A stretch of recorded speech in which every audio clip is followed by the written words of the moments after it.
Chapter 1. May 1798. The final sale at Fairbourne's auction house proved to be a sad affair, and not only because the proprietor had recently fallen to his death while strolling along a cliff walk in Kent. It was also, from the viewpoint of collectors, comprised of very minor works, and hardly worthy of the reputation for selectivity that Maurice Fairbourne had built for his establishment. Society came anyway, some of them out of sympathy and respect, some to distract themselves from the relentless worry about the expected French invasion for which the whole country had braced. A few flew in like crows, attracted to the carcass of what had once been a great business, hoping to peck a few morsels from the body now that Maurice did not stand guard. The latter could be seen peering very closely at the paintings and prints, looking for the gem that had escaped the less experienced eyes of the staff. A bargain could be had if a work of art were incorrectly described to the seller's detriment. The victory would be all the more sweet, because such oversights normally went the other way, with amazing consistency. Darius Alfreton, Earl of Southwaite, peered closely too. Although a collector, he was not hoping to steal a Caravaggio that had been incorrectly called a Honthorst in the catalogue. Rather, he examined the art and the descriptions to see just how badly Fairbourne's reputation might be compromised by the staff's ineptitude. He scanned the crowd that had gathered too, and watched the rostrum being prepared. A small raised platform holding a tall, narrow podium, it always reminded Darius of a preacher's pulpit. Auction houses like Fairbourne's often held a preview night to lure the bidders with a grand party, then conducted the actual sale a day or so later. The staff of Fairbourne's had decided to do it all at once today, and soon the auctioneer would take his place on the rostrum to call the auction of each lot, and literally knock down his hammer when the bidding stopped. Considering the paltry offerings and the cost of a grand preview, Darius concluded that it had been wise to skip the party. Less explicable had been the staff's failure to tell him of their plans. He learned about this auction only through the announcement in the newspapers. The hub of the crowd was not near the paintings hung one above another on the high grey walls. The bodies shifted, and the true centre of their attention became visible. Miss Emma Fairbourne, Maurice's daughter, stood near the left wall, greeting the patrons and accepting their condolences. The black of her garments contrasted starkly with her very fair skin, and a black, simple hat sat cockily on her brown hair. Her most notable feature, blue eyes that could gaze with disconcerting directness, focused on each visitor so completely that one would think no other patron stood nearby. "A bit odd that she is here," Yates Elliston, Viscount Amberry, said. He stood at Darius's side, impatient with the time they were spending here. They were both dressed for riding and were supposed to be on their way to the coast. "She is the only Fairbourne left," Darius said. "She probably hopes to reassure the patrons with her presence. No one will be fooled, however. The size and quality of this auction is symbolic of what happens when the eyes and personality that define such an establishment are lost. You have met her, I expect, since you knew her father well. Not much of a future waiting for her, is there? She looks to be in her middle 20s already. Marriage is not likely to happen now if it didn't happen when her father lived and this business flourished." "Yes, I have met her." The first time had been about a year ago. Odd that he had known Maurice Fairbourne for years, and in all that time he had never been introduced to the daughter. Maurice's son, Robert, might join them in their conversations, but never Robert's sister. He and Emma Fairbourne had not spoken again since that introduction until very recently. His memory of her had been of an ordinary-looking woman, a bit timid and retiring, a small shadow within the broad illumination cast by her expansive, flamboyant father. Then again, Amberry gazed in Miss Fairbourne's direction with lowered eyelids. "Not a great beauty, but there is something about her. Hard to say what it is." Yes, there was something about her. Darius was impressed that Ambery had spotted it so quickly, but then Ambery had a special sympathy with women, while Darius mostly found them necessary and often pleasurable, but ultimately bewildering. "I recognize her," Ambery said, while he turned to look at a landscape hanging above their heads on the wall. "I have seen her about town, in the company of Barrowmore's sister, Lady Cassandra. Perhaps Miss Fairbourne is unmarried because she prefers independence, like her friend." "With Lady Cassandra? How interesting." Darius considered that there might be much more to Emma Fairbourne than he had assumed. He did not miss how she now managed to avoid having that penetrating gaze of hers connect with his. Unless he greeted her directly, she would pretend he was not here. She surely would not acknowledge that he had as much interest in the results of this auction as she did. Ambery perused the sheets of the sale catalogue that he had obtained from the exhibition hall manager. "I do not claim to know about art the way that you do, Southwaite, but there is a lot of school of and studio of among these paintings. It reminds me of the art offered by those picture sellers in Italy during my grand tour." The staff does not have Morris's expertise, and to their credit have been conservative in their attributions when the provenance that documents the history of ownership and supports the authenticity is not clean. Darius pointed to the landscape above Ambery's head. "If he were still alive, that might have been sold as Van Ruysdael, not as follower of Van Ruysdael, and the world would have accepted his judgment. Penthurst was examining it most closely a while ago, and will possibly bid high in the hopes the ambiguity goes in Van Ruysdael's favour. If it was Penthurst, I hope it was daubed by a forger a fortnight ago, and he wastes a bundle." Ambery returned his attention to Miss Fairbourne. "Not a bad memorial service, if you think about it. There are society luminaries here who probably did not attend the funeral." Darius had attended the funeral held a month ago. He had been the only peer there, despite Morris Fairbourne's role as adviser to many of them on their collections. Society did not attend the funeral of a tradesman, least of all at the start of the season, so Ambery was correct. For the patrons of Fairbourne's, this would serve as the memorial service, such as it was. "I assume everyone will bid high," Ambery said. Both his tone and small smile reflected his amiable manner, one that sometimes got him into trouble, to help her out now that she is alone in the world. "Sympathy will play its role in encouraging high bids, but the real reason is standing next to the rostrum right now." "You mean that small, white-haired fellow? He hardly looks the type to get me so excited I'd bid 50 when I had planned to pay 25. "He is astoundingly unimpressive, isn't he? Also unassuming, mild-mannered, and unfailingly polite," Darius said. "Unaccountably it all works to his advantage. Once Morris Fairbourne realized what he had in that little man, he never called an auction in this house again, but left it to Obadiah Wriggles. And here I thought that fellow over there was the auctioneer, the one who gave me this paper listing the things for sale." Ambery referred to the young, handsome man, now easing the guests toward the chairs. "That is Mr. Nightingale. He manages the exhibition hall here. He greets visitors, seats them, ensures they are comfortable, and answers questions regarding the lots. You will see him stand near each work as it is auctioned as well, like a human signpost."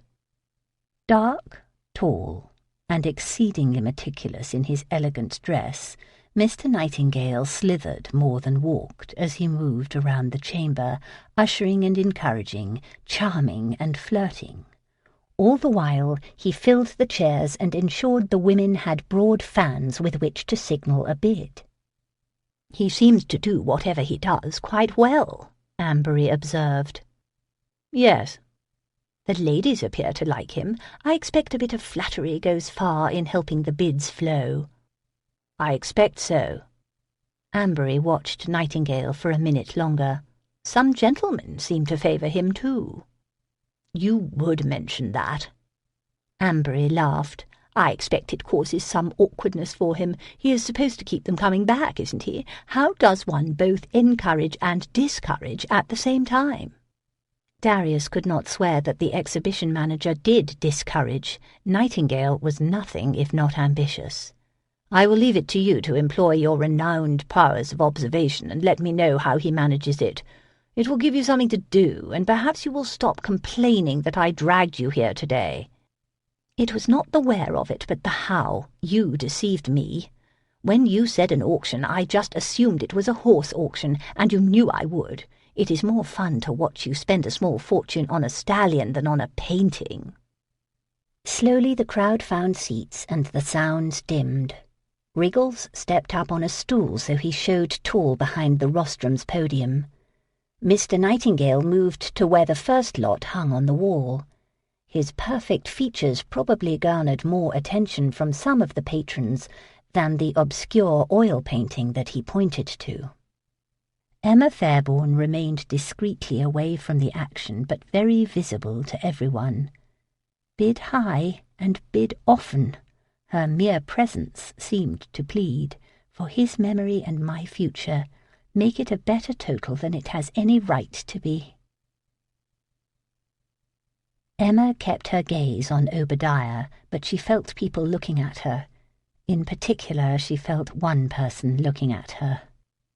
Southwaite was here. It had been too much to hope that he might be out of town. She had prayed for it, however. He went down to his property in Kent often. Her friend Cassandra had reported it would have been ideal had he done so this week. He stood behind all the chairs dressed for riding, as if he had been heading down to the country after all, but had seen the newspaper and diverted his path here. He towered back there and could not be missed. Out of the corner of her eye she saw him watching her. His harshly handsome face held a vague scowl at the doings here. His companion appeared much more friendly, with remarkable blue eyes that held a light of merriment in contrast with the Earl's dark intensity. He thought he should have been told, she guessed. He thought it was his business to know what Fairbourne's was doing. He was going to want to become a nuisance, it appeared. Well, she would be damned before she allowed that. Obadiah began the sale of the first lot. The bidding was not enthusiastic, but that did not worry her. Auctions always opened slowly, and she had given considerable thought to which consignment should be sacrificed like this to give the patrons time to settle in and warm up. Obadiah called the bids in his smooth, quiet fashion. He smiled kindly at the older women who raised their fans, and added a "Quite good, sir," when a young lord pushed the bid up 2 increments. The impression was that of a tasteful conversation, not a raucous competition.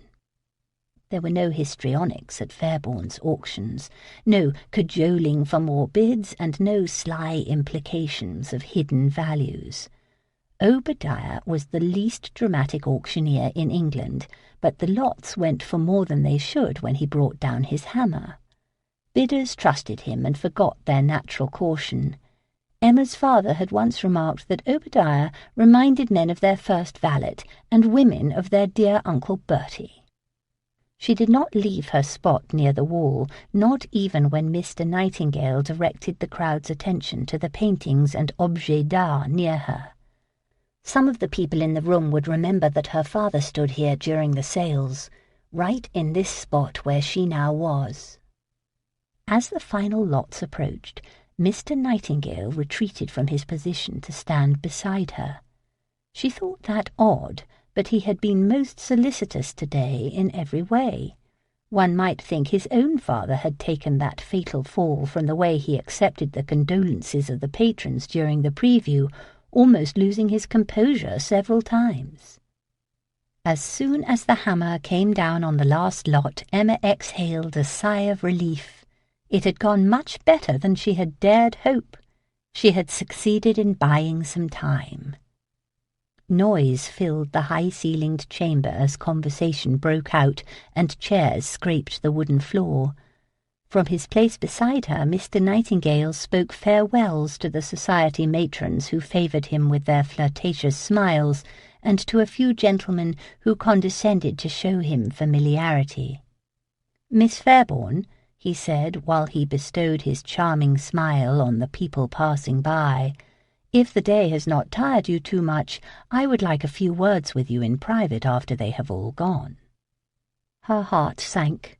He was going to leave his situation. Mr. Nightingale was an ambitious young man, and he would see no future here now. He no doubt assumed they would just close the doors after today. Even if they did not, he would not want to remain at the auction house without the connections her father had provided him. Her gaze shifted to the rostrum where Obadiah was stepping down. It would be a blow to lose Mr. Nightingale. If Obadiah Wriggles left, however, Fairbourne's would definitely cease to exist. "Of course, Mr. Nightingale, why don't we go to the storage now, if that will suffice?" She walked in that direction with Mr. Nightingale beside her. She paused to praise Obadiah, who blushed in his self-effacing way. "Perhaps you will be good enough to meet me here tomorrow, Obadiah. I would like your advice on some matters of great importance," she added. Obadiah's face fell. He assumed she wanted advice on how to close Fairbourne's, she guessed. "Of course, Miss Fairbourne. Would 11 o'clock be a good time?" "A perfect time. I will see you then." As she spoke, she noticed that 2 men had not yet left the exhibition hall. Southwaite and his companion still stood back there, watching the staff remove the paintings from the walls in order to deliver them to the winning bidders. Southwaite caught her eye. His expression commanded her to remain where she was. He began walking toward her. She pretended she had not noticed. She urged Mr. Nightingale forward so she could escape to the storage chamber. Chapter 2. "With your father's tragic passing, things are much changed, I think you will agree," Mr. Nightingale said. He stood before her in his impeccable frock coat and cravat. He always looked like this, tall, slender, dark, and perfect. Emma imagined the hours it must take him each day to put himself together with such precision. She had never liked him much. Mr. Nightingale was one of the many people who showed a false face to the world. Everything about him was calculated and too smooth, too polished, and too practised. While imitating his betters, he had assumed their worst characteristics. They were in the large back chamber where items consigned for auction were stored for cataloguing and study. It held bins for paintings at one end and shelves and large tables for other objects. There was also a desk where she now sat. Mr. Nightingale had positioned himself to her side, so she did not have the distance of the desktop between them the way she would prefer. Emma, of course, agreed with his assessment that things were much changed. It was one of those statements that was so true as to need no articulation. She disliked when people spoke this way, explaining the obvious to her. Men in particular had this habit, she had noticed. She merely nodded and waited for the rest. She wished he would hurry up with it, too. These preliminaries were all beside the main point, which was that he was leaving, and some plain speaking would be welcomed. Worse, she was having difficulty even paying attention to him. Her mind was back in the exhibition hall, wondering what Southwaite was doing, and whether he would still be there when she exited this room. "You are alone now, unprotected. Fairbourne's has lost its master, and while our patrons were kind today, they will quickly lose confidence in the sales if you think to continue them." That got her attention. Mr. Nightingale had always struck her as a walking fashion plate, all surface and artifice, not at all deep. Now he had revealed unexpected capacities for insight if he had surmised that she considered continuing the auctions at Fairbourne's. "I am well known to the patrons," he forged on, "respected by them. My eye for art has been demonstrated time and again during the previews." It is not an eye such as my father possessed, however, nor that she possessed, she wanted to add. "No doubt, but it is good enough." Good enough was not, in this situation, truly good enough, unfortunately. "I have always admired you, Miss Fairbourne." He flashed that charming smile. He had never used it on her before.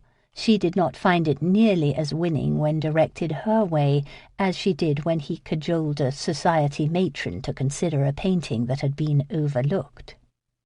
He was a very handsome man, however, almost unnaturally so. He knew it, of course. A man could not look like this and not know just how perfect his face appeared. Too perfect, as if a portrait painter had taken a normally handsome face and prettied it up too much to the point it lost human distinction and character.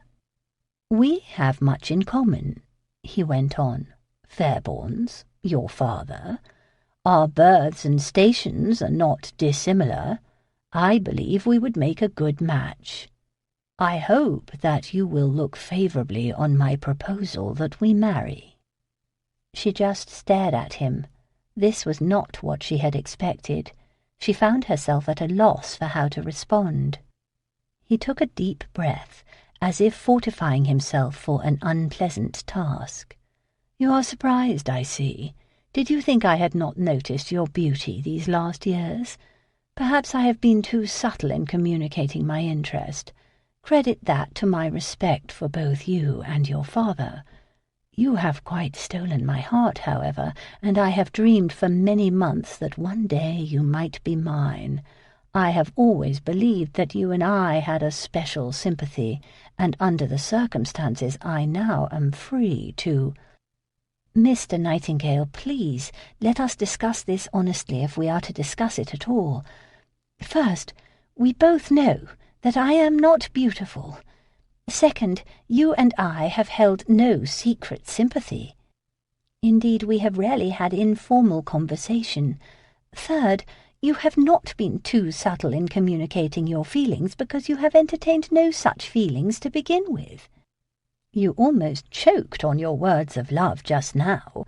You began making a practical proposal, and perhaps you should continue on that tack and not try to convince me of your long secret love." She put him off his game for a moment, no more. "You have always been a most direct female, Miss Fairbourne," he said tightly. "It is one of your more notable qualities. If honest and practical suit you better, so be it. Your father left you a business here. It can continue, but only if it is known to be owned and managed by a man. No one will patronize Fairbournes if a woman is the responsible authority. I propose that we marry, and that I take your father's place. You will still have the comfortable life that Fairbournes has provided, along with continued security and protection." She pretended to think it over so as not to insult him too much. "How thoughtful of you to try to help me, Mr. Nightingale. Unfortunately, I do not think we will be a good match at all." She attempted to stand. He refused to move.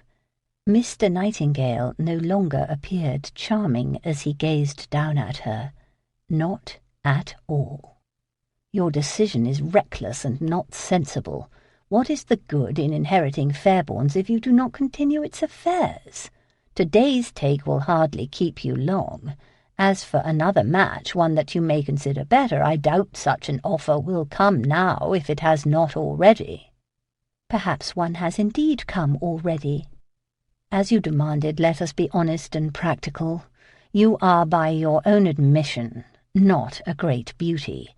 You have a manner that is hardly conducive to a man's romantic interests, what with all your plain speaking. You are headstrong, and at times shrewish.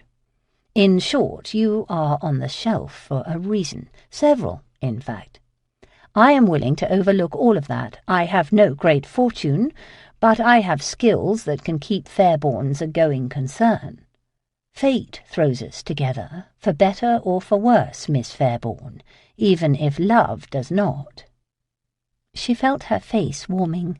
She might admit to headstrong, but really shrewish was going too far.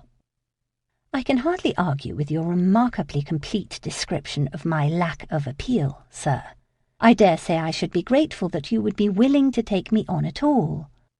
I fear, however, that your calculations are in error on one major point, and that your willingness to sacrifice yourself will be much compromised once I explain it, since it is the only point that you see in my favour. You assume that I am my father's heir. In fact, I am not.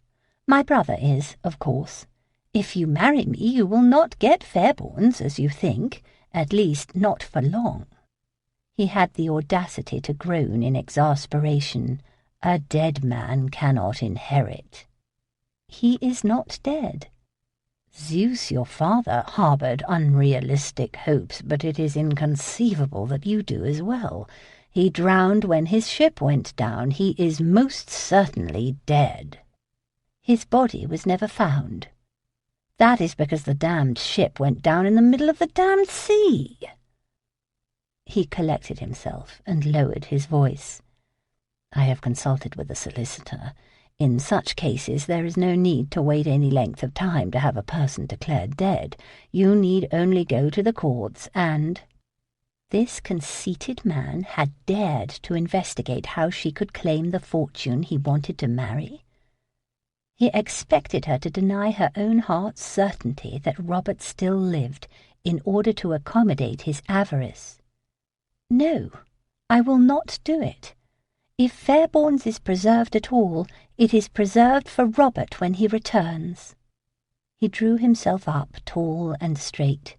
"Then you will starve," he intoned, "because if I do not leave here with your acceptance of my offer, I will not return to preserve this business for you, let alone for him." He glared at her, convinced she would not pick up that gauntlet. She glared back while she quickly calculated how much trouble his removal would create. Potentially a good deal of trouble, she had to admit. "Obadiah will calculate what you are owed. Once today's payments are made, your wages will be sent to you. Good day, Mr. Nightingale." Mr. Nightingale turned on his heel and marched out of the chamber. Emma rested her head in her hands. One door to her future plans had opened with the success of today's auction, but another had just closed with the loss of the exhibition hall manager. Weariness wanted to overwhelm her. So did humiliation at the bold description Mr. Nightingale gave of her faults. He had spoken as if he had even worse ones on the list, and thought limiting it to these had been an example of discretion. "You are on the shelf for a reason." That was certainly true. Mostly she was on the shelf because all of the proposals had, to one degree or another, been similar to today's. Men might as well just say, "Marriage to you does not interest me at all, but inheriting Fairbournes will make the match much easier to swallow." She was not even supposed to mind. She probably shouldn't. Yet she did. A tap on the door requested attention. The door opened a crack, and Obadiah's head stuck in. "A visitor, Miss Fairbourne." Before she could ask whom the visitor might be, the door swung wide. The Earl of Southwaite strode in with an invisible storm cloud hovering over his dark head. Exit one handsome, conceited man and enter another. Southwaite had to know that she did not want to see him. It had been a tiring and trying day, and she was in no mood to match wits with him now. She suppressed the impulse to groan in his face. She rose and made a small curtsy. She forced a smile. She urged her voice to sound melodic instead of dull. "Good day, Lord Southwaite. We are honoured that you chose to call at Fairbourne's today." Emma Fairbourne did not appear the least embarrassed to be greeting him, finally. She sat beside the big desk in the storage chamber and smiled brightly. She acted as if he had just tied his horse outside a few minutes ago. "Honoured, are you? I am not accustomed to being cut by someone who is honoured, Miss Fairbourne." "Do you think I cut you, sir? I apologize. If you attended the auction, I did not see you. The good wishes and condolences of the patrons absorbed my time and attention." She angled herself closer to the desk. "Yet isn't a cut a social matter? If I had neglected to acknowledge your presence, I do not see how it could be a cut when we have no social connection." He held up one hand to stop her. "Whether you saw me or not does not matter. You certainly see me now." "Most definitely, since I am not blind. And when last we met, I specifically informed you that I would study the future of Fairbourne's and meet with you within the month to explain my plans for its disposition. I believe you may have said something to that effect. I cannot swear by it. I was a little overcome at the time." That was understandable. She had been most overcome. She had appeared ready to kill him, she was so irate. Her emotional state was why he had put off the reckoning. That had clearly been a mistake. "I doubt you do understand, sir, but pray go on. I believe you were working your way up to a lecture or a scold. It's hard to know which just yet." Damnation, but she was an irritating woman. She sat there, suspiciously composed. From the way Nightingale had stormed out of this chamber, one gathered she had already enjoyed one good row with a man today, and now was spoiling for another. "Neither a lecture nor a scold will be forthcoming. I seek only to clarify that which perhaps you did not hear that day in the solicitor's chambers. I heard the important parts. It was a shock to learn that my father had sold you a half-interest in Fairbourne's 3 years ago, I will admit. I have accepted it, however, so no clarification is required." He paced back and forth in front of that desk, trying to size up where she truly was in her emotions and thoughts. A stack of paintings against a wall interfered with his path in one direction, and a table of silver plate did so in the other, so it became a short and unsatisfactory circuit. The black of her costume kept pressing itself on his sight. She was still in mourning, of course. That checked his simmering anger more than anything else. Well, not entirely more than anything else. Ambery had been correct that while Emma Fairbourne was no great beauty, she had a certain something to her. It had been evident in the solicitor's chambers, and now was notable here too. Her directness had a lot to do with it, he supposed. The way she eschewed all artifice created a peculiar intimacy. "You did not inform me of today's auction," he said. "I do not think that was an oversight, yet that day I told you that I expected to be informed about any activities here." "My apologies. When we decided not to send out invitations due to having no grand preview, I did not think to make special arrangements for you as one of our most illustrious patrons." "I am not merely one of the patrons, I am one of the owners." "I assumed you would not want that well known. It so smells of trade, when you get down to it. To have made an exception and brought attention to you in that way among the staff, well, I thought you would prefer I not do that." He had to admit that made a certain amount of sense. Damnation, but she was a fast thinker. "In the future, please do not worry about such extreme discretion, Miss Fairbourne. Of course there will be no cause for it, now that the final auction has been held, albeit without my permission." She blinked twice at the word permission, but she did not otherwise react. "It went well, it appeared," he said, stopping his pacing and trying to sound less severe. "It should provide enough for you to live until the business is sold, I expect. The staff did a commendable job with the catalogue. I found no obvious errors in attribution. Mr. Nightingale's contribution, I assume." Her expression perceptibly altered, softened, saddened. Her voice did as well. "Obadiah's contribution, not so much Mr. Nightingale's. Obadiah often helped my father with the catalogue and much, much more, and has an excellent eye, although, to be honest, most of the catalogue had been completed before Papa's death. This auction was just sitting here, almost all prepared and ready to go." She looked up at him directly, so directly that her gaze seemed to touch his mind. For a moment that lasted longer than time would count, his thoughts scattered under that gaze. He found himself noticing things in detail that his perceptions had absorbed in only a fleeting way before. How the light from the window made her skin appear like matte porcelain, and how very flawless that skin actually was. How there were layers to the colour of her eyes, so many that one felt as if eventually one could see right into her soul.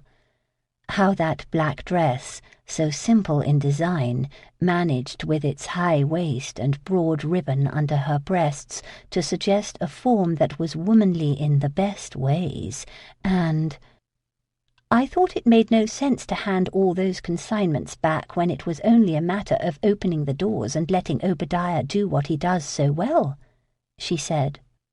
Of course, he heard himself muttering. That is understandable. I am so relieved to hear you say that, Lord Southwaite. You appeared angry when you walked in here. I was afraid that you were most displeased by something. No, not so much. Not angry at all. Not really. Oh, that is so good to know. He exerted some effort to piece together his normal self. As his thoughts collected, he took his leave of Miss Fairbourne. I am going out of town, he said. When I return, I will call on you to discuss that other matter. He had some difficulty remembering still just what that other matter had been. Certainly, sir. He returned to the exhibition hall. Ambery fell into step beside him. Are we finally ready to ride? Ambery asked. We will be at least an hour late meeting up with Kendale, and you know how he can be. Yes, let us go. Hell, yes. Did you come to a right understanding with the lady the way you said you must? Darius vaguely remembered blustering something of the sort before he barged into that storage chamber. His mind, all his own again, sorted through what had actually happened after that. Of course I did, Ambery. If one is firm, right understandings can always be achieved, especially with women. While he mounted his horse, however, Darius admitted the truth of it to himself. Somehow Miss Fairbourne had turned the tables on him in there. He had roared in like a lion and bleated out like a lamb. He hated to say it, but that woman may have made a fool of him today. Chapter 3. We will not be lying, Obadiah. We will merely allow people to assume that which they will be inclined to assume anyway. It isn't as if I can do it without you. You have an auctioneer's license, and the authorities will never give one to me. Obadiah appeared substantial and competent only when on the rostrum. Once that hammer left his hand, he became a pale, small man, possessing an unassuming manner and large eyes that made him look perpetually astonished. Right now those eyes also communicated discomfort about the small deception that Emma had just explained to him.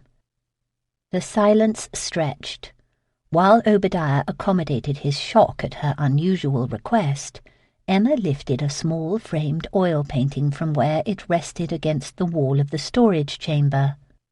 The owner claims this is a study by Angelica Kaufmann, she mused, tipping the painting to get better light on its surface. I am inclined to accept that, as was my father. It is good enough and in her style. Do you agree with the attribution to her? I've not the eye to agree or not, Miss Fairbourne. That is why your idea will not work. I could not tell the difference between a Titian and a Rembrandt if you held a pistol to my temple, let alone recognize a painting by that woman. But I can. As for these paintings already in storage, Papa documented them, so they are all secure. Alarm now, utter bewilderment. Do you intend to put these in a new auction? I assumed you had only pulled out the better paintings so that the weaker ones would not bring down their value. I was preparing to return them to their owners. I pulled them because I intend to build a magnificent auction around them.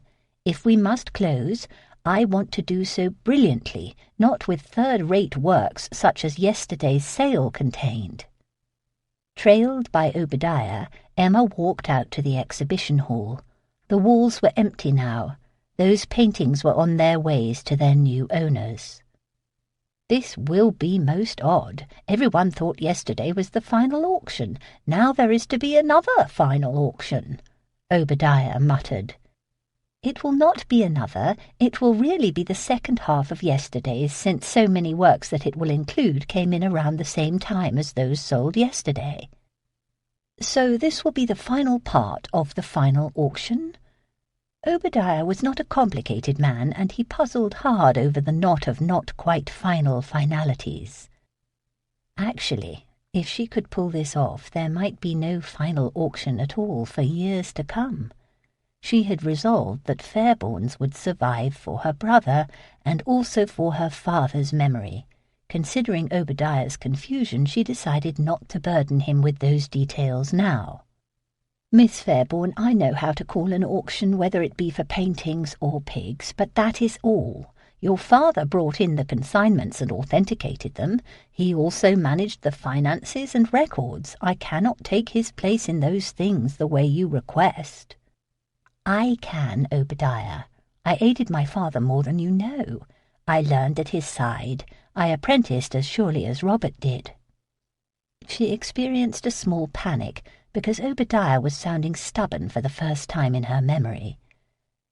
"I can see this through, but only if you let people think that you lead the house now. A small ruse is all I propose, because no one will trust a woman's management." She heard her voice assume a pleading note. "I am sure that my father would have wanted Fairbourne's to continue at least a while longer." She gestured to the ceiling and walls and to all that her father had built. It would be horrible to have it end in a blink. The very thought made her heart sick. She dreaded the idea of her brother Robert returning home only to find the most important part of his legacy gone. She also could not bear the thought of losing the business that had been Papa's great achievement. With the purchase of this property 3 years ago, her father had announced that Fairbourne's had arrived. The location right off Piccadilly Street made it easy for society to attend the grand previews and sales, and the great exhibition hall displayed dignified grandeur in its proportions, decorations, and tall, big, north-facing windows. The move here had led to better consignments, higher bids, and notable prestige. She remembered the excitement she and her brother had shared while they watched the building have a second floor removed so the ceiling soared so high. Robert would bring her over in the carriage almost every evening to see what progress had occurred. On those rides he regaled her with his dreams for Fairbourne's. Papa sometimes still held minor auctions, such as she had presented yesterday, or those of libraries or inexpensive objects. Robert's plans aimed higher, and he saw Fairbourne's competing with Christie's in all ways and all things. They soon were well on their way to that status. That first year here, prior to Robert's disappearance, had been the best year in her memory, full of optimism, good news, and a stream of impressive consignments. Her mind's eye saw her father and brother within the great room as clearly as if they had materialized. She realized suddenly that this must have been why her father sold Southwaite that partnership. This was how he had used that money. She had not seen the connection before. She had been angry with Papa since she learned about that partnership from the solicitor. Now, with the memories of that glorious year filling her heart with sweet, aching emotion, she understood better. She faced Obadiah. "What say you, old friend? Either we go forward together, or Fairbourne's dies with yesterday's whimper." Obadiah's moist eyes suggested he had been dwelling in the past just as she had. "Seems we could try, at least, if you are determined," he said. "Your father paid for my license, didn't he?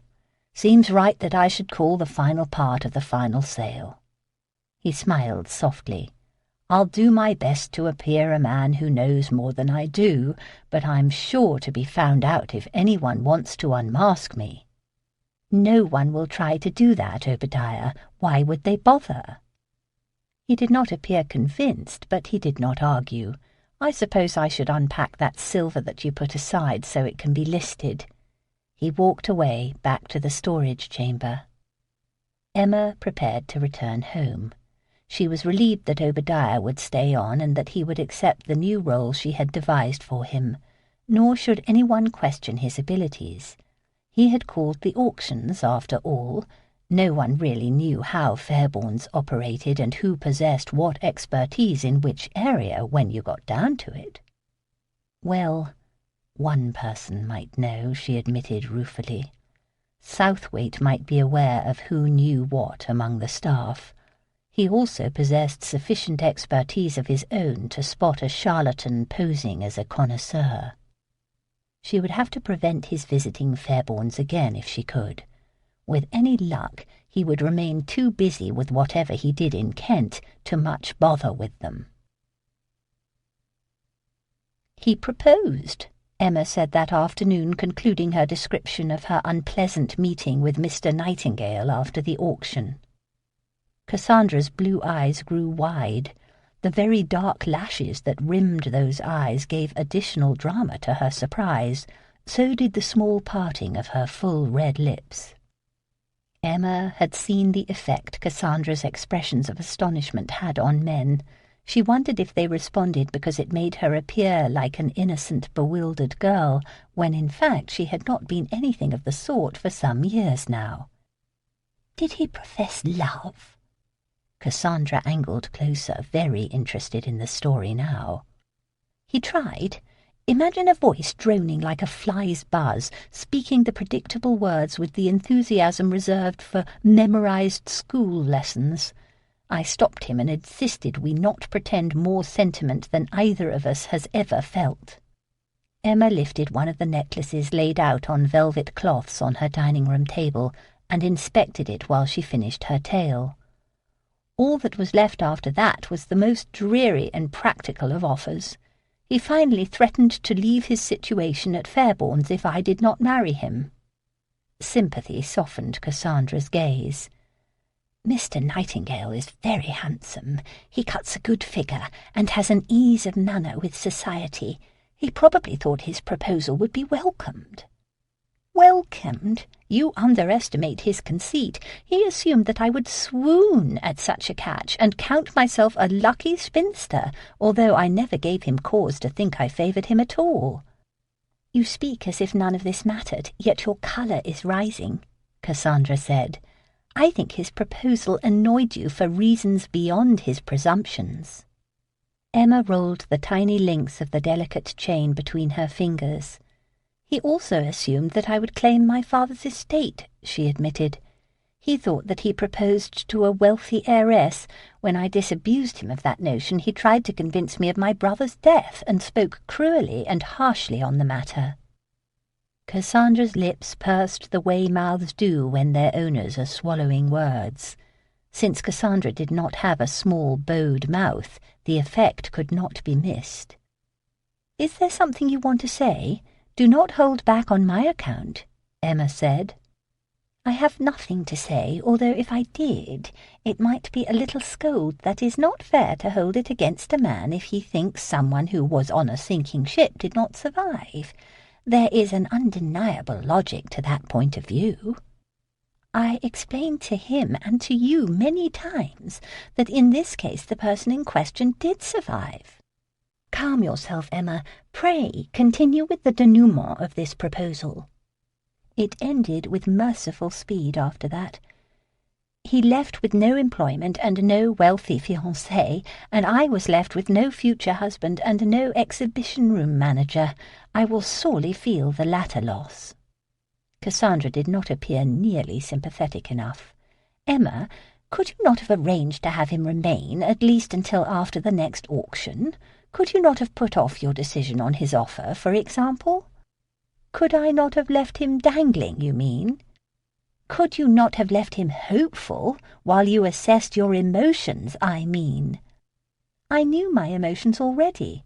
It would be dishonest to allow him to think there might be a marriage. I suspect Mr. Nightingale would have settled for less. Even the possibility of winning your affection, if not your hand, might have induced him to stay. I hope that you are not suggesting that I should have flirted with him." Cassandra laughed. You say that like it is a crime. I know that you believe plain speaking is best, but a little flirting is harmless. You should try it sometime. Really, you should. It would do you good. Actually, Mr. Nightingale is reputed to flatter in the best ways at the right times, and some of his flattery might have done you good too." Emma had not yet mastered how to decipher some of Cassandra's subtle meanings and entendres, and she interpreted them wrong at times. "You are not speaking of his verbal flatteries, are you?" "As long as his lovers are left believing in his admiration, I doubt they care how it is communicated." Emma felt her face warming. Cassandra now referred to things Emma knew little about. She was of an age when she found her own lack of experience annoying sometimes. "I have no interest in that man's flatteries of any kind. As for admiration, he made it clear that he had none. Please spare me the humiliation of describing just how clear." Impish lights sparkled in Cassandra's eyes. "We must find you another man, then. One who knows better than to insult you when trying to win your favour." "You will do nothing of the kind, Cassandra. I will be much too busy for such silly diversions. Now enough of that. Let us talk about your exceptional jewels." "If you insist. However, I look forward to the day when you learn there is never truly enough of that." "Cassandra!" "Oh dear, I have shocked you. Yes, let us move on to a boring discussion of my financial misery and my only hope to rectify the disaster." Cassandra gazed down on the collection that she had brought with her. The jewellery covered the table like a bed of deeply hued, glittering flowers. "I will cry when they are sold, but I have no choice unless I want to return to my brother's house and live the most dreary of lives. I know some of these were given to you by your aunt. Will she not be angry when she learns that you sold them?" "I told her my plans, and she advised me on which items it would be best to consign. I hope that you can still get the 2,000 that your father predicted." "Since you allowed me to hold them back for the next sale, I think we will. They would have been wasted yesterday, but will be one of the notable glories of the next auction and should bring that amount at least." Cassandra appeared sceptical. "You are very sure that you are going to do another one, then? Even without Mr. Nightingale?" "Absolutely. Obadiah has agreed to remain with Fairbourne's. I will begin preparing the other items for display and also solicit more consignments. I will do everything I can not to disappoint you." Emma spoke honestly, but the situation only reminded her of how much she had to do in the next few weeks. She needed to fatten the auction with more consignments and find some rarities to pique the interest of the best people. She needed it all ready before the season ended too, so society would still be in London when the auction was held. "Do you want to take these home with you and keep them until we are closer to the sale?" Emma asked while she rolled up the cloths that protected each item. "It was hard enough bringing them today. I may lose my resolve if I must do so again." "Then come with me. I will show you how they will be safe." Carrying the little rolls in a box, Emma led the way upstairs to her father's chambers. Her steps slowed as she drew near the door. She did not like being in Papa's apartment now. Each brief visit sent grief slicing through her like a newly honed sword. As soon as she entered, she paused to collect herself. She had rarely seen her father in his bedchamber, but she had often visited him in this little anteroom. The walls of bookcases made it a tiny private library, and Papa often used the floor to spread out the large folios that held engraved reproductions of paintings. She had come upon him many times on his hands and knees, hovering over several books opened thus, flipping back and forth while he sought some titbit of information on an artist whose works had been consigned. More often he would be at the small writing table on the opposite wall from the bookcases, his feather pen scratching on correspondence to his collectors. It was in this small chamber that he had told her about Robert's ship going down and promised her that despite that tragedy, Robert would one day return.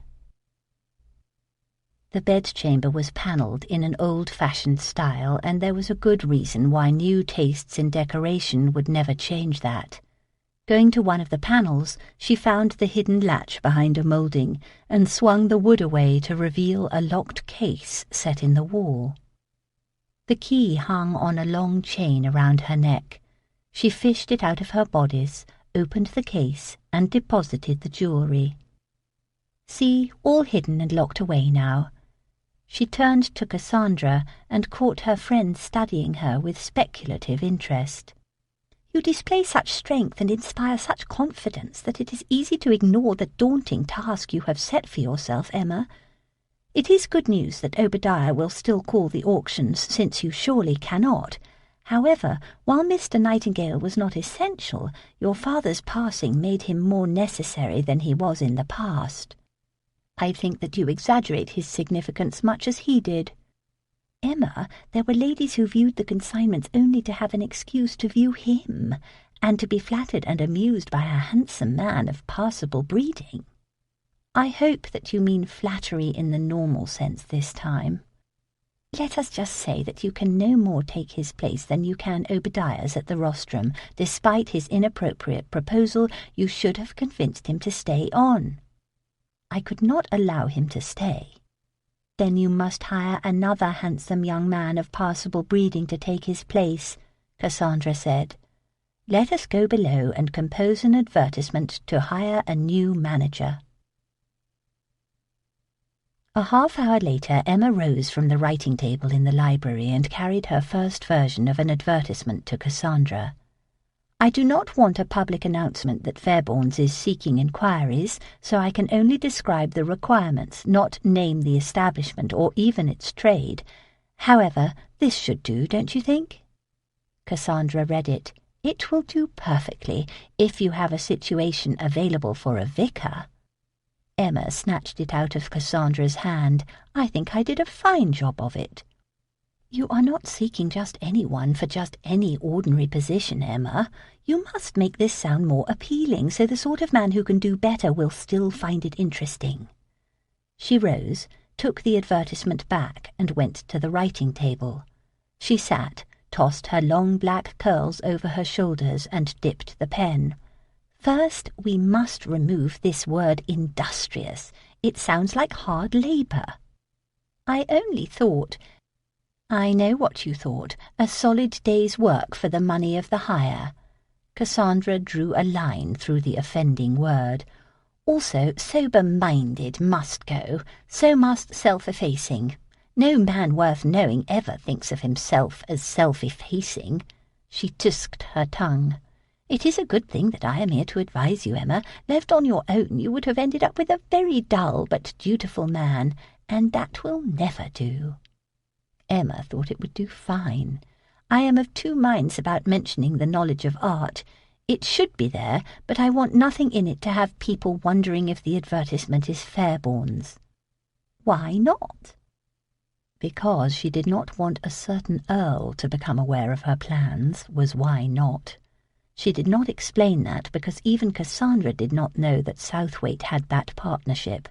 Both the Earl and Papa had kept that very quiet, probably because, as she pointedly reminded Southwaite yesterday, it did smell of trade. Emma did not know how she was going to manage the Earl if he became aware of her intentions, but possibly his desire for discretion would aid her. It would be best not to ruin what might be an advantage.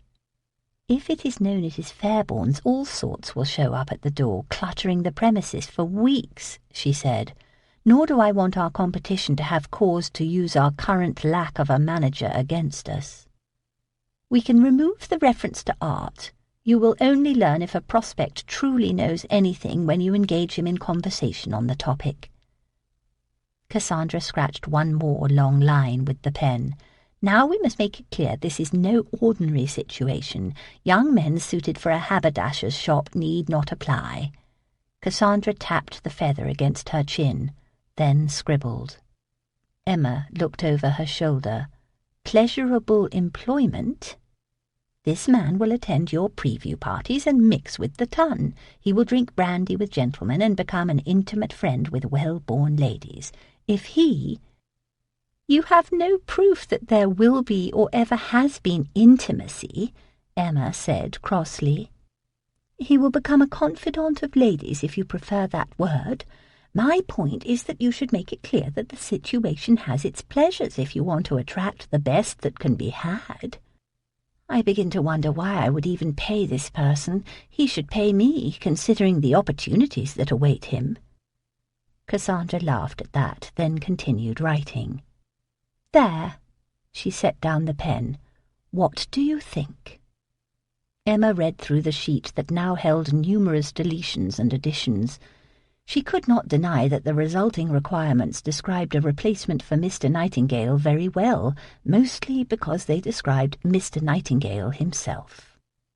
"I will give you the name of a solicitor who will act as go-between. He will ensure that obviously inappropriate prospects do not darken your door," Cassandra said.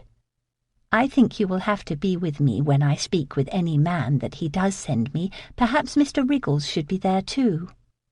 I do not believe that he will contribute anything positive. We don't intend to lie about the situation, Emma, but I fear Mr. Wriggles will not communicate the tone that we will want. Are you saying that he may not agree when I describe Fairbourne's future with boundless optimism? He may also demur when we imply that a life of ever-growing prestige and wealth awaits." Emma pictured Obadiah at the interviews. Cassandra was correct. He did not dissemble well and would not contribute much that was positive. "I will have the advertisement printed early next week. Shall we agree to meet here a week hence to discover who sees himself in this description?" "A fair number shall, I think," Cassandra said. "I just hope that one of them suits you and also has the style that is needed." "Suits Fairbourne's, you mean?" Cassandra absently wound a finger through one of her long raven curls. "Of course that was what I meant. Absolutely." Chapter 4. Darius swung off his horse in front of the house on Compton Street near Soho Square and approached the door. He did not relish the day's mission, but it should not be put off any longer. It was time to explain to Emma Fairbourne the reasons why her father's auction house had to be sold. There was no proof of anything untoward. If the auction houses were sold or closed, there most likely never would be. The reputations of both Maurice Fairbourne and his business would probably remain unblemished, as would that of anyone associated with it, like the Earl of Southwaite. Memories of his last meeting with Miss Fairbourne made him pause at the door. He would make sure she did not distract him this time. However, he doubted that being forceful in his manner would serve his purpose well either. Firm and consistent but gentle might work best, much like dealing with a spirited horse. Even so, he expected resistance from her, a lot of it. A battle loomed. He might feel better prepared if he had not endured some ridiculous dreams about that last meeting with her, dreams in which things ended very differently than they had a week ago in that storage room. As a result, some very arresting images of Miss Fairbourne naked and in total surrender to him had stuck in his mind, and even now wanted to intrude. That he was plagued by erotic night fantasies could be attributed to his recent abstinence, in turn due to realizing that his last mistress's sly manner of angling for expensive gifts had ceased being adorable. That Miss Fairbourne played a starring role in the new fantasies had no explanation at all, however. She was not the kind of woman that a man took for a mistress even if he wanted to. Although not a girl, she was neither a widow nor the object of scandal, so hardly fair game. As the daughter of a merchant, she most likely had very conservative ideas about sexual congress and would expect it to be paired with matrimony. She did not fit his idea of a mistress in other ways either. Sweet and accommodating she was not. There was no evidence that she possessed the requisite sophistication for such affairs either. Such dalliances demanded an acquired level of emotional superficiality in order to be fun, pleasurable, and intense, but also not entangling and ultimately finite. No, Miss Fairbourne obviously would not do, for numerous reasons. He acknowledged with some chagrin that he had examined most of those reasons, from far too many angles and perspectives, and for all the wrong purposes. Fortunately, he would be free of such pointless rationalizations within the hour. While he emerged from his reflections regarding Miss Fairbourne, a young blood no more than 22 years in age trotted his horse down the street, dismounted, and tied his gelding right next to Darius's own. He strode up the stone stairs, brushing his embroidered brown frock coat with his hands. He paused with his foot on the top step and bent to rub at a scuff on the toe of his high boot. He gave Darius a quick but incisive inspection, then flashed a cocky smile. Reaching around Darius, he gave the knocker 3 sharp raps. Displeased by this intrusion on his call, and wondering who the devil this fellow was, Darius waited, feeling the face hovering at his shoulder. Maitland, the Fairbourne's butler, did not open the door. Rather, Obadiah Riggles, the auctioneer, did the duty. Obadiah appeared just as surprised to see Darius as Darius was to see him. "Has Maitland gone?" Darius asked quietly after Obadiah had taken his hat and card.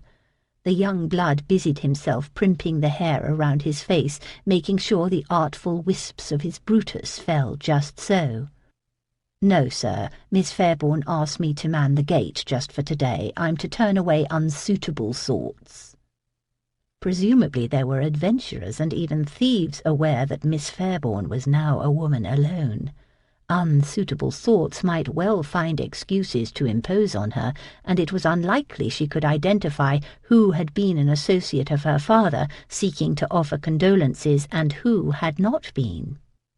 "I was told to bring visitors to the drawing-room, sir," Obadiah said, angling his head for a private word. "I think it might be better to escort you to the morning-room instead. I will tell Miss Fairbourne that you are there." "If she is receiving in the drawing-room, take me there, Riggles. I will not have special accommodations made due to my station. I insist that you present my card exactly as you do the others. I can ask for a private word after her other callers leave." Obadiah vacillated. The young blood cleared his throat impatiently. "The drawing-room?" Darius prompted. Bearing the salver with 2 cards, the auctioneer led the way up the stairs. He opened the doors to the drawing-room and stood aside. Darius entered into a most peculiar scene. Miss Fairbourne had not come down yet. She had a great many callers waiting, however. 10 young men lounged around the chamber. The callers gave the newcomers critical examinations, then went back to doing nothing. Darius turned to ask Obadiah the meaning of this masculine collection, but the doors had closed and Obadiah had returned to his post. Darius positioned himself in front of the fireplace and took stock of his company. All of them were of similar cut, young, fashionable, and handsome. Miss Fairbourne was an heiress now, and perhaps these were suitors lining up to court her. He pictured the earnest entreaties that would be made as each one pressed his case in turn. Considering his own experiences with Miss Fairbourne, these young men would likely get their ears burned. He was rather sorry that he would miss the show. He strode to a divan and sat beside a polished blonde swain wearing a striped red and blue waistcoat of considerable cost but questionable taste. The fellow smiled an acknowledgment, but scrutinized Darius at the same time. "A bit old, aren't you?" he said. "Ancient," Darius replied dryly.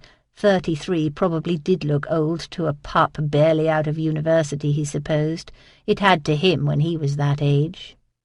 His new companion thought the response droll, but seemed to realize the question had not gone down well. "My apologies, sir. I only meant I think she's looking for someone younger. Perhaps not, though, and your maturity will put us all to a disadvantage." He angled his body the better to chat. "John Lawton at your service." Darius believed that etiquette existed for good reasons, but he prided himself on not being a stickler. Therefore, he introduced himself in turn. "Southwaite." Lawton frowned, perplexed. Oh. He glanced around the chamber. "You are not here, that is. It goes without saying you are not competition." He laughed. "I confess that is a relief to me." Darius was about to reassure him that he certainly was not competition when a door opened at the end of the drawing-room and a woman emerged from the connecting library. It was not Miss Fairbourne, rather Lady Cassandra Vernon, the notorious sister of the Earl of Barrowmore, immediately garnered the attention of every man in the chamber. A tumble of black curls fell around her face and neck from beneath a white lacy cap perched high on her crown. The palest green diaphanous cloth flowed around her body from where a white ribbon bound it high under her admirable breasts. Her large red mouth pursed and appeared shockingly erotic while she opened a journal book and peered at its page. "Mr. Lawton." Lawton sprang to his feet, smoothed his coat, and walked forward. He followed Cassandra into the library, and the door closed. Lawton had left behind a newspaper. Darius noticed that the page showing had been marked. He picked it up and read the advertisement that had been worthy of John Lawton's attention. "Wanted for a very special and most pleasurable employment a handsome young man of amiable disposition and notable wit, with excellent manners, advanced education, and unquestionable discretion. Must possess a fashionable appearance, a strong physique, an enjoyment of female company, and undisputed charm. Inquire at the chambers of Mr. Weatherby on Green Street." It was a peculiar and somewhat startling notice. Someone clearly sought something other than a footman or secretary. Darius looked at the very amiable and fashionable young men lounging in the drawing-room. Presumably they had all been sent here when they visited Mr. Weatherby. Evidently there was much more to Miss Fairbourne than he had surmised. Her judgment left much to be desired, however. What was the woman thinking? Morris must be turning over in his grave.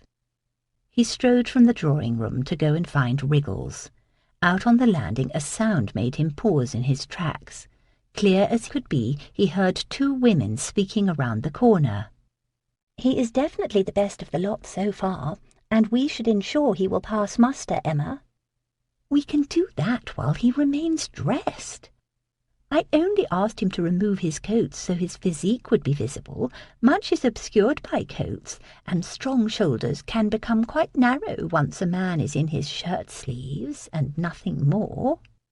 "He will be wearing coats all the time, so that does not signify." Silence, then, long enough that Darius assumed the ladies had returned to the library. "Emma, I fear that you do not comprehend the practicalities." Cassandra Vernon spoke again. "Do you really think that men forever remain in their coats when they charm and flatter to the extent you expect?" Darius turned on his heel and returned to the drawing-room. Standing at the door, he eyed the young men waiting to impress Miss Fairbourne with just how charming they could be. "I say that you hire Mr. Lawton and we send the others away," Cassandra said. "He was the best so far." "He was, wasn't he? That is not the same as saying he was superior, of course. I had no idea that so many conceited, self-absorbed, but somewhat stupid young men lived in London. I never guessed that my advertisement would be so successful when it came to the quantity of applicants, but so disappointing on the matter of quality." Most of the ones Emma had thus far met looked the part she needed played. It was when they opened their mouths that she knew they would not do. They appeared incapable of talking about anything except themselves, no matter how much she and Cassandra prompted them. They had shown a disconcerting tendency to flirt, too. She supposed that men finding themselves facing female interrogators might conclude flirting would help. Mr. Lawton had at least been more subtle about that, and had known a thing or two about art as well. The others had not revealed familiarity with even the most famous of old masters. "I wish I could blame their youth or their class, Emma. I regret to say that most men of the ton are no more impressive. Less so, perhaps, since so many younger sons lack any purpose, and people wonder why I am in no rush to marry." Cassandra folded her arms. "So, will Mr. Lawton do?" Emma weighed the decision. "I will give him credit that he even removed his coats with a certain aplomb and hid his embarrassment well. That was because he was not embarrassed. He found it amusing." So had Cassandra. That left only one person in the library suffering embarrassment. Her. Mr. Lawton had not even found the request odd. Perhaps potential employers demanded disrobing with regularity to assess whether a prospect was in good health. "I believe that I should see any who respond to the advertisement today or tomorrow. If Mr. Lawton is still the best after that, and if Obadiah finds him acceptable, he will have to do." "Very well," Cassandra said. 5 minutes each. No more unless one of them impresses us immediately as potentially more suitable than Mr. Lawton." Cassandra picked up her journal, into which she had been listing names off the calling cards that Obadiah kept stacking on a table just inside the door to the servants' corridor. She opened the door to the library. She immediately closed it again. Her colour rose. She appeared startled. "They are all gone," she said. "Gone?" "Disappeared. There were at least 10 prospects when I brought in Mr. Lawton, and now there are none. The drawing-room is empty. One man is waiting to be received, but he is not seeking your situation. How can you be sure? Obadiah may have forgotten to bring us his card." Cassandra marched to the table near the side door where a few cards still waited for entry on her list. "His card is here. For heaven's sake, Mr. Wriggles should have warned us and not merely stuck this with the others. Better to have used Maitland today. He would never have been so careless." I wanted Obadiah to at least see these young men so he could consult with us. We agreed he would contribute nothing if he sat here with us, so having him at the door was an alternative. Emma held out her hand for the card. "Who is it?" Cassandra gave it over. Emma peered at the card. The Earl of Southwaite. What an inconvenient nuisance for him to intrude today of all days. "I did not realize you knew him." "My father knew him. He has taken an interest in my welfare." "He appears a little stormy." "That is probably because I have kept him waiting. I should not delay any longer, although I wish I could." Emma smoothed her black dress and brushed off some lint. "Will you join me? You probably know him better than I do, since I barely know him at all." "I will leave unobserved, if you do not mind," Cassandra said. "Southwaite and I do not rub well together, and my presence will not make his humour improve." "Is he a saint who thinks you are a sinner?" Emma teased. "He is no saint, nor do I believe he cares if I sin or not. He objects to the way society speculates about me, however. I am too notorious for him, and he is too arrogant for me." She gave Emma a kiss, picked up her reticule, and aimed for the side door.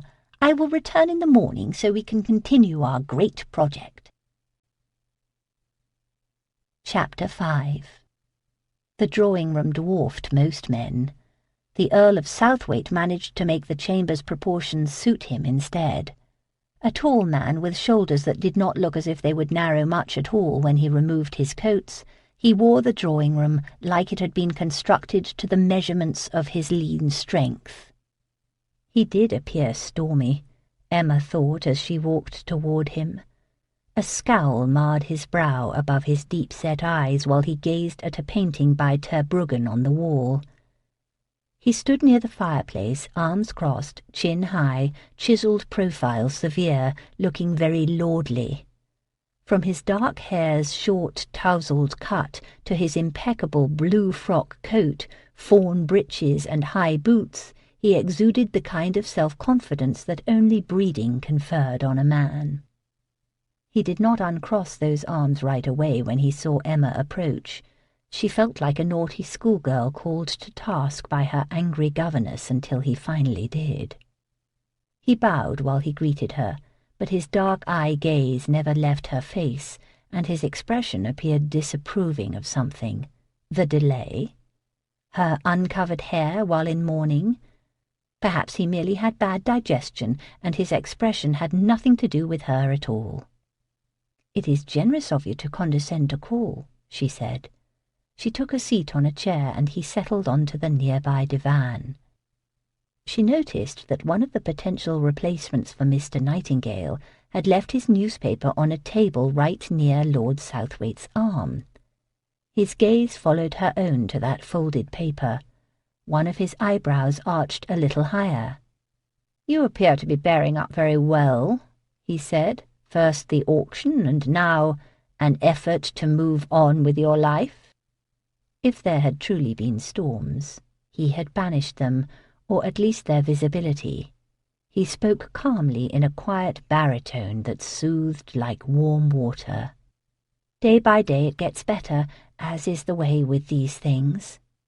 We all find comfort as we can in such situations. Of course, as a mature woman of the world, you need less advice in doing so than a young girl might." He smiled. It was a rather nice smile, not a big one, just an appealing slight uplift at the ends of his mouth. She thought it more truly charming than Mr. Nightingale's. Perhaps that was because warmth entered Lord Southwaite's eyes, and a spark of almost intimate familiarity, as if their prior conversations had created a bond of sympathy. That smile lightened her spirits in a most pleasant way. It seemed to bridge all kinds of distances between them, those of class and purpose and even physical space. His favourable change in disposition led her to speak more plainly than she might have. "When you arrived, were there other callers in this chamber, sir?" "There were, an assortment of them." "May I ask how it is that they are all gone now?" "I suggested that they leave." "I apologize if Mr. Wriggles did not alert me to your presence, so I could receive you at once."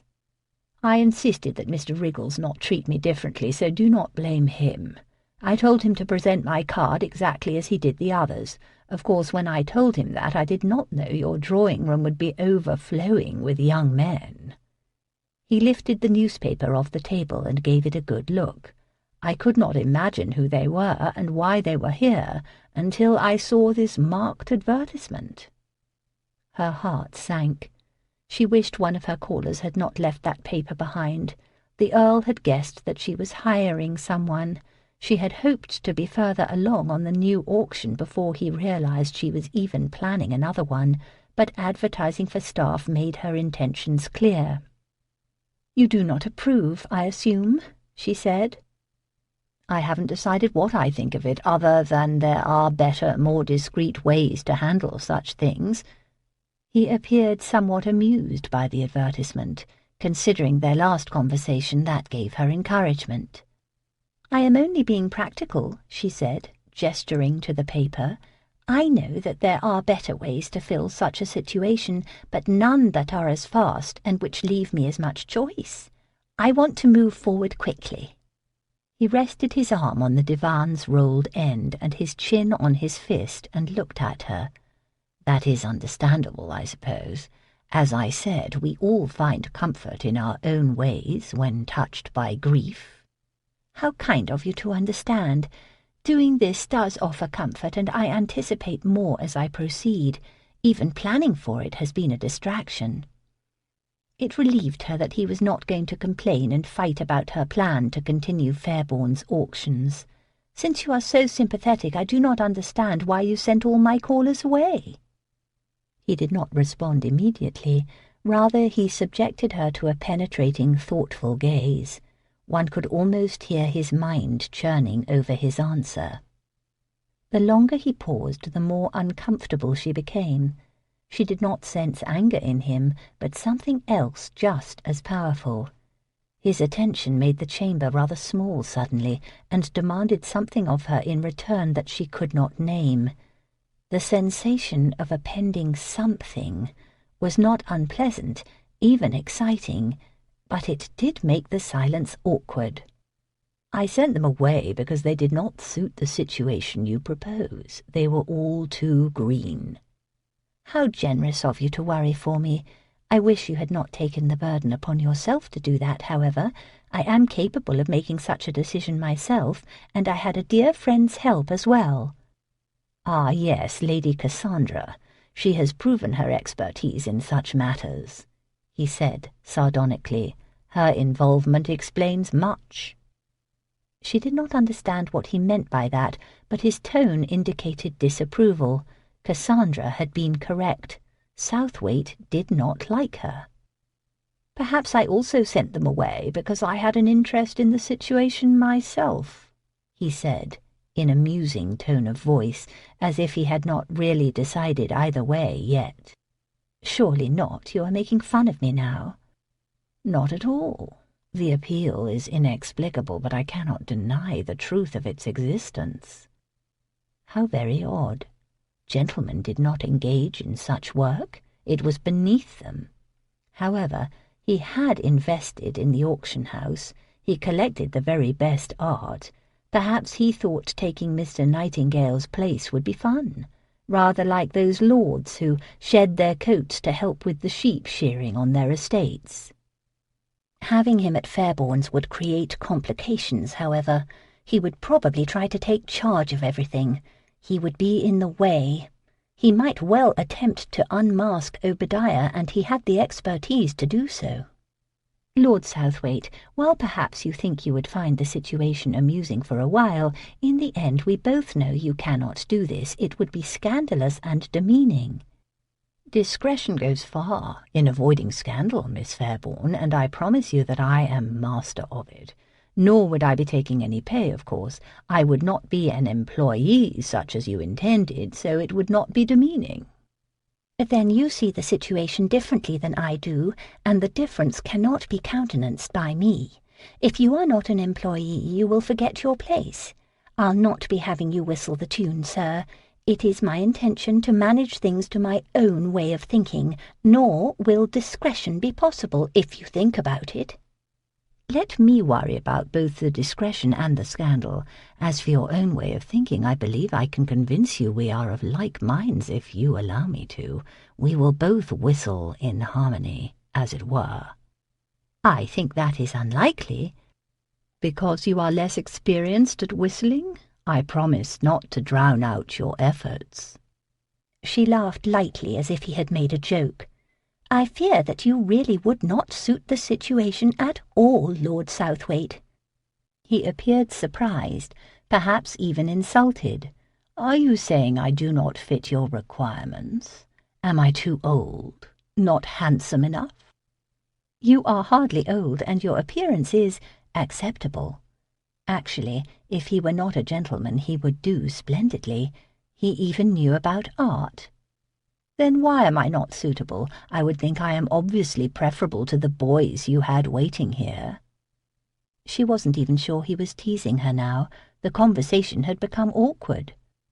"I trust that you do not expect me to remove my coats to prove that I satisfy the requirement regarding physique," he said. "I would find that undignified." Oh, dear heavens, he must have overheard Cassandra. "Yes, please do not. That is, I am sure that your strength is undeniable. No one could doubt it. Demonstration is not necessary." "I am relieved to hear it, and I assure you I require no similar proof of your physical attributes either. At least, not in advance." What an odd and shocking thing to even suggest. She stared at him dumbfounded. He smiled back warmly. Miss Fairbourne appeared extremely surprised. Good. Darius trusted that she was comprehending the foolishness of that advertisement now that a man had actually taken her up on the offer.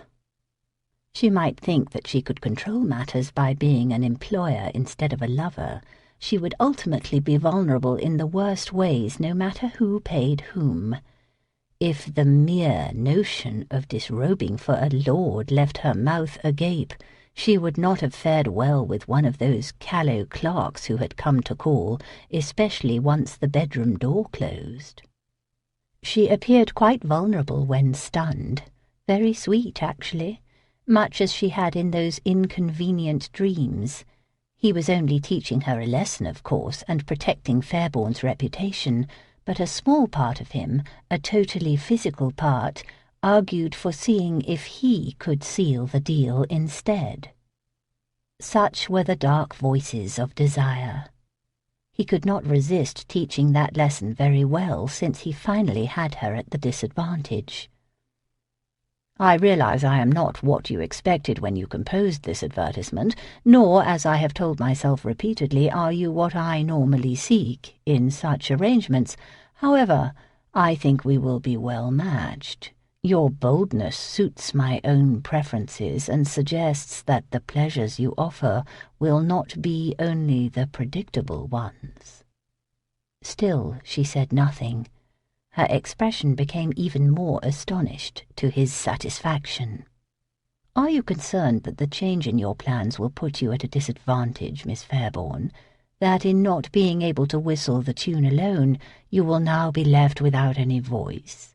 Or that, due to our difference in stations, and due to your original intention to pay, that I will be ungenerous either in my attentions or my appreciation? I promise that you will have no complaints, and if you do, I will correct the situation at once, just as I am sure you will address any of mine." She narrowed her eyes and frowned. "Lord Southwaite, what are you talking about?"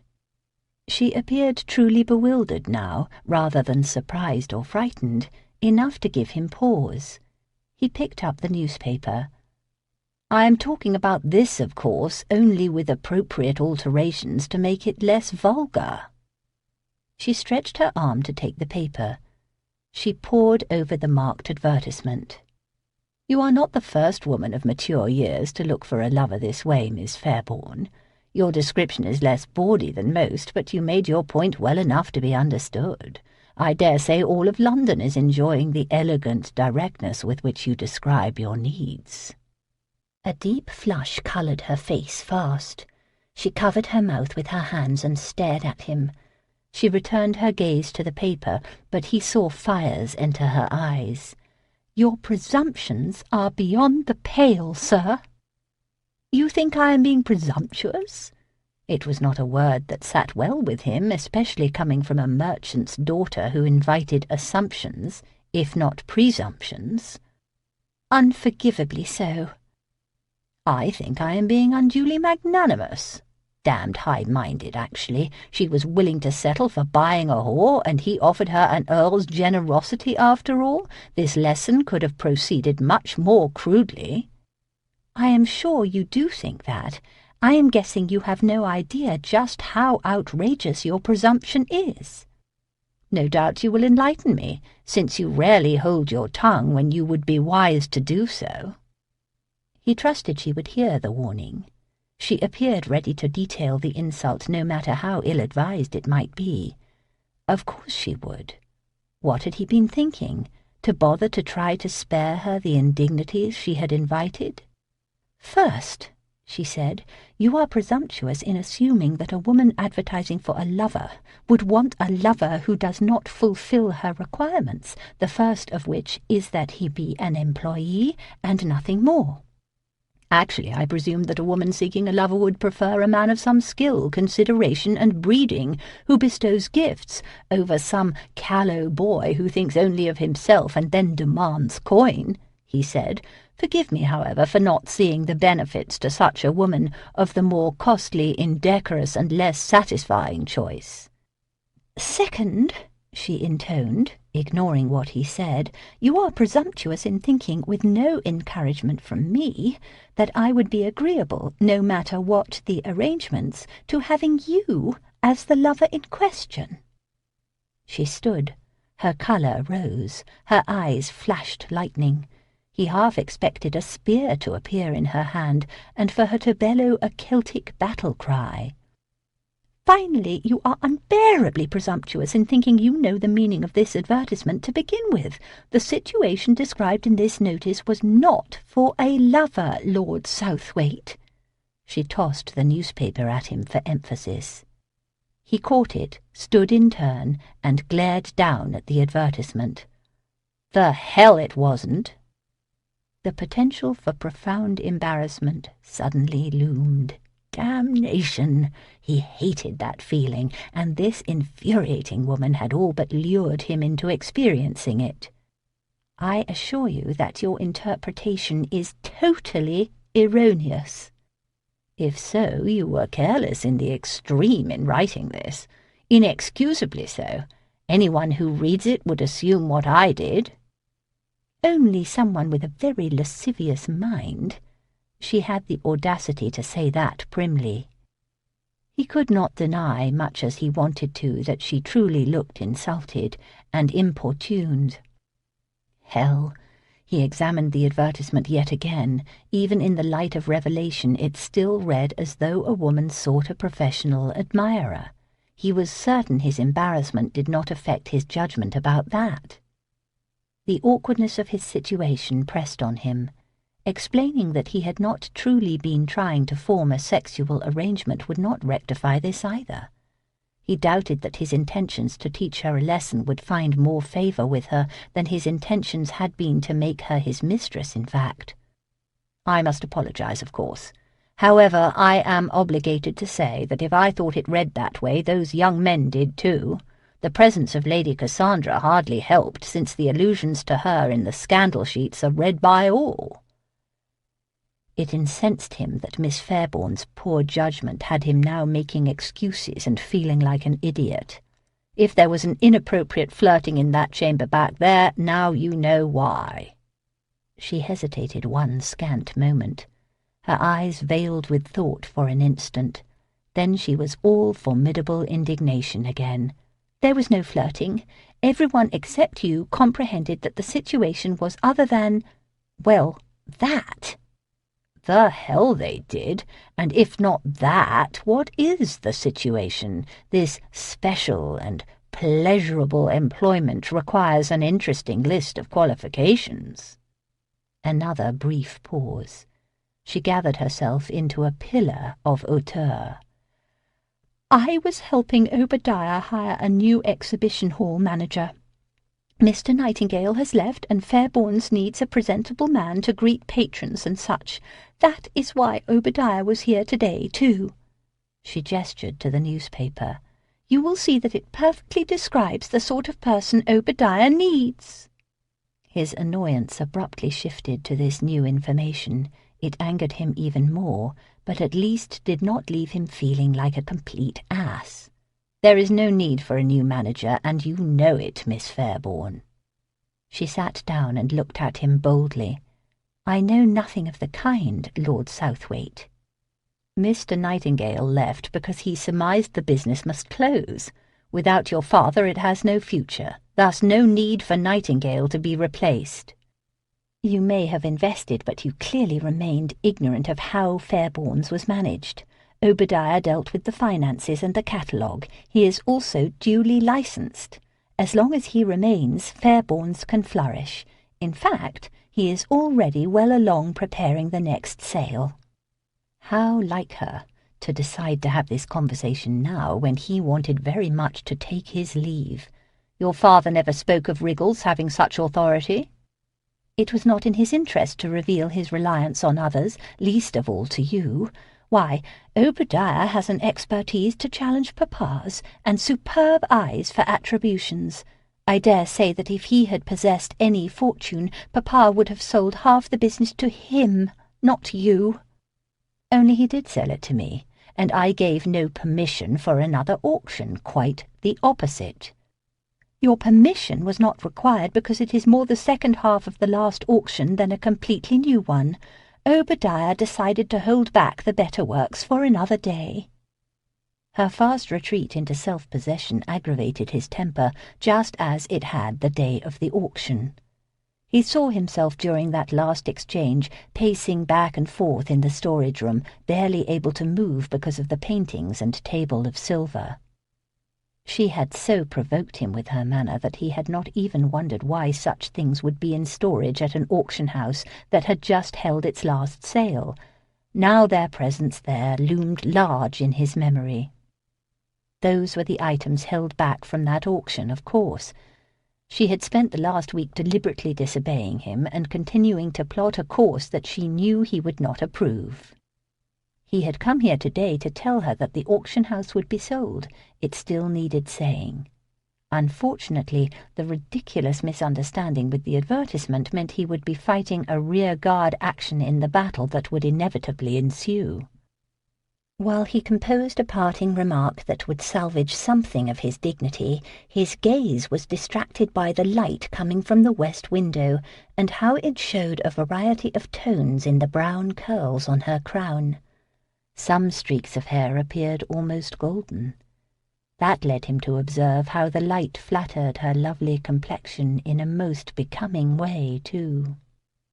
From this position he could also see the pale skin extending down prettily to the neckline of the simple black dress that covered breasts of admirable size. The high waist of her dress and his current perspective suggested that she would appear quite lovely if those breasts were visible. They would be very pale and perfect, like the skin he could see, and firm and round, with pink. It was definitely past time to leave. "It has been an afternoon for misunderstandings, Miss Fairbourne. I think it best if I return another day to discuss our business, lest there be more of them. I will tell Mr. Wriggles to expect me at Fairbourne's on occasion so I can decide just where things stand there, in light of this new information you have revealed." "I agree that it might be wise to put off any discussion, Lord Southwaite. However, I should make it clear right now that Fairbourne's must not be sold." Her shoulders squared. Her chin rose. "It cannot be sold. It will not be sold." He was not accustomed to women speaking to him in the sort of tone she had just used, nor did he take well being the subject of the furious impertinence in her eyes. Her challenge was unmistakable, and his blood urged him to answer it. Instead, he pulled out his pocket-watch and glanced at it. "I regret that I do not have time to explain your errors on that topic right now." "I do not require more time or conversation. I merely thought it best to explain just which tune I intend to whistle with you." Several rude responses sprang to mind, referencing how she would whistle however he wanted before he was done with her. "I look forward to hearing more notes at another time." He bowed. "I will leave you now. My apologies once more for the misunderstanding today." "We will never speak of it again, Lord Southwaite. By morning, it will be as if it never happened, and we will forget it completely." Chapter 6. The next morning Emma sat in the little chamber she used as a morning room, eating breakfast with Cassandra at a table near a back window that overlooked the garden. A small watch lay on the table among their plates and cutlery, showing the hour of 9:30. Mr. Weatherby would send candidates for the situation at Fairbourne's beginning at 10. Cassandra had set that watch there. Whenever Emma saw it, she thought about the advertisement. That, in turn, led her memory to the meeting yesterday with Southwaite. She had dubbed the entire disaster the outrageous misconception. Cassandra set down her fork and demanded her attention. "You have been too quiet. I think you are deliberately teasing me with your silence. You know I am curious about your caller yesterday. What did Southwaite want with you?" It was a simple, brief social call. He did not want anything. "I trust that you scolded him for sending away your young men." "I did, politely but firmly. However, they were not my young men, and I would appreciate your not calling them that. I am merely Fairbourne's agent. That advertisement has absolutely nothing to do with me." "My, you are in a pique today. I hope that your disposition improves before we begin our meetings in the library. It will not be helpful if you present yourself as cross and unpleasant." "And why not? It is not as if I am seeking this young man to dance attendance on me." She peered critically at Cassandra. "There can be no misunderstanding about that, I hope. I have wondered if including that requirement of enjoying female company was ill-advised. It seemed to me that most of those men yesterday were too bold in flirting." Cassandra shrugged. "I did not find them over-bold. I believe they merely hoped to prove they had the requisite charm. That requirement may have been ill-advised as well. Since both were added by me, are you now criticizing my advice? You are out of sorts today, but please do not turn your bad humour in my direction." Emma bowed her head and tried to reclaim a better frame of mind. It was not fair to blame Cassandra for the embarrassment of the outrageous misconception. Surely Cassandra had not deliberately written the advertisement with the intention that it be interpreted in shocking ways. Or had she? Cassandra's comments about flirting and flattery doing Emma good sprang to mind. So did the suggestion that they find her a man. No, surely not. Lord Southwaite's accusations and presumptions were making her too suspicious. Emma wished she had forgotten all about that humiliation by morning, the way she had told Southwaite she would. Instead, she spent the whole night thinking about it. She had tried to give fair and honest thought to the misunderstanding with which it began. In hindsight, she had to admit that his reading of her advertisement had not been entirely implausible. Their conversation, which had been a comedy of misconstruction, might have even given him reason to think she was amenable to his scandalous proposal. However, as a gentleman, he should have made sure that she did not mind being propositioned before assuming that she would agree to his proposition. His boldness could not be excused. The night being long and her thoughts being deep, she had inevitably pondered why an earl would be interested in Emma Fairbourne at all, least of all as a mistress. It really made no sense, unless Southwaite preferred women far below him in station, and was not above taking advantage of a situation where one dropped into his lap. The lower born, the more grateful, no doubt. The more ordinary, the more in awe of him. The less wealthy, the cheaper to impress. His interest was not to his credit nor to hers, and so, when her sleepy thoughts had wandered into speculating what it was like to be such a man's mistress, she mostly managed to stop them before they drifted to the physical parts of such arrangements. Unfortunately, one thought snuck there anyway, and shocked her by provoking lazy titillations that slyly aroused her before she realized what was happening. The memory of that made her feel ridiculous now. The entire outrageous misconception did. The only good thing to come out of the upsetting episode was that once more she had bought some time. He had come to demand Fairbourne's be sold, she was quite sure. He would return to raise the question eventually. She counted on him being embarrassed enough by the outrageous misconception that he would not press his case for at least a few days. "Cassandra, I know that you think flirting is as normal as breathing, and part of a man's charm when he possesses any at all. However, do you think... I found myself wondering last night if perhaps my advertisement might be misunderstood by some of these young men." "Misunderstood? How so?" "Is it possible that some of them believed the employment to be not only special and pleasurable, but also private? Very private?" Cassandra thought that very funny. She answered between giggles. "I suppose if a man were inclined to assume you were desperate, he might, or that I was, come to think about it. After all, you might have been aiding me in the search, not I aiding you." She grinned while she patted Emma's hand. "Believe me, when women do write advertisements such as you imply, there is nothing subtle about it. Only an idiot would assume that your situation involved nothing more than private intimacies."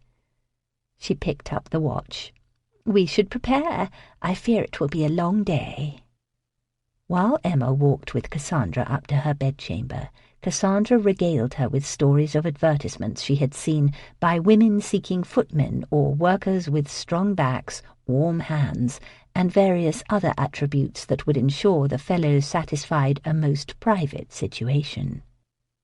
Considering that her own advertisement had called for a strong physique, Emma was not nearly as amused as Cassandra expected. She suspected Cassandra had indeed planned to encourage young men to assume such private pleasures, if not with Emma Fairbourne, then with ladies who patronized the auction house. The new man should not expect the situation to consist of nothing more than that, but Cassandra assumed that had been part of Mr. Nightingale's success, and had implied such duties when she revised the advertisement's words. Emma felt very stupid that she had, once again, not interpreted Cassandra's entendres correctly. If she was right, then the outrageous misconception had not been nearly as outrageous as she had thought. Not that she would ever admit that to the Earl of Southwaite. At 2 o'clock that afternoon, Emma called for her carriage. She pulled on her black gloves, tied on her black bonnet, picked up her black parasol, and strode down the stairs of her house. On the second level she glanced into the drawing-room. The empty drawing-room. Not a single applicant had been sent by Mr. Weatherby today. She and Cassandra had waited in vain all morning to see if Mr. Lawton could be improved upon by someone in today's batch of hopeful young men. A half-hour later she entered Mr. Weatherby's chambers on Green Street. After a brief wait, Mr. Weatherby received her. She explained her surprise at the dearth of applicants today for her advertised situation. Were there no inquiries at all? Mr. Weatherby, a solicitor who supplemented his fees by offering services such as he now provided to her, was a short, thin man composed of points, the most prominent being that of his nose. Pointed ears and eyebrows sung in harmony, and given the tune being played, even his shirt-collar's ends seemed to hum along. He responded blandly, "It happens this way sometimes. Most of the response comes the first day the advertisement runs in the newspaper." "Most, you say? In this case it was all." "I am not responsible for the success of an advertisement, Miss Fairbourne. I cannot imagine what you expect of me, but I am sure that I cannot help you." His nose aimed down to a paper on his desk. "My clerk will see you out." He was rudely dismissing her without even the courtesy of an adequate explanation. She remained steadfast in her chair. He refused to acknowledge that she still sat there. Finally she stood. Positioned across the desk's expanse from the solicitor, she slammed her parasol down on the desk with as much force as she could. The inkwell jumped. Mr. Weatherby did too. Then he reared back in his chair, eyes wide and mouth open, aghast at how close that parasol had come to his bent head. "Mr. Weatherby, you were more than solicitous the day you sold me your services. You can remain courteous today, as I ask the reason your services have halted with such abruptness. I am not so stupid as to believe that every single person in London even slightly suitable for that position came here all on one day." He just stared at her and the parasol with astonishment. She stood the parasol up on the desk and held it by its hilt. "Did even a single man come here today in response to the notice?" Mr. Weatherby nodded. "How many?" Dumbfounded, he held up 5 fingers. "Why did you not send them to my house?" Mr. Weatherby hesitated. Emma readjusted her grip on the parasol. Mr. Weatherby cleared his throat, found his voice, and explained. "I am thinking this must be it, Miss Fairbourne," her coachman, Mr. Dillon, said. 5T is the one the fellow at the White Swan described." Emma looked at the pale facade of the huge townhouse facing St. James Square. It certainly looked big enough to be an earl's home. She would have to trust that the fellow at the White Swan had gotten it right. She alighted and paused to fish a calling card from her reticule. She gave her bonnet a tweak on its rim to ensure it was straight. Calling up the blistering fury that had brought her here and swallowing the sudden misgivings that assaulted her, she approached the door. Although overwhelmed in her memory by thoughts of the outrageous misconception, Southwaite's parting comment about visiting the auction house had nagged at her all night too. It implied more interference than she had expected, or than she could afford. Southwaite was sceptical of her claims about Obadiah, so it would not do for Southwaite to loiter around the exhibition hall. If he did, she could not go there herself and attend to the duties that she had claimed Obadiah would be performing. By morning she had convinced herself that he would probably visit once or twice at most, and that his words did not herald the trouble she feared. Now she knew differently. She was shown to a drawing-room, one 3 times the size of her own. Paintings hung on the walls, and she recognized several as having been purchased at Fairbourne's auctions. It was a very pale room otherwise, which set off the paintings quite nicely. The furniture appeared finely boned, except for one rather large-scaled, upholstered armchair near the fireplace. It had 2 gilt griffins flanking its sides, their legs forming the chair's base and their heads supporting the chair's arms. She did not wait long before the Earl arrived. He entered with a servant bearing a tray. Southwaite was dressed informally, as if he were visiting his country estate and had been riding. His circles would know what days he usually received callers, and apparently this was not one of them. "Miss Fairbourne, I am happy to see you. Come and sit over here with me." His arm ushered her decidedly in the direction he required. He guided her to the fireplace. She perched herself on an elegant padded bench. He took the large chair. She realized it was there just for him. He would be uncomfortable on anything much smaller.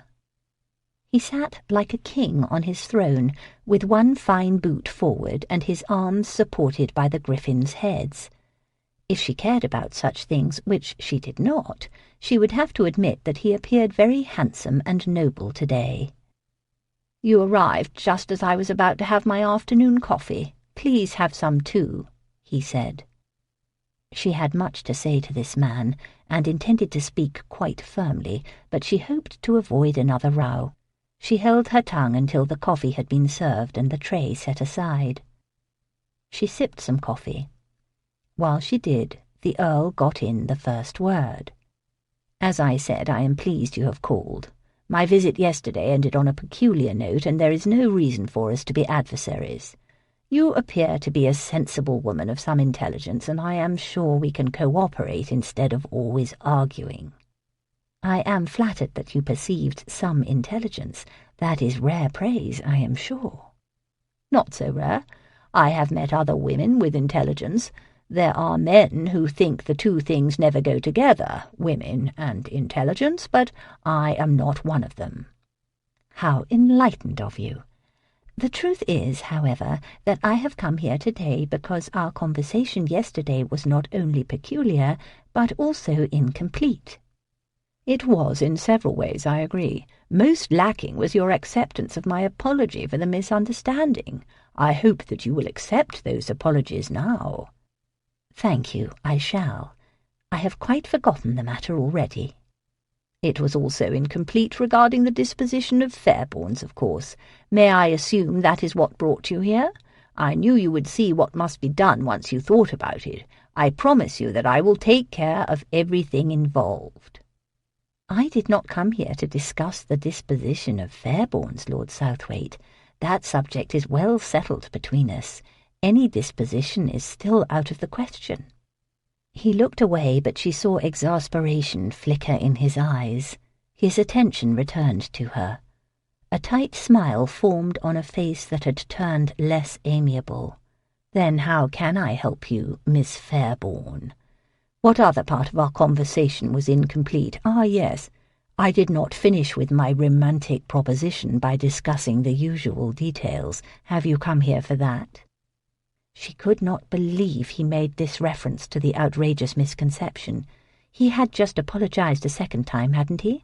They should be pretending it had never happened. Instead, he all but invited her once more to be his mistress, only without any misunderstanding as an excuse. He watched her with dark humour. He was not flirting. Surely not. However, he observed her most specifically as if he were truly interested in her reaction. She could not dispel the notion that he waited to see his reference fluster her, as if that would be some victory for him. She managed not to reveal her surprise. However, she reacted to his gaze and insinuation, and not with the indignation that was warranted. Instead of disgust or anger, a very different emotion affected her. A thrilling sensation fluttered up to her throat, then spiraled down through her body, stirring her. Invisible sparkles danced on her skin, and a foolish giggle bubbled in her brain. It was much like the taste of forbidden pleasure last night, only much less languid. It dismayed her that her own femininity conspired against her by making her susceptible to this man, in that way, at this time. How incredibly unfair. She reminded herself that Southwaite wanted to destroy Fairbourne's.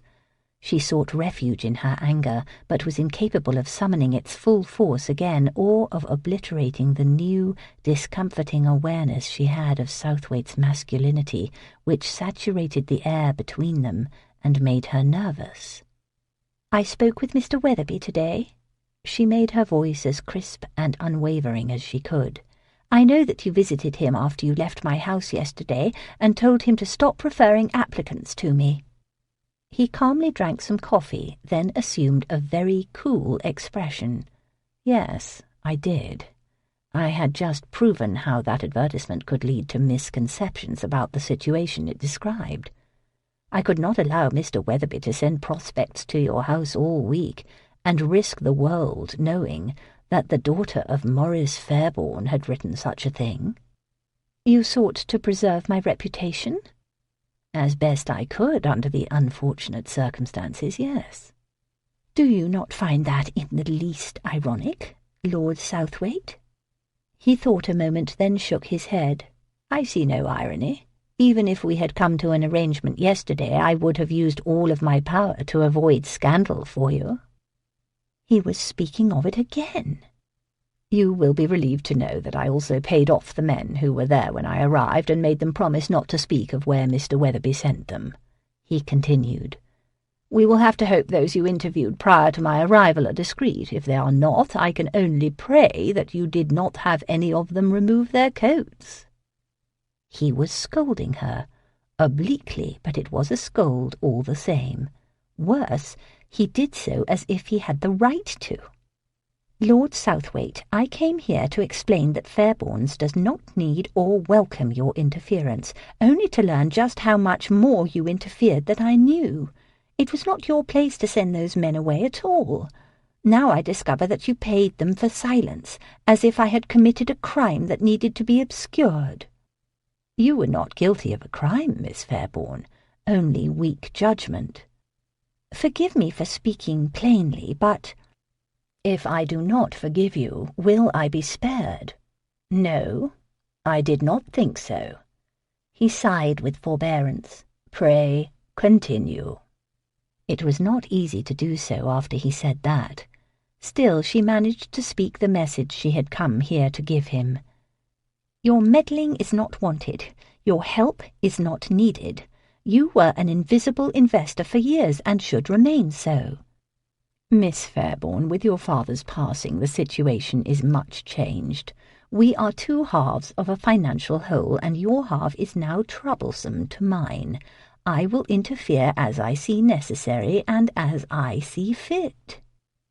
He spoke like the lord he was, without the slightest note of apology or hesitation. Her mind formed scathing criticisms of his arrogant manner. Another part of her, the stupid feminine part giving her unexpected trouble today, was awed by his masterful presence and supreme confidence. A slow smile appeared on his stunningly handsome face.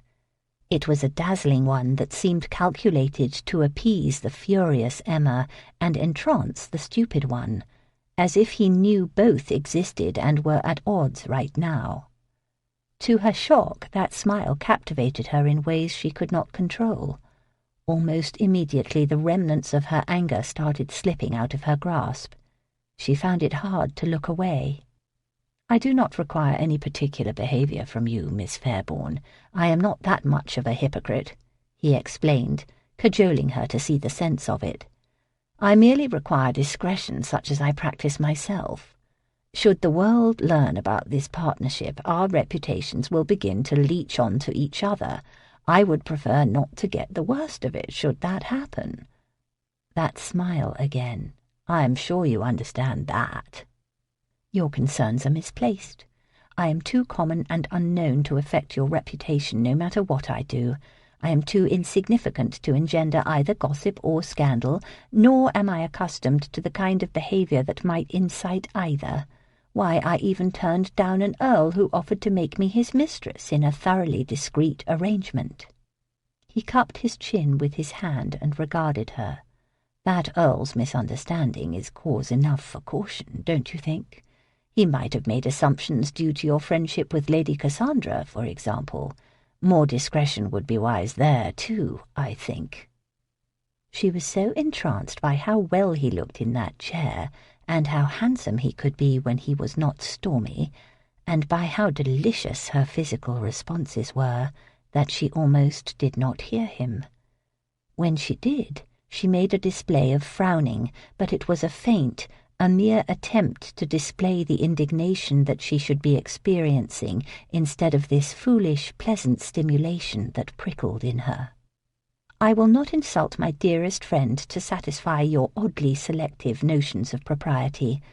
As for the rest, if you do not interfere with Fairbourne's, no one will be the wiser about your investment, thus removing the reason you claim a need to interfere to begin with. I am sure you understand that." She stood to make good an escape, before she did something that revealed how a hidden part of her had lost all claim to sense or strength. "Good day to you, Lord Southwaite. Thank you for receiving me so I could make my position clear." "Are you finally ready to ride?" The question, spoken with sharp impatience, pulled Darius out of his contemplation of Miss Fairbourne as soon as he opened the library door. His friend, Gavin Norwood, Viscount Kendale, did not wait for an answer. Already he was gathering his limbs and rising to leave. 5 minutes, you said," Kendale muttered, raking his dark hair with his fingers while he reached for his gloves with his other hand. "I could be halfway to the coast by now." "My caller's mission was not as friendly as I had hoped," Darius said. "It required some time to come to an understanding with the lady." Not that they had come to one, he admitted to himself. He had put off this journey with Kendale and chosen to see Miss Fairbourne only because he assumed she had come to capitulate. It turned out that instead she had come to upbraid him. No one did that. Women surely did not dare such a thing and remain unscathed, not even lovers who tried it while employing pouts or, more annoyingly, caresses. At least he had not been at the disadvantage this time, even if she did have her say. He had also learned something about Emma Fairbourne. A smile could fluster her faster than a scowl, and a command could end an argument more surely than a threat. He would not have minded exploring just where more smiles and commands could have led. Her extreme boldness today hardly encouraged the indifference he had sworn regarding her. In response, he had experienced the urge to demand she bend to his will. Various ways of effecting that, most of them involving erotic subjugation on her part, had played through his mind vividly while they sat together. The remnants of those images still distracted him.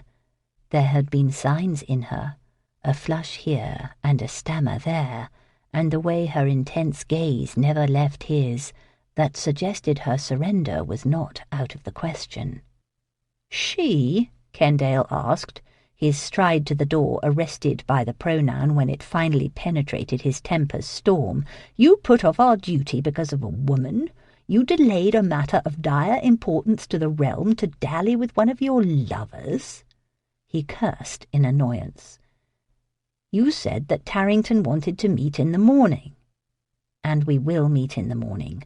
I stole no more than 30 minutes, and that we can spare. The woman is not a lover either, so please start no rumours." "I don't know her name. How can I start a rumour? As for 30 minutes, I have seen men die because of a delay much shorter." Darius opened the door to encourage Kendale to stride again, right out to the horses. Tomorrow morning's plans were important, but not nearly as significant as Kendale hoped. It was tomorrow night's meeting that would tell whether long-laid strategies had borne enough fruit to be successful. Darius understood Kendale's preference for action over negotiation. Kendale had been in the army after all, but it was the latter that might make their efforts work in the long run. "Ours is merely an independent surveillance regarding movements on the coast, Kendale. It is not a military manoeuvre. No one will die even if we are 2 days late, let alone half an hour." Kendale walked by, brow furrowed and steely gaze straight ahead. "A lot you know about manoeuvres, military or otherwise, or about the small mistakes that cause some men to die in them." Chapter 7. Having fed Southwaite the lie about Obadiah running things at Fairbourne's, Emma was reduced to complicated machinations in order to perform her duties at the auction house. She dared not just walk in the door, lest the Earl be there to investigate his investment. For all of her bravado, she knew that she had failed to obtain Southwaite's agreement not to interfere at their last meeting. Rather, the opposite might have occurred. She feared that she had dared him to do something he might not have done otherwise. Worse, she suspected he knew about the sparkles and flutters. The more she remembered that slow smile and cajoling voice, the more she pictured the way he had looked at her, the stronger that suspicion became. In order to make any progress with the catalogue, she devised a system of communication with Obadiah. Doing so forced her to confide the news of the Earl's partnership to him. Obadiah took it very well, but then the arrangement had not depleted his family business by half, had it? For the next 3 mornings she sent a note to Fairbourne's with a footman asking if Lord Southwaite had come by. If Obadiah responded in the negative, as he did each day, she had the carriage bring her over. Before entering, however, she checked the front window. Obadiah had agreed to leave the Angelica Kaufmann in the window if Southwaite still was not there.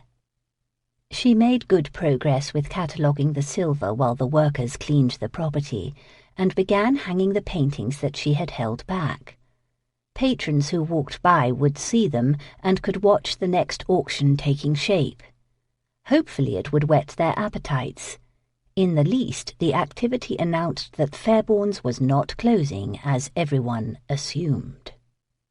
She worried about enhancing the offerings, and even turned to considering her family's own collections to see what might be sacrificed if necessary. The best art was not in London, unfortunately. Papa had moved the most prized paintings to his cottage on the coast, where he would retreat for privacy and renewal. If she were reduced to selling any of them, she would have to transport them to London, which would involve a journey she would rather not make. When she returned to her house on the 3rd afternoon, Maitland immediately asked for a private word. Tall, thick, and black-haired, Maitland's size inspired a sense of safety in this house now that she lived here as a lone woman. Even his craggy face would discourage ne'er-do-wells. "A person came and is waiting for you," he said. "There is no card." "Is there a name?" "No name either, Miss Fairbourne." "If there is no card and no name, why did you allow this person to wait?" "I thought I should, Miss Fairbourne. She said she had brought some items to consign at your auction." "If that is the reason for her visit, you did not err in your judgment. Sometimes people, and especially women, do not want to have it known they sell their property thus, and seek private conversations. It was customary to keep such consigners' identities a secret, and note in the auction catalogue only that the property was that of an esteemed gentleman or a discreet patron." "Where is she?" "In the garden, Miss Fairbourne. She preferred to stay out there, she said." Emma walked to the morning room and to the French doors that gave out to the back terrace. Despite their distorting glass panes, she could make out her visitor sitting on a stone bench near the terrace's low wall. The woman wore a loose, full-sleeved, soft grey dress, bound under her breasts with a broad red sash. A shawl of grey and red pattern hung from her shoulders. Her long auburn hair fell free in the current style, and a grey and red turban had been tied in a full, carefree wrap around her crown. Emma envied the style with which this stranger wore that headdress. She herself had tried many times to make such a turban appear exotic and artistic on her own head. She had managed only to appear like someone done up for the stage in a silly costume. She opened the door, and the image of her guest clarified. The face under that turban turned to her, and she saw its delicate beauty and captivating deep brown eyes. Emma greeted the young woman as best she could, considering she did not have a name. "I am told you have brought some items for consignment. Why don't you remove them from your reticule so I can see what they are and assess what they might bring?" "They are not in my reticule." The woman spoke slowly and carefully, as if considering every word. Emma heard the lingering accent that indicated her lovely guest was French, but probably not a recent arrival. She was an émigré, no doubt, a refugee from the Revolution who had today come to sell valuables carried out when she fled.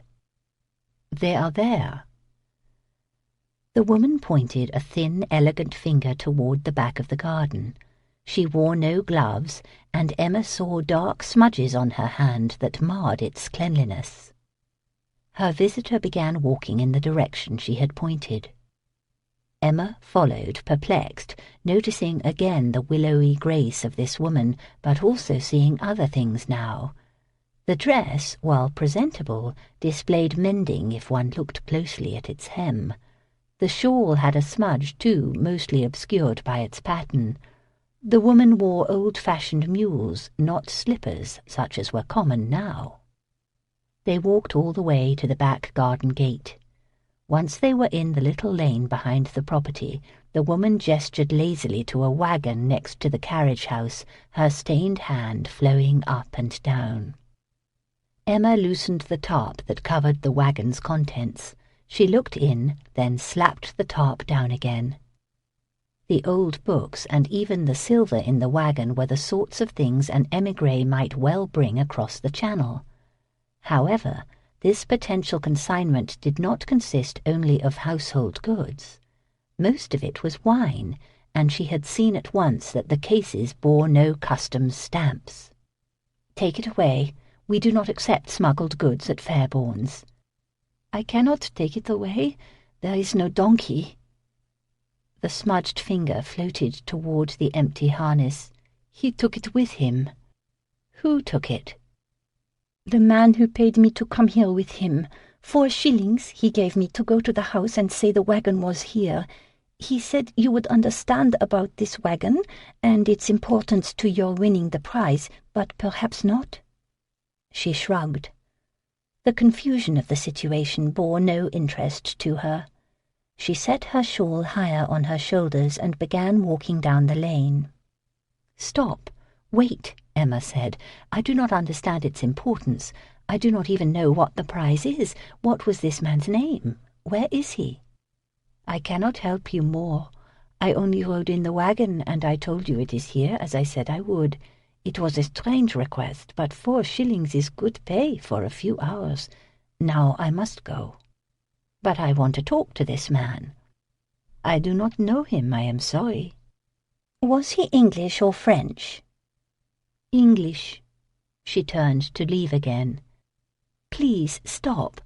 If you see this man again, tell him that I need to speak with him. Will you do that for me? The woman considered it. If I see him, I will tell him. Emma watched the grey dress grow smaller as her guest walked away. Then she returned to that wagon and lifted the edge of the tarp again. She examined the silver and the books and the wine, especially the wine. She counted 15 cases. She felt inside a large trunk. Her fingers slid over satin and lace. This wine must have been smuggled into England. Probably the cloth had been too. That was why it had been brought here to the house in a clandestine manner. It appeared that someone assumed that Fairbournes would be willing to accept the contents of this wagon. She did not want to imagine why such an assumption would be made. The disheartening conclusions pressed on her anyway, evoking a scathing disappointment that tainted memories she held in her heart. How many of the consignments over the years described as from the estate of a gentleman had in fact arrived like this, anonymously and very quietly? She tied down the canvas so the wagon's contents would be protected and also invisible. Then she returned to the house and sought out Maitland. Maitland, that woman today. Have there been others? Strangers like her who came to the garden door and asked for my father and who left wagons near the carriage house? There were some these last years, not many. He paused, then added with earnest apology in his voice, Mr. Fairbourne seemed to know when they would come. I thought you must know too. If my actions have distressed you, I am abjectly sorry. Do not apologize. It was wise for me to see her. She retreated to her chamber before she did something that revealed her shock and disappointment. If Maitland knew, all the servants probably did.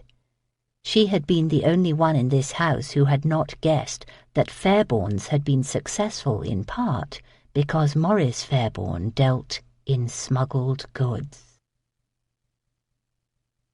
Darius ran his finger down the row of figures, then glanced across the desk at Obadiah Riggles. The older man tried to mask his discomfort at being subjected to this interrogation, but the way he kept blinking gave him away. I have duties to attend to, Lord Southwaite, if you can spare me now. Not quite yet, Riggles. It was not clear what Riggles thought his current duties might be. That he had resisted being dragged back to this office and had tried repeatedly to get away could not be denied, however. There are consignments going back years for which there are no names, Darius said. Does discretion extend to the accounts if an individual requests privacy? Obadiah's face tinted with a flush. Sometimes. That is, Mr. Fairbourne would make that decision, as you can imagine. Yet Miss Fairbourne said that you kept the accounts, so Maurice would instruct you to leave off the names? Obadiah's head dipped in what appeared to be a nod. Darius found the last payment made to him as a partner. His name was not present either. He recognized it only from the amount. He sat back and gave Riggles a good examination. The fellow looked to be a man who would not know how to be deceptive even if he wanted to be. That probably explained why being confronted with the extensive ambiguities in these accounts caused him such ill ease. A smile kept forming and fading on that pale face, but even at its broadest it could not hide the caution in Riggles's eyes. "How much do you anticipate the next auction bringing in?" Darius asked. Riggles sat straight, startled. "Next one, sir?" "Miss Fairbourne has told me there is to be another." "She has?" "The paintings being hung on the walls today also gave me a clue." "Oh, yes, I see how that might make it obvious. I suppose since you know about it, we hope for many thousands, and should see it if the jewels remain with us." "Jewels?" "Lady Cassandra Vernon's jewels. Mr. Fairbourne estimated, that is, Mr. Fairbourne and I, estimated they would go for 2,000 on their own." Darius closed the account book and stood. Obadiah jumped to his feet. "I trust that you have learned what you sought to know, Lord Southwaite," he said earnestly. "Hardly."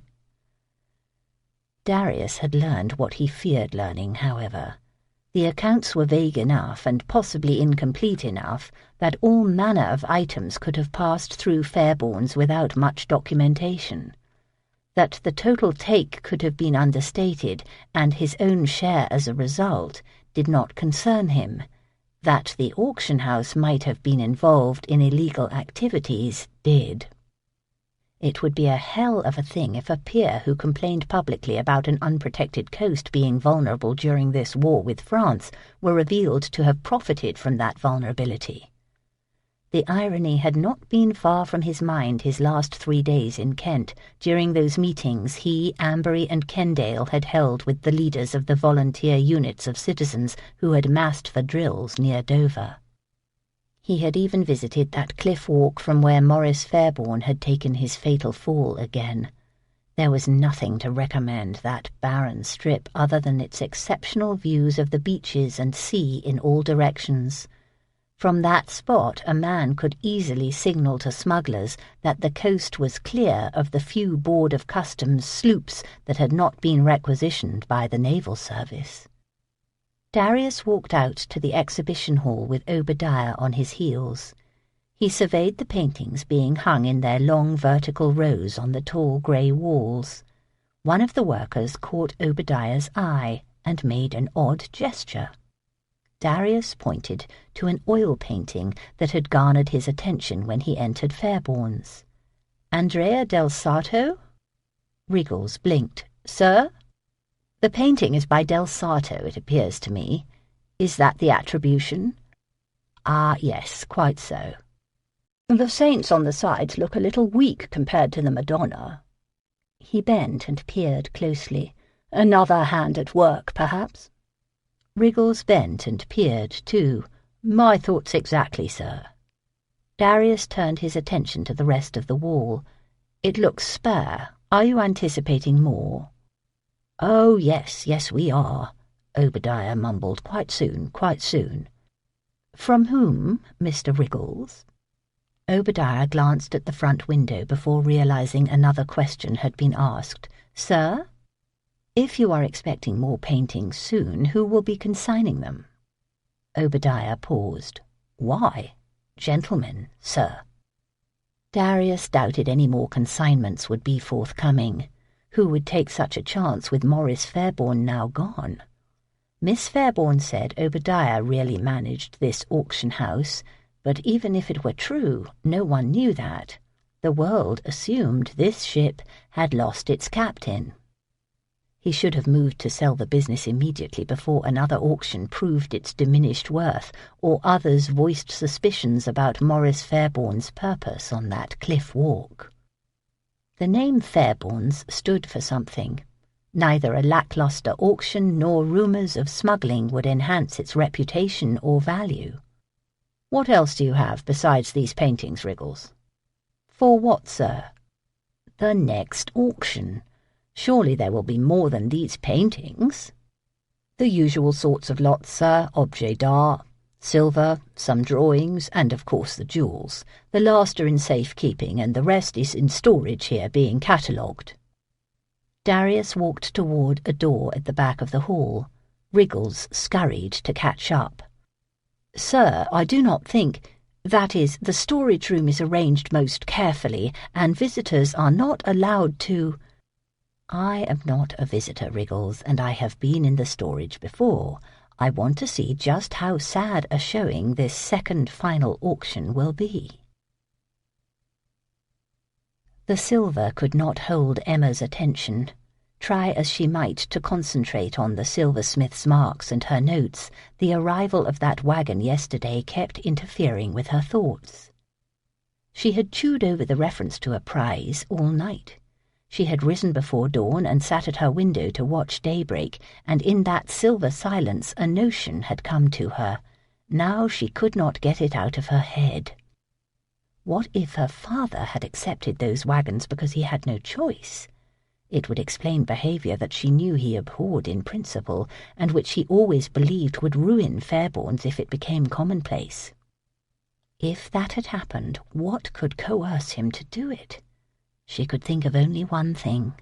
He would do it to protect that which was more valuable to him than Fairbourne's, or even his own good name. He would do it to protect her, or Robert. She gazed at her fluid reflection in a polished silver tray lying in front of her on the desk. Papa had always spoken with great conviction that Robert would return.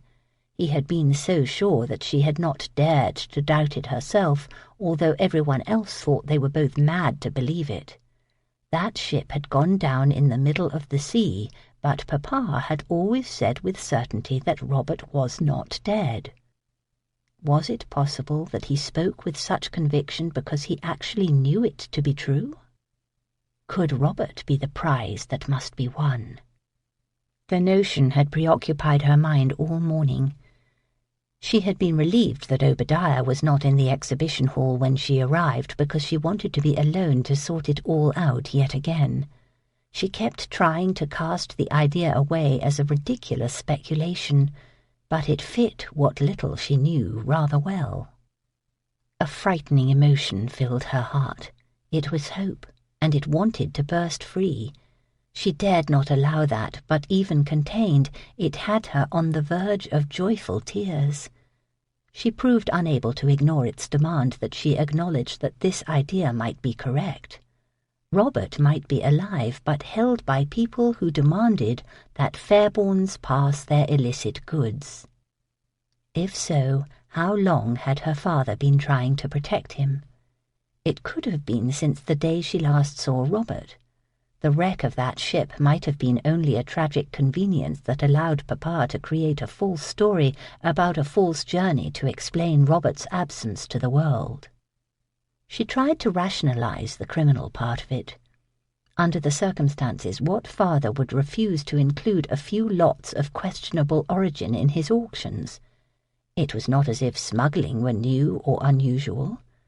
The Kent coastline had been a smuggler's lair for generations, and everyone knew it. Half that county's population must be involved in either bringing goods in or moving them on to London and other cities. One might even say the wonder was that her father had not set up Fairbourne specifically to enrich himself thus. Only he had not, she knew. He prided himself on being a fair and honest man, and both qualities had distinguished his sales as well as his character. It must have sickened him to be required to debase himself, even if the reason was as good as they came. It would sicken her, too, but if there were a chance she could see her brother again, if he might come home to her and Fairbourne's and take their father's place, if she might laugh with him again, even one more time, she would do it too. She had gone out in the morning and taken a better look at the contents of that wagon. All of it, even the wine, could be sold as if it came from someone in England. It should fetch a good price, only she had no idea to whom she was supposed to give the proceeds. She pondered whether to bring the wagon here and what story to give Obadiah. A plan was forming when abruptly the door opened, shattering her privacy. Suddenly Southwaite stood there, looking at her with surprise. Obadiah's head angled around from behind the Earl's shoulder. She managed a hooded glare at Obadiah for failing to remove the Kaufman from the window. Then she greeted Southwaite with as bright an expression as she could muster. "How good of you to visit us, sir. Were you riding by and decided to pay a very brief social call?" "I have been here some hours, and my purpose was not social." "So you have chosen to interfere anyway, despite what I said at our last meeting?" "I have chosen to assess the situation here as I see fit, as I explained at our last meeting." He strolled into the chamber and looked at the deep shelves that held urns and old porcelain. While he distracted himself, she slid her catalogue notes under the silver tray. Lord Southwaite arrived early and immediately went to your father's office, Miss Fairbourne. Obadiah's expressions, invisible to Southwaite, communicated warning and distress. He insisted that I accompany him at once to explain what matters he might need explained. That clarified why the Kaufman had not been removed from the window, but left other unfortunate puzzles. "Matters?" she asked, tipping her head up to smile at the Earl. Southwaite ignored her prompt. He gazed down at the table where she sat. "Do you have a fondness for silver?" "Yes, I do. I possess an unabated passion for it. I always come here before auctions to admire the silver." It sounded stupid to her, but he had been the one to suggest such a possibility. His right hand swung out sideways in a lazy gesture. Obadiah rightly understood that he had been dismissed, and backed out of the chamber. Southwaite sidled over to the table while his gaze examined its surface. "Some of it is handsome." He lifted a heavy candelabra and turned it to check its mark. "Is there more, or is this all of it?" "For now, this is what has come in. Obadiah told me that he anticipates another 10 lots worth next week." He set the piece down. To her surprise, he then sat on the edge of her table, his doeskin-encased hip and thigh supported by its edge, and the rest of him still braced by his other leg. The casual position brought him alarmingly close to her. 10 lots will help, but the sale needs more than silver. It is not looking good, Miss Fairbourne. Better to retreat and be remembered as excellent, rather than to let the world watch one's fall." "I am sure that more is coming, including more paintings, also books, I believe, and cases of very fine, very old wine." The lies trickled out with distressing ease. This auction had to be held now. More than pride and memories might be at stake. "Wine?" "So I hear, from the estate of a gentleman." She hoped she appeared blasé. "A gentleman who needs to pay creditors." He examined her face, as if searching to see whether she merely put him off. She kept her expression innocent, she hoped, but his attention alone sent a series of tremors through her.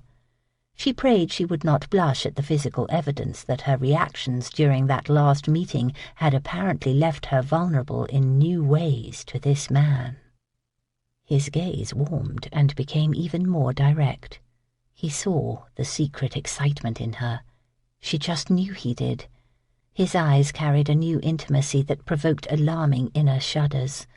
She worried that he did it deliberately to distract her and make her pliable, to prove that he knew the outrageous misconception became less presumptuous with every contact that they had. "You are not in mourning today." His examination moved down her body before finding her eyes again. His voice modulated in deep, quiet ways. He possessed a wonderful voice. Its sound affected her blood even when he vexed her. Right now she was helpless to its effects. She self-consciously touched the pale rose muslin near her shoulder. "I am not in public. I am not receiving. No one is going to see me today." "I am seeing you." He certainly was. His attention overwhelmed her. So did the way his resting on the table made him loom large, too close and too there. "Are you scolding me for inappropriate dress?" She wanted to sound haughty, but she spoke with breathless nervousness. A smile, the disarming one. That smile was very masculine, oh yes. He knew the effect he was having on her. "Far be it from me to scold you about wearing a hue that is so flattering to your complexion. As you said, no one will see you except me. It is quite private here." Very private. Obadiah had left the door ajar a bit, but not by much. The workers sounded far away. "Are you staying in town now, Lord Southwaite? You often prefer your country estate, I have heard, even during the season." She spoke to fill the silence. Perhaps sound would help her evade the spell he was weaving. I was just there for several days. I will remain in town for a while, I think." That was not good news. "All is well in Kent, I trust?" "All is normal, at least. The volunteer units don their colours and drill just as they do here in London. The tides still come in and the smugglers still run free. With the Navy deployed to stop the French if they come, there is little to halt free trade on the coast now." It took great effort not to react to this inopportune turn in the conversation. "Well, they are no real threat, unlike the French." If all that crossed were wine and lace, that would be true. However, spies also enter and information leaves. He sounded preoccupied, as if his mind did not really give much thought to his words. Her mind, on the other hand, grew increasingly alarmed. Wine and lace? One might think he knew about that wagon. She waited for him to say something else or to move. Neither happened. He just sat there observing her with some private consideration apparent in his eyes. Excitement danced in her chest, the beat increasing with each moment their gazes remained locked. She told herself she was reacting like a fool, but that did not stop the sensation. She sensed him about to move. It was in the air more than his body, although the hand that rested on the table began to rise. Almost as quickly he halted the movement. One more look, then he broke the power he had been exerting over her as surely as if he had closed a door to his soul. She found she was free and in possession of herself again, but not truly glad for it. She sought the thread of a subject that would set aside what had just happened. "Obadiah said you were asking about matters here," she said, remembering the way Obadiah's face had contorted in wordless warning before he left. "I thought that I should examine the accounts. Have you seen them?" "Obadiah deals with such things. What would I know about accounts?" "They are not difficult to comprehend if well done. These are not very detailed, I am sorry to say. There are few names attached to either income or outlays." She knew of what he spoke. She had tried to understand the books but had given up. There were a variety of possible explanations for such sketchy bookkeeping, and she suspected the Earl contemplated them. Considering what she had recently learned about her father's dealings, she did not want him doing that too much. "I know that some consignors wanted privacy," she tried. "So many?" "My father had an excellent memory. All the rest of the information was probably in his head." "No doubt." He pushed off the table and righted his coat. "I expect with some effort I will make sense of it all, even without his memory to guide me." "Perhaps you should take the accounts with you, so you may study them at your leisure." He thought about that, then waved the notion away. "I will do it here. It will give me a chance to see how Wriggles is improving this sale and whether it should even be held." He took his leave then. As he did, their gazes met once more very briefly. During those few seconds she again could not look away, or move, or even breathe very well. "Are you reading, Southwaite? Am I intruding?" Darius looked up from his book. He had not been reading. His thoughts had been on a very nervous Obadiah Wriggles, suspiciously vague account books, and a pretty woman in a rose dress surrounded by beautifully crafted old silver. He had almost kissed Emma Fairbourne today. He would like to claim it had been a mad impulse, only he never was a victim of such things, and today, in that back room, the decision to kiss her had been just that, a decision, one that had been very cool and not at all impulsive, and also very calculated. His better sense had stopped him. He supposed he was glad for that, mostly, probably. That he really wasn't, only forced the conclusion that he needed to end this alliance. He would do it very soon. "You are not disturbing me, Lydia." He set the book aside while his sister sat down in a nearby chair. "That is a pretty dress." She picked indifferently at the fabric on her lap and shrugged. Her maid had dressed Lydia's dark hair in the simplest of styles, a chignon on the nape of her neck. That had been Lydia's choice, not the servant's. For reasons he did not understand, his sister did not care about her beauty or about much at all. She had grown so quiet this last year, so nondescript and separate from the world, that he often feared for her health. He wondered if he found her even more vague and devoid of warmth today because he had spent time with a woman full of spirit and vivid humanity. He looked in Emma Fairbourne's eyes and saw an active mind and frank disposition and layers of thought and experience. He looked into Lydia's eyes and saw nothing. "You went down to Kent," she said. "You did not take me as you had promised." Her voice carried a note of accusation. He was glad to hear anything that reflected some emotion. "I went with some friends. It would not have been appropriate to bring you." She did not argue. She never did. She just gazed at him, her eyes shallow and opaque. "I want to go and live there." "No." It was an old argument between them. Her relentless pursuit of isolation troubled him like so much else about her. "I will find a companion so I am not alone." "No." "I do not understand why you refuse me this and force me to stay in town." "You do not have to understand it. You only have to obey." He spoke with irritation, not at her rebelliousness, but because this conversation was the only one they had any more. He swallowed his resentment over that and found a better tone. "You have removed yourself from society, from your friends, from our relatives, from me. I will not allow you to take the final step and remove yourself from even the observation of normal human activity." Her gaze fixed on a spot on the distant carpet.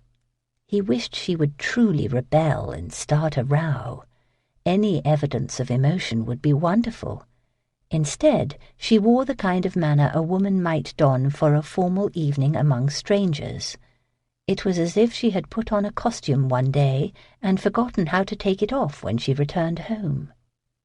The insight distracted him. Put her at the right table with the right people, and her cool blandness would not look out of place at all. The peculiarity and his worry came from the mask never dropping, even with him, especially with him. "If I were a man, you would allow me to be whatever I needed to be." She said it quietly, flatly. Then she left the library.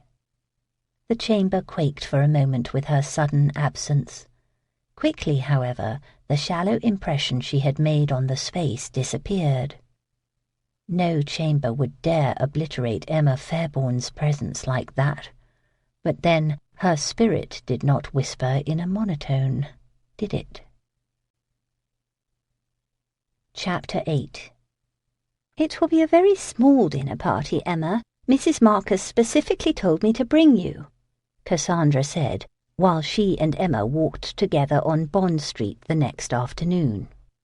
"How small?" "No more than 20, I believe." "It would be inappropriate for me to attend right now." She made a sweeping gesture at her subdued grey dress and lack of ornament, the evidence of her state of mourning. "Mrs. Marcus obviously does not think such restriction necessary for such a minor social event, nor do I, nor would anyone else who will attend. I will bow to your choice if I must, but I intend to arrange a full social agenda for you once it is acceptable." Emma rather wished Cassandra would not do that. Emma had accompanied Cassandra to a few of her parties and dinners. She never felt comfortable at them. She so clearly was out of place that it was a wonder the other guests did not simply address her as such. "The weather has been unseasonably warm, don't you think, Miss Whoever you are?" Or, "Dear social clawing friend of Lady Cassandra, have you decided how you will live now that your father's trade has been compromised by his death?" Even Cassandra's friendship was more a happy accident than a normal alliance. They had met 2 years ago while they both stood in front of a painting at the Royal Academy exhibition. Emma had muttered to herself that the artist's handling of form was flamboyant but weak, and Cassandra had taken umbrage because the artist was a friend of hers. They had argued for 15 minutes and chatted for an hour more before Emma even learned her new friend was the sister of an earl. "I will be much too busy for a social agenda, whatever that is," Emma said. "I have an auction house to manage, remember? I hope that you are not going to become like those men who attend to business and nothing else. With whom will I play then? I know why you avoid my invitations, Emma. I promise that I will only arrange future ones to parties attended by the most democratic and artistic minds. Radicals and poets will never cut you. It would not be fashionable to do so in their circles." "I am reassured that they would condescend to know such as me. I still will not fit in. That you think 20 is a small dinner party speaks eloquently of how our worlds are very different, and ne'er the twain will meet." They paused to admire some Italian cloth in a draper's window. "As for doing nothing but attending to business, I will try to avoid having it consume me. I currently can think of little else, however. Fortunately, I had a visitor yesterday, and I believe she may be able to bring me more consignments and relieve me of one worry." "Was it anyone I know?" They walked on. Possibly. She was French, although her English was quite good and not even heavily accented. She appeared poor, yet possessed a good deal of style. "If she is French, it is unlikely that I know her. My contacts with the émigré community ceased once my interest in Jacques did." "Surely your memories did not cease too?" "I have made progress in encouraging that they do, thank you." "I think she may be an artist," Emma said.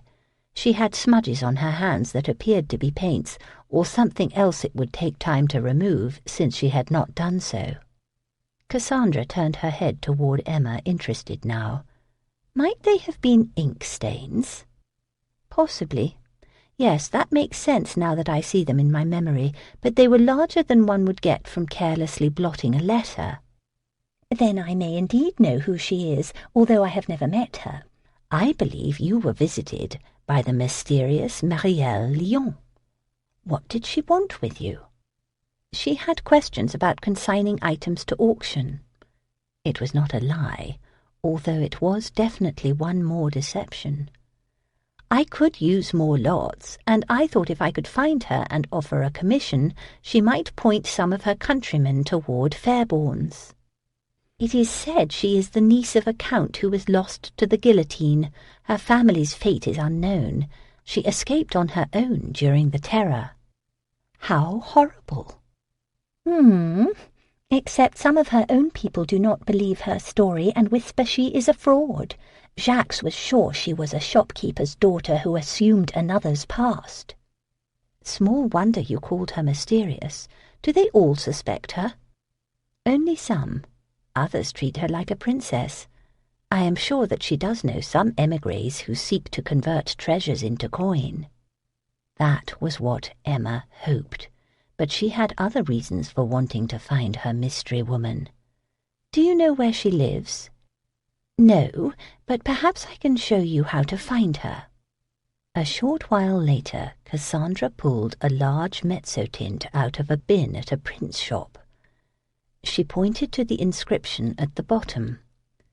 "This is from her studio. M.J. Lyon is how she obscures that she is a woman." Emma examined the mezzotint. It showed a rather tame view of the Thames near Richmond, and bore the name and address of the printer, M.J. Lyon. "The smudges on her hands could be the inks used in printing, I suppose. At least she has found a way to support herself without going into service." "It is said she makes others with a fictitious name inscribed that are less formal." Cassandra carried the print to the proprietor and opened her reticule for some coins. "Scandalous ones," Emma whispered. She knew there were very naughty images to be had, although she had never seen them. Cassandra accepted the rolled print and handed it to Emma. "Mocking ones, humorous prints that poke at society's foibles and hypocrisies, satires of government leaders. Jacques said he had seen them and knew they were hers. He would not give me the name she uses, however. Why not? It appears that one of her satires had my brother as its subject, wearing an ass's ears and tail. How silly of Jacques to think I would mind. Cassandra linked her arm through Emma's and guided her out of the shop. Now, tell me about this idea you have of offering commissions if someone brings consigners to you. I am insulted you did not think of me if you sought to recruit such agents, instead of some woman whose name you did not even know. Before Emma had a chance to respond, they were distracted by a grand coach stopping in the street right beside where they walked.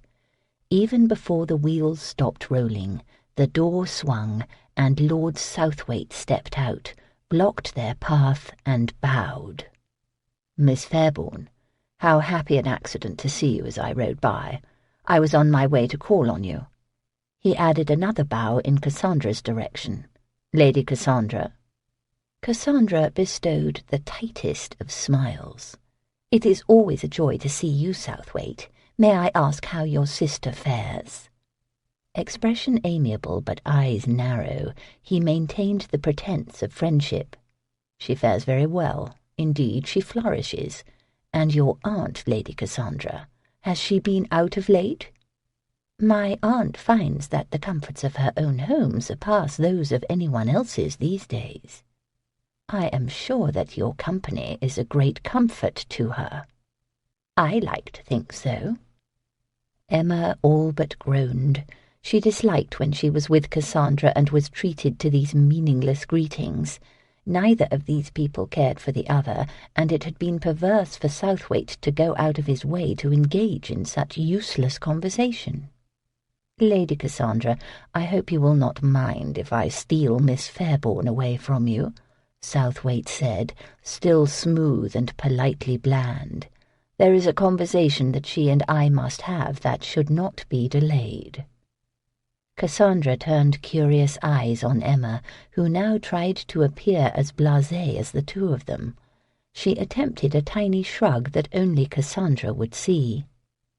"It concerns your father's estate," Southwaite said to Emma. "Oh," Cassandra said, "I did not realize that you had a role in settling that, Southwaite."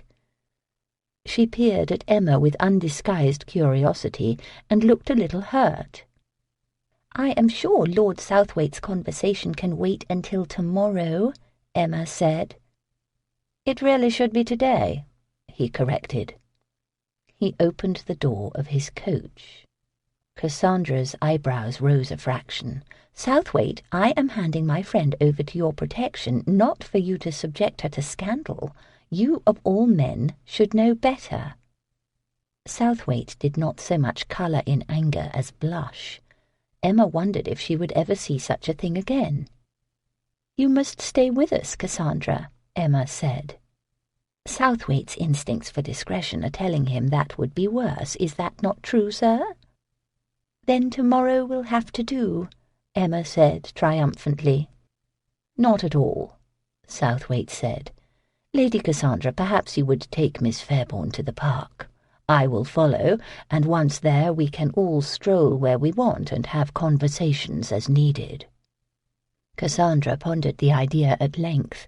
She mumbled about such an outing not being in her plans and how she would rather not be diverted.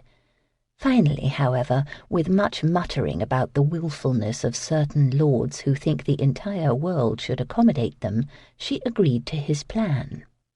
Emma had strong words for her once they were in her carriage. "You could have gotten me out of this. You almost did." Cassandra turned those big blue eyes on her. "That would have been a disservice to you, Emma. Whatever the Earl wants to say, it could have been said on any day. It could have been said by his solicitor, if you think about it."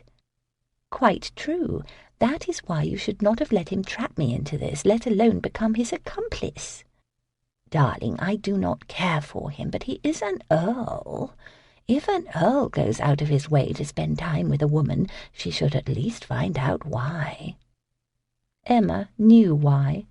He wanted to have that conversation about the auction house that she had thus far dodged. "If you want my opinion," Cassandra mused, "I think Southwaite is pursuing you." "What a mad idea! As you just said, he is an earl." "He is without a mistress now. He sent the last one packing a month ago, so he has to pursue someone. Why not you?" Emma thought the answer to that was obvious. She was not about to list the many reasons why men, and especially earls, did not pursue her. "How delicious if I am correct," Cassandra said. "I hope so. I am sure you will be unable to tolerate him, Emma, so he will pursue in vain. I would not mind seeing him get his comeuppance. I think, however, that you should practice your flirting on him before you reject him outright. Since you will not like him much, there will be no danger, but his frustration will be all the greater for it." Emma avoided blushing only by keeping every memory of her experiences with Southwaite out of her mind. She managed that only by changing the subject. "I think that you understand the situation when you said the two of you do not rub well together. He has never forgiven me for befriending his sister. She is a dear young woman, but a bit odd. Since I am a bit odd too, she and I got on very well. Then Southwaite forbade the friendship." She made a face. "So now poor Lydia has no friends at all. How cruel of him. I am confident that the more you know him, the less you will like him. I anticipate that comeuppance with secure delight." "You will be disappointed. He is not pursuing me." Cassandra laughed and patted Emma's hand like a mother might. Chapter 9. Southwaite was indeed waiting in the park, standing where his carriage had stopped on Rotten Row. He did not appear to be a man in pursuit. Emma thought he looked more like a man who had just eaten spoiled food. While evidence he pursued her would have been bad news, the true reason for his interest struck her as far worse. Cassandra strolled with them no more than 50 feet before she saw a friend and diverted her path in that direction. Emma paced along beside Southwaite, taking 2 steps to each of his strides. "It is time for us to address the reason I first called on you, don't you think, Miss Fairbourne? Whenever I raise the matter, you manage to deflect it. However, the future of your father's business must be settled. It gives me no pleasure to disappoint you or to thwart your carefully laid schemes, but I have concluded that the business must be sold as soon as possible, for your sake." It all came out at once, as if he had rehearsed it in front of a looking-glass to ensure he communicated his resolve in both tone and expression. "For my sake? Are you so bold as to try to make this sound as if you are doing me a favour? That is rich, Lord Southwaite, when more likely you are seeking revenge for the embarrassment you experienced due to those presumptions you had. You will not succeed in distracting me with a row by dragging that up now. It will not work this time. I think we should wait to talk about this until after the next sale. Do not dare to treat me like a fool, Miss Fairbourne. I know what you are up to. After that sale you will plan another, and another. Each one will decrease Fairbourne's prestige. I have no confidence that Wriggles can manage the business as you claim." "I do. He is very competent." "Indeed? He seemed incapable of answering the smallest questions that I posed about the accounts, and reacted as if he had never heard of Andrea del Sarto. No, I have made up my mind. I will seek a buyer at once, and we will be done with it." And that was going to be that, his tone said. The Lord had spoken. "The proceeds will ensure your future," Darius said, to emphasize the benefits of his intentions. Miss Fairbourne reacted badly in ways that could not be missed. Brittle white lights glinted in her clear blue eyes. Unfortunate pink blotches marred her otherwise flawless complexion. "You are welcome to sell your half if you choose," she said. "Indeed, I hope that you will, for my sake, because you are becoming a pest." He halted mid-stride at the bald insult. Miss Fairbourne calling him a pest was rich indeed, coming from a woman who probably spent hours each day plotting just how biting she would be. "You should be grateful someone is looking out for you," he said. "Dear heavens, is it not bad enough that you want to ruin my life and destroy all my memories and make me compromise my duty? Do not make it worse by pretending to be a protector. You have already shown your natural colours where that is concerned, and I would be a fool to think you had my welfare at heart." He wished he had not seen her on the street and arranged for this talk in a public place. Emma Fairbourne's bluntness and high emotion were not in the least inhibited by her knowing she would be visible to others. He, on the other hand, was all too aware they were not alone in the park. He did not feel free to release or reveal his building annoyance in any way. He forced a smile and a casual stance, so anyone watching might believe this was a friendly chat. "I am sympathetic that you probably think of the auction house as embodying your father's spirit, Miss Fairbourne. However, his entire fortune was that business and its property. If anything of value is to be salvaged for you, if you are to have any income, it must be sold." "You are wrong there. Fairbourne's itself will provide me with an income. Furthermore, that is my only option for having one. Selling it will do nothing to provide for my future for the same reason it cannot be sold at all," she said. "The part of Fairbourne's that you do not own was not bequeathed to me, but to my father's oldest child. It now belongs to my brother Robert." Her stubbornness was about that. It was inconceivable that she held to this view. "I am aware that your father harboured a hope that your brother would return. However, you must know that will not happen." "What I know is this. My father's heir is my brother, and it is my duty to preserve my brother's inheritance for when he comes back." Darius controlled his simmering anger, but it was becoming more difficult with each word she spoke. He had sought this meeting after long debate with himself. He had concluded that it was time to resolve a simple matter, and damnation he would do so. "You are determined to force me into being cruelly direct, Miss Fairbourne." "I have never objected to forthright speaking. I prize it." "Then give this the value it is due. Your brother will not be coming back. You must go and ask the courts to declare him deceased, and you must claim the inheritance. Then the auction house will be sold. I advise you to put your proceeds into bonds, so you have an ongoing income. My solicitor will arrange that purchase and set it up with the bank." Her hard expression increasingly softened with each word he said. Before he was finished, she appeared sad and vulnerable. Her glare suddenly sparkled, and her eyes took on new depths. Her bold, direct gaze mesmerized him for a moment, during which, once again, he lost hold on his anger and even his thoughts. Then he realized the effect had been caused by tears flooding those blue pools. Hell, she was going to weep. She composed herself rather than succumb completely to her emotion. That both impressed and relieved him, but he was at a disadvantage now anyway, again. He narrowed his eyes on her, trying to see if she had called up tears specifically to get the upper hand.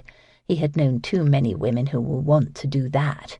Miss Fairbourne's struggle with emotion appeared true, however. He cursed himself for speaking so severely.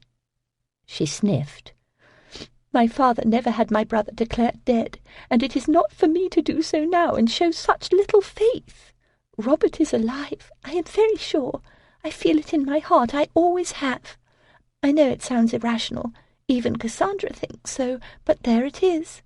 I will not be claiming Robert's share of Fairbourne's." Darius did not relish what he was about to say, but Miss Fairbourne clearly did not comprehend how vulnerable her situation was. He tried to make his expression kinder than his words would be. "I can force a sale. If I do, it will leave you destitute if the proceeds from your father's share are set aside for an heir other than you." She turned those moist blue eyes on him, shocked. "Would you be so cruel? as to remove a lone woman's means of support?" He gazed in those sad eyes. Abruptly and annoyingly, the wind went out of his sails. He found himself battling the urge to take her head in his hands and kiss the tears away. "With your father gone, the business cannot provide support. Mr. Wriggles cannot take his place. No one can, and I will not allow another auction that might result in unintended fraud. Furthermore, if we do not sell, Fairbourne's will become worthless within the year, and there will be nothing for either you or your brother should he indeed return." She sniffed a few more times, and each one seemed to punctuate how heartless she found him. "I have heard every word you have said, Lord Southwaite. I appreciate and understand your concerns. Therefore, I have hit on a compromise. I am going to tell Obadiah to continue with the next auction. I will urge him to make it as grand as possible, so that we prove to you that you are wrong." Had he not just told her that he would not allow another auction? Had she not heard that, or had she simply ignored it? A man and woman approached on the path. Miss Fairbourne's dewy eyes would be visible to anyone who drew near. He quickly handed her his handkerchief, lest the scandal sheets be full of references to Lord S. driving an unknown woman to tears in Hyde Park in midday. She dabbed at her eyes, but did not do a very good job at it. Her liquid gaze remained on him as she waited for his response to her new plan. "Hell. When do you think Wriggles will have this auction ready?" 3 weeks, I believe." Her face lit with joy and relief. "Oh, thank you, Lord Southwaite, for being so kind and agreeable. You will see how well Fairbourne's will acquit itself. I have every faith in Obadiah, and you can too." He did not recall being agreeable. He had only asked. "I should find Cassandra now." She began walking again, almost jauntily, nary a tear in sight. "Ah, there she is," she noted as the carriages came in sight. "She will be very disappointed that she was so wrong about you." "How so?" "She is not aware of your investment in Fairbourne's. I assumed you would not want it known, of course, so you will find this amusing. She thinks that you are pursuing me." "What an amazing notion." "Isn't it?" Miss Fairbourne giggled as they walked to the carriages. "She does not even know about the outrageous misconception that first day, so her imagination created this absurd idea out of whole cloth." "I trust that you explained her error." "Of course, but she thinks that I am too ignorant to see what is in front of my nose." "She is a woman famous for enjoying romantic intrigues herself, and possibly believes the whole world joins in her pastime. As I have already warned, if you are known as her friend, there are those who will think that you do." He received a sharp look for that. "I am sure that you think you are helping me with this advice, Lord Southwaite, but I do not appreciate being warned of my friend. Please do not presume such authority. I am not your sister." So, Lady Cassandra had shared that story about Lydia, had she? Well, he would not scold again. Miss Fairbourne was correct. She was not his sister, or even his responsibility. He had no duty to save her from anything, even scandal. Darius handed Miss Fairbourne over to Lady Cassandra, whose eager eyes foretold the quizzing waiting for Miss Fairbourne once they were alone. After a happy wave out the window, and a smile that was only slightly self-satisfied, Miss Fairbourne rode away. Darius climbed into his own carriage. The conversation had not gone well. Even harsh forthrightness had not succeeded with her. In fact, he suspected that she had herded him to exactly where she wanted him, and had not even missed a step as she did so. If he were to make any progress regarding the settlement of Fairbourne's, he obviously would have to change tactics. He had learned a thing or two about this woman during the last week. He was confident that there were better ways besides reason and talk to make Emma Fairbourne surrender to his way of thinking. Chapter 10. Darius relit his cigar and gave it 3 sound puffs while listening to Ambery describe a recent adventure. Across the table, Kendale blew smoke back and downed a good gulp of brandy. "Nothing more than fiddling while Rome burns," Kendale muttered, interrupting Ambery's tale. His green eyes shot the angry sparks that so often marked his expression. His free hand raked his dark hair in the habit he had when annoyed, which he seemed to be more often than not these days. "I think that you should get on your horse and spend the next year riding up and down the coast, making sure we are all safe, Kendale. I know that I would sleep better if you did," Ambery said. Kendale was not so absorbed that he missed the sarcasm. His glare said that he did not approve of Ambery's devil-may-care attitude, when all indications said the devil did care and was too busy these days. Kendale was among the overwhelming majority of citizens who believed the French would mount an invasion soon. Ambery was less convinced. Along with Darius, however, both were of like mind that precautions were in order. They all had spent the last 4 months arranging a system of watches and surveillance on the southeast coast that focused not on spotting a French fleet, but on singular insidious invasions. Darius inserted himself so these old friends did not start an argument right here in Brooks. "Kendale, we have done what can be done. It is too much for 1 man, or even 3. Or 4 or 5. That their group was diminished from its size of several months ago hung there unspoken for a moment, and all of their glances met in silent acknowledgment of the fact. "We have forged a chain full of weak links. I don't like being in bed with criminals either," Kendale said, "unlike some people."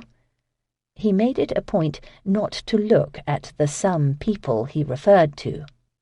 "I only get into bed with female criminals, and even then most rarely, and for the best of reasons," Ambery said. "I think that your humour would be much improved if you got into bed with anyone, Kendale. If we work on your manners, you might see some success on that before Michaelmas." Kendale uttered a crude sexual curse. 2 gentlemen sitting close to them had been arguing about the rebellion in Ireland, but ceased all talk on overhearing. They raised their eyebrows. "See here, Kendale, this isn't an officer's mess," one of them admonished. Kendale sucked in his cheeks. "More's the pity." Ambery ignored him. "As I was saying before Kendale began being rude, my little investigation on that lady's behalf concluded successfully, and she now has proof that her husband was conniving with her trustee to sell off that land she inherited." "I hope that she knows a good solicitor who has friends in Chancery," Darius said. "I made a few recommendations there." "I also trust that you were well paid, but discreetly, so your father does not hear you are selling your services like some tradesman." "Very well paid, and very discreetly. The Earl will be none the wiser." "In coin or in gratitude?" Ambery did not respond. Kendale laughed darkly. "What you were paid with won't keep the bailiffs away." "I fear not. It seemed a very good bargain at the time, though."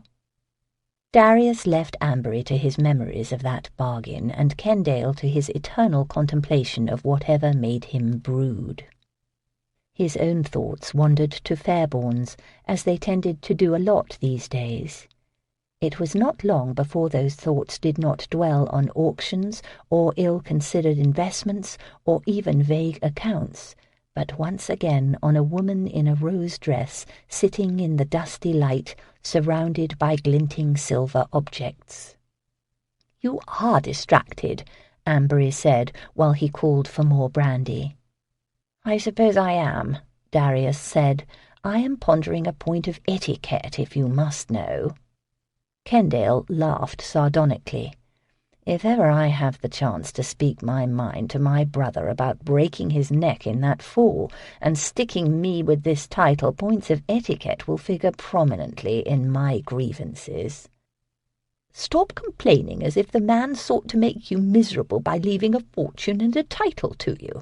The army has even more etiquette than we do, so you are ridiculous," Ambery chided. "It is not relentless in the army." "You mean that gentlemen can behave like scoundrels sometimes on the field? Spare me the details."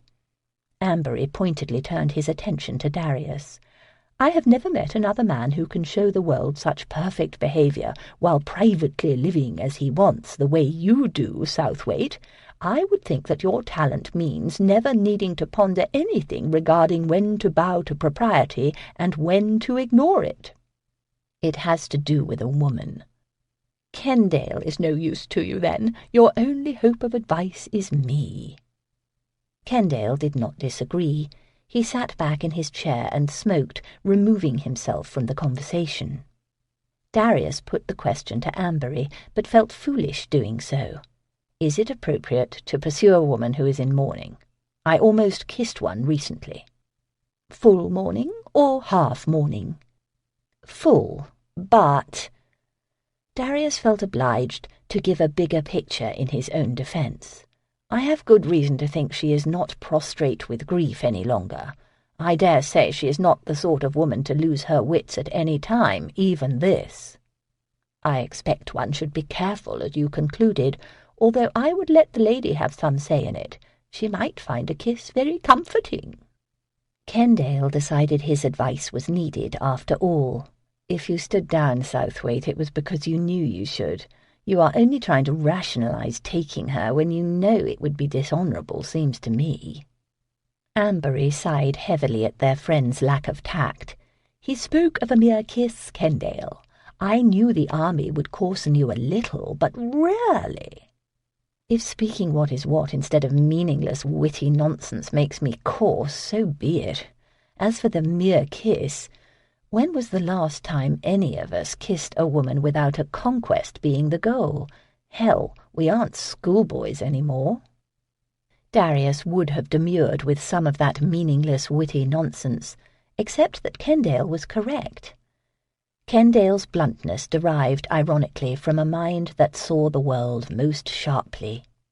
"Hell," Kendale muttered again, sitting upright, his attention suddenly diverted from their table. "I thought the bastard had gone up north." Darius turned his head, but he already knew what had set Kendale cursing again.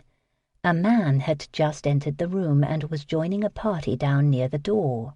Tall, elegant, and deliberately old-fashioned in silk brocade waistcoat and dark queue, the man glanced once in their direction, caught Darius's eye, and reacted enough to acknowledge the party down the way noting his arrival. "Penthurst?" Ambery asked without looking. He received no response, which was answer enough. Kendale's eyes might have been throwing daggers, his glare was that sharp. "I've half a mind to—" "You will not," Ambery said. "Call up the other half of your mind, like Southwaite and I have learned to do." "It was a duel, Kendale," Darius said briskly, hearing his voice sound masculine and tolerant even if he still harboured other reactions. "I was his second, so I know all was correct." "It was murder." Lakewood issued the challenge. Ambery almost sounded bored, as if reminding Kendale and himself of this had grown tiresome. "Hell of a thing, though. Who ever thought Lakewood would die in a duel over a woman?" Who ever indeed? The Baron Lakewood had not been a man quick to lose his head or heart over a woman, let alone his life. Yet that was what had happened.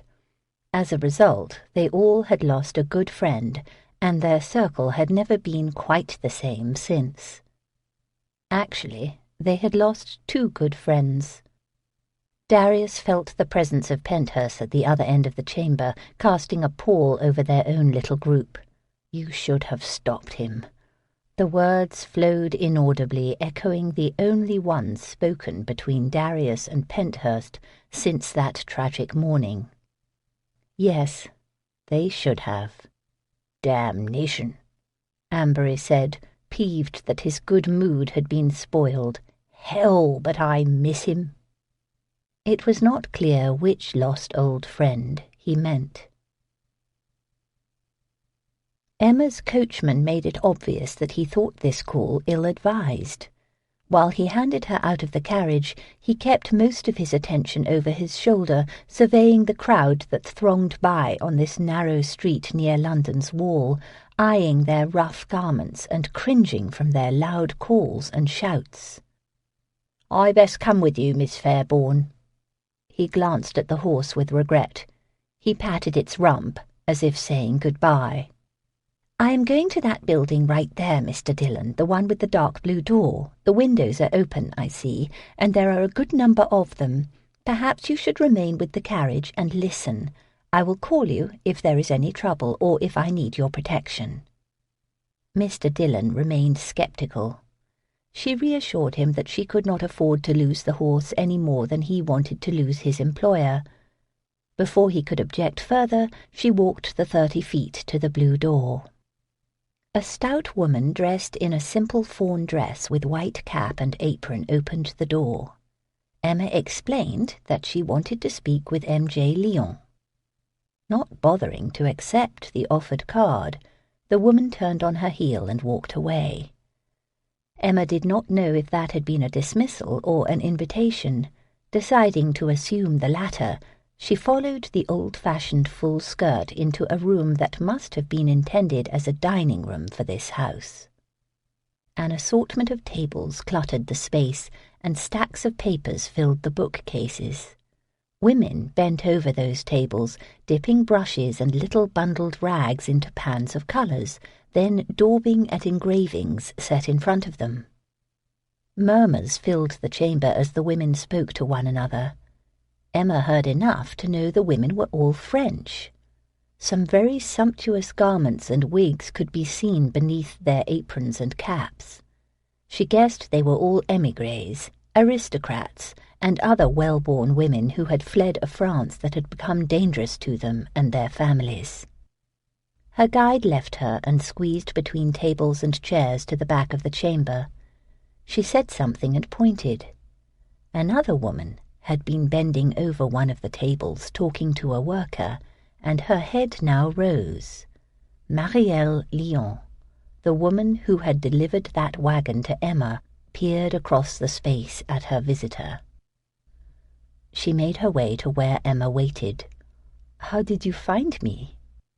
Emma opened her reticule and removed the folded mezzotint that Cassandra had purchased.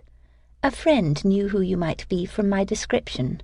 Once I said your hands were stained with inks, she guessed you were the woman behind the name on this print." Marielle made a face. "I did not think the whole world knew that this studio belongs to me. I must find another name." "She has been friends with some of your countrymen. That is how she knew your identity. It is not the whole world that knows." "Enough know. Too many, perhaps. Soon the print shops will not take the images made by so many French women." A question from a nearby table regarding colour distracted her. She stepped over, scrutinized the print, and shook her head. "Plus ici." She pointed at the paper. She returned to Emma. "The rags put the colour on evenly and well," Emma said. "I did not realize it was done like that." "It is our way. We call it à la poupée." She paused to translate. "With the little doll." The bundled and tied rags did look like little dolls. Emma watched while feminine hands dabbed away. She wondered if any of the satirical prints were being made. "So you are here," Marielle said. "If you come to ask about that man, I have seen him. I do not think he can tell you anything. He is, how do you say, a licky, one who does as another bids." "A lackey. Did you learn nothing at all from him?" "Rien. I told him you want to speak to him and would pay him well." She smiled impishly and suddenly looked much younger. "Your house is very fine. I think you will not mind a few coins if necessary, yes?" "Not at all." Emma dug into her reticule and plucked out a few shillings, assuming the mention of a few coins was a hint as well as a report. "Thank you for your kind help. Please write to me if he tells you he is willing to meet me. Tell him that I need to know the details of the arrangement. Say also that I want to resolve the matter of the great prize and request instructions on how to do so." Marielle accepted the money without comment, then turned away to return to her work. "I will inform you if he agrees. I think I will see him again. He is about sometimes." She waved toward the street beyond. "I have come about something else, too," Emma said, stopping her.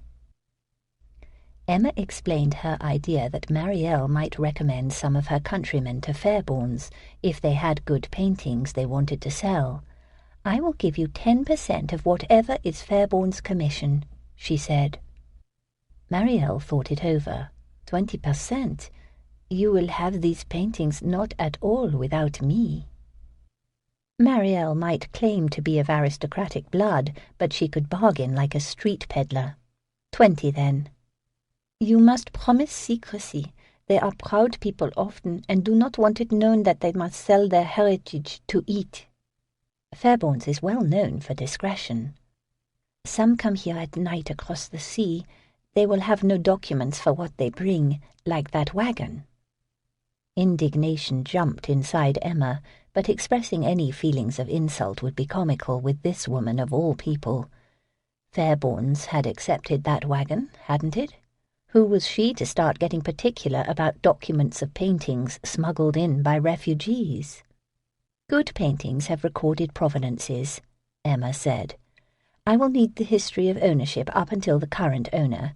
The best collectors know to ask for it and to be suspicious of old masters that suddenly appear with no references or pedigree." "Much like some people, you mean?" Marielle gave one of her little shrugs. "Eh, il est compliqué le faire. But I will see what can be had." Emma left, hoping she had struck some kind of bargain with this young woman who, according to Cassandra, had appeared suddenly with no references and suspect pedigree. She prayed her message would get to the man with the wagon. She also hoped that Marielle would cajole some good art out of the émigrés. She could not be sure either would happen, however.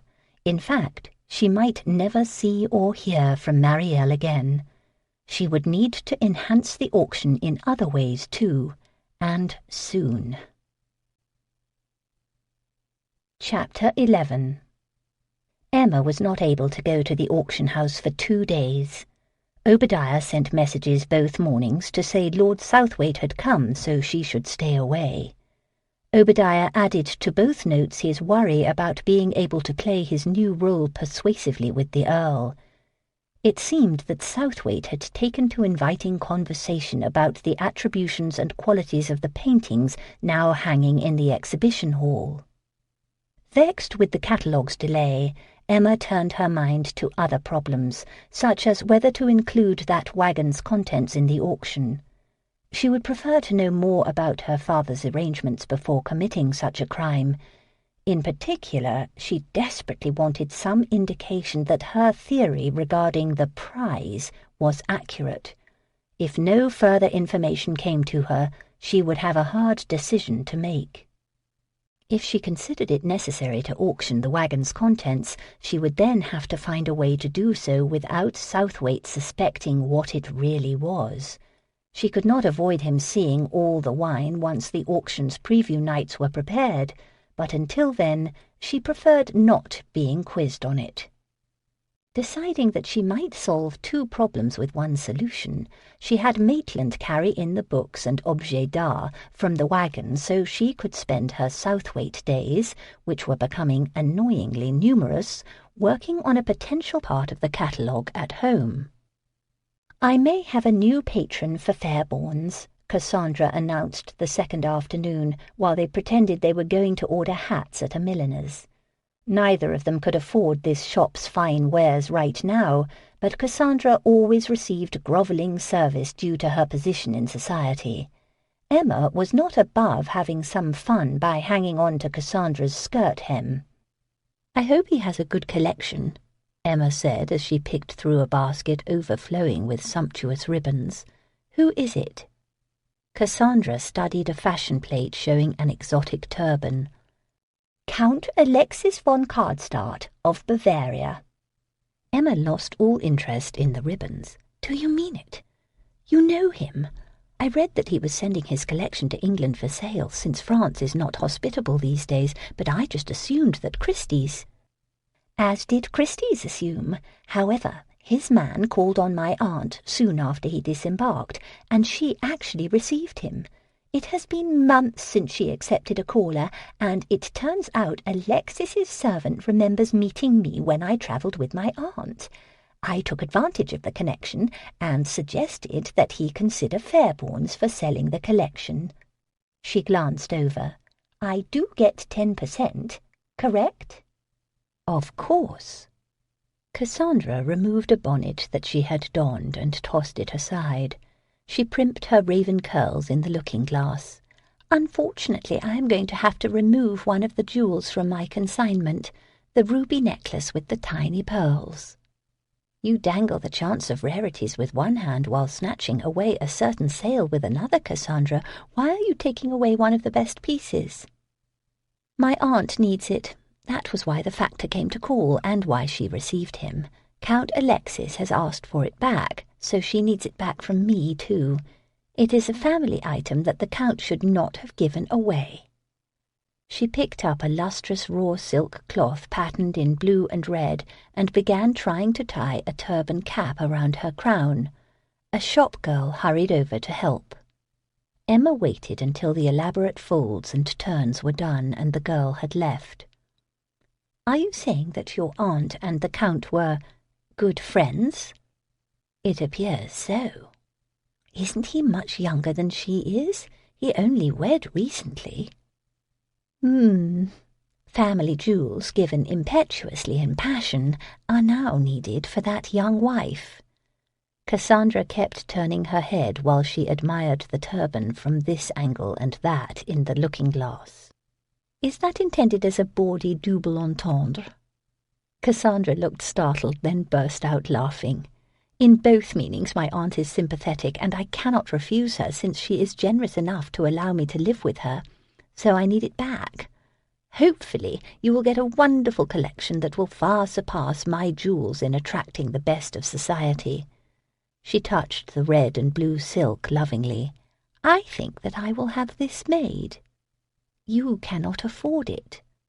"Once the Count's man visits Fairbourne's tomorrow and you convince him to consign with you, I will have expectations beyond what comes from my jewels." "Tomorrow?" "I told him that Mr. Wriggles would meet with him tomorrow morning. I decided there should be no delay. We don't want him talking to Mr. Christie first, do we?" No, they did not. Only Mr. Wriggles could never convince this factor to entrust the collection to Fairbourne's, and Emma was not sure that her participation would help or even be agreeable to the man. For the first time, she seriously doubted whether she would be able to keep Fairbourne's alive.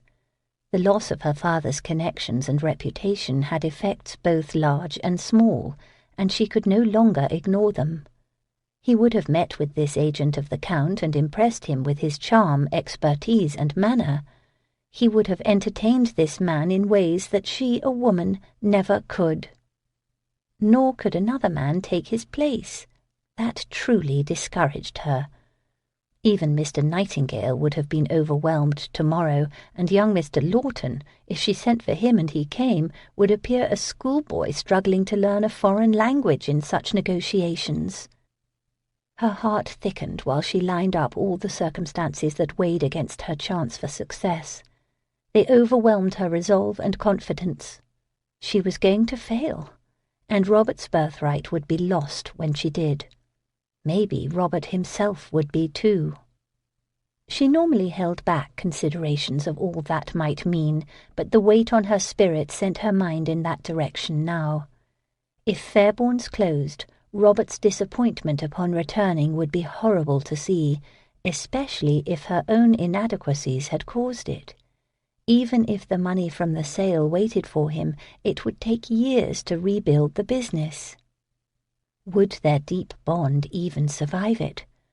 She and Robert had always been very close, partners in play and in crime when children, and mutually sympathetic to life's hurts as they got older.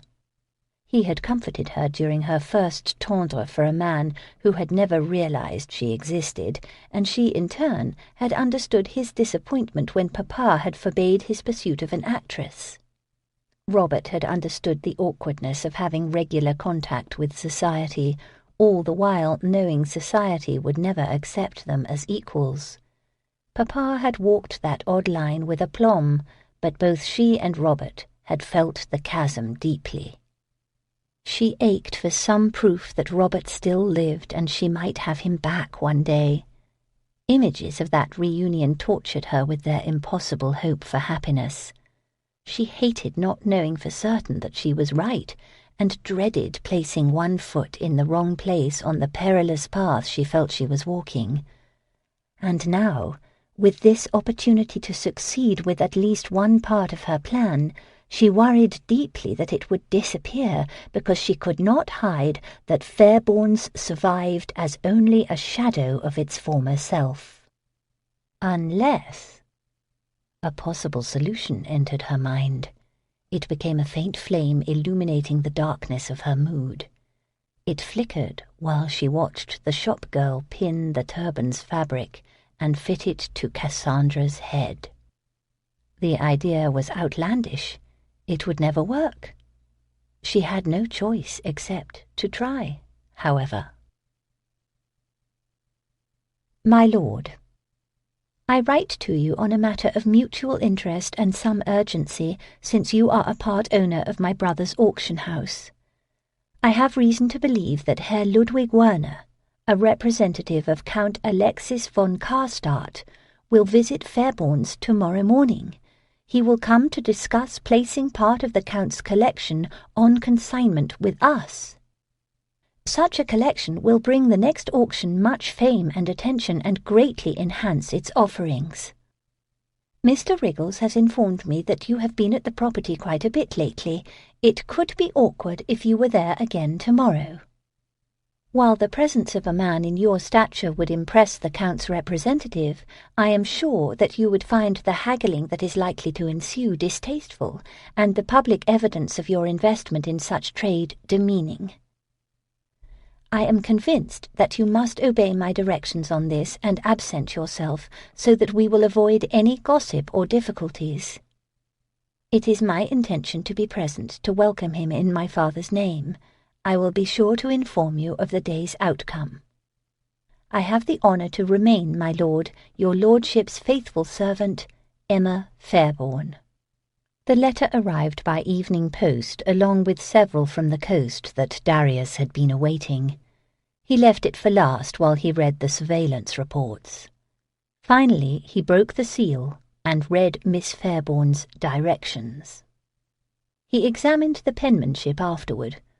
The woman who had written this possessed a straightforward hand that had banished most flourishes and affectations from its lines. The letters flowed clearly, even elegantly, but they did not angle much. Rather, there was a tendency for the H's and T's to stand upright and oblige the letters around them to aim for the vertical too. It was just the sort of penmanship he would expect of Miss Fairbourne. How unexpectedly thoughtful of her to warn him to stay away, so his interest in Fairbourne's remained a secret. She rightly pointed out that hawking the auction house's service to a potential consigner was not something an earl should be known as doing. However, her concern was also odd. If she truly cared about the auction house surviving, she should be begging him to attend in the morning, no matter what an earl should be seen doing. She should want him to help Wriggles cajole this collection out of the Count's factor by flaunting another lord's patronage of the establishment. The more he thought about it, the more he found the letter suspicious. Perhaps someone other than a Count's factor would be visiting Fairbourne's, someone whom it was vital that her father's partner not meet. He would prefer not to suspect her along with her father, But if illicit goods had moved through Fairbourne's in the past, they might be in the future too. Nor did he care for her command that he obey her directions. His faithful servant, hell! Miss Fairbourne could be overbold, unwisely so at times. That she did not know her place did not concern him too much.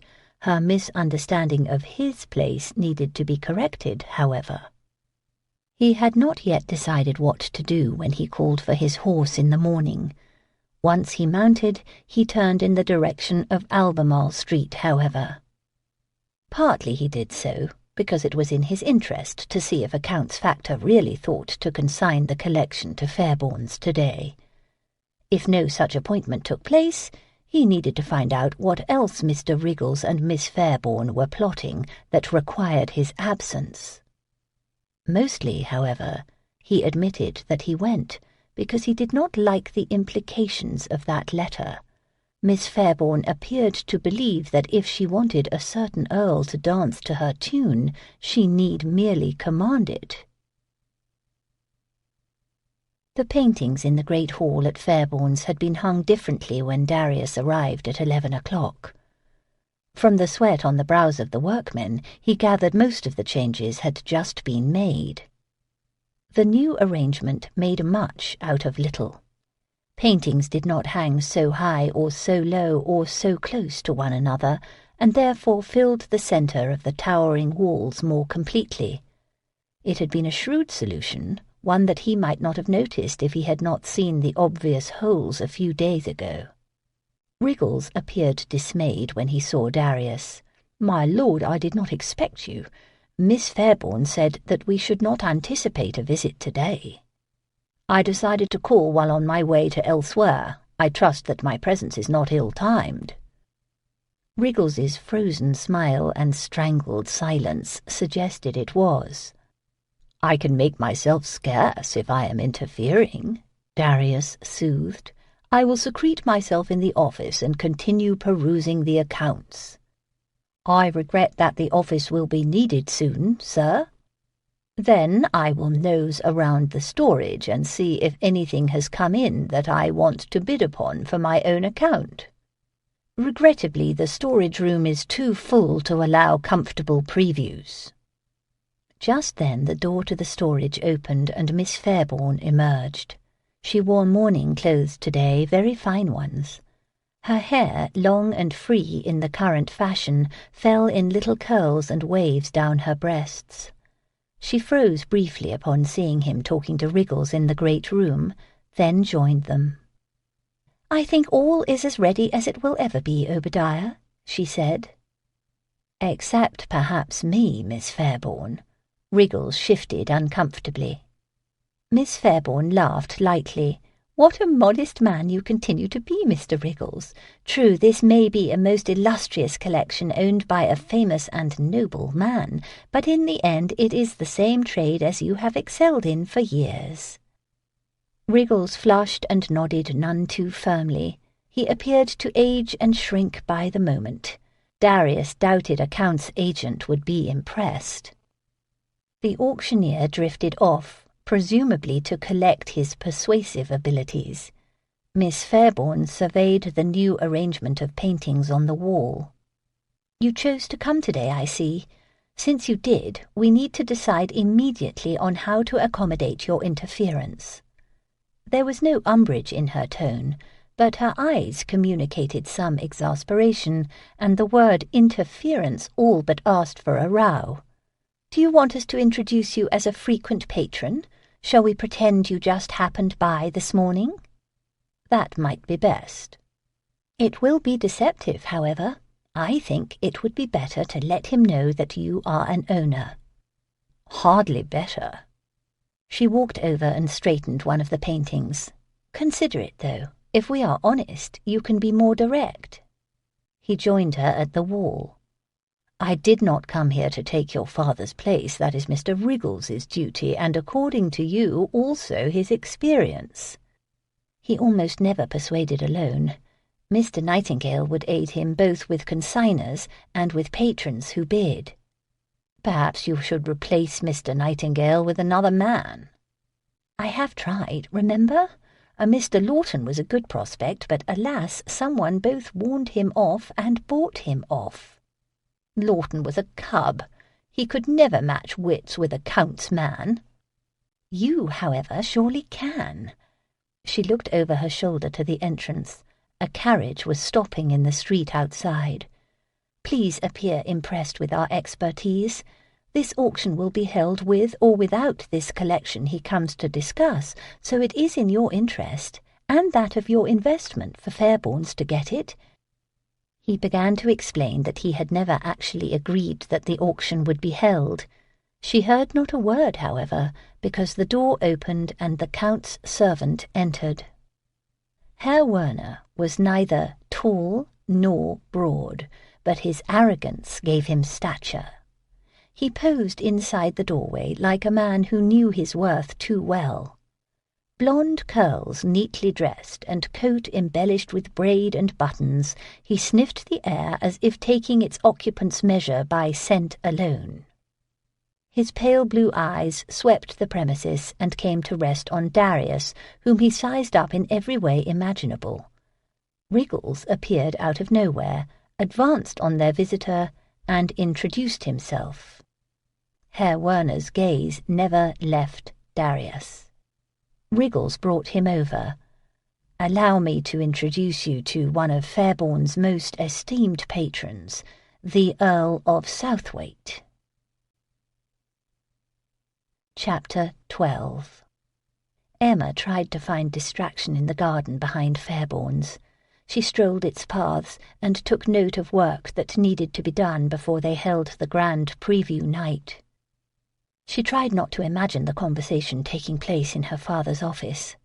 She prayed that between Wriggles playing the manager that he truly was not, and the Earl playing the disinterested patron, which he definitely was not, the two of them would persuade Herr Werner to consign the collection to them. She fretted that she should have stayed and joined them in their discussion. Herr Werner had barely bothered to condescend to her, however. Once he met Southwaite, all attention had focused there, not on Maurice Fairbourne's ordinary daughter, who, as a mere woman, could not begin to understand a count's financial and artistic concerns. The danger, as she saw it, was that Southwaite might be too honest and point out that currently there were few consignments of sufficient prestige to buttress the Count's own in the next auction. He might even openly discourage Herr Werner. He wanted to be done with Fairbourne's and would prefer if the auction could not go forward. Her contemplations caused a good deal of agitation in her heart. The waiting seemed to go on forever. Her self-absorption caused her to startle when she looked up from some shrubbery and saw Southwaite standing not 20 feet from her. His back rested against a tree trunk. Arms crossed, he regarded her. His sudden appearance took her aback, but so did his expression, so much that she stayed in place even though her heart began pounding with excitement at the hopes that he brought good news. No, that was not the only reason for the way her heart did a jig in her chest. His gaze struck her as invasive, much as it had in the storage room the other day. She was not accustomed to being watched like that by anyone, let alone a handsome man. It frightened her, but also proved very titillating. Time pulsed by awkwardly when he did not speak. She collected herself and forced her feet to move. A flush warmed her as she drew near. She prayed that she did nothing to reveal how foolish her reactions were. "What are you looking at? The sad state of the shrubbery or that rose hedge?" She glanced over her shoulder as if to guess which neglected part of the garden concerned him. "I am looking at you. Do not pretend you do not know it." "I can think of no reason why you would, so I do not know it at all." He settled against that tree more comfortably. "There are several reasons why, and I think you know that too. However, mostly this time I was deciding if you are really as sly as I suspect." No one has ever called me sly, so your suspicions are unfounded. Are they?" He pushed away from the tree and advanced to where she stood. He peered down at her, somewhat amused, but not entirely so. "I think that you sent that letter advising me not to come here this morning because you calculated it was the best way to get me here, in fact." "I am flattered that you think I am that clever." "Oh, you are very clever, Miss Fairbourne. That has been clear for some time." "Clever enough to know that your actions would be deliberately contrary to my advice? I barely know you, Lord Southwaite, so I could hardly predict such a thing." "Perhaps you know me well enough to guess, or know men well enough to suppose your direction would not be well received." She looked at the building. "I trust that my worst fears did not come to pass, and that you were able to keep your investment discreet." "Herr Werner only wanted my honest appraisal of Fairbourne's from a collector's view, and believes that is what he received." He moved to her side, and they strolled through the garden. "Just as well that I came, whatever your true intentions. Wriggles performed so poorly that I wonder whether he ever attended such a meeting before." His suspicion hung there, waiting for a response. Emma decided to ignore it. "Is the collection as prized as rumoured?" "Very fine. A large Titian, Rubens, Poussin, Veronese. If they are of as high quality as reputed, it will be a notable sale." "A Raphael?" "No." That was unfortunate. Raphael was very popular among collectors. "You did not miss that the paintings now on your wall are not of the calibre that he has," Southwaite said. "He opened negotiations with Wriggles on a lower commission. He guesses that you need him far more than he needs you." She performed some quick calculations of the likely income if Herr Werner paid less, and she also then had to pay Cassandra 10% of their commission.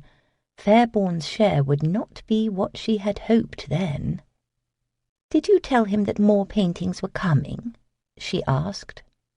"Are more coming?" "Yes." She made a decision that she had been avoiding.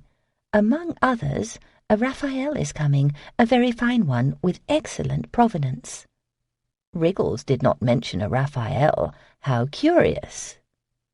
A slight pressure on her arm caught her attention. She looked down at the fine masculine fingers touching her, stopping her stroll. Her gaze moved up to the dark eyes watching her most closely. "There will need to be authentication of the collection if he consigns it," Southwaite said. "Someone who knows a true Titian from a fake will have to examine each lot. I will not be party to a fraud." "That goes without saying. Obadiah will carefully—" "Obadiah will not, because he cannot." He released her, but blocked any further progress on the path with his body. "I admire that you are clever, but I warn you not to be too clever with me now." Not feeling at all clever at the moment, she held her tongue. His head dipped closer to hers. "Answer me clearly, Miss Fairbourne. Is there anyone associated with the auction house now who has the expertise to replace your father?" He stood inappropriately close to her. That thought slid through her mind while her nose quivered as it absorbed his scent. Masculine and individual and clean, with undercurrents of leather and horse and wool, it surrounded her like a manifestation of his presence invading her sense. "Yes." The affirmation slipped out without much thought. His thorough attention left no room for lies.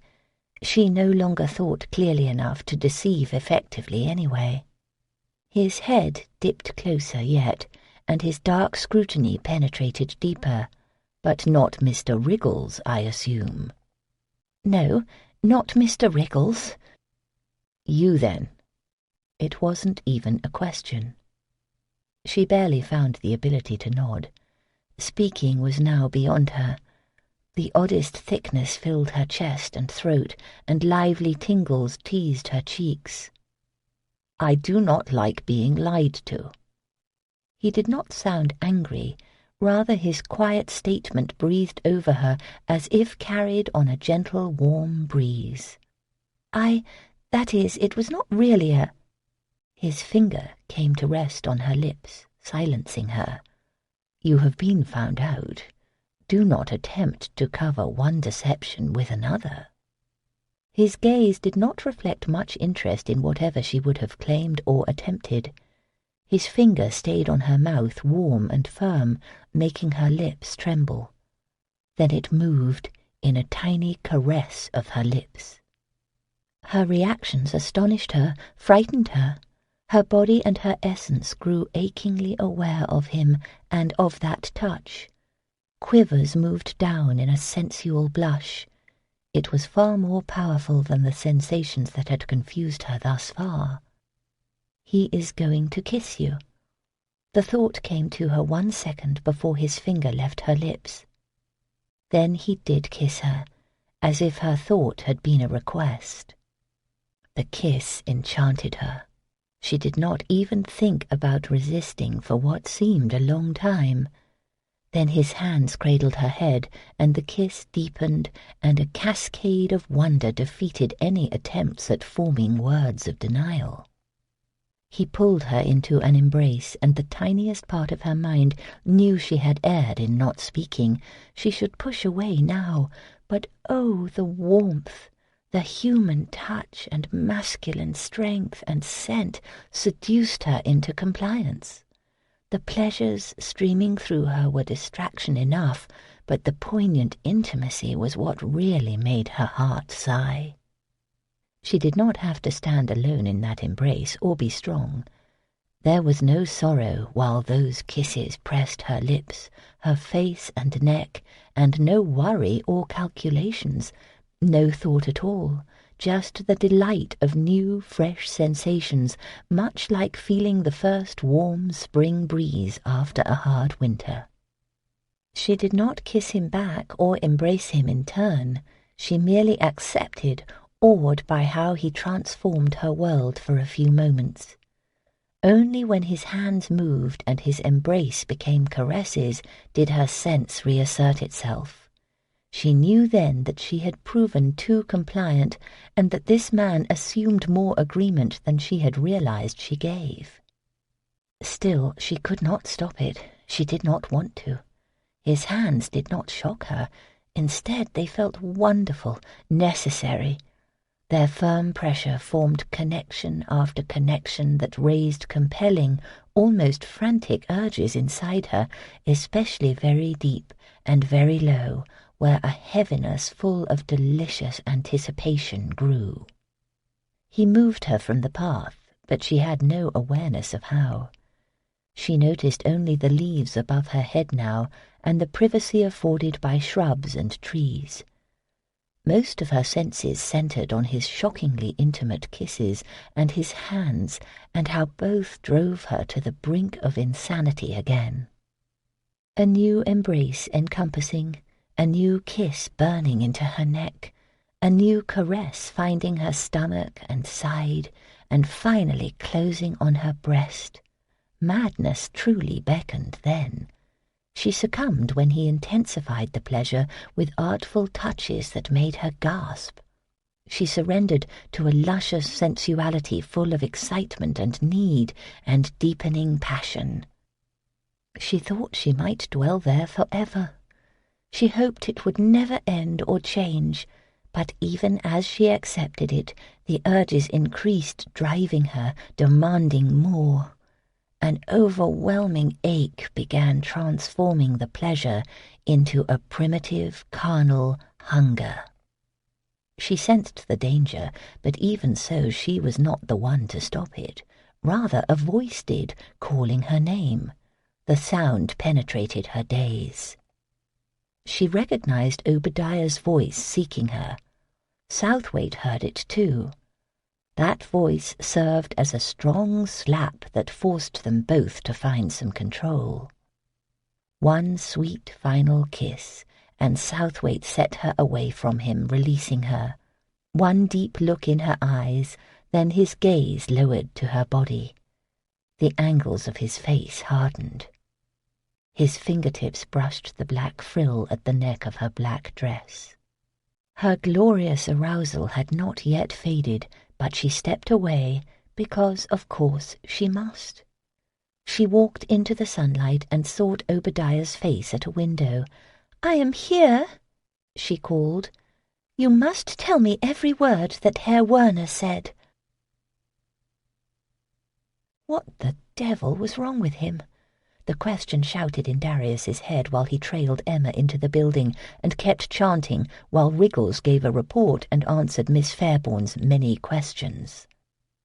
Thwarted desire did not sit well with him, and he heard little of what she said to Obadiah in response. He had to make an effort to keep his eyes off her.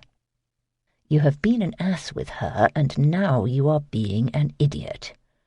Had he not sworn to himself repeatedly to close Fairbourne's? Had not long thought always led to the conclusion he should, even must? Instead, today he had played the knight to a lady in distress and all but bribed Herr Werner to consign those damned paintings here. And instead of laying down a few laws when he met her in the garden, he had come very close to seducing her, and still wished Wriggles had left them alone. Arousal led his thoughts to places they really did not need to go now, if ever. He could not help but reflect that she had not seemed very experienced. That was bad news on several counts. It indicated apologies were in order, when he could summon no inclination to make them. It suggested that he should feel guilty when he did not in the least. What was wrong with him? Even now, as the conversation between Wriggles and Emma began to penetrate his brain, most of his mind was back under the trees, hearing her surprised gasps of pleasure and feeling her supple warmth against his body. "You will write to him," Miss Fairbourne said to Wriggles. "Tell him that after deliberation you are prepared to take a smaller commission on the sale. Make it very clear that you rely on his discretion in the matter. We can't have him telling the world about that. Other collectors will want the same terms, and it will ruin us." She was no longer pretending that Wriggles managed things now that her secret was out. If Wriggles himself thought that odd, he did not show it. He nodded dutifully and went to the office to compose his letter. Miss Fairbourne in turn strode to the storage. Darius followed because he had things he was supposed to say. However, a part of him, the dishonourable, hungry, larger part, instead calculated how to continue what had started in the garden. She plucked an apron from a wall hook and put it on. "I confess that I am almost happy that you know the truth, Lord Southwaite. I have much to do during the next weeks, and it has been very inconvenient evading you while you interfered here." "How much did you do while your father lived?" The question came from his better half, the half not picturing this woman out of those mourning clothes and lying naked on the surface of that desk, her blue eyes filmed by the ecstasy of pleasure the way they had been mere minutes ago. "I helped with the catalogue of large auctions, silver and objet d'art mostly. I consulted with him on paintings, however. He did not dismiss my views, if you are wondering if I overstate my abilities." "And the management, the accounts and the consignments, did you help there as well?" "That was my father's role alone, especially the consignments. That was too public for me to be involved." She faced him with an expression both severe and exasperated. "I deceived you because I need to deceive the world. You know that no one would accept that my expertise is good enough. No one would patronize Fairbourne's if they knew a woman's judgment made the decisions on anything, especially authenticity." He was glad that she had not been aware of the past consigners, since he was sure some of those lots had been suspect at best. There is no law that says a woman cannot have a good eye for art. She moved some silver to the table and put a sheaf of papers from under a tray. "Oh, Tosh, if you had known the truth during our first conversation, I could never have convinced you not to sell the business at once instead of allowing this sale." I do not remember you convincing me to allow anything. I said I would decide after determining if Wriggles was up to the management." She froze. She glared at him. "And now you have concluded he is not? Well, I am." Desperation entered her eyes. If he had not kissed her less than an hour ago, it might not have touched him as it did. Since he had, the urge to reassure her swept him, and he came close to promising her whatever she wanted to hear. He feigned a connoisseur's interest in the objects piled in the storage room, but in truth he saw only her, felt only her, wanted only her. "There will be a Raphael, you said?" Her expression softened with relief beautifully. "Yes, a superb one." "From the collection of an esteemed gentleman, I assume." "Most esteemed." Her conspiratorial smile lit up the chamber, and his damned blood began heating again. He reached for the door latch, lest he reach for her instead. "Perhaps I will buy it, if it is as good as you say." He finally left, too long after he should have. He was on his horse before he remembered that he had lingered in order to apologize for what happened in the garden, but had neglected to say the words. Just as well. He was not opposed to saying the right things for the right reasons. This time, however, if he had expressed apologies or remorse, it would not have rung true at all. Reassurances to behave better in the future would have definitely sounded hollow, since he already doubted he could carry through on the promise. Chapter 13. "I may get the Count's collection," Emma confided to Cassandra. "You required a meeting at 9 o'clock to tell me this, in a damp park. I dare not step off this path, lest the dew ruin my skirt." Emma kept them hugged to the Serpentine's edge. Cassandra had been sweet to agree to this walk at all, and had a right to her annoyance with the hour. Given a choice, Emma would have done this differently. They strolled along a deserted path in Hyde Park. Even as she chatted with Cassandra, Emma's gaze swept the surrounding parkland. At this hour very few visitors could be seen, and all appeared to be men. Most rode horses, taking advantage of the open spaces to give their mounts exercise. Over near the chestnut trees, men in uniform clustered, probably preparing for the spectacle of the volunteer unit review planned for midday. Back near the start of Rotten Row, a small collection of riders gathered for what looked to be an impromptu race. One of them, on a large white horse, caught her eye. Was that Southwaite? She fancied that the man held himself much like the Earl. She could not tell for certain from this distance, but the mere possibility had her all but stumbling. It was very annoying that she could not even think about him without getting flustered. She had probably flushed, too, and hoped that Cassandra would think it was because of the crisp breeze and the exercise. The problem was that thinking about the Earl meant thinking about the garden, and that only confused her. She had not gotten far in sorting out what had happened and why. The latter part was the bigger conundrum.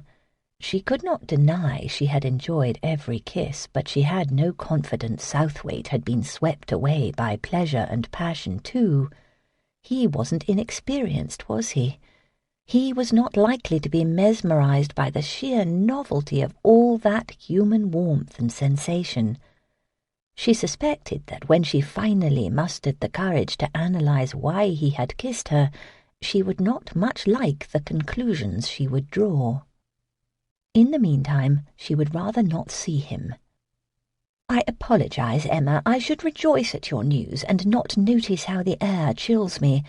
I have been hopeful for your success with Herr Werner, but I confess I thought it unlikely that Mr. Wriggles could convince him," Cassandra said. "He had help." Cassandra lowered her head and gazed up through her dark lashes. "I thought you were not going to allow anyone to know that you now managed affairs there." "It was not me. Southwaite was visiting the auction house when Herr Werner came by. His patronage reassured Herr Werner, I think. I am sure Herr Werner dared not be other than impressed if Southwaite required it. Cassandra's tones and words never spoke well of Southwaite. Emma ached to confide more about that day Herr Werner had visited, but it would be embarrassing to describe how she had succumbed without a murmur of protest to a man she was not even sure she liked. Worse, Cassandra might want to start scheming for Southwaite's comeuppance. "You really do not like the Earl at all," she said. "Nor should you. He is a hypocrite like most of the rest. For example, everyone knows he has had a series of mistresses, but he makes very sure his affairs never fuel more than vague whispers. Hence he feels free to criticize others for their scandals, but he really is no better." Cassandra referred to her own scandals, Emma assumed. After Cassandra refused to marry a man who had compromised her when she was a girl, society had noted every one of her subsequent diversions off the virtuous path through life. Emma could not disagree with her friend's assessment of the Earl, even if she inexplicably found herself wanting to defend him. Southwaite had said he was a master at managing discretion and avoiding scandal. He had not said he did not do anything scandalous. Indeed, he had even lured her into bad behaviour. Yet he had raised an eyebrow over her friendship with Cassandra. "You sound bitter, Cassandra. Has someone been cruel to you recently? You know that you only have to return to your brother's household to avoid such cuts. All will be forgiven once he takes you back." "I could not bear being the prodigal sister. He and his wife would watch me like hawks if I returned and make me know I was dependent on them for my reputation as well as my board. He would probably want to marry me off to some dull man in order to make all the gossip go away. No, as long as my aunt will have me, I will stay with her." Part of Cassandra's notoriety came from those living arrangements, however. Cassandra's aunt had collected a few scandals of her own. That she now lived as a recluse meant that Cassandra had too much independence. "He is radical, so one would expect less rigidity on the social rules," Cassandra said, after they had walked a bit more. "I am speaking of Southwaite. He is a Whig and has spoken for reform in the past. With the war, no one does any more, lest they be seen as sympathetic to the revolutionaries in France." "Perhaps he bides his time." Emma rather liked hearing that the Earl had spoken for reform even if he no longer dared. It suggested he was not a slave to expected ways of thought, even if he conformed to those regarding behaviour. Or perhaps he has changed his mind. More recently his voice has called for better guarding of our coast. He pesters the Admiralty about it.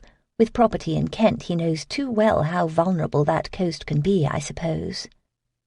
Mention of Kent turned Emma's mind to her father's property there and its contents. She would have to visit there very soon. That thought led to others about the auction. She trusted that her plans today were progressing well.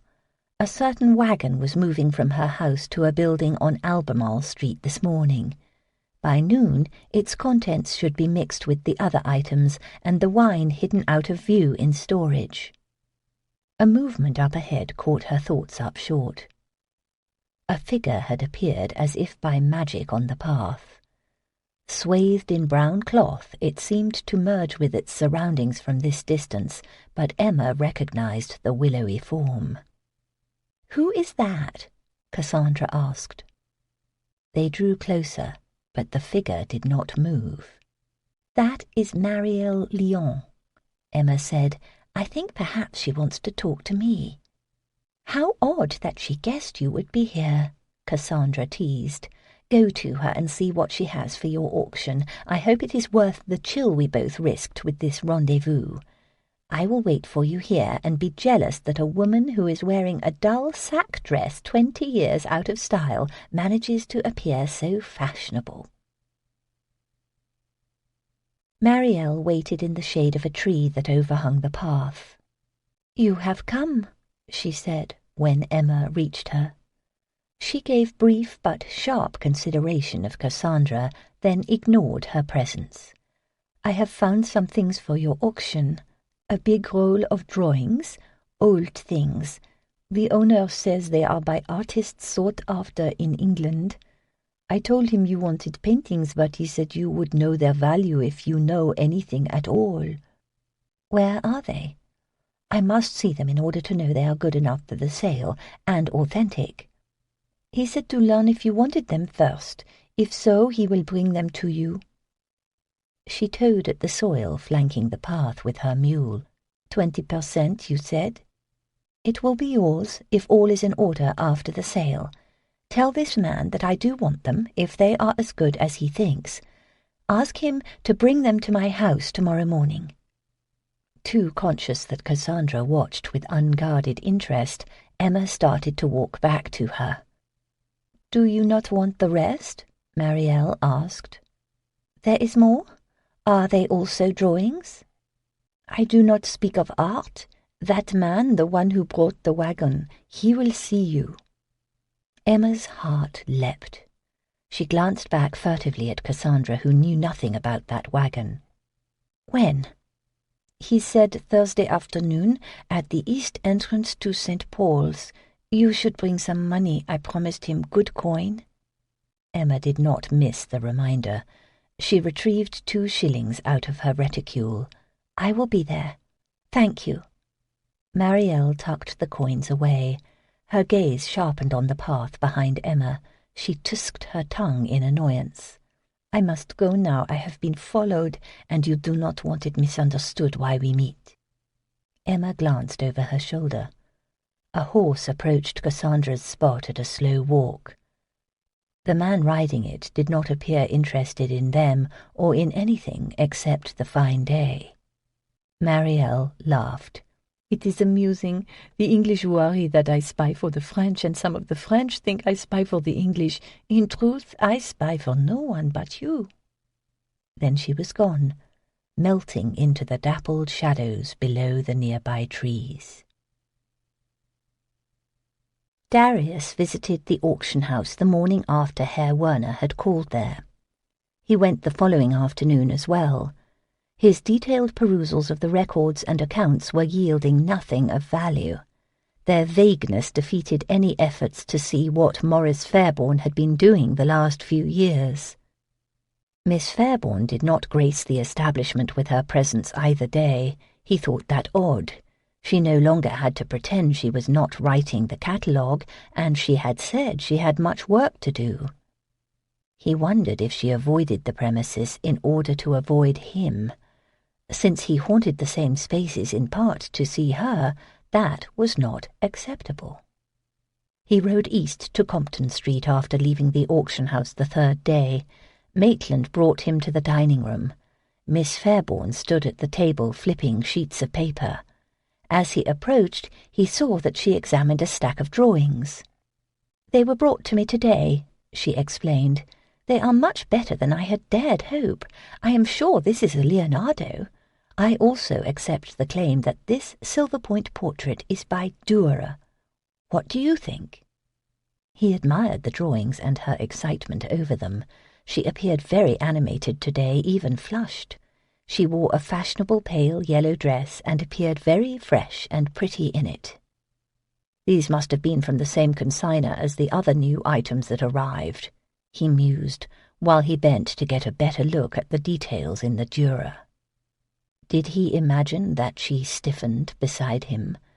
For a moment she stilled, at least. "You have been to the storage again, I see," she said. "I hope that you did not move anything. It is all arranged to my liking, so that I do not miss anything as I complete the catalogue." He straightened. "I touched nothing at all. It has become so crowded that I wonder how you get to that desk, however." "I told you there would be more, and it is arriving. All I need is to hear from Herr Werner." She turned 2 more sheets and revealed a large drawing in ink and wash. "For all the other great names attached to these drawings, I think this one will be the prize among them. It is a magnificent Tiepolo and a study for a ceiling painting. You should tell your friends that it will be offered. Any good collector would want to know." Are you suggesting that I sell your sale, Miss Fairbourne? I would never ask such a thing of you. However, if you found yourself expressing interest in it while you were attending parties and dinners, and described some rarities you have heard it will contain, that would help. If I am not careful, you will have me in Mr. Nightingale's coats and shoes, greeting the ton as they arrive at the preview night. She began rolling the stack of drawings carefully. Well, someone has to do it. She tied a thick ribbon around the roll. The flush had not left her face, and her fingers trembled at their task. "You were not at the auction house today, nor yesterday." She did not look at him. "I had other matters to attend to." "And tomorrow?" "More matters, other ones." "Eventually the catalogue must be written." "I will complete it in time, and you, Lord Southwaite, are you quite done with examining the records and accounts?" "Almost done." More than done, in truth. He should just say so and see her again at the auction. "Have you stayed away because you fear I will be there? Has what happened in the garden caused you to hide?" "I truly have other matters to which I must attend, however—" Her gaze met his with all the directness that could so easily undo him. "I have chosen not to think too much about that afternoon. I fear that if I do, I will only blame myself for the what and you for the why." "Allow me to blame myself for both. I should have apologized that day." "Yet you did not, because I am not a lady?" "Your birth had nothing to do with it. I did not because I was not truly sorry." Lies, lies, deceptions and omissions. He had not apologized because his darker side was hoping for more, and her birth probably had more to do with that than he wanted to contemplate. "Are you sorry now?" "No, but I am not a man to take advantage of a woman." More lies, damnable ones. "There is no reason for you to be afraid of me."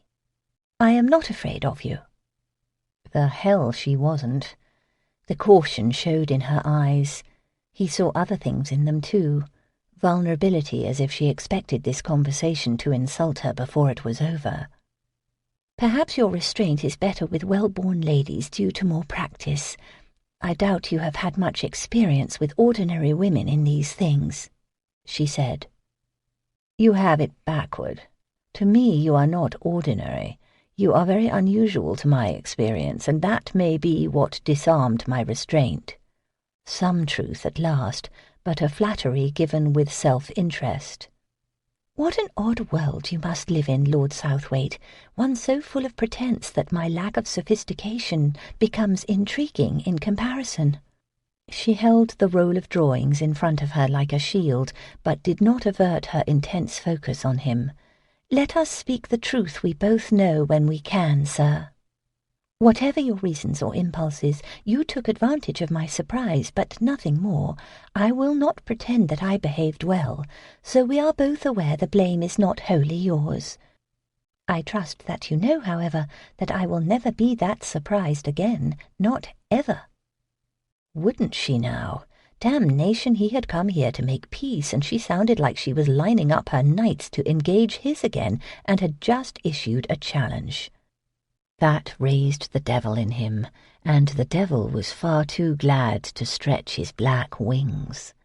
"Are you saying that if I should try to kiss you again, you will find the fortitude to deny me?" He did not intend it as a threat, nor did she take it as one. His words opened the possibility of more kisses and other things, however. She knew it too. She could hardly miss how it altered the air and forged an invisible link between them. "While I have every faith in my fortitude, I thought it was clear that I assumed you would not try to kiss me again." "What an impractical and naive thing for you to expect." "You apologized. I had every reason to expect it." If ever a man's apology revealed where his thoughts really were, mine did. "Then allow me to speak more plainly. I do not assume or expect you to resist such impulses. I require it. In fact, I would like your word on it." She did not plan a battle after all. She wanted a diplomatic victory instead. Unfortunately for her strategy, he had learned that Emma Fairbourne well-pleasured was much easier to deal with than Emma Fairbourne self-possessed. "I never give my word of honour when I know that I am likely to break it, Miss Fairbourne." He gently pried the roll of drawings from her arms and set it aside. "And I have known since I left that garden that I would try again." He cupped her face with his hands. She startled, but she did not pull away.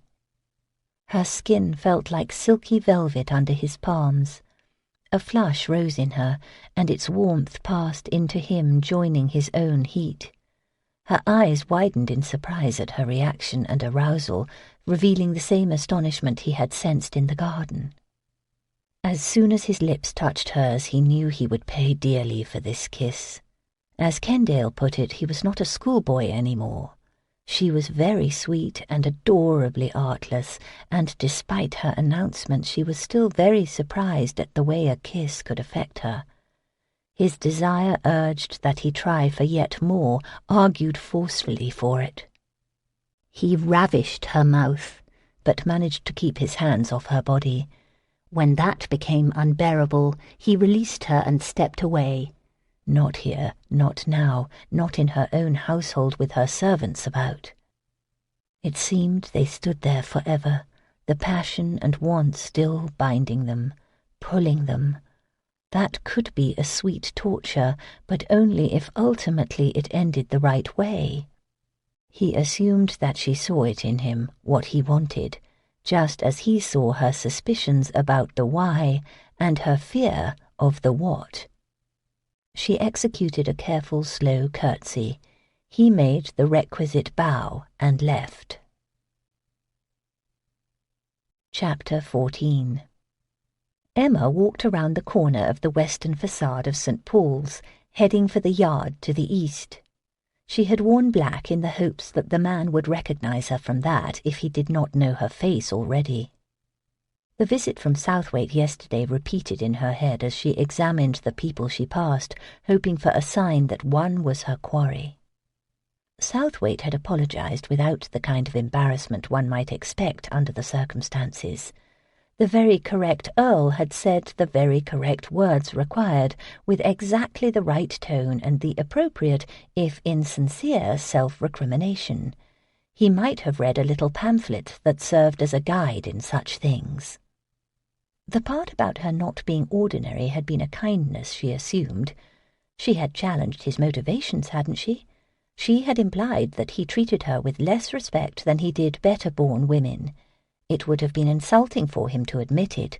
What could he say? That the rules did not apply to a lord's treatment of such as her, but only to his behaviour with daughters of peers and gentlemen? It would be stupid to be angry that he had lied to spare her the insult, and she had lied too, after all, in saying she was not afraid of him. He had always overwhelmed her, and now she found herself at an additional disadvantage. She had not trusted herself to show fortitude should he ever kiss her again.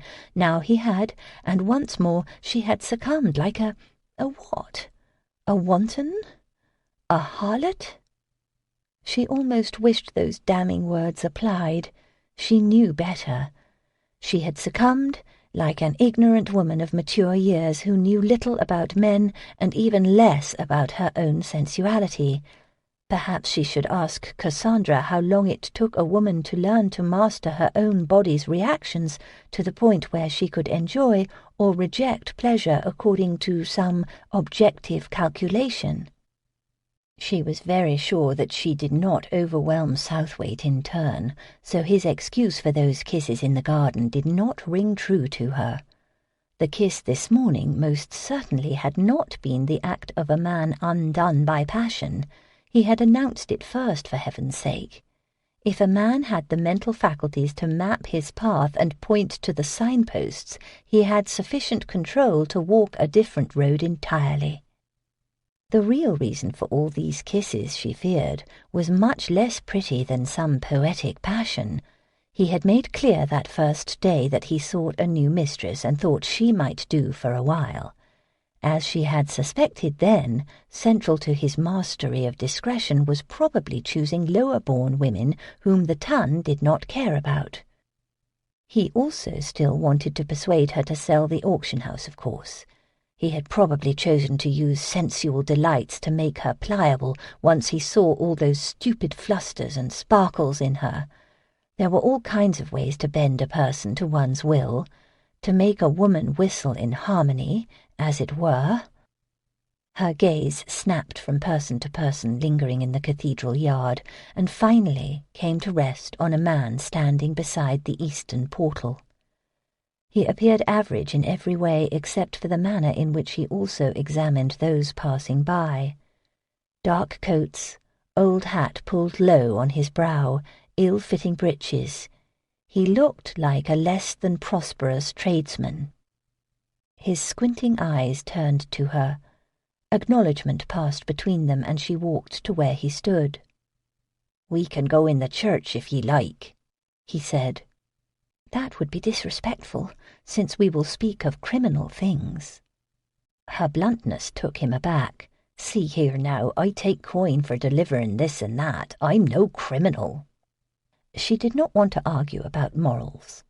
"I need to speak with the man who paid you to deliver the wagon to my home. I have questions that must get answers." He shifted and chewed on his lip. She turned his gaze to the yard. "Could be I have the answers. I don't just deliver wagons." "Are you saying that you have a message for me?" He shrugged. "Depends on why we are here." "Something is expected of me in terms of payment. I do not know how much. The proceeds from auctioning those goods? Nothing more? I am not aware of my father's agreement. He never told me about this. I also want to end this for good. Tell your master that I want to know what to do to ensure that I win the prize." "Win the prize? Then no prize to win." "The woman you sent with the wagon said—" "Ye'll be wanting to redeem the prize, I told her to say, not win it. Stupid foreigner. No luck to it, if ye know what I mean. Just payment, as I understand it." Her heart beat so hard it pained her. She could barely contain her hope. "Do you know what the prize is?" "Could be I do. Don't you?" "No. I must know what is at risk, or I will throw that wagon and its contents in the river. So tell me now, is the prize a person?" He gave her a big wink as an answer. She had to step away to maintain her composure. She closed her eyes hard so tears would not flow. "Oh, Papa, why did you not tell me all of it? Why did you not prepare me so I would know what to do?" She knew the answer in her heart. He had not told her because he did not know if he would ever succeed. He had not prepared her because he never expected to die so soon. She returned to her messenger. "I must have him back." "My employer guessed as much, seems like, since what I was told fits that which you ask. He said to tell you £100 on account, to be sure the prize is kept safe for ye, in addition to what the contents of the wagon brings, or for 3,000 silver to settle, and you can have him now." 3,000! The high ransom shocked her. Where was she to find £3,000? She would never be able to pay it. Even the 100 would slice a goodly amount out of her proceeds from the auction. That was the goal, she realized. The ransom was set too high for her father or her to reach. Why release Robert when holding him ensured an endless stream of payments and a sure way to sell smuggled goods? "It is too much," she said. "Tell him that. I am not going to be bled forever either, if that is the thinking. I want proof that my brother is alive and well, too. I am not such a fool as to take a blackguard's word for it." "He won't take well your calling him that now. Ye've a sharp tongue, and best ye think what ye say, since there is more I am to tell ye, and it is not ungenerous." She held her sharp tongue so the more would be revealed. "I was told to say that the settling was 3,000, but could be half that, if you did a small favour." "What favour?" "That I was not told. Ye would learn of it soon," was all that was said. The favour was probably auctioning more bad goods. Probably 20 carts' worth would arrive after she paid the ransom for a grand finale. "Is there anything more?" He nodded. "Some lord goes to that building ye have. I was told to warn ye not to tell him anything." He inclined his head and gave a conspiratorial wink. "Most stern my employer was on this. I think that lord has him suspicious of ye. Maybe ye play a two-sided game. He said that lord has interfered of late with free commerce on the coast, he did. Your friendship with such as him is of concern." The warning made her neck prickle. Was this kidnapper watching her and Fairbourne's? The notion made her very uncomfortable, as if unseen eyes peered at her even now. Worse, the warning implied that Southwaite concerned himself with smuggling more than she had known. Perhaps it was part of his interest in the vulnerable coast which Cassandra had mentioned. No matter what the motivations, a new reason for why he showed such interest in Fairbourne's and her suddenly presented itself. Perhaps he had paid more attention to her father's business than she knew. Maybe he had even guessed about the special lots, the ones that arrived at home hidden beneath canvas. He might not merely be an investor seeking to ensure the efficient disposition of a business. He might be investigating Fairbourne's and her father, and now her. He had spent hours, days, examining the accounts, hadn't he? The idea saddened her for reasons she did not have time to decipher now. She gathered her wits and tried to appear formidable. She caught the messenger's gaze with her own and pinned him in place. "I want to know where you meet this man who told you what to say to me." He shrank back, scowling. "I'd be a fool to say now, wouldn't I? Would be no one to be a messenger for, then, is how I see it." She dug into her reticule and took out a few shillings. "You could be my messenger." He accepted the coins fast enough, but smiled smugly as he tucked them away. "Sounds like he won't have much to pay with soon. Maybe that lord will swear against ye and ye'll be in jail soon.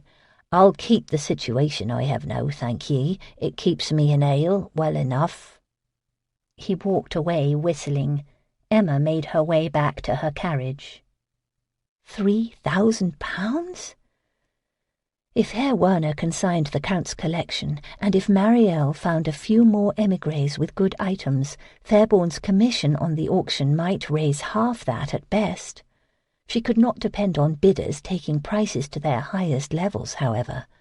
She needed something more to ensure that she at least raised the 1,500 she would need after she performed the favour.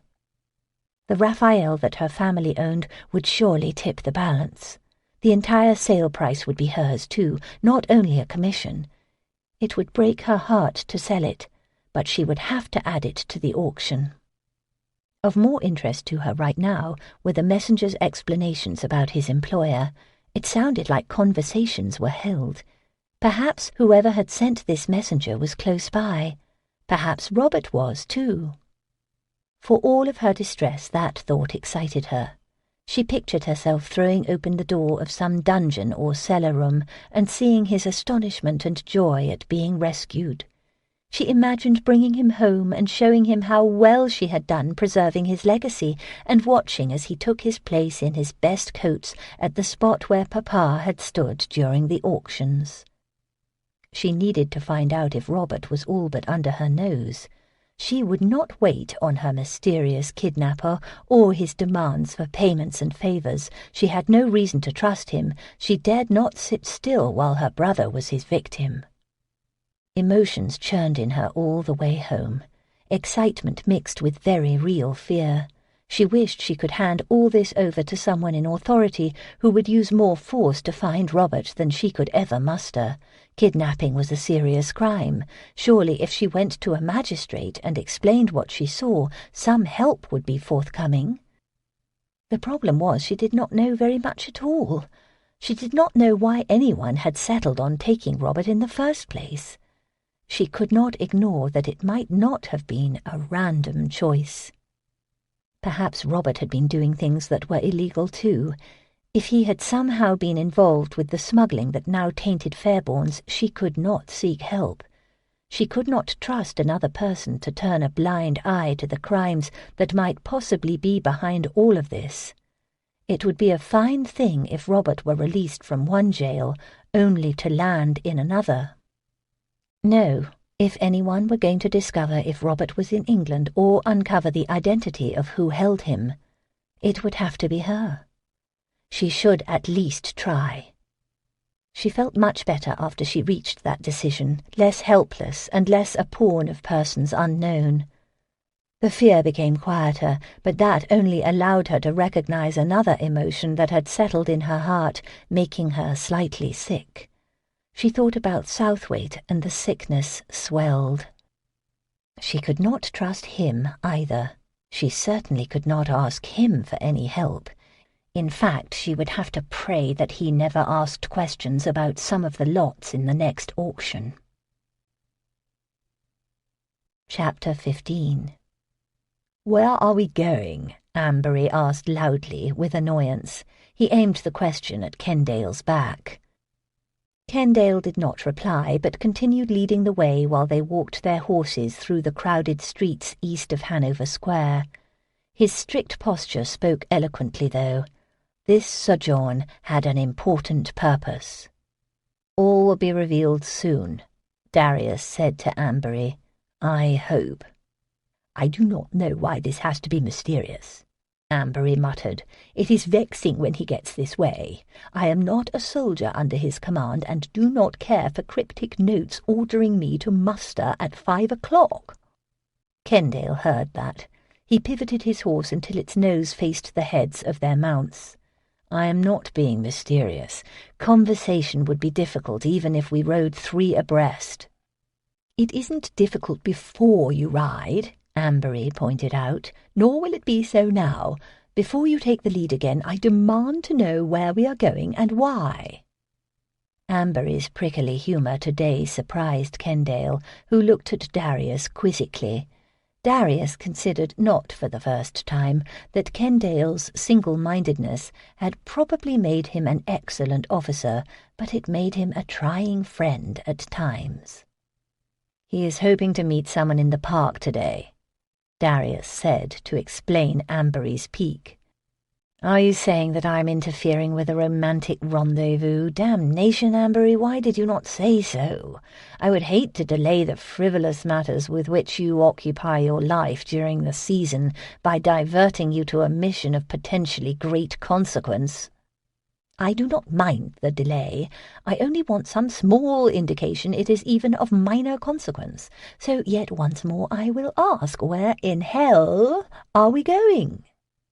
Kendale moved his horse forward so that it flanked Ambery's, and he could speak confidentially.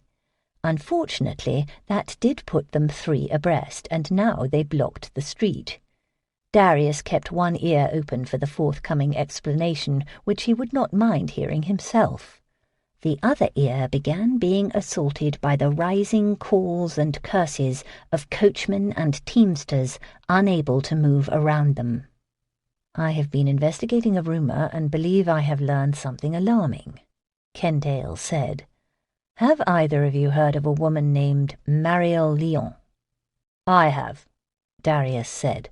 "She is a Frenchwoman, a refugee a few years ago from the Terror. She is the niece of the Comte de Beaulieu." "What are the rumours?" Ambery asked, interested now. The objections from the men in the blocked vehicles began to roar. "Some say she is a charlatan and not who she claims to be," Darius said. "This is hardly news, Kendale. Nor are the rumours likely true. There have been efforts to unmask her, and all have failed. That suggests there is no mask to remove." "That the rumours come from her own people interested me," Kendale said. "So sometimes I have been watching her." "That sounds unfair," Ambery said. "I would not like to think that someone spied on me because of a rumour."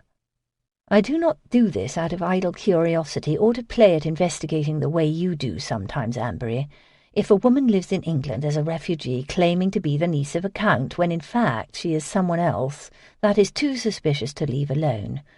How better to hide a spy than in plain sight, but with a false identity that would make her sympathetic? Kendale asked. If that kind of rumour attached itself to you, I promise that you would be followed too. Thank God England has you, Kendale. I am sure the ministers add you to their prayers each morning, Ambery said. Did one of them give you this mission, or did you take it upon yourself? We know the answer to that, and considering our own unauthorized activities, you can hardly object on that count, Ambery, Darius said. Furthermore, his suspicions are not unique to him. Some in the government have 2 eyebrows raised regarding this woman. It is possible others are watching her too. Not that I have seen, careless that, Kendale said. I know for certain that no one was about when she held an early morning rendezvous in the park the other day. She met with the daughter of that man who had that suspicious fall from a sea walk in Kent. Darius just stared at Kendale. He saw where the man's mind had been going the last few days. His own now raced to catch up and get ahead. Are you taking us to arrest her for daring to speak to another woman in a park? Ambery asked. The sarcasm was lost on Kendale. We don't know enough yet for that. I'm taking you to see where that other woman lives so you can help me. We must scout the property and street and see how best to do it. I have been using some trusted servants to aid me in this mission recently, since I can't handle my list of suspicious persons alone, but even so I am short-handed. You have involved your servants in this, Darius said. Are you mad? Satisfying your own curiosity is one thing, but establishing a network of vigilantes is another. Of course he is mad, Ambery said. You cannot trust servants to be discreet, Kendale. Word of your doings should reach Pitt any day now. You should anticipate an unpleasant meeting with the Home Secretary within the week, I would say. My servants are trustworthy, even if yours are not. My household is more disciplined than a unit of the Horse Guards. If either of you can even identify one manservant who is loyal, you might consider using him too, since it is impossible for 1 or 2 men to watch a person all themselves.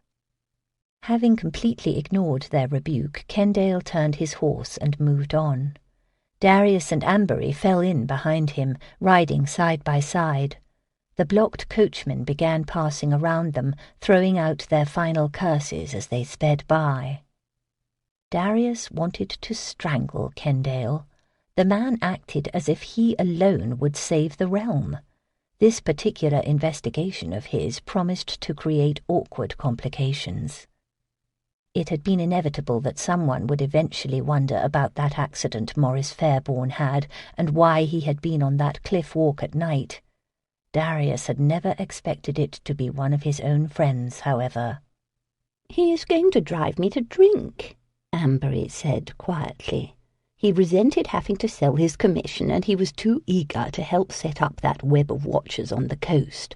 He enjoys this much more than I do, and if we don't stop this latest excess, he will soon have some of those trusted servants spying on us.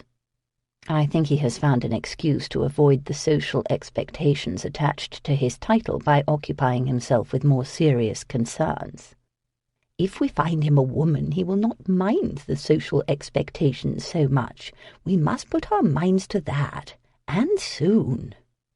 Kendale held up a hand, stopping their little march at the end of Compton Street. He moved his horse so he could see them.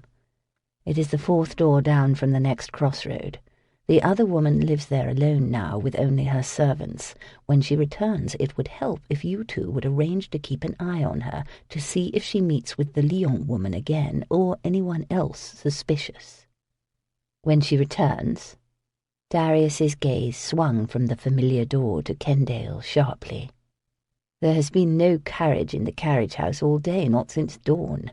I looked again right before I met you. She has taken a journey, I believe, and I curse myself that I did not call the 2 of you to the task sooner so we knew where she had gone. No doubt she is only visiting a friend in town, Darius said. She does have some, of course.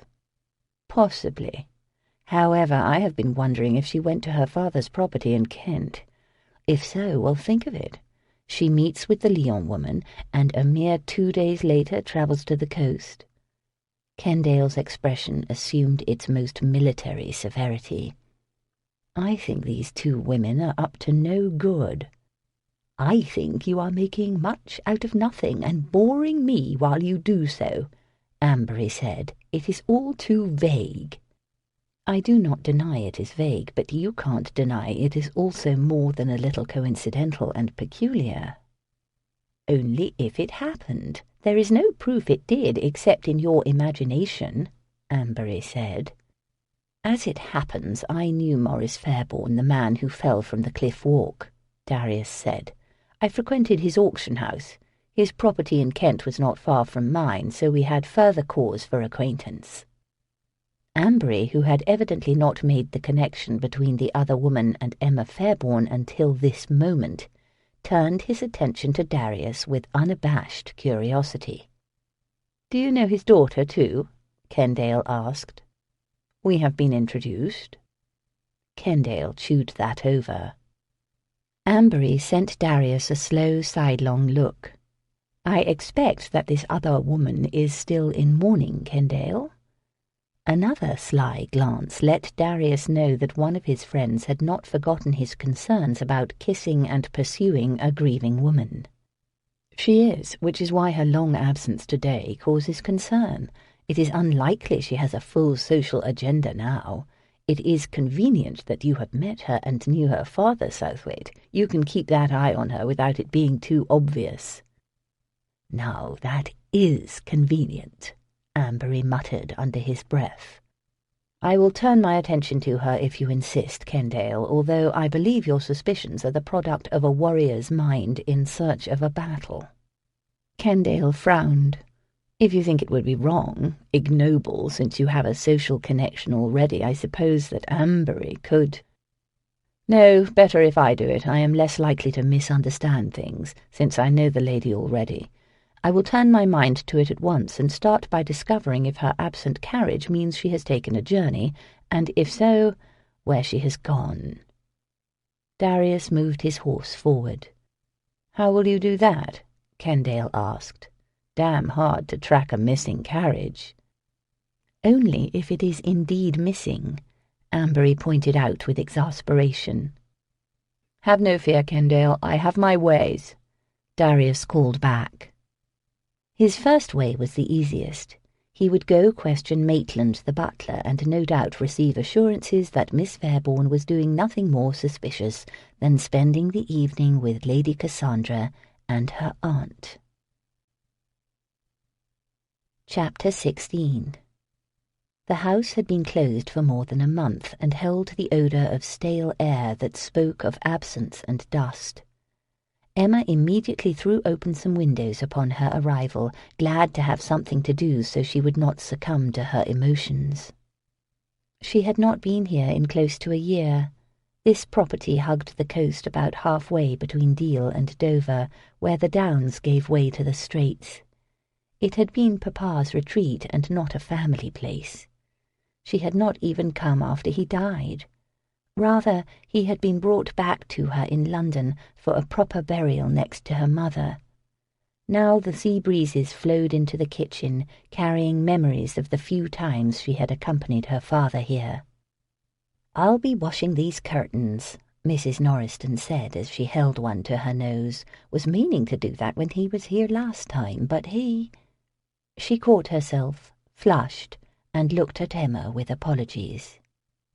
Mrs. Norriston lived in the nearby village of Ringswold and served here on occasion when her father was in residence. Emma had stopped by and picked her up on the way. She did not really need a servant for the brief visit she was making.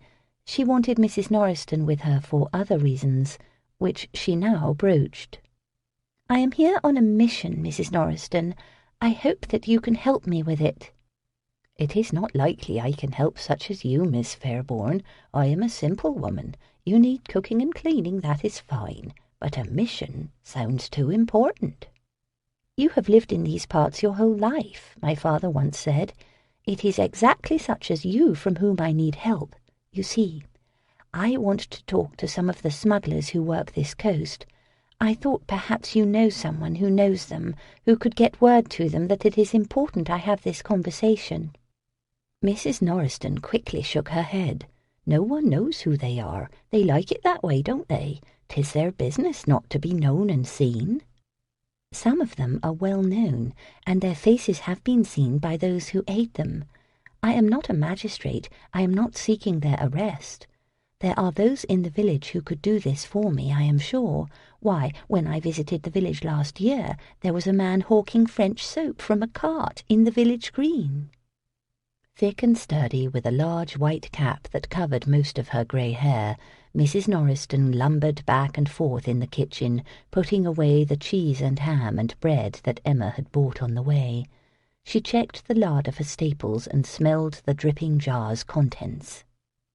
Emma waited a solid 5 minutes for Mrs. Norriston to say something. When it became obvious the housekeeper chose to ignore the request for help, Emma changed the subject. "Do you know how far away the Earl of Southwaite's estate is?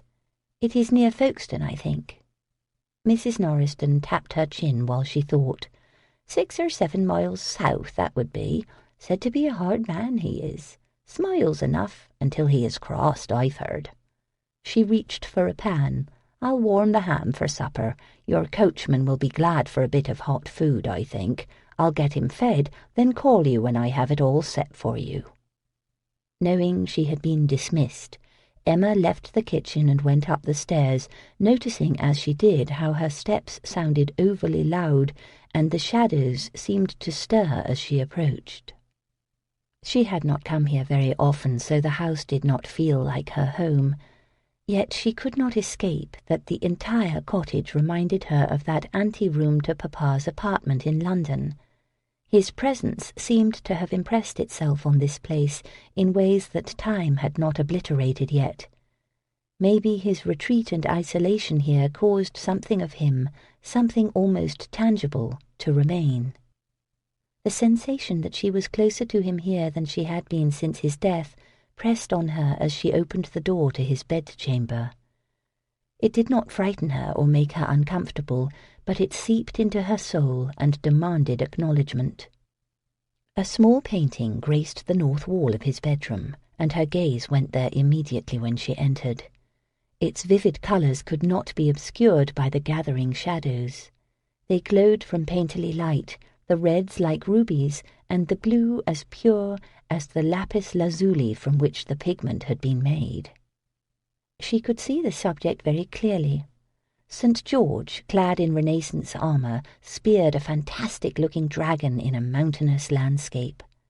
A lovely woman in an ancient gown stood to the side, watching her protector with love and gratitude.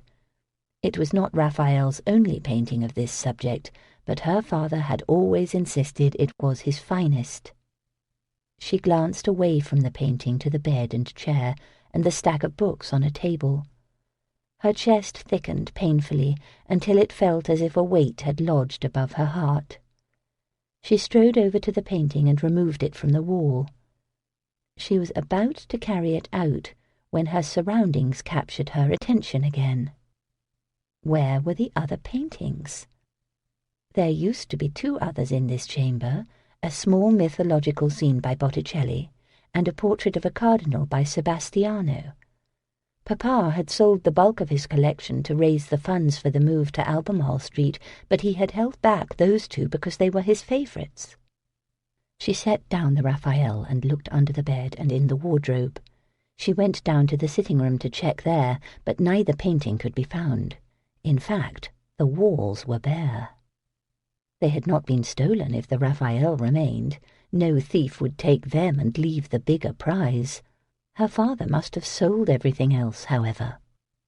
She returned to the bedchamber to retrieve the Raphael, sure now that Papa had been trying to help Robert. Perhaps the demand for the money to keep Robert safe had arrived at a time the £100 was otherwise not available. As for this last painting, she knew why it had been spared. He had not sold it because he believed it was not his to sell. He had bought it for her mother, who in turn had said she wanted her daughter to have it upon Papa's death. In her own chamber she wrapped the small panel in a long linen and nestled it at the bottom of her valise. Then she spent the evening deciding how to arrange a rendezvous with men who were expert in never being seen. That night she slept alone in the house. Mr. Dillon's presence in the outlying carriage-house allayed any misgivings, but could not keep the ghosts away. Memories of her father and brother kept haunting her thoughts. She remembered the last time they were all here together, not long before Robert left on the journey from which he never returned. There had been a small row between him and Papa, now that she thought about it. She had been in the garden, but she had heard their voices raised. The next day Robert had confided to her that he would be making a journey to the continent soon to purchase his first collection to sell at Fairbourne's on his own account. Only he never got there, it appeared. Nor was he returning from Italy on that ship that went down. Where had he gone instead? Had he even left England? That was what she wanted to find out. Tomorrow she would go to the village and find a way to talk to those who might know, even if she had to bribe someone.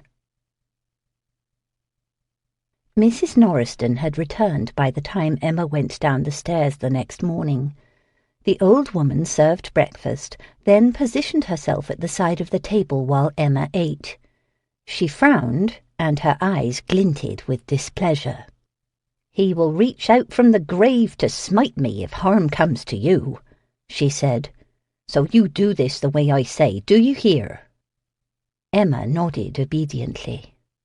11 o'clock tomorrow you go to the village, to the Prince's Sword there. Don't wear your weeds and don't look too fine. No carriage and no coachman either, I was told to say. Just go there and wait. Yes, I will do that, just as you say. A conversation, you said. There'll be nothing more. Best bring some coin. Weren't clear if you would need it, but best if you expect so. I will bring what I have. She reached over and took Mrs. Norriston's hand in her own. I thank you. Do not worry about being smitten. It will be broad daylight in the middle of a village, and no harm will come to me. Mrs. Norriston did not look convinced. Shaking her head, she aimed her heavy steps back to the kitchen. The next day, Emma donned an old brown pelisse over her rose dress and tied on a simple straw bonnet. Both items had been left here from a visit more than a year ago, and as she put them on she remembered the scents and sounds in this house when last she wore them. The memories came to her so vividly that she thought she really heard her father's step on the floorboards in the chamber next to hers. Gritting her teeth against a flood of emotion, she left the house and walked the mile inland to the village. The buildings displayed the ravages of sea air.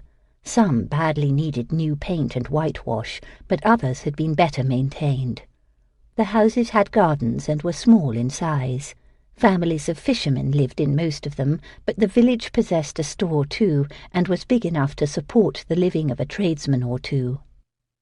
Her walk down the main lane garnered some passing attention, and also a few greetings from people who recognized her from her occasional visits to her father. She stopped outside the Prince's Sword and looked through the window. It was too early in the day for a tavern to have many patrons, and the tables were mostly empty.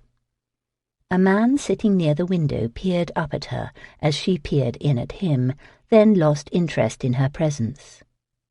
She had never entered a tavern before. It was not a place for women like her at any time. She wished her smuggler had set this meeting for the churchyard. He had not, however, and if she hoped to learn anything about her brother, she must enter. Enter she did. The few patrons inside barely noticed. The proprietor merely glanced her way. She chose a rough table away from the window and sat down to wait. The unmistakable odour of beer and ale filled the air. It mixed with other smells of food being cooked. Somewhere out of sight a meal was being prepared, perhaps for selling along with drink. Her nose twitched. Mutton stew, she decided. A long 10 minutes passed while she sat alone beneath the timbered ceiling. Then the door to the street opened, and a man entered. No one paid him much mind. He strode over to her table and slid onto the bench so he faced her. In her mind, she had expected to meet with an old grizzled fellow, one very coarse and red-faced from the sea winds. Instead, her smuggler appeared no more than his mid-30s in age, and thin in a wiry way that spoke of some strength. He looked almost stylish in his long brown frock coat and loosely tied neckcloth. The only odd part of his appearance was his facial hair. A neatly groomed moustache and short beard hid most of his face, and thick, dark eyebrows framed his blue eyes. "You are alone." His quiet voice made it both a statement and a question, enough of the latter that she felt compelled to nod. "That was foolish," he said. "You left me no choice. Would you have entered just now if I brought an escort?" "I shouldn't have anyway. Some woman pled your case to a good friend of mine, though, so here I am for a few minutes, no more." She took that as an invitation to speak. "I need your word that you will not repeat anything that I tell you. I cannot risk anyone in authority learning these things, and—" "For a woman I am seeing as a favor, you have conditions?" He laughed softly. "I am sorry, but I must make them. I must ask for your word as a gentleman." He did not laugh at that. Instead, his blue eyes examined her with curiosity. He nodded. "I am Maurice Fairbourne's daughter. He owned the property down on the—" "I know of him." "My brother Robert went missing 2 years ago. I think perhaps he is being held by smugglers." "Not by any that work this stretch of coast." Her heart dropped. She had been stupid to hope this would be simple and that the answers just waited for her questions. "Are you sure? There might be others besides you who thought to make easy money this way." He looked at her with some exasperation and also, she thought, some sympathy. "There are some who put in here at times who are not from these parts, the sea being what it is. It is discouraged, though." She wondered how, but guessed she should not ask. "Have you ever heard anything about this, then? About my brother, or if those from other parts are holding a young man? You see, everyone thinks he is dead, but now I am sure he is not, and I must try—" A gesture from him, a raised hand, abruptly commanded her silence. His attention shifted from her to the window. The man sitting there also gestured, calling for attention, while he peered intently out the window, craning his neck to see something on the street. Everyone in the tavern, even the proprietor, stilled like animals alerted to danger. Another gesture from the man at the window, a calming one, and a quick glance in their direction spoke reassurance. Her smuggler relaxed. "Would be a hell of a thing to find myself in jail for letting your story touch my heart," he said. "As for your questions, I've heard nothing about a man being held." "Do you think you would have learned about it? Do you all speak among yourselves?" "I would know for certain if it were near here. As for the rest of the southeast coast, there's gossip, just like in your drawing-rooms. A man drinks and he talks, and such as that can become known, or not." She hated asking the next question. The disloyalty of it sickened her, but she really should find out what she faced. Did my father or brother ever trade with you or the others?" She thought she saw pity in his eyes, enough that she was not sure he would be honest. "I would not have minded it. Things come to us that would do better in a place such as his, but he did not trade with such as us. Not me or my lads, at least. However, it is a very long coast, and I don't know about any of the others." That was something, at least, and it gave her some heart. As for the rest, she sadly accepted that she would have little to show for this small adventure. "Learning that you know nothing is learning something, I suppose. I will not wonder if Robert is easily within reach, but languishing due to lack of effort on my part. I thank you for the kindness of seeing me so I could discover that much at least." She stood to leave, and her smuggler began to as well. It was then that she saw that another man had entered the tavern, probably from a door at the rear of the building near where he now stood. She froze, staring at him. The glare he returned made her catch her breath. Her smuggler looked over his shoulder. He did not run as she expected. Instead, he cast a sharp gaze at the other men in the tavern, then sank back on the bench. "Southwaite," he muttered. "Are you his woman?" "No, I did not bring him either, I swear I did not." She settled down again, too. Southwaite walked over to them. His blue riding-coat contrasted starkly with the simple clothes of the other men, and the pistol tucked visibly beneath it could not be missed. Their companions in the tavern rose and quickly left. Even the proprietor decided to take some air outside. The Earl made his presence known forcefully by the way he loomed beside the table. He looked at her smuggler. "Tarrington?" Tarrington merely nodded acknowledgement. They knew each other. "What are you doing here, Miss Fairbourne?" Southwaite asked. "Waiting for some mutton stew to finish cooking." Tarrington smirked at her arch response. Southwaite did not find it clever at all.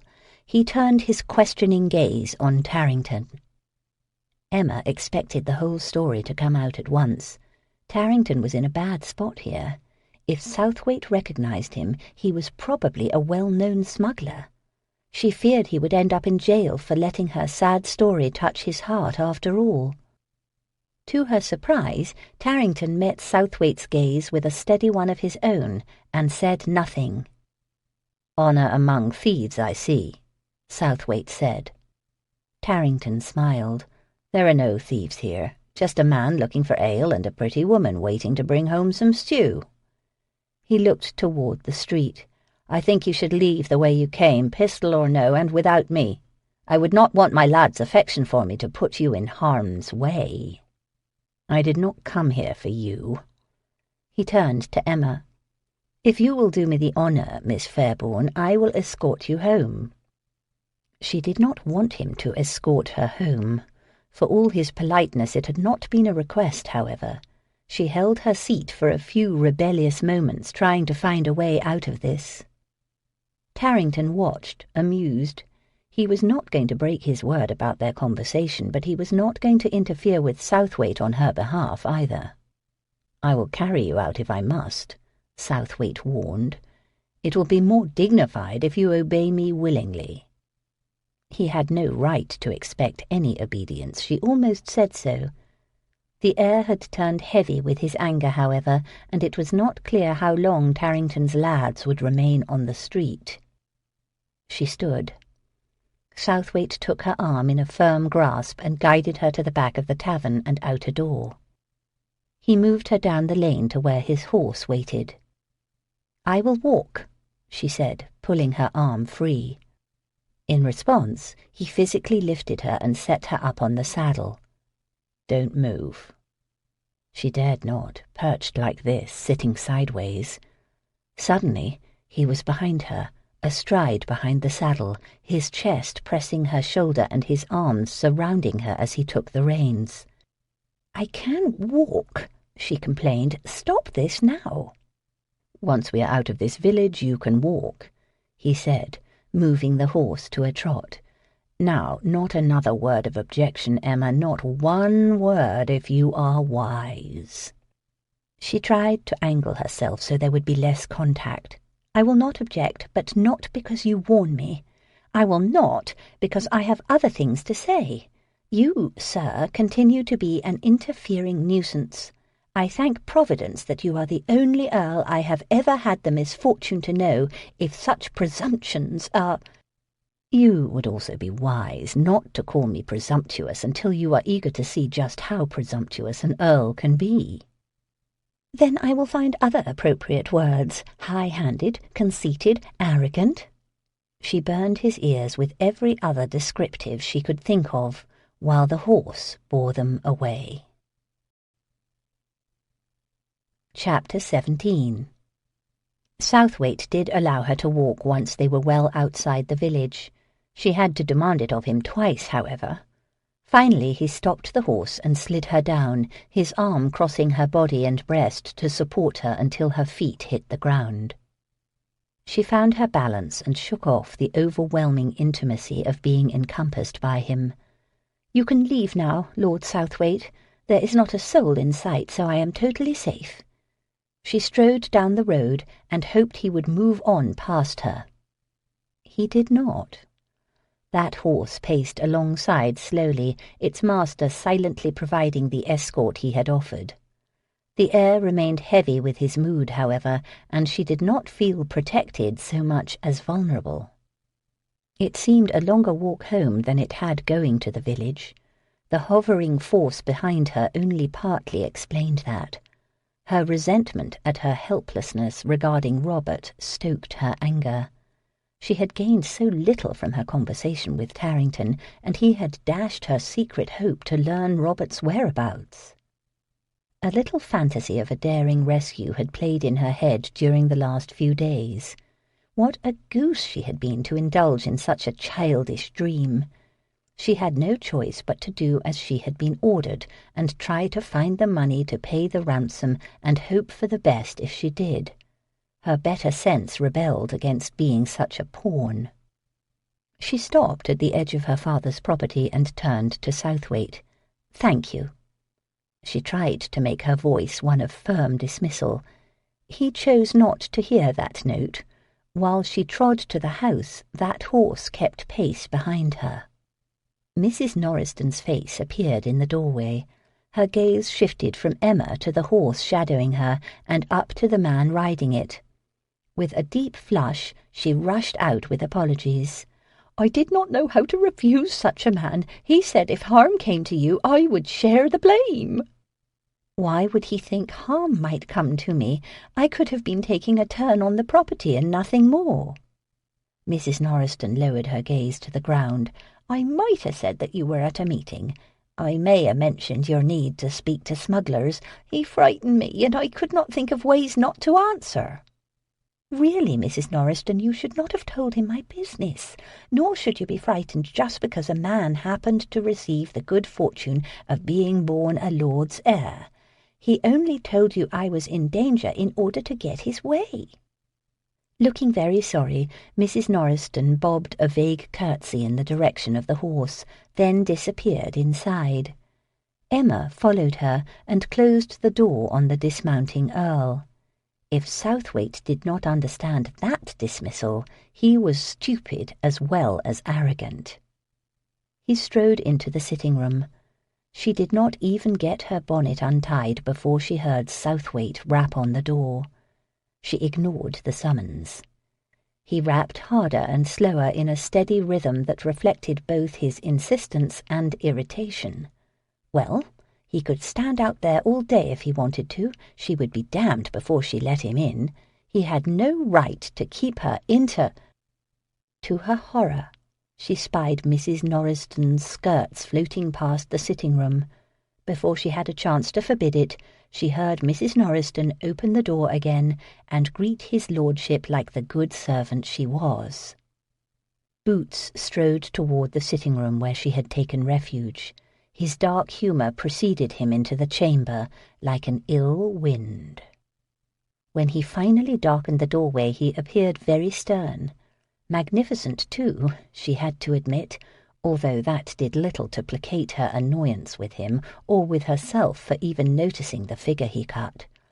Still, she resentfully acknowledged that he appeared very handsome in his riding-coat and high boots, and his hair a little wild from the breeze. He no longer glared, but his dark eyes conveyed the sort of displeasure that only men feel entitled to. "Mrs. Norriston erred in allowing you entrance, so please leave," she said. "There are things I must say first." "Often that which must be said is better left unsaid. I am sure that is the situation with the words you are urged to spill." "That is a fine lesson coming from you, of all people. You had your intemperate say on the horse, and I must insist on mine now." "I will not hear it. I did not require your interference today. I was in no danger, and—" "You have no idea how much danger you might have been in, none at all. If any other man had heard about your housekeeper's request for your meeting, I might have had to use this pistol." He removed it and set it on a table. "That whole damned village is involved in illicit trade. Everyone knows it." He crossed his arms and regarded her with no sympathy. He reminded her of the way he had appeared when she first approached him before the outrageous misconception. She was in no mood for whatever he wanted to say, but she knew she would end up hearing it. With a heavy sigh of resignation, she sank onto a chair, set aside her scathing disappointment in her failed adventure, and gathered what strength her indignation might afford her. "Why did you want to meet with any smuggler, Miss Fairbourne?" "I am not obligated to submit to an interrogation. You have no right to—" "The hell I don't. You have been too willful from the start, and my tolerance of that has led to this. Did you think to arrange a special consignment from them, to enhance that damned auction? Yet one more set of lots from the estate of an esteemed and discreet gentleman?" Her heart pained her, it beat so heavily. "What are you implying? I'll not have you impugn him." He exhaled an impatient sigh. "Those accounts are incomplete and vague for a reason. I thought to spare you my suspicions, but I do not think that is necessary any longer. Is it?" She refused to answer. She bowed her head, gritted her teeth, and prayed he would just go away. He did not. He stood there overwhelming the chamber and her. "You appear to know at least one smuggler yourself," she said. "That is one more than we are sure my father knew. If my father had any doings with them, perhaps you led him into it." A mistake, that. For a terrible moment his fury crackled through the air. He paced away from her and stood there, a tight, tall figure exuding power and intensity. She braced herself for the slicing words sure to come. Instead, he reined in whatever had broken in him. He turned back to her, his eyes flaming. He was still angry, but he had composed himself. "I know Tarrington because he does a bit of work for me. He is the king of his kind here, and he knows other of his stature all along the coast." "I am told you take a particular interest in the coast." "I and others. The Royal Navy does not have the ships to patrol it all, or even most of it. Even the sloops that make up the prevention service stay near the major ports. The bulk of the naval fleet sits at Portsmouth to be ready if the French invade. Meanwhile, they can come in other ways short of a fighting force. Spies enter with impunity as easily as French brandy. Information leaves the same way." "Are you saying English smugglers help them?" "Some do. Better use is made of others, though. They watch and report activities that are suspicious. There is a chain now, all along the southeast coast, made up of such as them and fishermen and landowners." "And lords?" "There are some lords who remain at their coastal estates for this purpose." "Not you, I know." "I and a few others coordinate this surveillance and ensure the links do not weaken." She guessed that meant he had helped put this in place. "What do the smugglers get in return?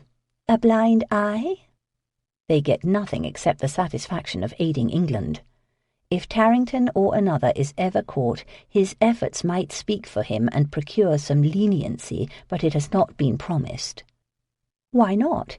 It would be only fair for the government to do that." "One does not bargain with thieves. Loyalty bought with such a promise could be just as quickly bought by another for a higher price." That made sense, she supposed. However, she wondered if the government had made no promises because the government was not involved, at least not officially. Of larger concern to her was what this bargain revealed about himself. He would give no quarter with these men should he catch them in their crimes, even though they aided this network of watchers that he had arranged. Her spirits sank yet more on accepting how rigid Southwaite would be in matters of honour. That spoke well of him, she knew. It indicated that he would give no quarter to Robert or her either, however. She thought about the wine hidden deep in the storage room of Fairbourne's, beneath obscuring swaths of canvas. "You must make no attempt to meet them again," he said firmly. "There are some of them who would kill you for the coin you carry. Do not let Tarrington's manner fool you. Better if you stayed away from the coast entirely now that you made the grievous error of being seen with him. This adventure was inexcusable no matter what you hoped to achieve by it." She did not miss the ambiguity he gave her motivations. She assumed he attributed the worst to her and believed Fairbourne's was in league with Tarrington. She also heard the tone of a man who still had much to say. The storm clouds reappeared at the edges of his mood and blew in fast. Their winds puffed him up. She knew what was coming. On a different day, she might have defended herself or tried to deflect his reprimand by being witty, indignant, or shrewd. Right now, she felt too sick at heart that she had failed so spectacularly today. Worse, the longer she was in this house, the more she felt the presence of her father. His scent seemed to surround her now, and she sensed that his spirit reproached her as clearly as the Earl did. Images of him kept invading her mind, distracting her from Southwaite's lecture. Darius could not hold back his profound irritation with Emma. An equally profound relief wanted to temper his ire, but he was not a man accustomed to biting his tongue. His brain had been rehearsing this moment since Maitland opened the door to her London home and explained that Miss Fairbourne had gone to the coast. Maitland had appeared worried about that, or perhaps about Darius learning it. Neither the information nor the butler's expression had encouraged an innocent interpretation of Miss Fairbourne's behaviour. He had contemplated the possible reasons for this unexpected journey during his ride to the coast and well into the night. Ridiculous visions of her digging up loot on a beach taunted him. While he doubted she would be that bold, she was up to no good, he was sure. The only question was whether she embarked on something merely foolhardy or truly dangerous. Damnation, but he should have ridden to this cottage at dawn today. Noon had clearly been too late for such as this woman. Thank God the housekeeper poured out the whole story once she heard his title. Mrs. Norriston had reacted like an accomplice, being threatened with the rack. He explained most of this to Emma while he gave her a sound dressing down.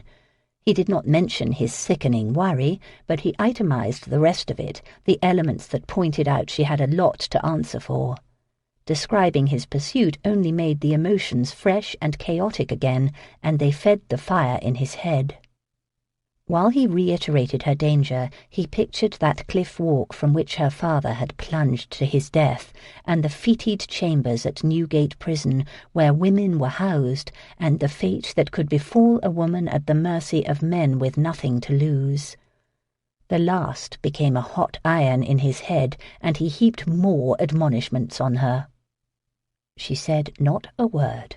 She sat there, hands clasped on her lap, and gaze fixed on the carpet, while his words rained down on her. Her silence only annoyed him more, but then he found it troublesome. Her manner was uncharacteristic of the Miss Fairbourne he knew. He began to sound too forceful to his own ears. He wondered if the way he paced back and forth frightened her. Her refusal to defend herself, to have a decent row, put him increasingly at a disadvantage. "Have you nothing at all to say?" he demanded at wit's end with her docility. "Not even one word?" "You had so many that I thought to give you the stage." He would have preferred if she said that with more spirit, instead of a quiet, almost dejected voice. He angled a bit to try to see her face better. Hell, she wasn't weeping, was she? He thought he heard a sniff. He cursed himself. Dismayed, he dropped to one knee beside her. "Forgive me." My worry for your safety almost drove me mad, and I have perhaps been too vigorous as a result in expressing my—" His what? Anger? But not the normal sort. Fear, perhaps, but not for himself, and not only for her, but also about a situation that might leave him faced with a terrible choice.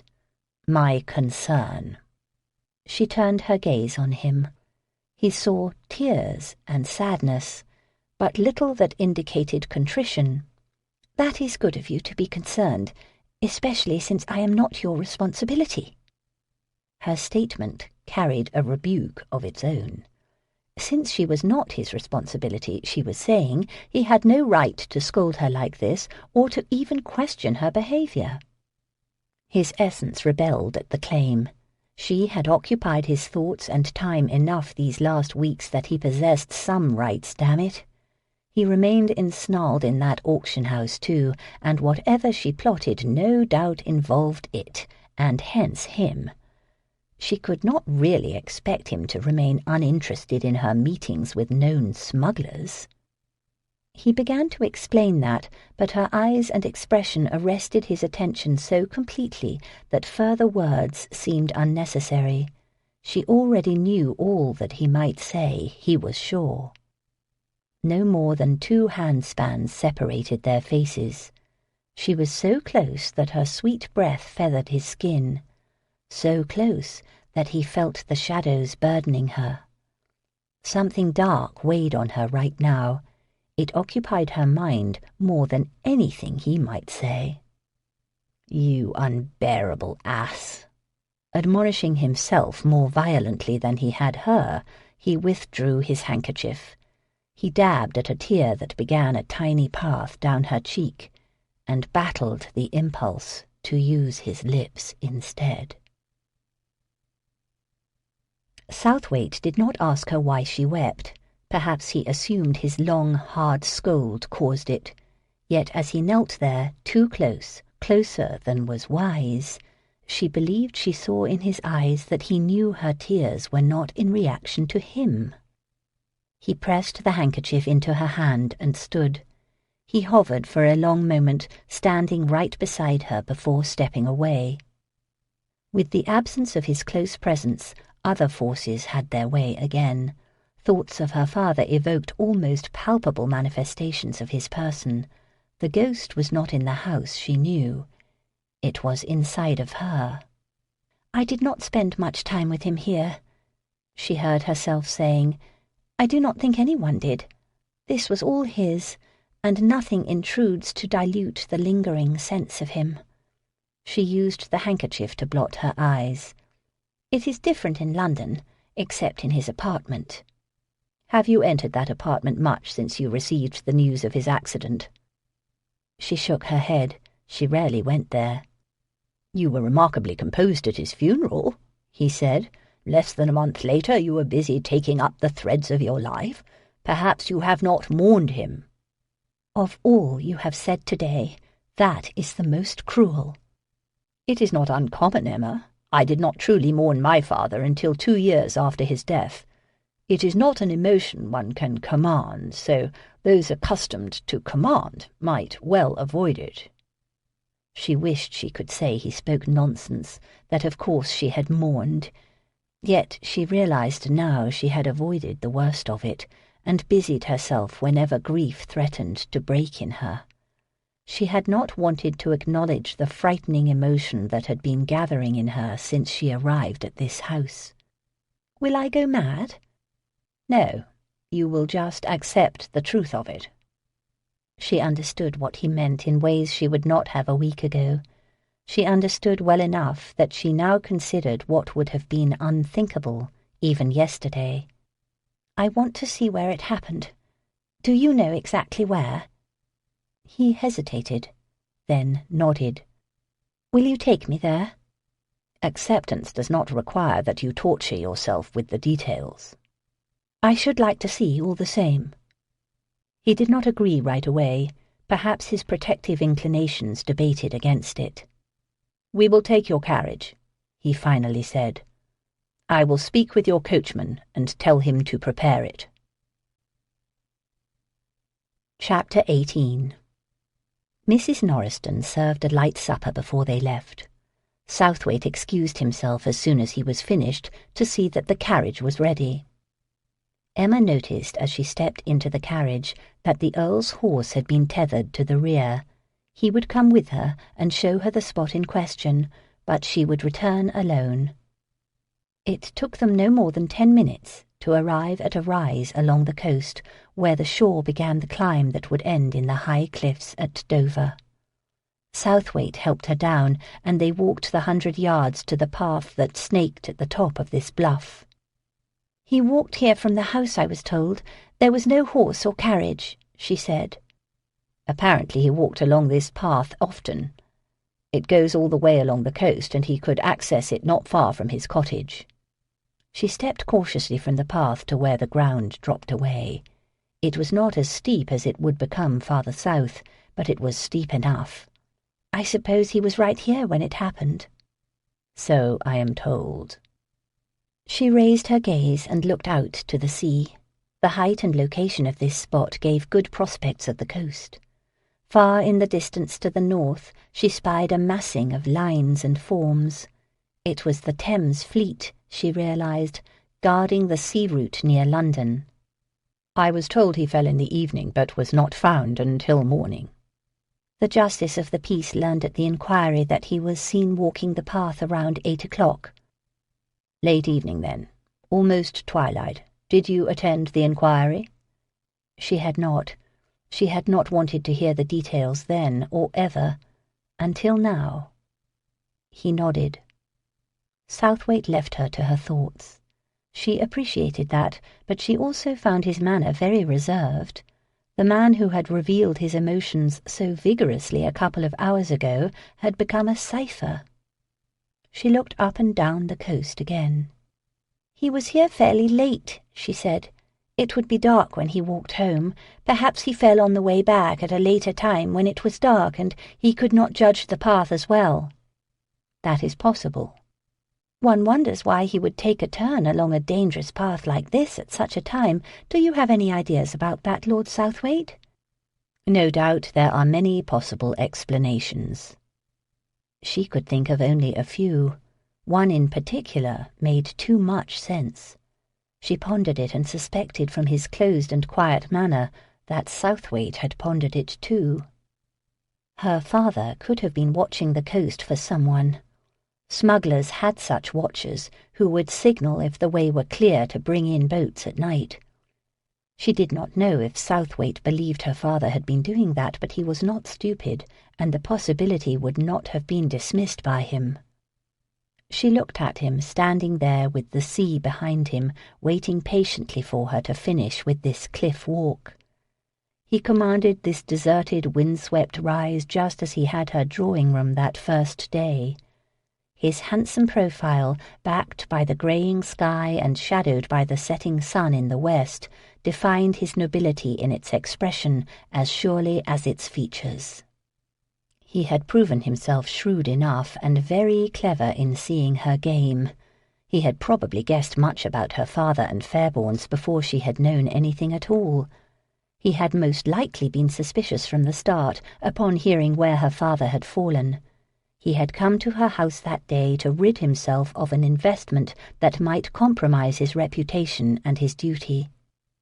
She wished she could tell him his suspicions were wrong. She wanted to explain that her father had accepted some illicit goods, true, but had never played an active role. The admissions and excuses caught in her throat. She was not sure herself any more of what her father had done and not done, so how could she convince him? A reference had been made to her providing a favour in order to secure Robert's release. Perhaps her father had been doing such favours too, by watching the coast one night. Even that was putting the best light on it. There were other explanations that did not acquit her father so well or make him so innocent, weren't there? He had not been in league with smugglers right here near his cottage, but, as Tarrington had said, it was a very long coast. They returned to the carriage. She believed there had been some usefulness in seeing this bit of coast. It removed some of the vagueness about that evening and helped the acceptance that her heart was experiencing. She only wished that what she had seen had not raised more questions about her father and left her even more worried about her brother. "Where are we going?" It took Emma a good while to ask that question. She had been lost in her thoughts and not noticed the carriage's direction or anything at all. Now she stuck her face to the window and recognized nothing that they passed. "We are heading south and not returning to my house," she said. "It is not safe for you to stay there tonight." "Do you think Tarrington will murder me in my sleep?" "He is not the only person who knows you have questions and sought a meeting with a smuggler." She wondered what questions he thought might be attributed to her. He did not know Robert was alive, so it would not be the real ones. More likely his own suspicions had provoked this move. He thought he had interrupted a bit of trade at the tavern and was not going to give her the chance to finish it. "I expect there is a decent inn in one of these local villages," she said. "I wish you had told me of this plan, so I could have packed a valise at least." "Mrs. Norriston provided yours and packed your belongings. It is up with your coachman." "It was very thoughtful of you to see to that." "You are welcome. Regrettably, there is not a decent inn in one of these villages, nor would you be any safer in one if there were. Therefore you will be my guest tonight at Crownhill Hall." He might have been informing her they would attend the theatre this evening, he spoke so blandly. "I think that you should have mentioned this idea before we left the house." "You were distraught. My decision might have only upset you further." "Surely it should have been my decision, not yours." "As it happened, it was not." "Since it was not, you have abducted me." "Do not be dramatic. I am doing this for your protection. If you think about it with a calm mind, you will agree that you will be safest at Crown Hill and that there was no other choice." He conveniently ignored that she was going to be at Crown Hill with him. "Is there a female relative there, or another mature woman?" "The housekeeper is quite mature." "She lacks any authority. You are playing loose with my reputation. If it is learned that—" "It will not be learned. Have no fear of that." Despite his charming smile, he managed to appear a little wounded. "I only seek to ensure your safety, as is my duty as a gentleman." Yes, he was a gentleman. One with an expertise in discretion, according to Cassandra. He was a gentleman who privately broke the rules, while presenting himself to the world as a man who obeyed and upheld the most stringent social conventions, and even demanded the same of others. A fraud, in short. She had quite forgotten that. She never saw him in the Tuns' drawing-rooms, and he had dropped most of the pretensions typical of his kind with her. Except now he was plying his smooth charm just as he might with a duchess. His wonderful voice soothed and his smiles reassured. It was a type of seduction, with the goal probably nothing more than her submission to his will. "And if I insist that you not be so presumptuous as to require that I accept this protection that you have decided I need, what then?" "As long as you are near the coast, you will be where I can keep an eye on you. I will not tolerate the risk of Tarrington or any of his kind coming near you again, Emma." So there it was, not plainly said, but said all the same. He assumed she had indeed been in search of more lots to sell of an illicit nature. If he believed that he was stopping that by keeping an eye on her, she would never convince him to allow her return to the cottage. She formed an argument to attempt to persuade him anyway, but gave up on it. The truth was that she did not really want to go back to her father's house and face the memories and questions about him. She did not want to fret the night away, worrying about Robert and whether she could find the money to ransom him.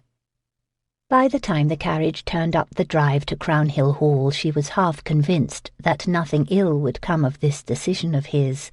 She was almost sure that she would indeed be safe, even from him. Chapter 19. The housekeeper took Emma in hand at once and brought her up to a chamber. Darius handed the carriage and coachman over to the servants and went to the library. There truly had not been any choice but to bring her here. The only alternative was to put her in an inn and sit outside her door. He had interrupted something at the tavern today, and try though he had, he was not able to convince himself that she would not pursue her little adventure if given the chance. It all depended on why she had met with Tarrington, of course. Her emotion had distracted him from discovering the reason. One tear, and he had been vanquished. Just as well. She had not taken well his insinuations about her father. She would have hardly appreciated him quizzing her about her own activities, especially since she had certainly met with Tarrington for the most likely reason. By now she had most likely pieced together enough to at least be dubious about all those vague entries in the books, and about her father's time here on the coast.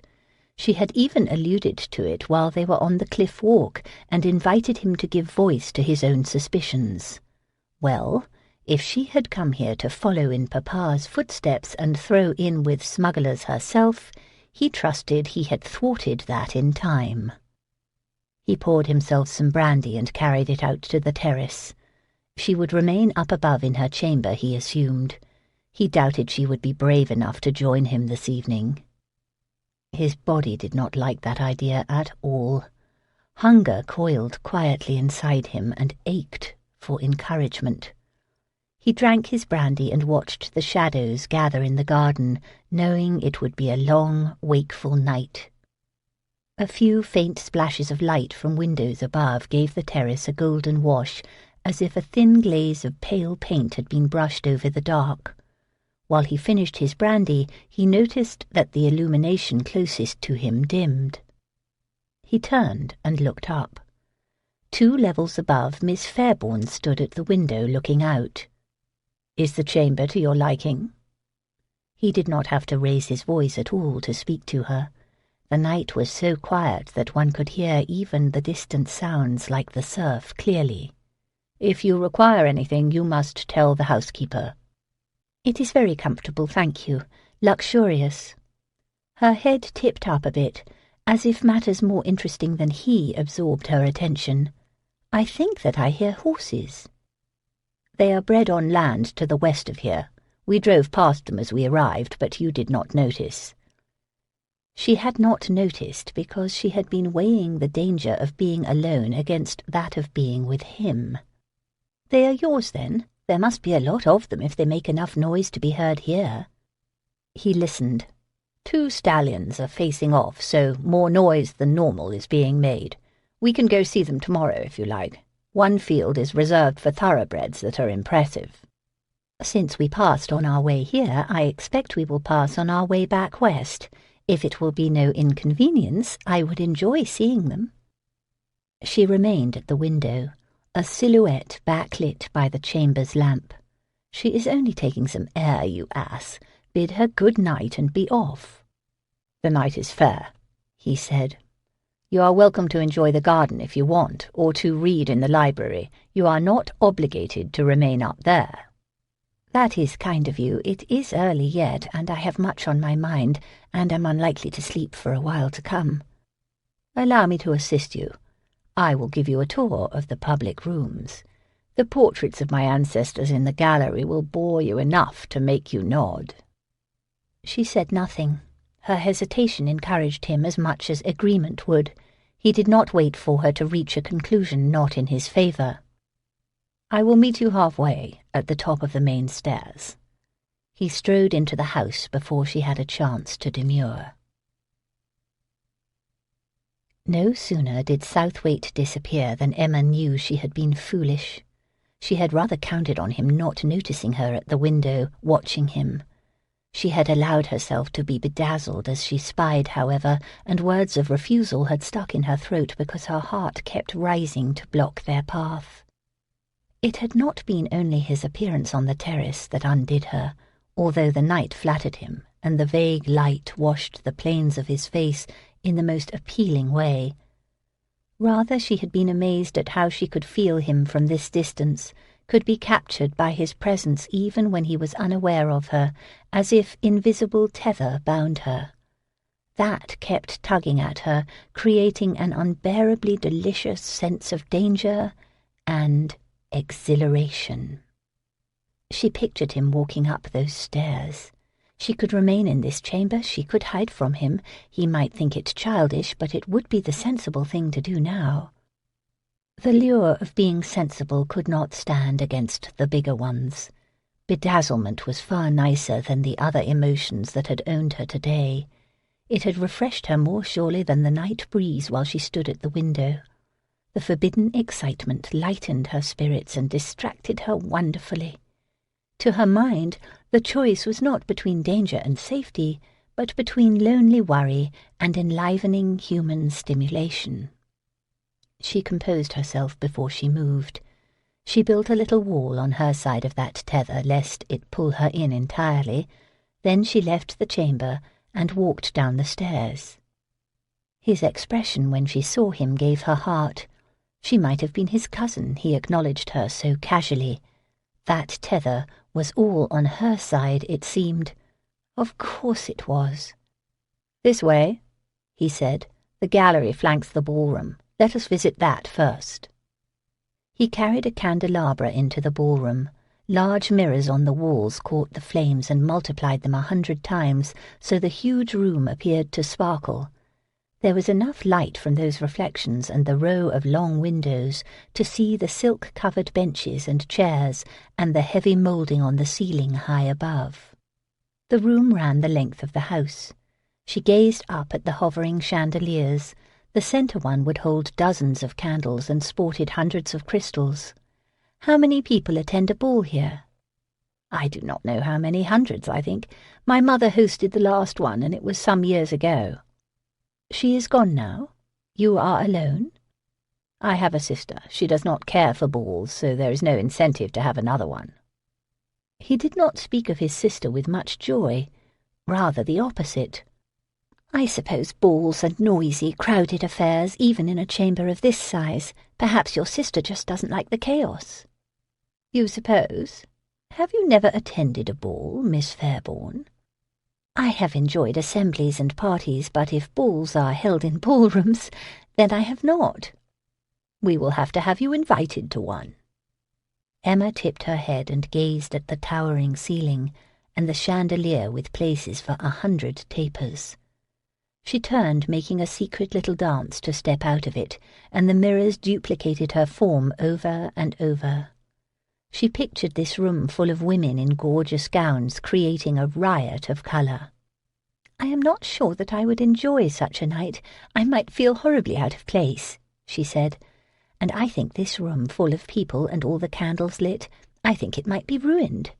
I like it just as it is now, with tiny flame lights dancing all over the mirrors and gilt, creating this very pale golden glow. It is a magical place when it is empty and mostly dark." "Then you must enjoy the magic as long as you like." He carried the candelabra to the centre of the chamber and set it on the floor. The candle's new position increased the effect. The crystals above picked up the reflections and the room sparkled all the more. Southwaite walked into the shadows. A scraping noise preceded his re-emergence. He pushed a satin chaise longue towards the candelabra. "You can even sleep here if you like." "If I did, perhaps I would dream of fairies." He took her hand and backed up slowly, cajoling her into the centre of the room as well. "I was hoping that you would dream of me." He lured more than pulled. She had only to keep her feet still to stop herself and him. The dim light hid nothing of his intentions. If anything, the flickering pale gold emphasized his eyes, and the magical glitter almost appeared to emanate from them. Caution whispered in her, but the danger titillated more than frightened.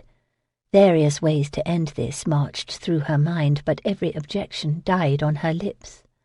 Thrill after thrill coursed up her arm from where he touched her. The power he could spin ensnared her without mercy. It was a slow path to the candles. She ceased to notice that she even moved, he so captivated her. The more she entered the light, the more the chamber shrunk. The dark corners disappeared, and the far ends, and all of it except the centre beneath the hundreds of crystals dangling over the 10 tapers of the candelabra on the floor. She found herself in the centre, her hand still in his. It was magical here, unearthly. She might be immersed in water that reflected 1,000 stars. It appeared like no place she had ever seen. She felt like someone she had never been. His arm lowered, drawing her closer to him. Her heart rose and began beating desperately. She stopped a foot away, but it was already too close. She felt him, sensed him. Her body reacted as if they embraced. He appeared too wonderful in this light, all darks and golds and eyes that burned. The magic suited him too well and made him handsome and mysterious and commanding. He laid his palm against her face, then cradled her jaw and chin with his hand, looking at what he held. She wondered if perhaps in these twinkling dim reflections she might be beautiful. "Are you thinking of seducing me, Southwaite?" A slow, small smile formed. "You are nothing if not direct, Miss Fairbourne." "If you think to seduce me, perhaps you can call me Emma." "In truth, I have not been thinking about much at all the last few minutes." "Not about much, but about something?" The space between them disappeared, and his sudden closeness caused her body to tremble. His head lowered and his lips brushed hers. "Yes, Emma, about something." Another teasing kiss, one that made all the glitter dance. "About you, and about how I have wanted you ever since you cut me at your not-so-final auction." If he had said anything else, she might have called up some fortitude. If he had murmured that he had been thinking about how the light transformed her, or how the chamber obliterated the real world, or made a magic he could not resist, if he had said anything at all other than admit he had wanted the ordinary, not very beautiful, and sometimes headstrong Miss Fairbourne, she might yet have denied him. Instead, his words touched her profoundly. Even if he lied, it was the right lie. He pulled her into his arms. She knew there were things she should consider and weigh about the why of this, about the what that would come later, but she proved helpless against the excitement he created.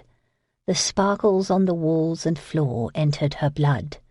The fearful masculine power of his will and caress overwhelmed her. The manner in which he kissed her and handled her said he knew she had surrendered. He knew she was his now. She released her last hold on reserve. She embraced him and felt the tension rise in him as he ravished her mouth with demanding kisses. She abandoned herself so thoroughly to the magic and to him that she did not even startle when he began unbuttoning the front of her brown pelisse. Who would have guessed that getting undressed could be so erotic? Wonder after wonder amazed her as the pelisse fell to the floor, then his coats. He kissed and caressed while he worked this service effortlessly. He embraced her, and the tapes on her dress's back loosened. He drew her to the chaise longue and sat with her standing in front of him. He lowered her dress so she could step out of it. She finally experienced shyness then, standing in only her chemise and hose. Even the magical lights could not hide that she was almost naked. He kissed her body through the chemise, and she startled. He did again right below her breast, and a shriek of pleasure astonished her. Then his mouth moved to her breast itself, and it felt too delicious to bear. He caressed while he kissed her, his hands smoothing on her thighs high beneath her chemise. He seemed to know what would shock her, and let her accommodate one invasion of her modesty before assaulting another. She did not know how they came to lie together on that chaise longue. A kiss drew her to his side, then an artful turn, and then she was looking up at the crystals and him. His mouth closed on one breast and his hand on the other, and he drove her to distraction with a wonderful torture. He enticed her breasts to increasing sensitivity, until the slightest touch or breath created fluid thrills inside her. She was beyond modest soon, and did not mind at all when the chemise slid up and off and floated away. She lost sense of time then, of what came first or later, or which seductive art did what to her. She sensed movements, then the new feel of his body against her, skin on skin everywhere. With a series of devilish kisses on her thighs and legs, he bent to remove her hose so the connection was complete. He took control of her after that, with touches and intimacies intended to madden her. His caresses covered all of her without restraint. She accepted each one and revelled in the tightening, climbing pleasure. Her arousal kept getting more intense, more focused, more aching. Desire became a series of thrills never quite finished, never resolved, always building one on the next and reaching for more. In a long caress he stroked up her body and between her legs, until his hand cupped her bottom and his lower arm pressed against her mound. She pressed down hard, finding brief relief from the hard contact. Then a burst of intensity sent 100 tiny trembles through her body, making her breath catch. He pressed more until she squirmed against him shamelessly.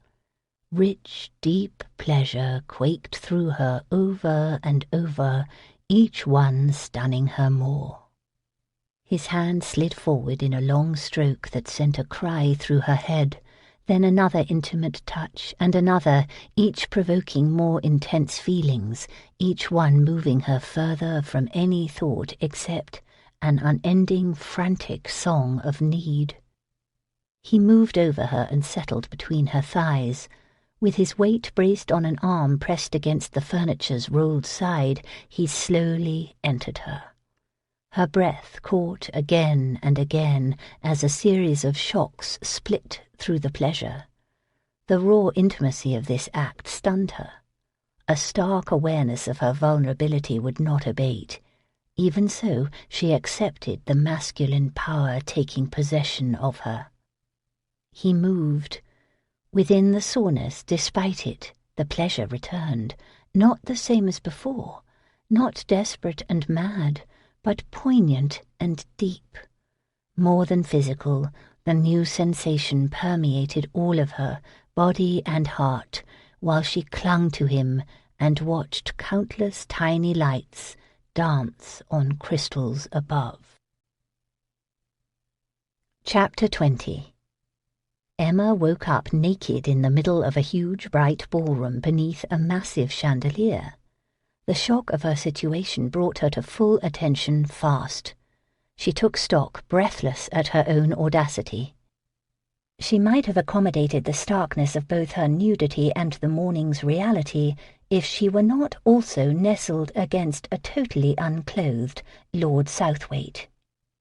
She lay there silently, trying not to move at all, while her senses took in how very everyday the morning seemed, except for her current situation. She tried mightily to reconcile their shocking embrace with the utter ordinariness of everything else. She closed her eyes again, and was able to capture some of last night's magic. The problem was that she could not keep her eyes closed all day, could she? She spied her clothes in a heap on the floor right beside her. Ever so carefully she eased her arm free. If she could reach her dress or his shirt or anything, she might be able to at least cover herself somewhat, or better yet, cover him. With painstaking care not to move too much, she stretched out her arm and grabbed the edge of her dress. Ever so slowly she dragged it toward her, and the skin of a hard male chest pressed her shoulder. Southwaite leaned over her, grabbed the dress, and draped it over both their hips. That solved the worst of it, but still left her breasts completely exposed.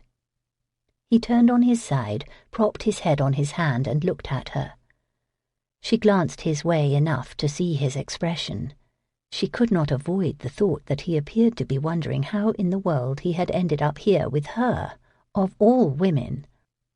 "The servants," she said, imagining some poor maid finding them like this. "They will not enter," he said, "not if they want to live, that is." She looked around the massive ballroom. Their bed in its centre was diminished by its proportions this morning. She caught her reflection in one of the mirrors, then another and another.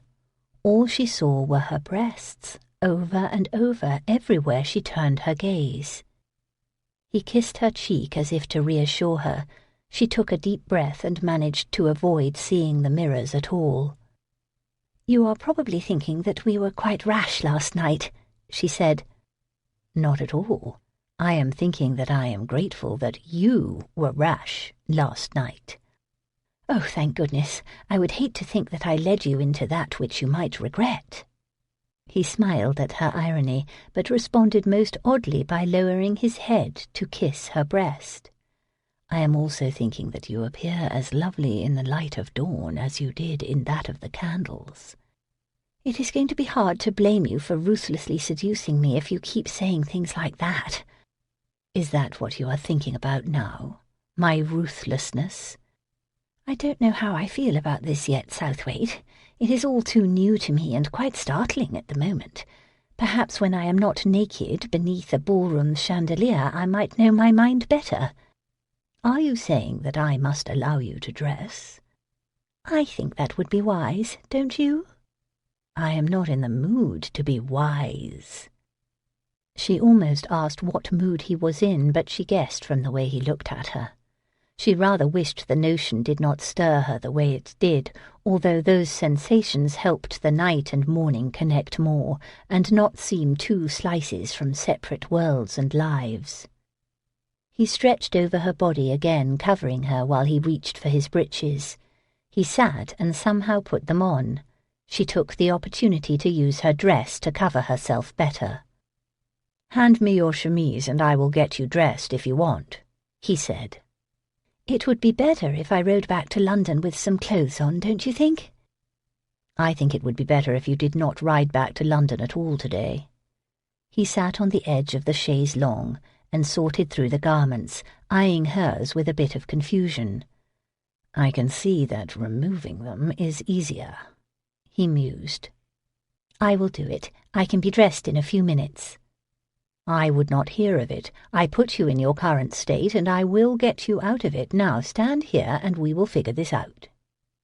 He urged her to her feet, and once more she stood in front of him as she had last night. Only no shadows obscured her, and no dancing lights softened her or him. He sat there, still half naked, his chest and shoulders right below her chin, acting as if what had transpired last night made this normal. Perhaps it did for him, but she remained awkwardly aware that she wore nothing at all. She gripped her dress to her body while he fussed with her chemise. When he had it untangled and ready, he turned his attention to her and must have noticed her dismay. Smiling to himself, he gently tugged at the dress, pulling it away. "Surrender it now, Emma. You are giving me nothing that I have not already had." The dress slipped away, leaving her stark naked to his view in the morning light, and to her own. The looking-glasses sheathing the walls displayed her without mercy over and over. Her face warmed, her whole body did. "Do not be embarrassed. You are even more beautiful this morning than you were last night." He rested his hands on her hips and drew her closer, then gently kissed the side of one breast, then its other side, then its tip. She stirred violently as if the night's pleasures had not ended but only subdued to rest. He looked up at her, seeing and knowing her reaction as surely as if she had described it. Teasing lights entered his eyes. Carefully, ruthlessly, he closed his teeth on her tight nipple. A sensual shock shot down her body fast and hard. She had not expected such an intense reaction with so little preliminary love play. He used his tongue wickedly to make it even worse. She grasped his shoulders so she might not lose her balance as her legs turned liquid. Closer now, one hand on her hip holding her in place, the other ventured between her legs. She tried to back away. "I know you are sore. I will not hurt you," he murmured, not letting her go. He did not caress the slight soreness that still felt the echo of his fullness. Instead, he sought another spot of shocking intensity and began torturing her with touches designed to madden her. She no longer cared that she was naked. She clutched his shoulders and lost her sense of any other part of her except where he aroused her. Shameless, she arched so that her breasts begged for more, and she moaned when he flicked his tongue over their tips again and again. Pleasure upon pleasure coursed through her, pooling where he caressed, turning urgent and needy with frightening quickness. The most primitive hunger soon owned her consciousness, making her ache, making her cry. This time no pain interfered, no shock brought her back to the world. Erotic abandon broke in her like a storm, and the pleasure turned frantic and tight and desperate. It kept getting worse until she wanted to scream for relief. Then she did scream, in wondrous shock, when a glorious burst of sensation exploded in her. He pulled her close as it happened, and held her to him, his face buried in her breasts, his arms wrapping her tightly.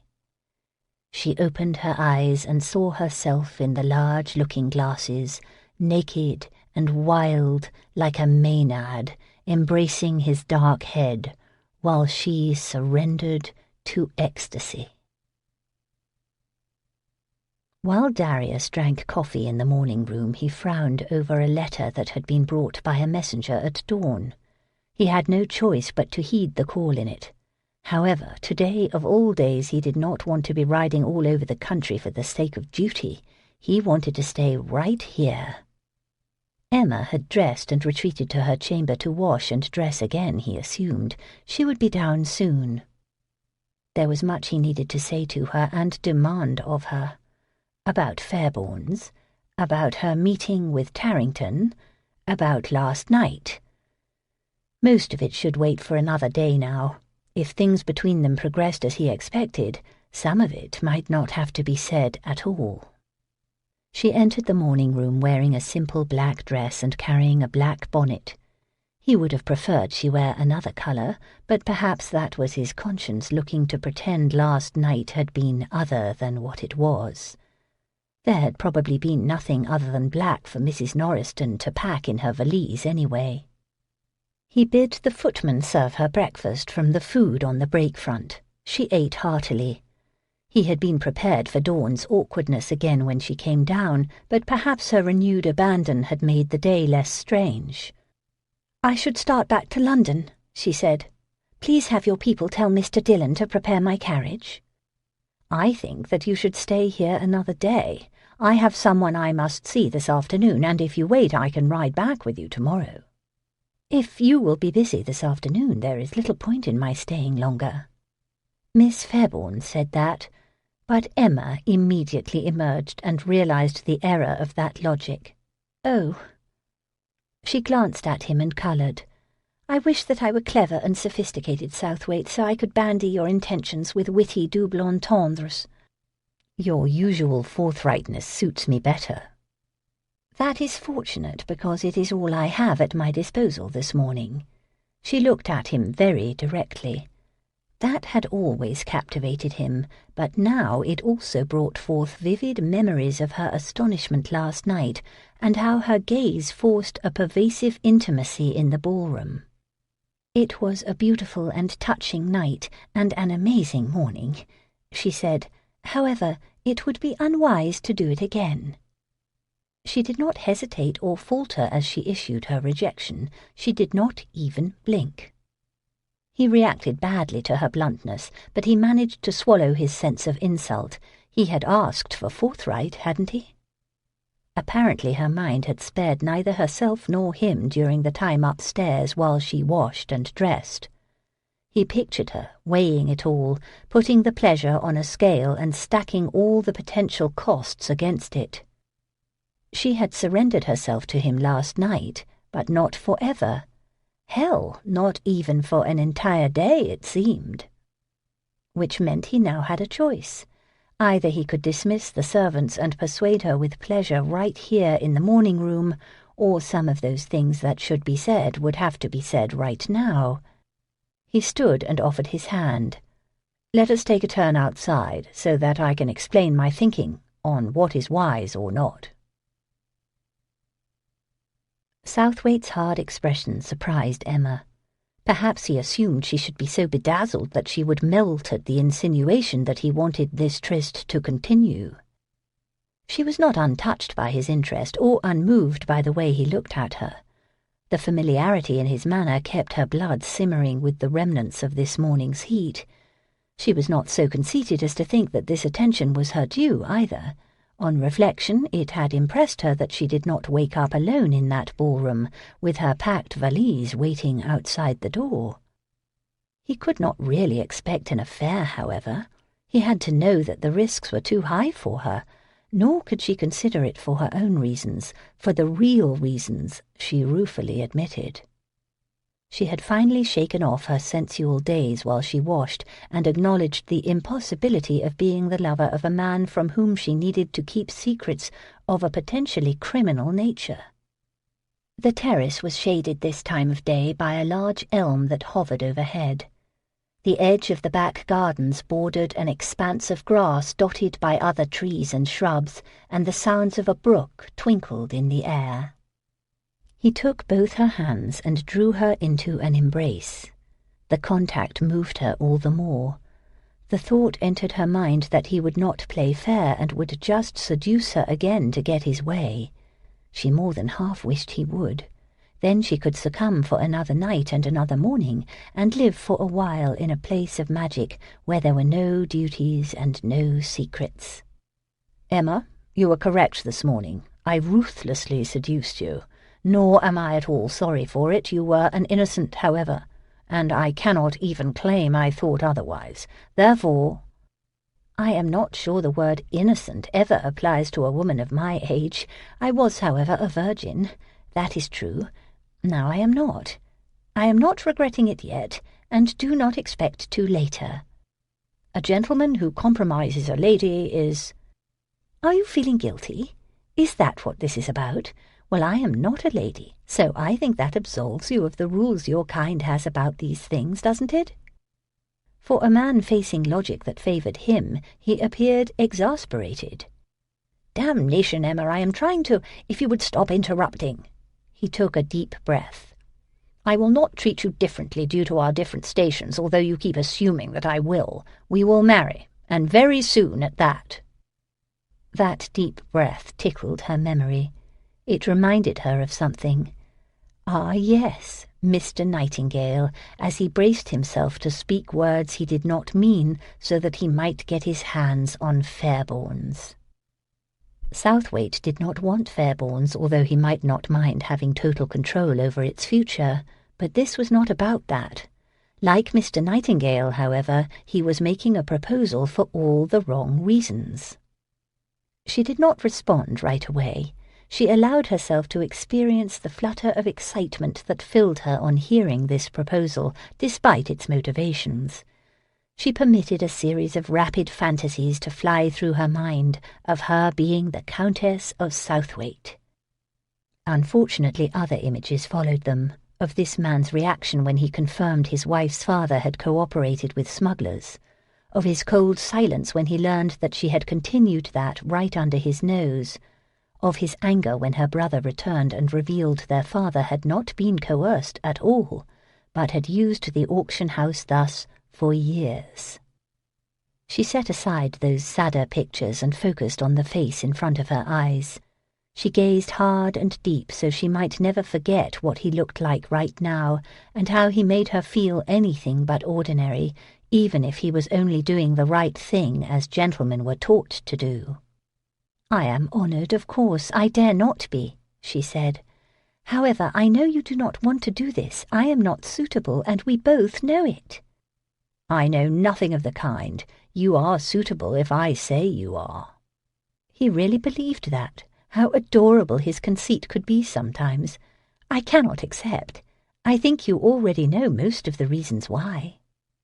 She eased out of his embrace. An unexpectedly deep disappointment and pain in her heart said that she would indeed pay dearly for their passion, but not in ways assessed by the world. He paced away, stopped to look at her in amazement, then paced some more. "You are impossible sometimes."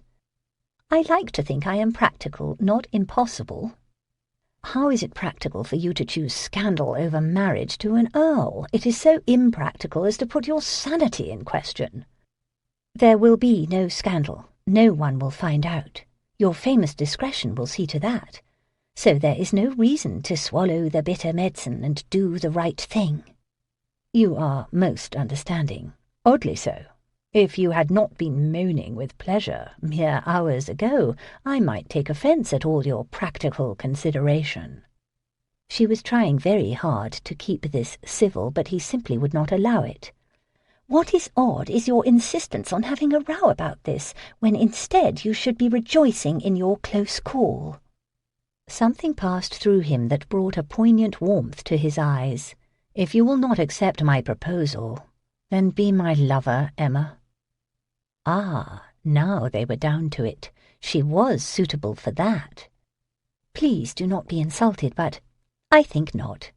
Please know that my decision in no way reflects on your amorous skills." His eyelids lowered. "I am heartily relieved to hear it. Your good opinion of me is so very important. Can I ask what your decision does reflect on? Perhaps there is some other area in which I can improve." "You do not have to be sarcastic. I thought you would want to know it was not due to that. I would if I were a man. As for the rest, there are many areas in which you can improve. There are for all of us. However, my decision mostly reflects that your pursuit of me, beginning with the outrageous misconception, has never made any sense." "Who said such things make sense? Hell, if they made sense or had to make sense, You would have never kissed me, let alone the rest.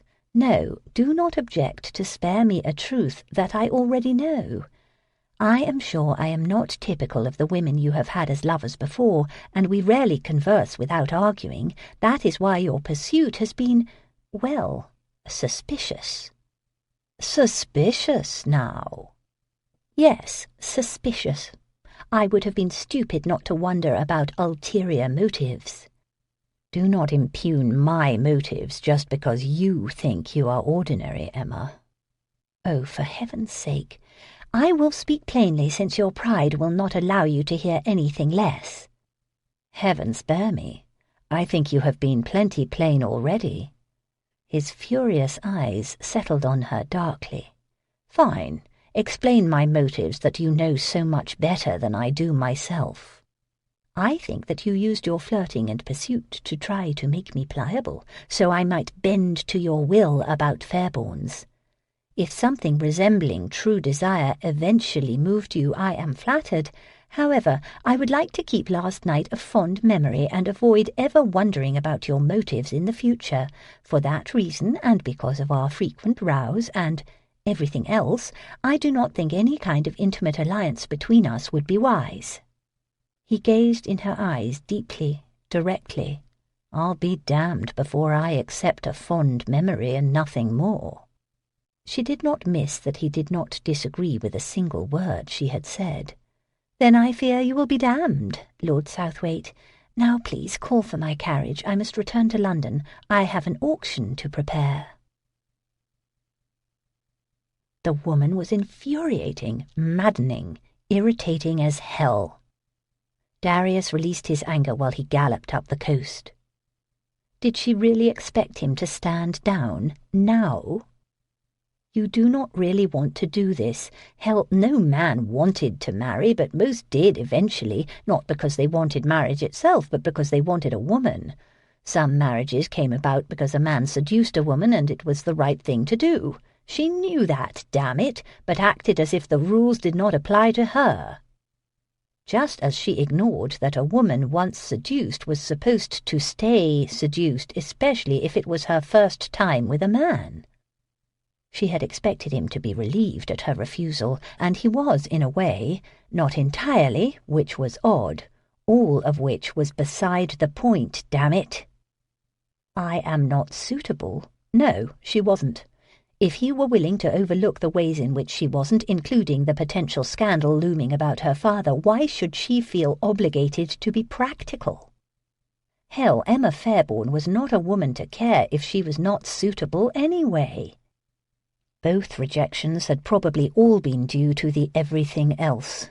She knew that he was suspicious that her father had been in league with smugglers. She might be too. Well, he would take care of part of the everything else today and the rest very soon. Head still pounding with curses, he followed the slope of the cliff path north of Fairbourne's cottage where it dipped down to the sea. Before it levelled again, he turned his mount right onto a rocky path that took a more precipitous route to the shore. 50 yards before it met the water, he dismounted, tied his horse to a ragged, bony tree, then walked along a narrow ledge. Almost like magic, one of the deep shadows on the cliff face turned into the mouth of a cave. Tarrington lounged against its edge, calmly honing a very large knife against a stone. He looked up on hearing Darius's footfall. "Good that you came," he said. "I don't want to be paying for their board another night." "Of course I came. Why wouldn't I?" "I thought maybe you were still busy protecting that lady." He grinned.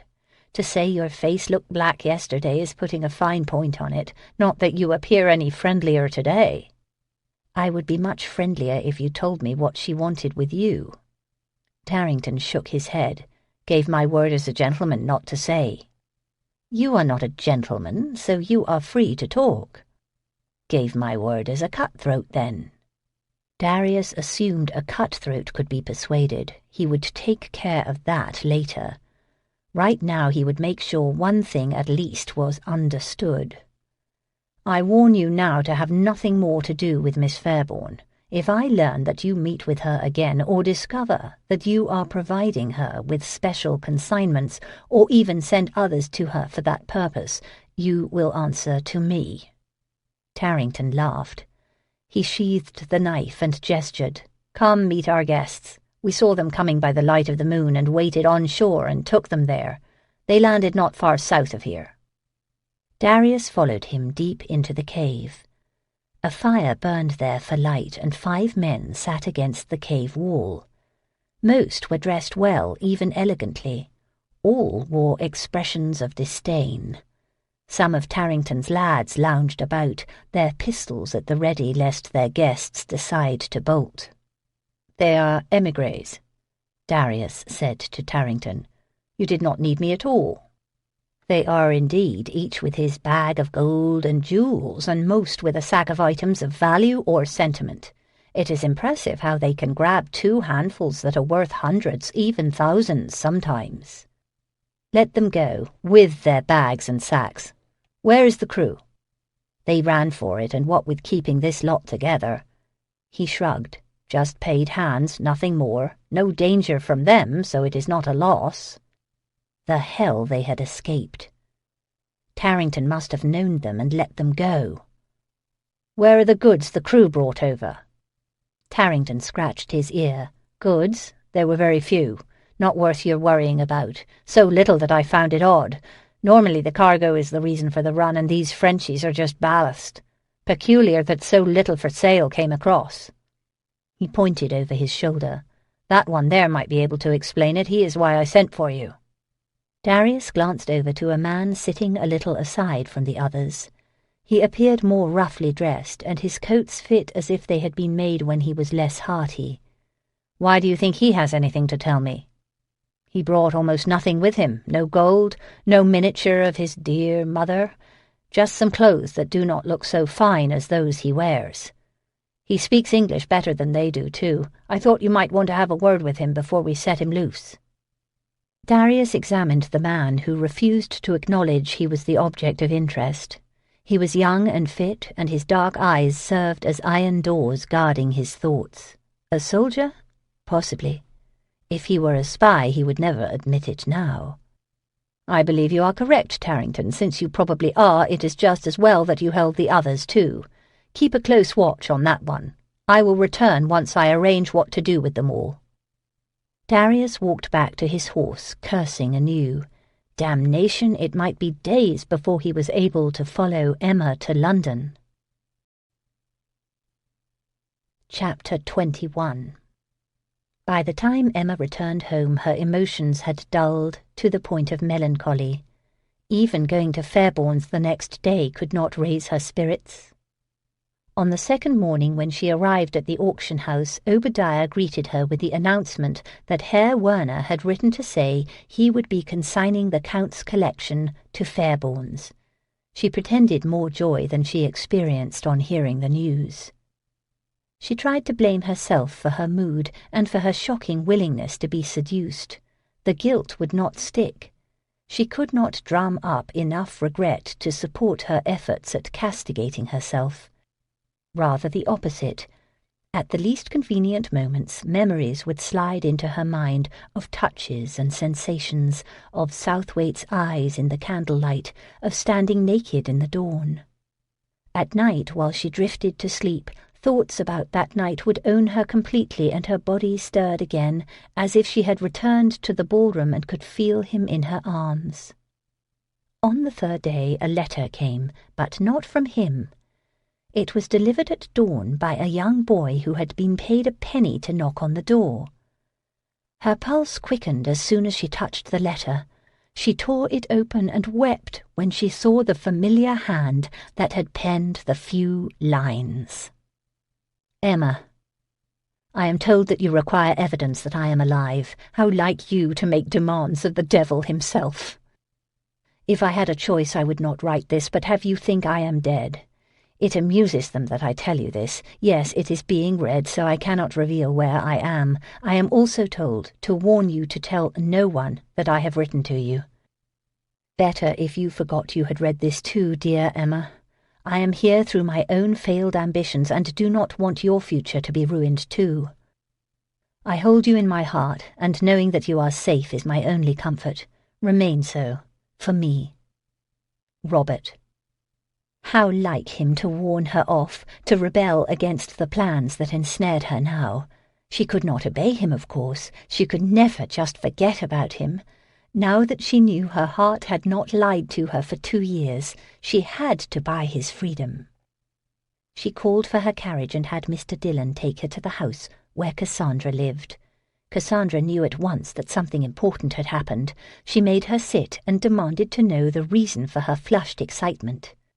Fortunately, Emma had news that would satisfy her friend, even if it would not be the really important news. "Herr Werner has agreed to give me the Count's collection," she said. "I want your help in planning the grand preview. I want it to be the finest we have held." "I am sure that Miss Fairbourne is not involved in anything that interests us," Darius said. "I cannot speak for Marielle Lyon, however." Darius gave his report, such as it was, while he smoked a cigar in his library. Ambery nodded sagely and risked a small, knowing smile. "That is a relief to know." "How so?" Kendale asked, his sharp gaze shooting from one friend to the other. Ambery blew smoke toward the ceiling. "We hope not to discover trouble of that nature that involves our citizens, correct?" "I did not mean how so is it a relief, but how so does Southwaite know for sure that she is not up to no good?" Darius had not said she was not up to no good. "I asked Tarrington if he had cause to think she should be watched. He said this was her first visit to the coast in a year, and that there was no evidence she had any involvement with either spies or information." It had been all he had gotten out of Tarrington when he forced the question yet again before leaving Kent. Emma had extracted that promise from Tarrington not to speak of her meeting with him. Damned if Tarrington hadn't insisted on keeping his word to the end, even when offered a bribe. "Well, of course, if the King of Smugglers vouches for her, who am I to be suspicious?" Kendale said. "You will leave her alone now," Darius said firmly. "You will no longer watch her or have her watched." "I have not watched her. That was to be your duty for all the good that did." "Damnation, Kendale, do not take it as yours again, is what I am saying. Turn your attention elsewhere." Ambery raised one eyebrow at his tone, but kept whatever clever retort had sprung to mind to himself. "What did you do with the boat Tarrington stopped?" "I left it with Tarrington.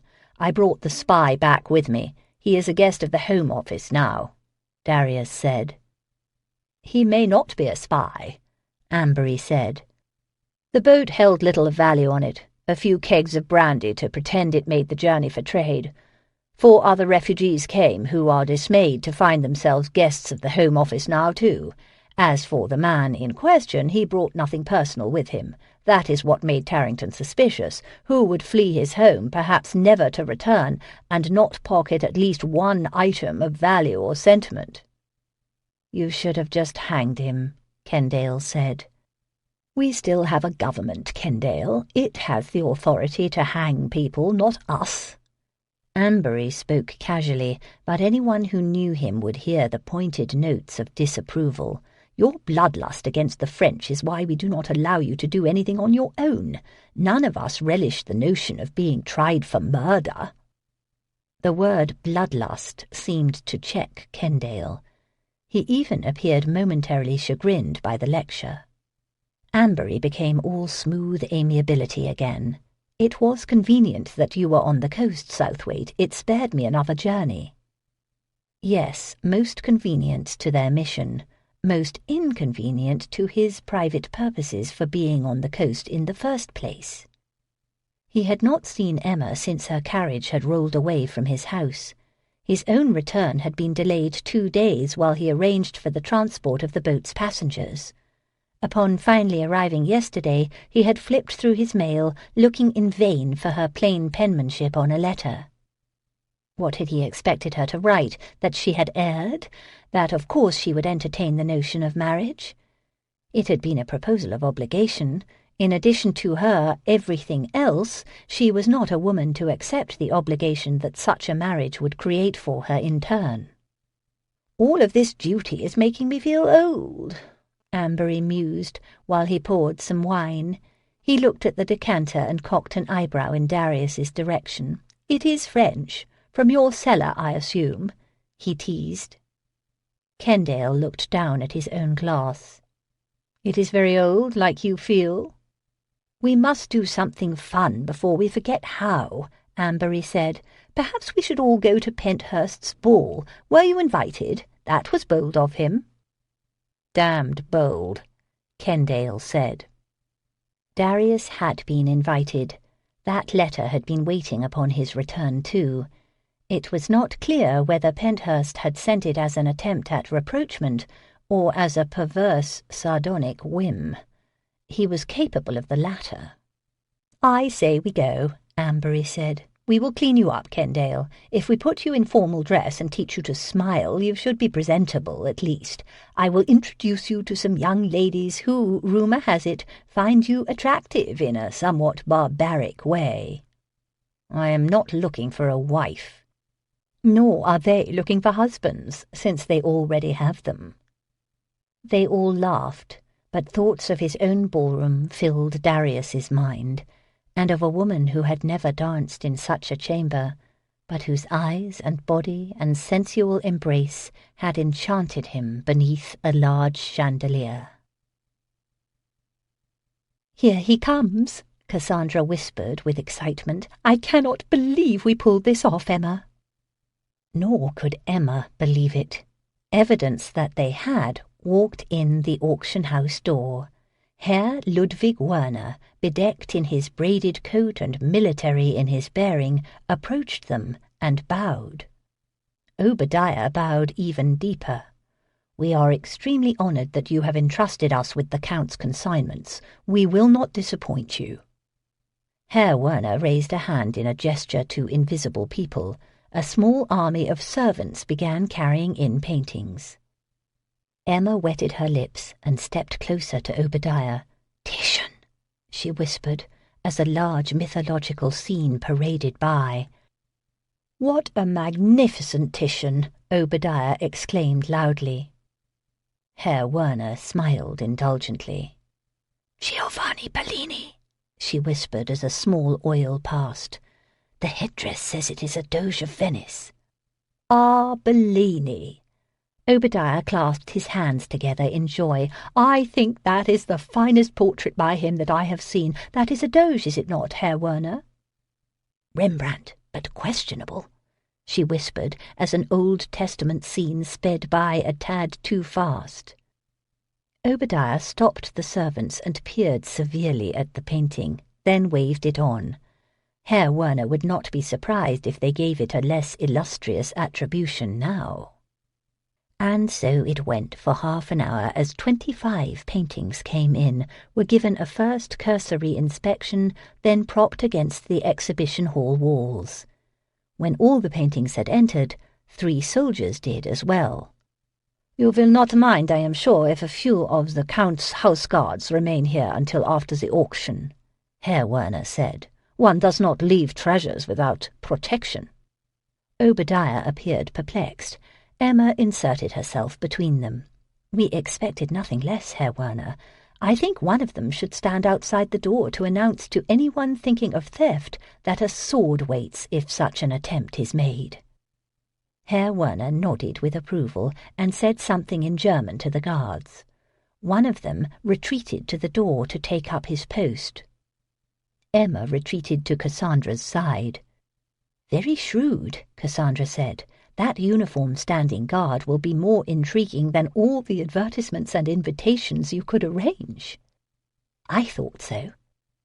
The delivery completed, Emma expected Herr Werner to leave. She and Cassandra needed to finish planning the grand preview, and she wanted to give these paintings a much closer look. Instead, Herr Werner studied the walls and the paintings hanging on them. "I am confused," he said to Obadiah. "Where are Lord Southwaite's contributions?" Obadiah pasted a smile on his face, but glanced to Emma desperately. "Lord Southwaite's contributions. Yes, that is, they are—" "I expected them to be here by now. Perhaps I misunderstood when he would bring them." Yes, I think that perhaps you—" "You have been in communication with our esteemed collector, Herr Werner?" Emma asked. He kept frowning at the walls. "He wrote to me and said he intended to consign 4 important paintings. The patronage of such a man reassured me, of course." He looked over his shoulder at Obadiah and smiled slyly. "Our special arrangements on the commission helped too." "We have added a Raphael to the auction recently. It did not come from the Earl of Southwaite, but rather an esteemed gentleman who requires anonymity," Emma said. "It is an exquisite work, one more than worthy to keep company with the Count's collection. Would you like to see it?" The mention of a Raphael suitably impressed Herr Werner. He was about to speak when something caught his eye. He abruptly turned toward the door and broke into a big smile. "Ah, here he is. I wrote to say I was bringing the paintings today if he wanted to see them first." Southwaite entered like the lord he was, and greeted Herr Werner with the hint of condescension expected. He bowed formally to Emma and Cassandra, then turned to Obadiah. "Mr. Riggles, the paintings that I mentioned are being removed from a wagon outside. I trust that you will have a corner where they can be hung, even with the Count's impressive collection in your sale." Obadiah did not show his surprise, but Emma could read it well enough in his eyes. This was the first he had heard of any consignments from Southwaite. Herr Werner had eyes for no one except Southwaite now.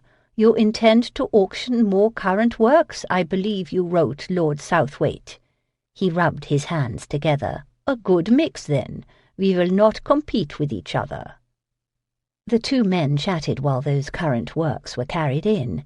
A Watteau that Southwaite had bought here at auction came first, then a Gillot, and an Italian primitive of great charm that Emma could not attribute. Finally, a large, beautiful Venetian scene, by Guardi arrived, carried by 3 men. Obadiah sidled close to Emma. Did Lord Southwaite tell you about these consignments? Not one word.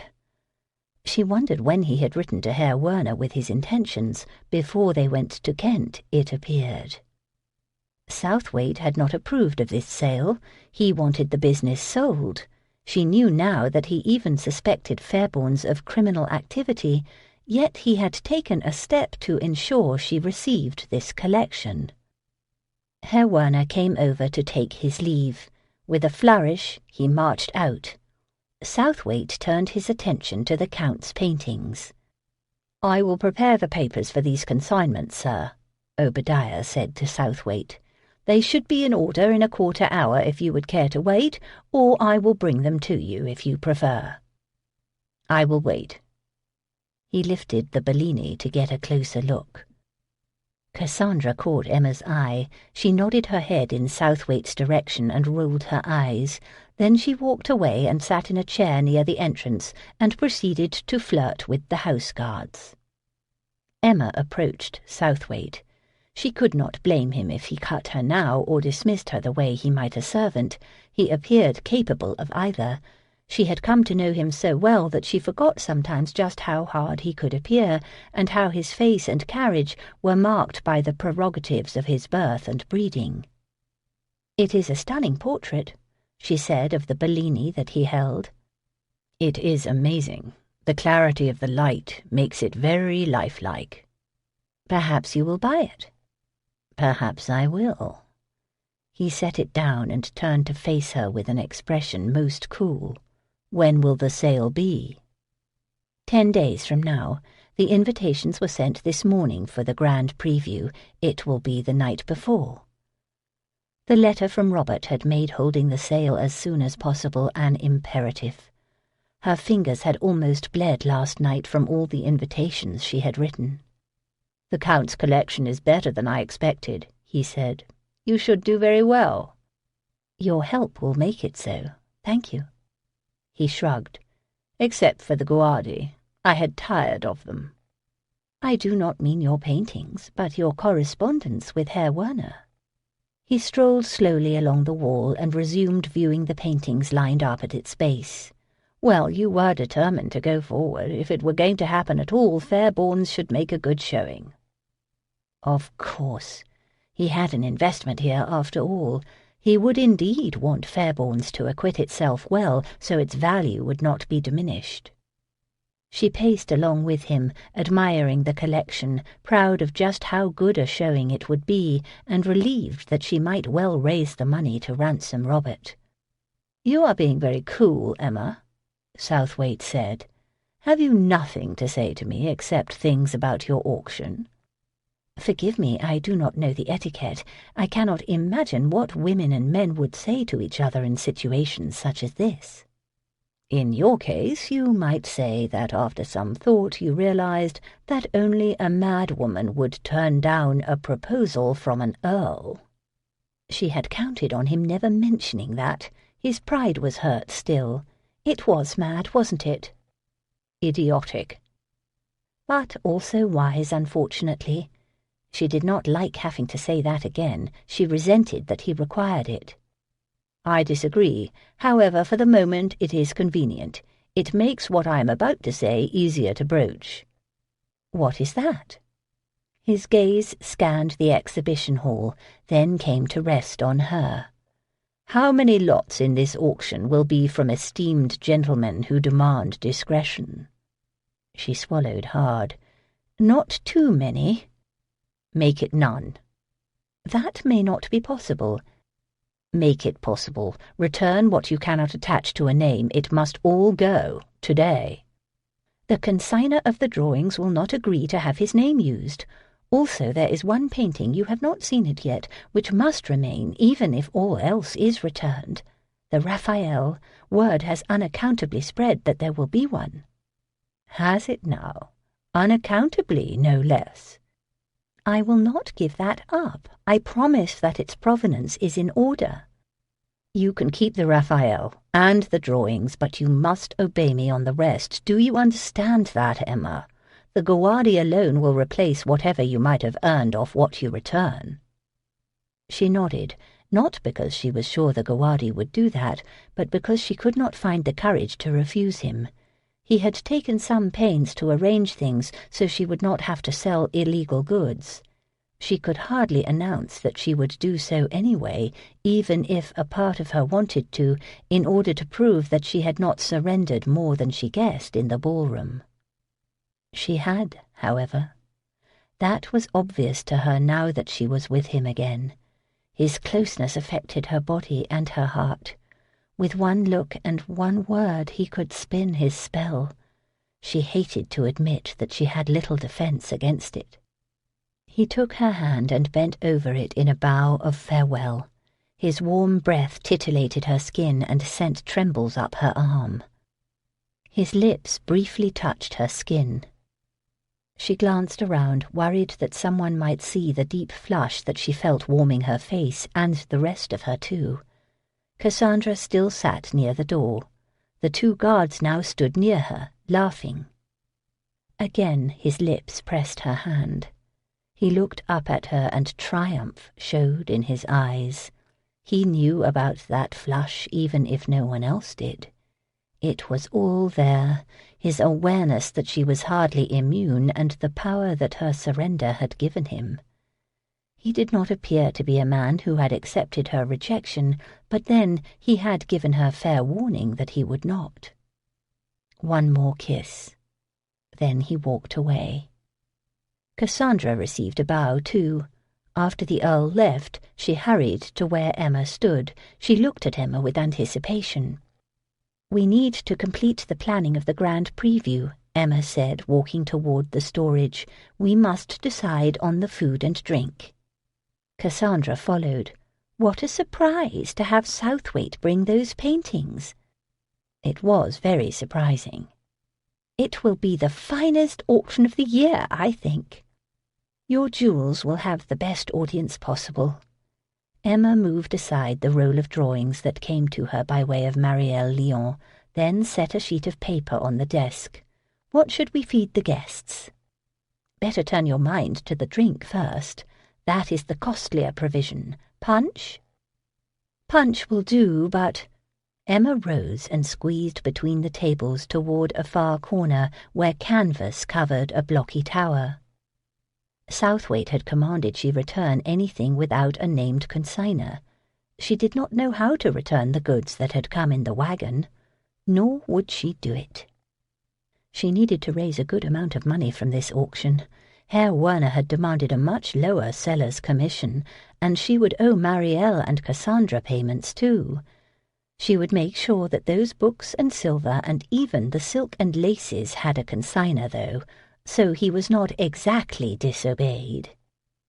As for the rest, she could always throw it in the river, she supposed, or— "Fairbourne's has some cases of old wine here, Cassandra. Perhaps we should serve that."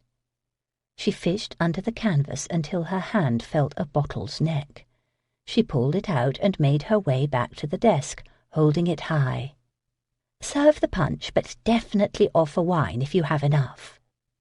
"I have enough." She nipped over to the office and found a screw. "Are you experienced in using one of these?" she asked Cassandra upon returning. Cassandra went to work on the bottle. "I heard that Southwaite was down in Kent again at the same time that you were there." "Do tell." "Did you see him?" "Kent is a big county, and we hardly have the same circles. We were unlikely to cross paths." "It is not so big." Cassandra put her strength into pulling out the cork. "He kissed your hand when he left." "He can be very gallant." "It seemed a long kiss to me, very long. I would describe it as lingering." "Tosh, you could not even see it." "I could see you blush. That was very apparent to me, as was the way he looked at you when he left." "You are boring me now." Emma wiped out 2 silver goblets borrowed from the consignments. "Let us taste this to make sure it will be worthy of my guests." They tasted. Cassandra raised her eyebrows, impressed. "It is a very fine claret, nicely aged." Emma enjoyed her cup immensely. It does not seem to have suffered any damage or turned. Cassandra poured them each another cup. You must bring one bottle home and have Maitland decant it to be sure. After it breathes, it should taste even better.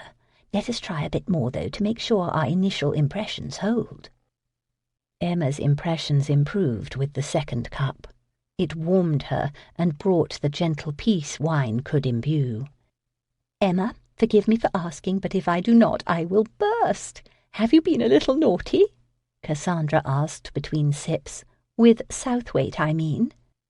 No, I have not been naughty, Cassandra.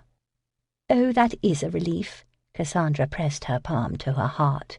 When I saw the two of you together today, well, the most astonishing notion came to me. She laughed at herself. I am happy that I misunderstood. Emma cradled the goblet in her two hands and gazed over its rim at Cassandra. You certainly have misunderstood.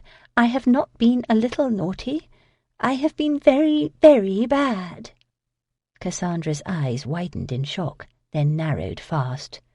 She scrutinized Emma hard. When you say very bad, do you mean very bad for Emma, who is never bad at all, and thus very bad might only mean quite naughty? Or do you mean very bad in a generally understood sort of way? I mean very bad the way you might mean it. Emma, are you saying that Southwaite seduced you? Emma nodded, drank her wine, and waited for Cassandra's congratulations. Oh dear, Cassandra muttered, stunned. I thought you would approve. You encouraged me to practice with him. Flirting, Emma.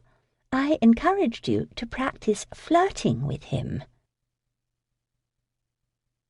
At 6 o'clock that evening, Emma still remained at Fairbourne's. Other than the house guards, she was alone. Cassandra had left in a state of shock. Emma refused to give the details of that tryst with Southwaite, but Cassandra had surmised enough to know just how bad Emma had been. After swearing her to secrecy, Emma had revealed the proposal too, but only because Cassandra had taken umbrage at Southwaite's behaviour and called him a scoundrel. Cassandra had understood why Emma could not accept such an offer, at least she claimed she had. If Cassandra had thought the reasons less than clear, it was because she did not know all the reasons. Emma gazed at the bottle of wine they had shared. If she did not auction the wine or the other contents of that wagon, could she claim she had not done anything wrong? In providing those paintings that would cover the loss of commissions if she obeyed Southwaite, had he also provided a balm to her conscience? It would be nice not to betray him by passing illegal goods right under his nose through a business in which he possessed a troublesome partnership. If no more wagons arrived secretly, if she could win the prize with a favour that did not compromise Fairbourne's or him, if she could be done with all of this in a week, perhaps— The second cup of wine had made her merry, but its effects were fading fast. All of her ifs sounded foolish to her mind. They were the voices of a woman grasping for hope that perhaps she might finish this game unscathed. She did not really think that would happen. Her own character and honour would be stained, even if no one else ever knew it. She went out to the exhibition hall. The house guards still stood at their posts, and the third remained outside. Perhaps they waited for her to depart so they could sit down. The paintings faced her from where they had been set against the wall. She had a lot of work to do in the next week. She would be very busy, too busy perhaps to think about Southwaite. The door to the street opened. The guards immediately flanked the threshold. A man in an ill-fitting coat and flat-brimmed hat entered. The guard posted outside, grabbed him by the collar and began to pull him back out. "Allow him in," she called. "He is here to see me." The guard released her caller. The man whom she had met at St. Paul's walked to her, head tilted so that he could see the paintings high on the wall. "I was wondering how to find you again," she said. "I will have the payment soon, but do not know how to deliver it." "That is what I am for. Deliveries and such, back and forth. I'm here to explain how it is done, seeing as how your father doesn't seem to have told ye." "I hope you are not saying that I am supposed to hand the money to you?" He drew back, insulted. "I do not like the way ye said that. Ye will do it just as I say when it happens." "Then tell your master that I'll be wanting that prize immediately." "Ye expect to be that rich so soon?" He pushed back his hat and stared up at the paintings in wonder. "Are these daubings worth so much? That is why ye have those soldiers here, I guess." "That is why.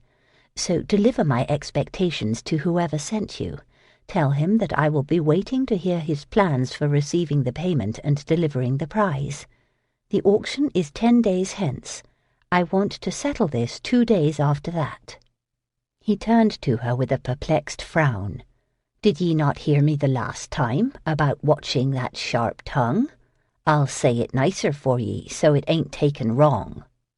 "Say it however you like, as long as you say it plainly enough to be heard right. Now I must lock this building, and those guards appear to think thrashing you would be fun, so you should probably leave." He left quickly enough, skirting around the guards as best he could while keeping a cautious eye on them. Emma waited until the door closed, then ran to it and opened it a crack to peer out. She saw her visitor walking down the street at a casual saunter. She bid farewell to the guards, then nipped into her waiting carriage. She opened the panel behind the coachman. "Mr. Dillon, do you see that man that just left walking up ahead of you? Can you follow him, but at enough distance that he does not suspect you are on his trail?" "I can try, Miss Fairbourne." "Then do try, please. I would like to know where he is going." They plodded along at a very slow pace. Emma resisted the urge to hang out the window to keep the man in view. She saw the buildings of the Strand for a long while, then those that indicated they were in the city. It seemed to her that they turned north, but it was hard to tell in the winding streets of the old sections of London. She also saw the light changing as evening stretched on toward night. It must have been almost 2 hours of incremental movement before the carriage stopped completely. "I fear that I have lost him, Miss Fairbourne. He turned down this street, then disappeared. Could be he entered one of these houses," Mr. Dillon said. Emma finally stuck her head to the window and looked out. Mr. Dillon angled around from his seat at the ribbons. "You are sure he came here?" she asked, studying the houses. "I'm sure. He might have suspected us and nipped through a garden to another street, of course." She supposed so. She wished something about one of these houses indicated he had entered, though. They were average homes, narrow and tall, and appeared familiar in a general way.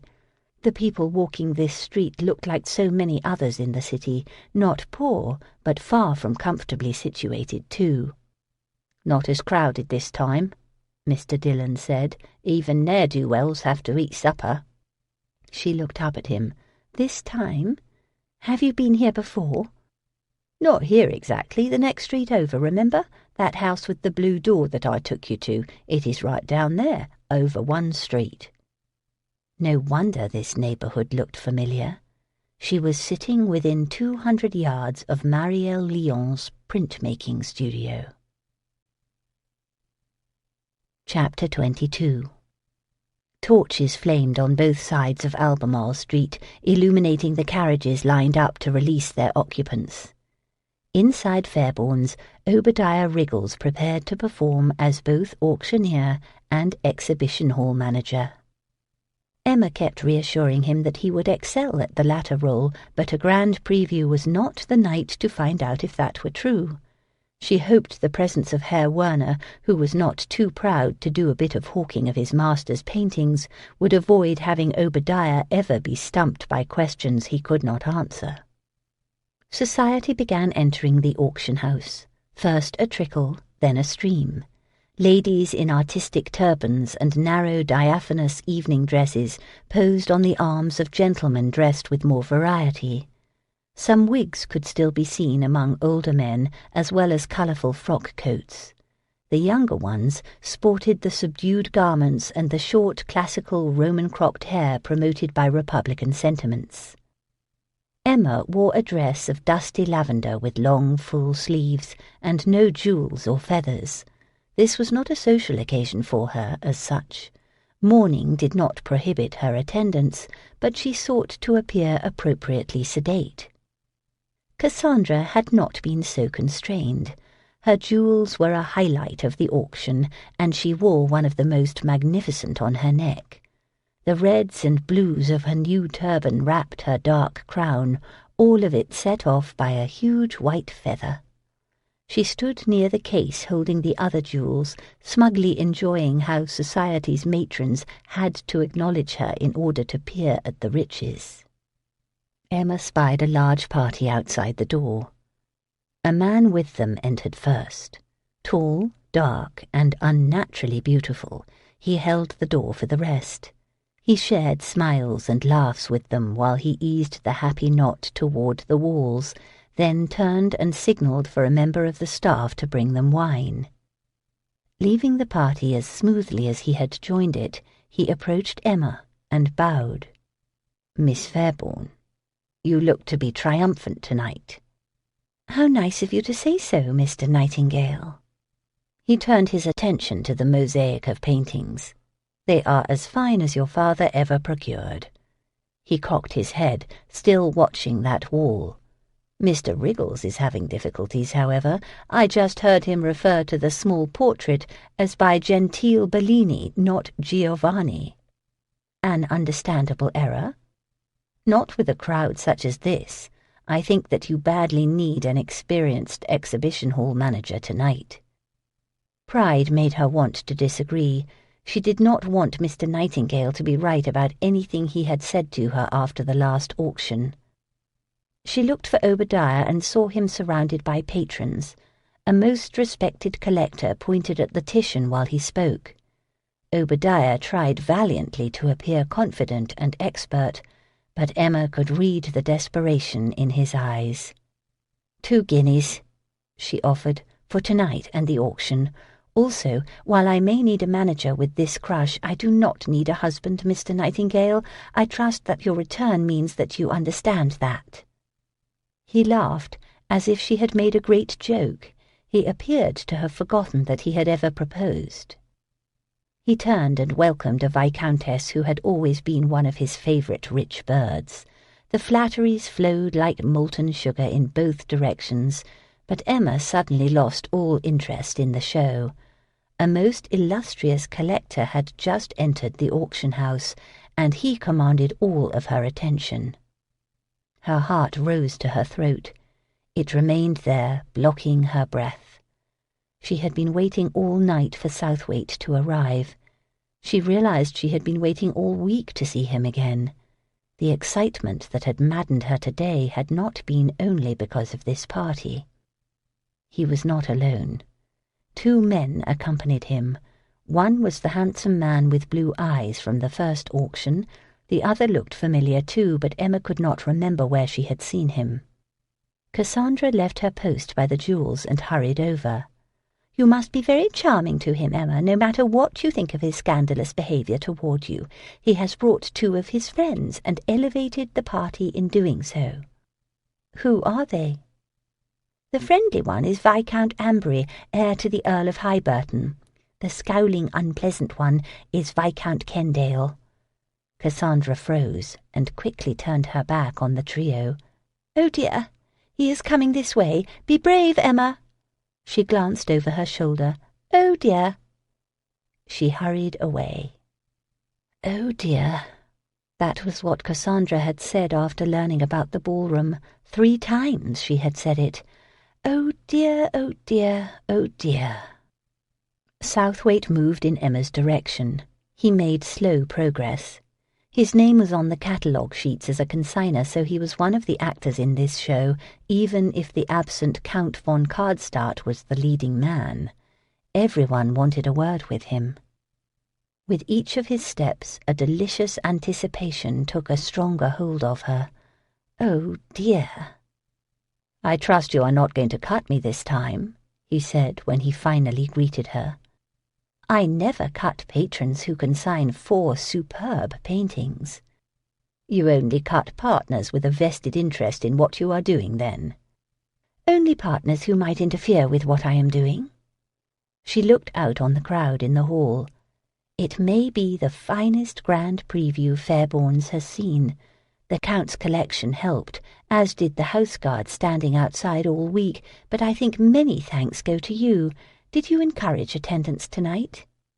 "I may have mentioned the auction in the course of conversation with some people, but curiosity about the doings here had a life of its own." He accepted a glass of wine from one of the servants, offering it to the guests. He sipped and raised an appreciative eyebrow. He glanced to his left. "I see Mr. Nightingale has returned." "Only for tonight. He arrived when it was apparent the attendance would be in the hundreds and poor Obadiah could not manage, so I hired him on the spot." "You do not have to explain to me." As if he heard their conversation, Mr. Nightingale looked their way, caught Southwaite's eye and nodded, as if answering some question. "That was odd. Did you tell him to come here this evening, Southwaite?" Emma asked. "I might have suggested that he show up and grovel a bit." "I would have preferred if you had spoken to me first. He left for a reason, and—" "Oh, good, a row. I have missed them." He took her arm and guided her to the terrace door. "But not here, Emma. Discretion, remember. Come with me." She should have insisted that she could not leave, that she was needed in the exhibition hall. The flutters in her chest defeated any such objection. She allowed him to spirit her outside and into the garden. They were not alone. Patrons dotted the walks, taking some air, and conversation buzzed in the night. The lanterns on the terrace did not provide much light amid the plantings, however, and the dark offered some privacy. "You needed Nightingale tonight. Since you were too proud to call for him, I devised a different strategy," he said.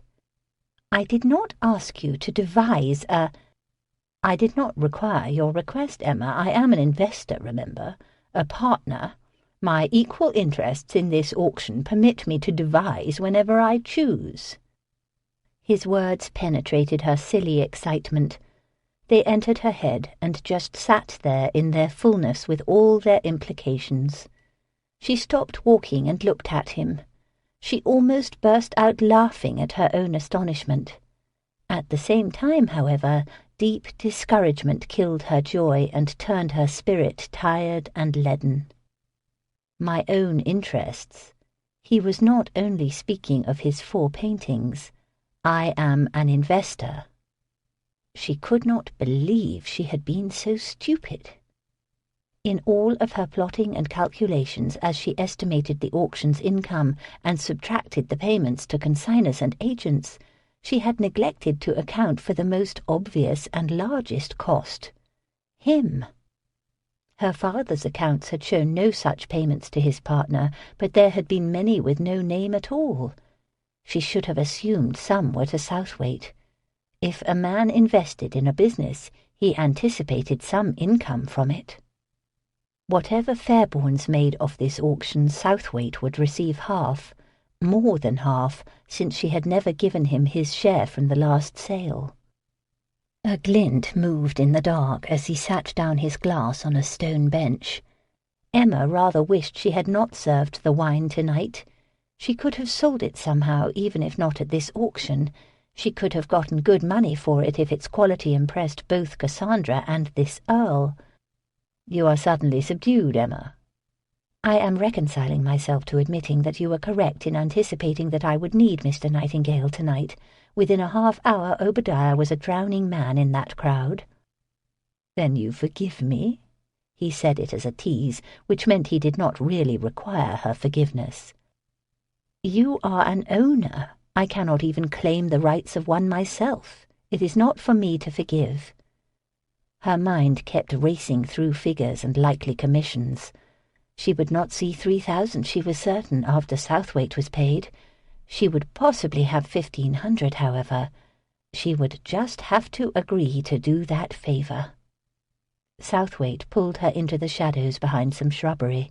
His arms surrounded her, and all thoughts of auctions and figures flew from her mind.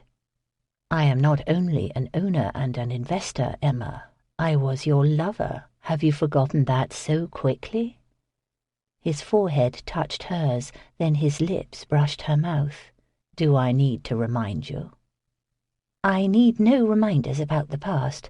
However, you are not my lover now." It needed saying, much as it pained her. He was pretending some understanding had been made when she had agreed to nothing, quite the opposite. Speaking plainly was much harder when your heart and blood urged you to say something other than what your mind decreed, however. She felt his lips smile against her mouth. "My, how formidable you sound, Emma. If words won such engagements, you would always be the victor. I should retreat immediately, but that is hard to do when my arms are full of lovely, supple, feminine warmth." He had a good point. It felt very good in his arms, however. Friendly and safe and, yes, pleasantly arousing. The last purred lowly. "I am just proving that I can resist you." "This is not the way to prove it." To prove it better, to herself as well as to him, she placed her palms on his chest and slowly pushed back against his embrace. It was harder to do than she thought it would be. The purr did not like it at all, nor did her heart, which ached with disappointment and resignation. He released her. They shared a few awkward moments facing each other in the dark, saying nothing. She wondered if he weighed just how serious her resistance would be if he were more aggressive. She wondered too. "I must return to the preview," she said, lest she find out just how weak she was. They emerged from behind the shrubs and aimed for the hall. She stepped up to the terrace. She paused and cocked her head. "That is odd. It is suddenly very quiet in there." The exhibition hall might have been a church, it had grown so still. She noticed that they were all alone on the terrace now, and no patrons remained in the garden. A sweet, plaintive sound snaked out the open window. It grew into a melody much like a cry from a human heart. Someone inside was playing a violin. "It is my friend, Viscount Amberry," Southwaite whispered. "He rarely plays for others, perhaps once or twice a year, and it is never known when and if he will, but all who have heard him know that he rivals the best to be had in a concert hall." They could not enter without disturbing the performance, so they listened from the terrace. The music touched Emma deeply. It plucked at her composure until she could not resist the way it moved her. The notes seemed to become part of the breeze and form a web of sentiment between her and the man at her side. She closed her eyes so only the music would affect her senses. She knew Southwaite did too. They stood there in the night while the music spoke to their souls. She sensed how they shared this as surely as she felt his warmth.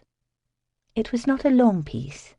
Silence held for a few moments when it was over, then accolades rang in the exhibition hall. Emma opened her eyes and realized that her hand was held by Southwaite. "He is technically as proficient as anyone. He never misses a note." Southwaite's voice came gruffly. He made a little cough to clear it. "It was not technical expertise alone that produced such sound. He is a magnificent musician in every way." "So women say. Men do not notice the sentimental effects as much." Cassandra descended on her as soon as they rejoined the party and pulled her away from Southwaite. "What a triumph, Emma! It will be all the talk tomorrow. Why did you not tell me of this entertainment when I expressed concerns that you had not hired enough musicians?" "I kept no secret from you. I am as surprised as you are. Perhaps he thought the Count's collection deserved a special homage." Emma sought Amberry's blue eyes in the crowd and went to him to express her gratitude. Southwaite had probably pressed his friend into this. Like Cassandra, he had known it would be all the talk tomorrow, which meant that the auction itself would be on everyone's lips too. He was ensuring Fairbourne's success in every way he could. When it was done, she will have arranged and managed one of the most illustrious auctions in Fairbourne's history. It would be a triumph to remember for the rest of her life. She could not ignore, however, that Southwaite's motivations were not all pure kindness. He might be giving her this one great victory and wonderful memory because he still intended there to be no others. Chapter 23. Darius watched two men carefully remove the Titian from the wall and hand it down to two others. Once it was propped on the floor, Mr. Nightingale moved in with his journal. He marked the buyer's name on the back. "Leave it here," he instructed. "It is too large for the work tables, and we will box it where it stands for delivery." He gestured to the guardi. "That one next, and it also must remain here in the hall." Darius left Mr. Nightingale to finish one other task that he clearly did very well. He walked into the office. Herr Werner sat there, frowning. His expression probably had to do with Emma's presence in Miss Fairbourne's chair. She scribbled furiously on a sheet of paper, all the while consulting her notes from the auction. "Lord Southwaite," he said, jumping to his feet. "Thank goodness you are still here. This woman—" He gestured with an agitated hand at Emma. "She is unnaturally sharp with figures, Herr Werner," Darius soothed. "I have confidence that you will find her calculations clear and precise when you check them yourself." Herr Werner looked down at his catalogue and seemed reassured. Emma kept scribbling. Finally, she sat back in the chair. "Herr Werner, most of the purchase money will arrive tomorrow. Solicitors will bring it, and other agents of our patrons. We do not expect them to carry such amounts with them when they attend auctions here." She pointed to a high stack of banknotes. However, some did pay at once for items of smaller value, the drawings, for example, much of the silver. "Here is the amount on hand now. I will give you part of what is due you tonight, based on your percentage for those paid for items that you consigned." Werner did not like her logic. Since he had consigned very few items of small value, the amount to be handed over to him would be minimal. She gave him her figures, and he scrutinized the columns. "The rest will be here tomorrow, you say?" 2 days hence at the latest. "And if someone does not pay?" "He will not receive the painting. Fairbourne's does not extend credit. Is that not so, Lord Southwaite?" "That is correct, Herr Werner. Fairbourne's is very strict about payments, even from me." Emma counted out 3 stacks of banknotes and handed him the smallest. "I will leave the guards here until all is settled," he said, by way of farewell. With his departure, Emma exhaled a deep sigh and closed her eyes. She appeared distant and exhausted. It had been a trying few weeks for her. During the last 4 days, Darius knew she had all but lived at the auction house preparing for the party and sale. "Congratulations are due, Emma. Fairbourne's will be long remembered for today's auction." She opened her eyes. No longer distant and anything but tired in appearance, she smiled broadly. "It was good, wasn't it?" "Very good. Impressive. As smooth as the best rehearsed opera." "Did you see that crowd? We did not have enough chairs.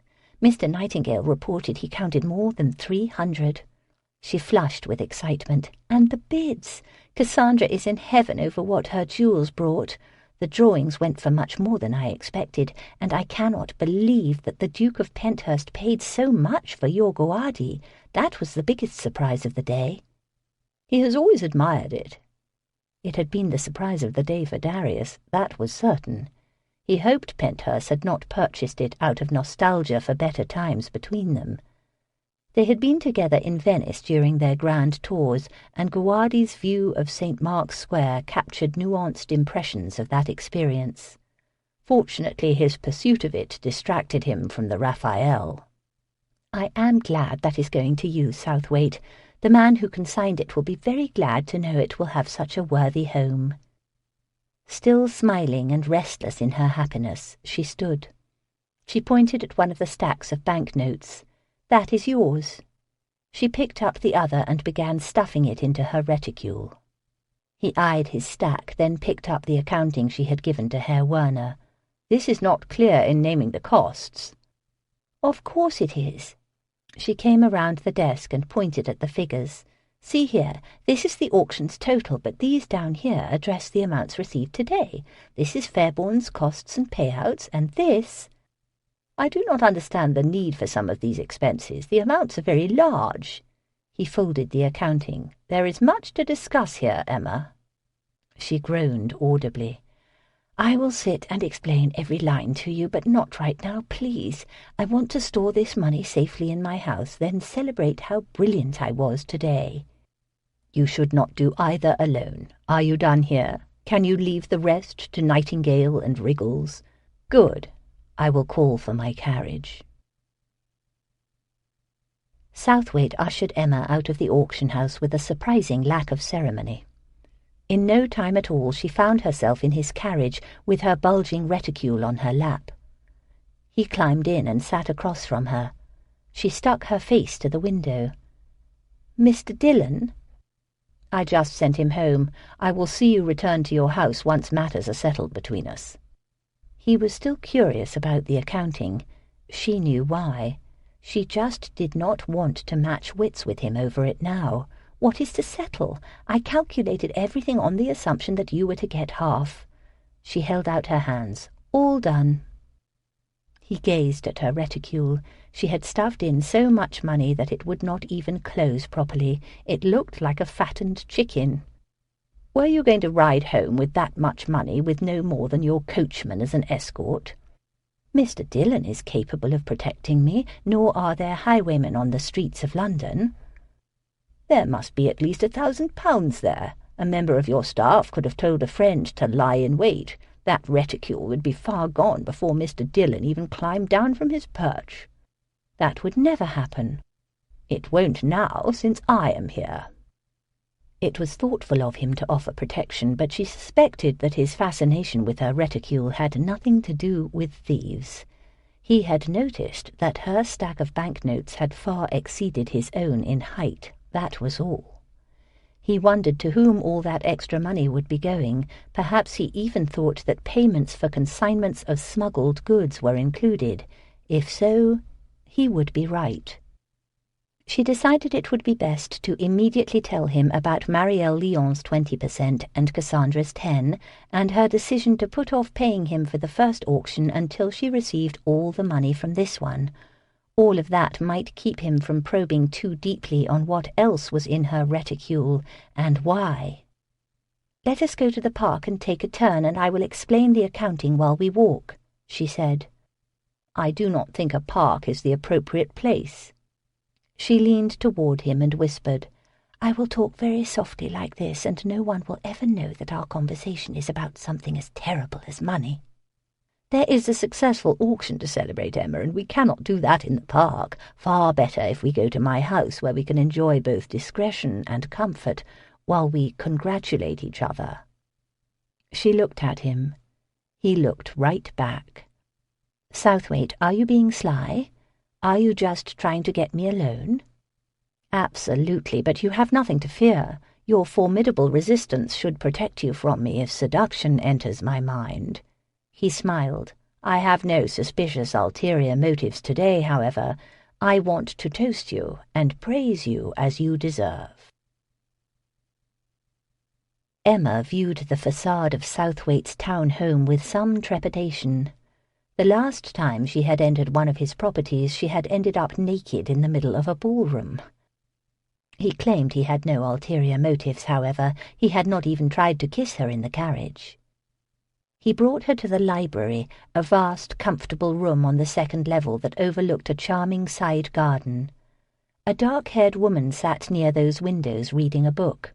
She did not even look up from her page when they entered. Southwaite excused himself and went over to her. He said a few words, and the woman looked down the chamber at Emma. Face expressionless, and eyes as opaque as an iron door, she rose and accompanied him back to where Emma stood. Southwaite introduced her as his sister Lydia. The family resemblance was obvious in the dark hair, and even more in the form of their eyes. However, While Southwaite's normally showed something of his inner self, Lydia's revealed nothing much at all. "Will you be good enough to sit with Miss Fairbourne while I speak with the steward about ferreting out the wine cellar's best champagne, Lydia? It should only be a short while." Lydia nodded. Southwaite left the library. Emma and Lydia sat on two divans that faced each other. Emma smiled. Lydia did not. Silence reigned. Lydia regarded Emma but made no attempt to do more than she had been asked by her brother. "The day is fair, is it not?" Emma asked. "Most fair," Lydia said. More silence. "This is a handsome library. I like it well enough." Emma made a few more efforts. For each she received the minimal response and no effort in return. "I think that your brother assumed you would not mind company," Emma finally said. "He erred, did he not?" "I do not mind company as such. I merely do not like idle conversation. I say very little because it is more polite than speaking most of the time." "I doubt anything you say could be less polite than making no conversation at all." Lydia's eyebrows rose. Depths formed in her eyes as if a soul had just been breathed into her body. "I dare not share my thoughts most of the time because they are almost never proper enough for polite discourse." "Nor are mine. That does not stop me. I believe that plain speaking can often save one much misunderstanding and time." Lydia found that amusing. Little lights danced in her eyes. "Should I speak plainly and tell you what I am thinking? You must promise not to tell my brother." "I promise." Lydia glanced to the door as if expecting Southwaite to fly in and smite her. "I am wondering if he brought you here to seduce you." Emma did not know if appearing shocked or blasé would acquit her better. She believed in plain speaking, but not about this. "Of course he didn't. He seeks only a business discussion with me." Lydia frowned. She picked absently at the white fabric of her dress while she gazed at her lap. "That is disappointing. I had rather counted on him seducing you today. The mention of champagne." She shrugged. "He does that often, does he? Bring women home to seduce them?" "Oh, never. He does that somewhere else. I live here, and he would never scandalize me that way."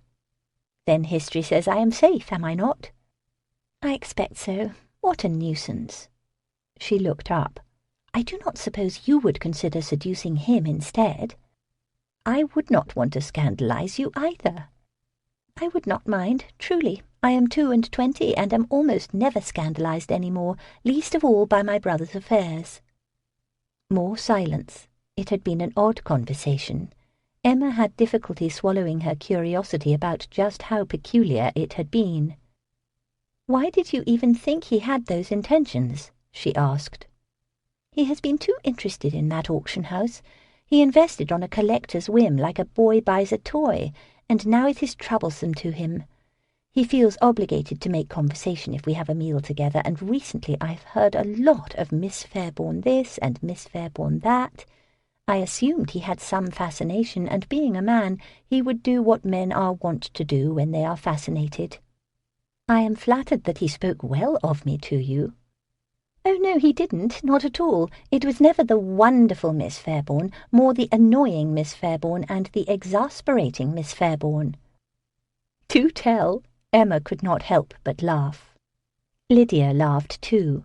"He was so beside himself with astonishment at your refusal to conform to his will regarding that business that I almost fell in love with you." She giggled. "The woman is impossible," she mimicked, matching Southwaite's voice quite well. "Negotiating with 10 men would be easier." Emma laughed hard at Lydia's imitation. She wiped tears from her eyes. "If he was so critical, why do you think he might seduce me?" "It was the paintings. When he had them taken down the other day to put in the auction, I thought perhaps he favoured the exasperating Miss Fairbourne and wanted to impress her, so I made some plans on the assumption that when that auction was done, he would seduce you." She made a face. "All in vain, though." "I am sorry. I hope that your plans can be rearranged." Lydia shook her head. "I do not think so. I am doomed to a life of boring parties with dull people. My brother never lets me be friends with the interesting ones." The door opened, and the brother in question reappeared then. Lydia cast Emma one more lively conspiratorial look, then put her mask back on. Darius paused outside the door of the library. The sound coming from within halted him in mid-step with his hand already on the latch. Laughter, feminine peals of joy. Emma's laugh sounded hearty and loud, but a softer, more delicate one wove in and out of its notes. He resisted the impulse to stride in. He had not heard or seen Lydia laugh in a very long time. Even her smiles were half-hearted, and at best private reactions to personal thoughts. At worst, they were the calculated stage business of an actress forced to play a part for which she had no sympathy. The sound died away. He waited, lest he interrupt a moment that his sister might be enjoying. He heard the distant drone of conversation, but no more chortles or guffaws penetrated the door. When he entered the library, merriment could still be seen in Emma's eyes. Lydia, however, showed no humour at all, or any other emotion, as always. It delighted him that Lydia had found secret enjoyment in Emma's company. He would make sure that they spent time together in the future, but not today. "Miss Fairbourne, will you excuse me for a few minutes more? I need to speak to my sister." Emma cradled that fat reticule on her lap, while Lydia took her leave. Darius brought Lydia outside the library. She gazed up at him blankly. "Aunt Hortense has written to me," he explained. "She claims the season has exhausted her. Her headaches have returned, and she wants to retreat from town for a spell. She asks to go to Crown Hill for a few days." "I suppose the sea air might help her." "She also asks that you accompany her. You have been wanting to go down to Kent, so I thought you might agree to it." "It will be dreadful with her there, too. When I spoke of a companion, I meant someone more my age. Aunt Hortense will treat me like a child and want to know what I am doing every minute." Which was exactly why Aunt Hortense would be the ideal companion. "At least she will let you ride. It will not be as bad as if it were Aunt Amelia." "That is true." She made an indifferent shrug.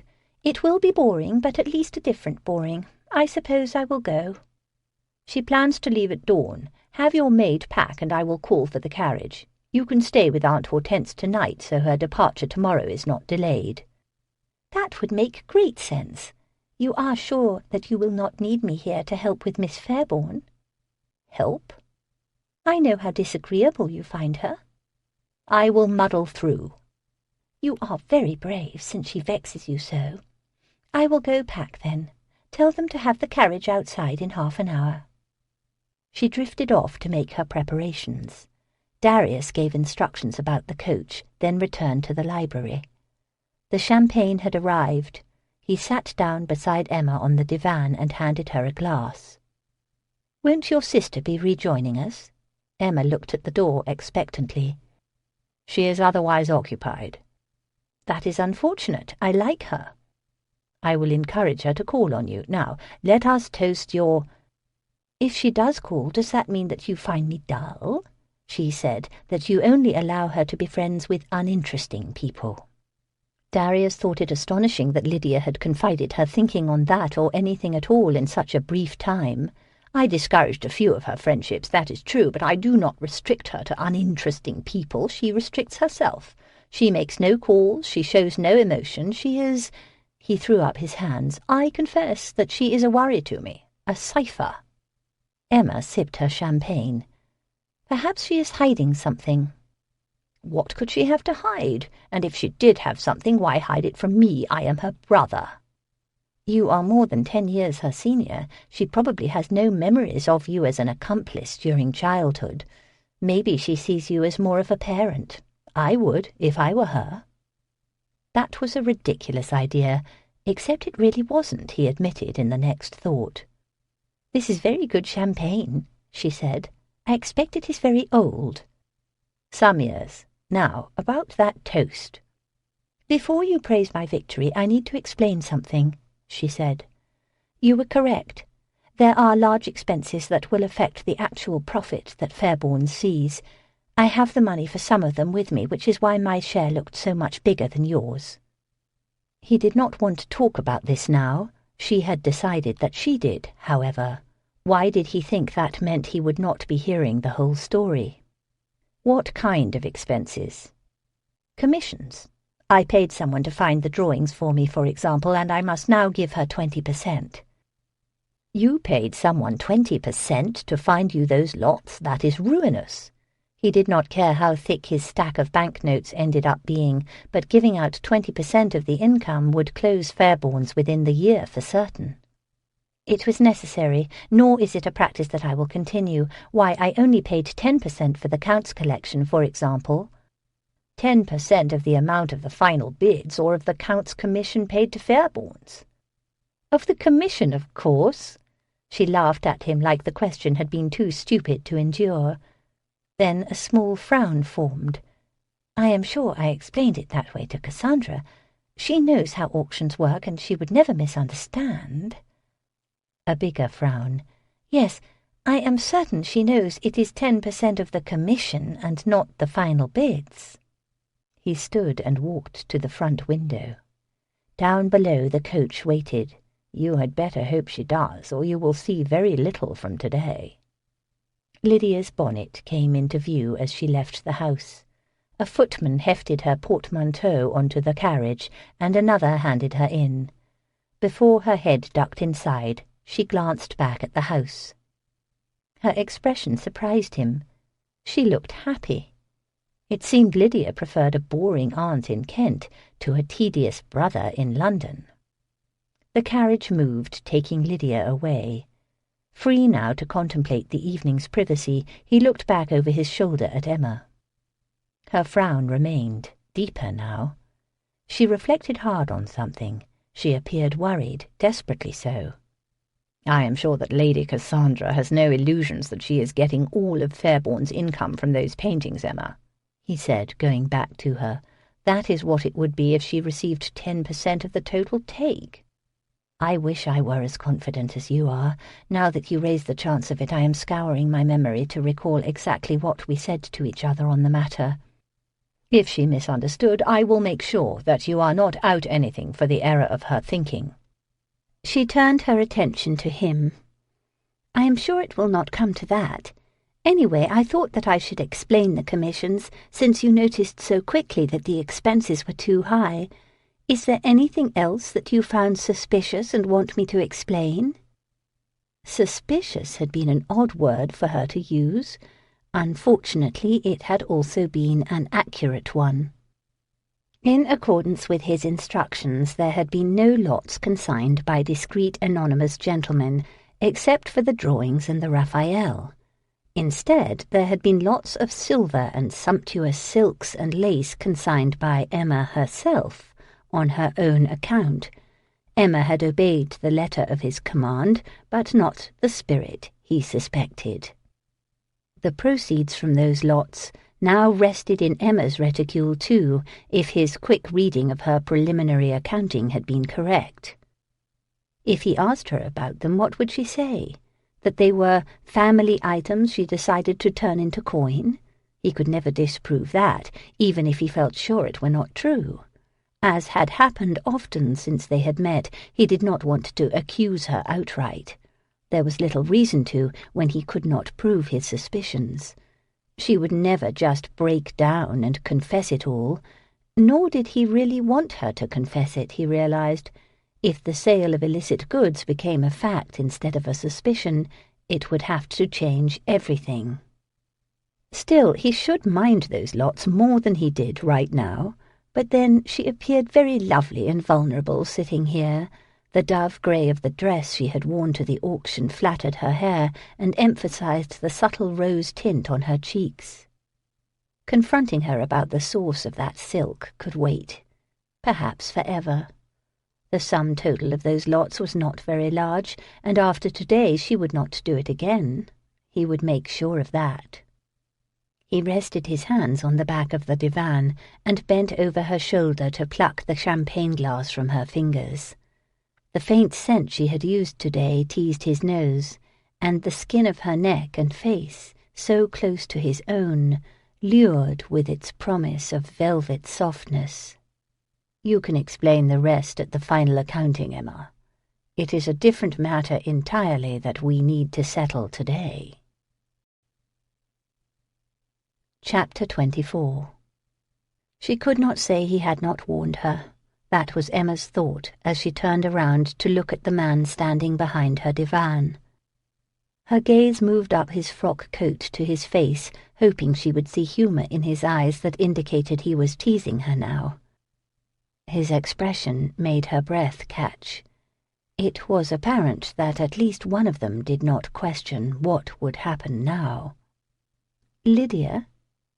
She tried. "Gone. To an aunt who requested her company on a journey." She found it impossible to conquer what his closeness did to her. His desire might be speaking directly to hers, urging it to wake up and enjoy itself.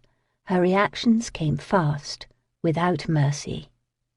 She turned away and closed her eyes and tried to sort out her good sense from those delicious, insidious sensations. It was both fascinating and horrible how alive sensuality made one feel. The mere anticipation of pleasure created shivers and pulses in parts of her body that she normally forgot existed. Still, she should not do this. Nothing had really changed since she left him in Kent. She could reiterate her reasons for rejecting his offer. They still stood, whether he sought a wife or a lover. Other reasons did, too. She wished she could explain all of them.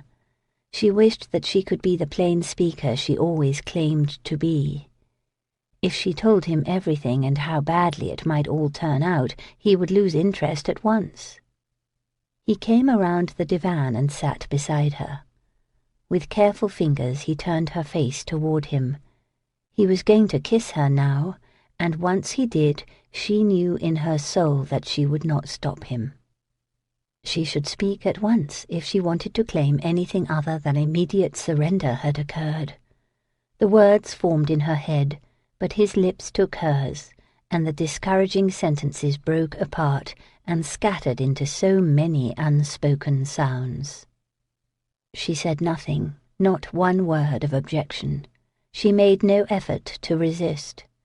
She admitted as he embraced her and the kiss deepened and desire broke free and ran through her, that she did not want to give up the chance to feel extraordinary one more time. Darius was not too good to seduce Emma again. He was glad he did not have to, however. She joined the kiss and embrace as equally as she knew how. It pleased him to see her forthrightness manifested in this new way, and the part of him still capable of thought pictured her more experienced soon, less artless, not waiting for him, but demanding passion as she wanted it. Her tongue finally ventured some equality too. Her attempt at boldness intensified his arousal abruptly. His body reacted as if he had been starved for years and not only a fortnight. His imagination already explored her body in ways his body would not for days or weeks. He held her breast and kissed the unbearable soft swell along the top edge of her dress. Her breath shortened to a series of surprised inhales when he caressed the fullness he held. His fingers sought the tip and rubbed, and increasingly frantic, anxious cries flowed out on each of her gasps. Lips parted and her eyes glistening, she looked down at his hand and what he was doing to her. Her acknowledgment of her arousal caused his own to soar. She licked her lips as if she were going to speak. He pressed his mouth to her neck below her ear so her scent surrounded him. "What is it?" he asked. "Do you not like this?" "Yes, it is unearthly, but can you do again what you did last time?" Her impatience surprised him. He stood bringing her with him in his arm. "Not here. Come with me." He took her by the hand and led her out to the hall, then sped her up the stairs. Doors closed softly as they approached, while the servants made themselves scarce. The damned stairs seemed to go on forever. He looked back, and the sight of her so captivated him that he impulsively swung her against the wall and kissed and bit her mouth and neck while he pressed her there. "Surely not here," she gasped. His hands sought her breasts and thighs. He barely heard her as he pressed to feel her, know her. He wanted her helpless and so pleasured she wept. He wanted her now. He grabbed her hand and dragged her the rest of the way up to the level that held his chambers. Blood flaming and mind darkening, he brought her into the bedchamber and pulled her into a kiss of triumphant possession. When he released her, she fell back on the bed. He looked down on her breathless surprise while he shed his coats. Emma's senses could barely settle after Southwaite absorbed her into his whirlwind. Views and sounds and emotions fractured into pieces and became a jumble within the sensual turbulence.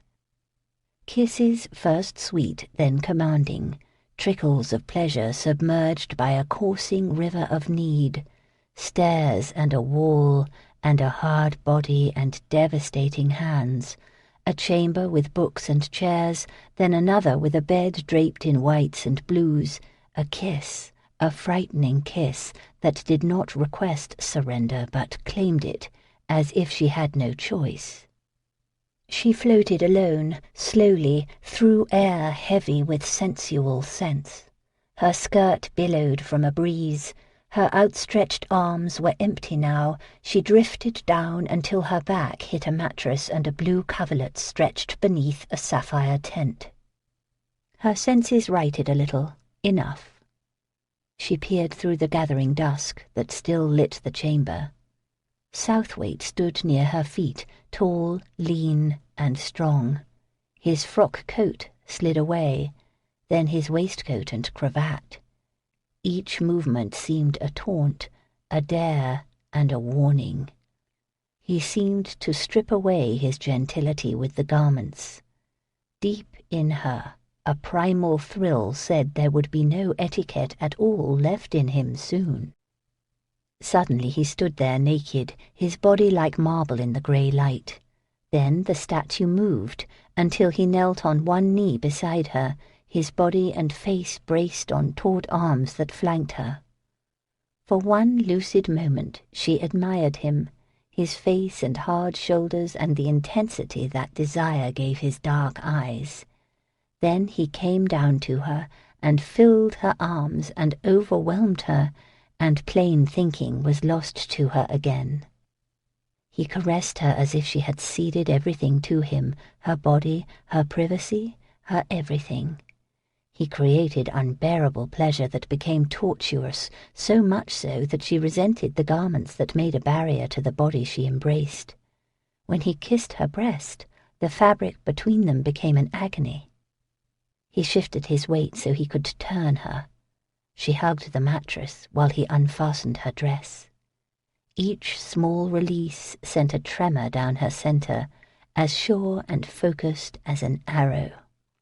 After that, her clothes disappeared with astonishing speed, spirited away while she hung on to him and obeyed his words and touches that helped him release her from their bindings. Free then, shockingly so, pleasure and madness did not dim the astonishment of their bodies touching. The closeness awed her again as it had the last time.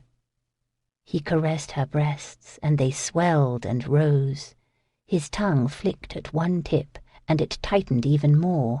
Each contact, each breath, sent the most delicious charge through her. "I promised more, didn't I?" he said. "Like last time you asked." She was too aroused to be shy or embarrassed. She nodded, and anticipation alone increased her sensitivity. He moved away from her. "Come here, then." He reached for her and rearranged them both until he sat with his back against the bed's headboard, and she faced him, her knees flanking his hips and her bottom pressing his thighs. She felt him beneath her, felt the base of his phallus snug in her cleft, teasing that spot he had used to unhinge her at dawn the last time. He could touch her freely while he kissed her now.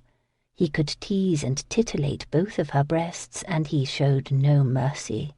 She loved it. She closed her eyes and let the exquisite pleasure build and fill her until she knew nothing else. He knew just what to do to make it even better, even more maddening. She rocked for relief. As she did, her stomach kept brushing the top of his arousal where it rose between them. He took her hand finally and moved it there, so that she might give him pleasure too. She was groaning soon, crying and impatient and splitting apart. The edge of desperation began to preoccupy her. He lifted her hips so he could use his mouth, but that only made it worse. She clung to his shoulders, her head back and her mind begging for more, for something, for everything. He touched her where she pulsed, and a shock of pleasure streaked to every inch of her. Another subtle touch, then another. Her essence reached toward a frightening place. He moved her hands to the headboard. "Stay here like this. I am going to kiss you here." She nodded, too dazed to care or even hear, a silent begging for more being her only thought now. She did not care when he moved down or when he spread her legs and lowered her hips. She did not comprehend what he was doing until a most devilish thrill replaced that made by his hand. She thought she would faint from it. For all its intensity, it also shocked her sane for a moment. She looked down and realized what was happening. Her confused moment of rationality could not survive what came next. He did something that made her cry out. Another sensation too intimate to believe forced a groan from her.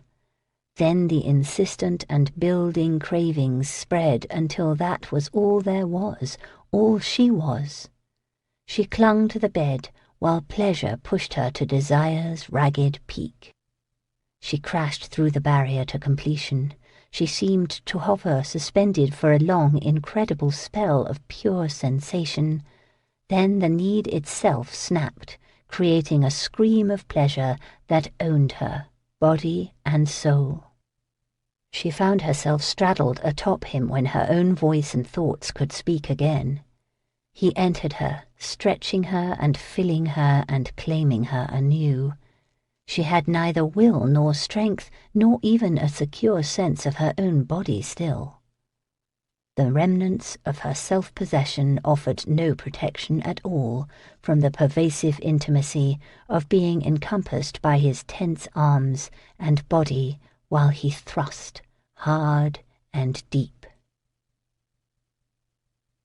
She should insist that he call for his carriage and have her brought home. It took forever for that very sensible idea to come to Emma, far too long for him to take her resolve seriously should she make the demand. She sat on the dishevelled bed in the glow of 50 candles. Southwaite had lit them himself when he finally rose from the bed. They flickered like 50 exclamation points that required no sentences to communicate their meaning. They burned atop tapers long enough to last all night. Sounds from a flanking chamber spoke of the meal being set out. She gazed down at the silk robe she wore provided by the Earl. Her state of undress required that they dine in privacy in his dressing-room. She had not objected to that plan or to its implications regarding the hours that would follow. She had been more herself after the ballroom. For all the magic and astonishment she had left then, hadn't she? She could not find the resolve to do so now, perhaps because dawn had not yet come to burn away the sensual dream of the night. Hopping off the bed, she plucked her dress off the floor, folded it, and set it on a chair. She did not want to appear a waif when she left here. She would have to be vigilant about the time, too. She had things she must do, important things, and she dare not allow her heart to delay them. She sought her reticule. She had not let go of it when he dragged her up here, but it was nowhere in view now. She dropped to her knees to look beneath chairs and furniture. She cursed herself for being careless. Allowing herself to dally for pleasure was one thing, but completely losing sight of her duty could not be excused, not even for love. She froze on the floor with her hand under the bed where it had been feeling for the silk and lace of her reticule. Her thoughts had called this love without her choosing the word. She had no right to think of this passion in those terms. Southwaite had been kind, and had even made the obligatory proposal, but she had no reason to permit her heart such sentiments. She kneeled sitting on her feet and looked into her heart. For the first time in her life, it was not an easy thing to do. An odd emotion tried to block her reflection. Her inner voice warned that illusions and lies had their place in the doings between men and women, and honesty would bring only pain. Contemplating Southwaite's thinking and feelings indeed provoked a fearful anguish. She set the attempt aside. She could never really know what he was about. It would be ridiculous to attribute motives or emotions to him. She could and would expect nothing there, nor blame him for less affection than she might wish. Honesty with herself was all she could hope for. Once summoned, it did not take long for her to face the fullness of it.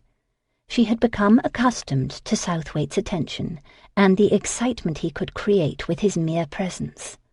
She had revelled in the new sensations he woke in her, but she could not claim her true emotions were very sophisticated. She was still here, wasn't she? In his bedchamber, now that night had fallen, agreeing, without saying so, to stay with him while she could. It would be harder to leave this time, terribly hard. The mere thought made her composure wobble. "What are you doing there, Emma?" Southwaite's question jolted her out of her reverie. She looked over to where he stood at the door to his dressing room. His own robe, of brown brocaded silk, made him appear both dissolute and exotic. "I cannot find my reticule." He came over and helped her up. "We will find it later. It has not gone far. It is among the sheets and garments somewhere. Come and eat something." The servants had set a table in the huge dressing room. Silver and fine porcelain bedecked exquisite linens. 2 comfortable armchairs faced each other. The food had already been served, and no servant could be seen. She marvelled at how discreet it all was, also at how expertly arranged. Even the food on her plate, some fowl and sauce and a compote of warm fruit, would not suffer too much should the Earl get distracted before he dined. Perhaps it came together so well because there had been much practice. Lydia could be wrong about where his brother seduced his women. How would his sister even know whom he spirited up here and sent out again at dawn? A spike of jealousy speared her at the thought. She tried to laugh the reaction off as ridiculous. It needled for a while longer all the same. Southwaite poured some champagne. "Finally, at last, we must make that toast to your triumph today." She almost made a joke about whether the champagne had been smuggled in, but bit her tongue. The impulse only reminded her of the way she had disobeyed him on those lots. To gain the prize, she might be required to do so again. "It is unfortunate Cassandra is not here," she said. "I think she is celebrating too. She will see more than she expected from those jewels. Your friend Ambery was very aggressive on the sapphire and diamond earbobs." "I tried to stop him, but he would not hear me." "Perhaps he intends them for a special lady."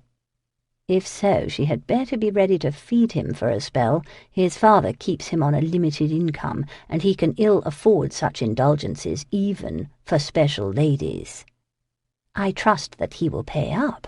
I would not like to tell Cassandra that—" "If he does not, I will." He raised his glass. To eyes both expert and beautiful, to a mind most extraordinary and exasperating, and to a body wholly captivating and Why, thank you, she quickly interrupted. He laughed. Forgive me, but I thought you preferred plain speaking. Her face was already hot, and now it burned even more. I have decided there are some things better left unsaid. That is an unexpected complication. How am I to know which things those are? She narrowed her eyes on him. You know already, I think. He appeared ready to tease her more, but instead he ate his food. I have been thinking about your eyes, fondly, of course, but also about the expertise they have, as learned from your father.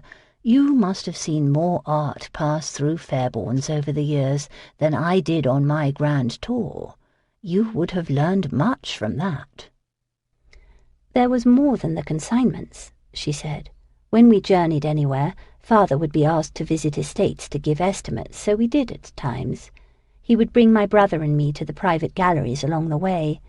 Other travellers might request to tour the gardens of those manor houses, but he would speak to the housekeeper and beg that his children see the art. There are some amazing rarities tucked away in the collections of England. Then your brother had the same education and had the same expertise, I expect. Had. He spoke of her brother in the past tense. Only she and Papa had not. She wanted to correct him. She wanted to explain she was not some mad woman who refused to accept the truth of Robert's fate. She fought the unexpectedly strong urge to blurt out that she had received proof now that vindicated her belief and would soon have him back as well. The desire to share this with him, the weighing of it all, immobilized her for a long count. If he found her reaction either visible or noteworthy, he did not say so. He ate his meal and did not seem to notice that she had stopped eating hers. English collections are very fine, but you will still be impressed when you go to the continent and see the abundance of riches there, he said. You can walk into an obscure, humble church and find an old master to rival the best we have here. Is that how you spent your grand tour, visiting obscure churches to seek out old masters? I thought young men used those months to pursue bad women and drink too much wine. I confess that I wasted my tour just like the rest of them. That is why I need to do it again. Here is a thought. When this infernal war is over, you will come with me. During the days you will advise me as I buy a collection to rival the one Arundel amassed. During the nights I will teach you everything I know about sharing pleasure. He was teasing her again, probably. She could not tell. She dared not take him seriously, but fantasies of those distant cities and monuments wanted to occupy her mind. The woman who had surrendered too much to this man wanted to believe he wished it to be true too, that at least tonight he did. He reached for her hand and raised it to a kiss. No, too scandalous a journey for you. He stood and guided her to her feet, too. Then the lessons will have to take place here. Emma broke her hand free when they entered the bedchamber. With a frown she climbed on the bed and groped amid the sheets and coverlet. She flipped pillows around. It must be here somewhere, she muttered. She was looking for her reticule again. He lounged on his side and let her. Her expression, a little worried and a lot determined, reminded him of how often her private thoughts revealed deep considerations that she did not share with him. There had been moments in the dressing-room when he saw that in her. Thoughts besides games of pleasure would create little flames in the 10th layer of her eyes. She had been a woman with much on her mind these last weeks, but tonight, at least, if ever, she should be relieved of concerns about Fairbourne's and the future. He had a passing notion that this reticule's contents meant more to her than he knew. The idea did not last long, because the erotic potential of her position could not be ignored. She paused on her hands and knees and examined him in turn. She crawled over and stuck her hand under the folds of sheet on which he lay. She yanked and held up the plump reticule. "You were lying on it," she said accusingly. "So I was." He reached out and cupped the back of her head and pulled her forward for a kiss. "Do not move." He took the reticule from her, turned, and hung its strings over a knob on the footboard. "You will find it when you need it now." She began to sit. "No, stay like that." She appeared puzzled until he reached under her and loosened the robe. The sides fell in silken drapes from her back, offering mere glimpses of her body. He reached between her hands and her knees beneath the silk and softly rubbed the tips of her breasts as they hung there. She closed her eyes and the pleasure transformed her. She always looked so beautiful when aroused. He could see how she concentrated on the sensations and how she reacted in nuanced ways to what he did to her. He moved his caress to her thigh. Tension flexed through her when his hand rose higher on its inner flesh. Her lips parted and her tongue rested there, its tip visible against her upper teeth while she tried to control herself. He caressed higher to remind her that she could not contain this now. His own arousal made him ruthless, and he stroked her until he brought her to the edge, until her gasping whispers both groaned for more and begged for help. Hunger ruled him then. He knelt and moved behind her and threw off his own robe. She looked over her shoulder, her eyes slitting to reveal confusion amid the glistens of passion's days. "Stay like that," he said. "That is how I want you. I will show you what to do." He lifted the silk that flowed over her hips. He did it slowly, teasing himself, and his phallus swelled harder and larger with each inch of the fabric's rise. It affected her, too, so much that her stance wobbled.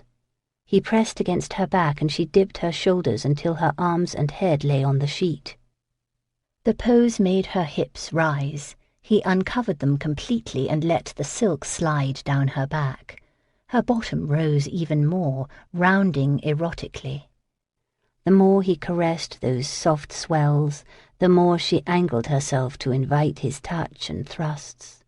He tortured himself as long as he could bear it, his desire coiling ever tighter as her scent filled his head and her cries filled his ears. He waited as long as he dared, so the rest would be all the more intense. Finally, he could deny himself no longer. She hissed an assent when she felt the first pressure at the lips of her vulva, then a loud, groaning one when he entered her fully.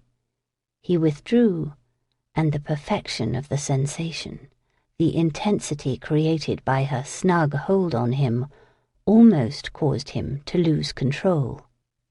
He knew little restraint after that. He was not aware of much at all, except her body's velvet hold and the way her bottom rose to his thrusts and the desperate feminine cries that rang through the night until her finish turned them into a scream of ecstasy. "What do you think she is hiding?" His question came softly in the dark, as if he knew she was not asleep. They still lay where they had landed, a tumble of limbs and spent bodies too sated to move. She had drifted in a half-sleep, but had never lost awareness of him. "Who?" "My sister. You said she was probably hiding something." "A man, most likely. Perhaps a lover." She pictured him getting angry that some scoundrel had dared seduce his sister. Under the circumstances, that would be too comical and too sad. "Something she thinks you would not approve, I suppose. Another friend like Cassandra, perhaps." "Perhaps it is a man of whom I would not approve." So much for being sly. Would she not then embrace social opportunities instead of avoiding them? She is not going to have any time with an inappropriate man if she never leaves the house. Unless she sneaks him up to her chambers and feeds him fowl and champagne in her dressing room. Emma doubted Lydia would risk such a thing, or that the servants would cooperate, but for all she knew, such games happened all the time among the haute tonne. "I suppose you are right," he said drowsily. "Still, it bears some consideration." He rearranged himself and her in an embrace. He breathed the deeply contented way people did as they fell asleep. She allowed herself a brief, thorough enjoyment of the tender contentment binding them. She tried lying to herself that this sweetness could last a long time, until morning if she allowed it at least. She knew that she should not indulge even that long, however. Forcing down a swelling sadness, she tried to lift the arm he had draped over her. "I have to leave.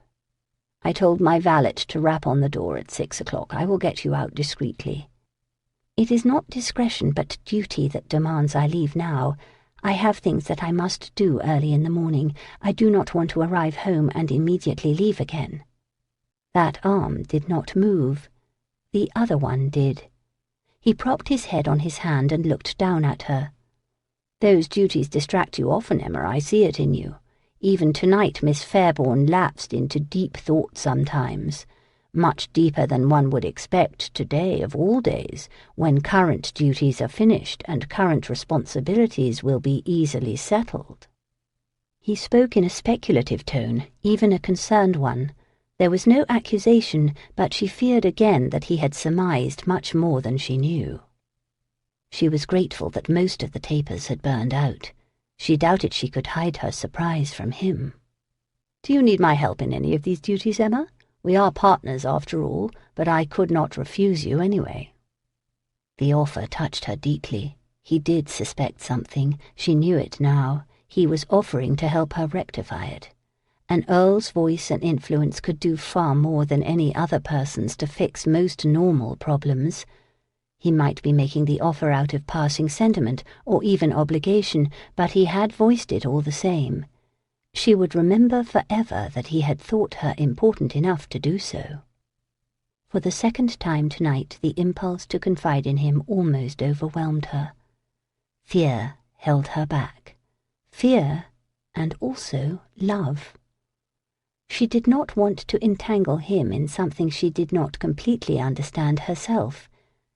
Even if she got Robert back, there might be embarrassing revelations regarding her father and brother, and now her too. She could not ask Southwaite to look the other way when it came to criminal matters, or count on him doing so. She forced her voice to sound light, even mocking. She stretched to kiss him. "That is good of you to offer, Southwaite. However, you have only been seeing the preoccupation of a merchant's daughter with handing over money in her safekeeping. Such unfinished business creates heavy weights to such as us. Once I disperse the contents of that reticule and settle the auction payments, I will no longer be distracted." His hold on her tensed and tightened a little. Then he raised his arm, freeing her. "Go if you must. I will have the carriage bring you to your house." Chapter 25. Emma rapped on the blue door at 10 o'clock. Mr. Dillon stood guard at her side. Until she entered this house, she would not risk the reticule that she had tucked under her arm. She wondered if Mr. Dillon knew that she had not arrived home this morning until close to 4 o'clock. Maitland knew because he had sat in the reception hall waiting to let her in. Her maid did too, and probably all of the other servants now. Her arrival home in the Earl's carriage must have them all wondering what she had been doing. With any luck, they would assume that Southwaite had hosted a dinner party, and her social life was reaching new heights. Mr. Dillon retreated once the door opened to watch the carriage and horse. The same old woman greeted her, but this time she was expected. They did not go to the studio, but Emma could hear the women working there. Instead, she followed the old woman to the back of the house, to a chamber that looked out over a garden. As arranged by recent letters, Marielle Lyon waited for her with the old man who had consigned the drawings. Emma greeted them, then opened her reticule. "As you may have heard, the auction proved very successful. People came for old masters' paintings and jewels, but they bid well on everything. The old man nodded, but he had eyes only for her reticule. With no further ceremony, Emma pulled out the banknotes and counted out £700. Then she slid one of the catalogue sheets to him. The amounts realised for each drawing are noted there. It was a public sale, so there is no way for me to cheat you. If you want to add it all up to ensure I am paying you correctly, I will not be insulted. Of course, 10% goes to Fairbourne's, as a commission." He said something in French to Marielle. She shook her head, took the catalogue sheet and ran her fingers down the figures. "He trusts you. I, however, prefer to add." Emma waited until Marielle put down the paper and nodded to the old man. He scooped up the money, stood, bowed, and left. "It embarrasses him," Marielle said, "your discretion with his name." She pointed to the catalogue line that designated the drawings as from the collection of an esteemed gentleman. "He is grateful. He will tell others, and perhaps more such things will come to you." Emma withdrew more money from her reticule. 20% to you of what Fairbourne's received in commission. She counted out £14. Marielle slid it away. "Where is the other man? I have part of his payment as well," Emma said. "The proceeds from the wagon." "I know nothing of that."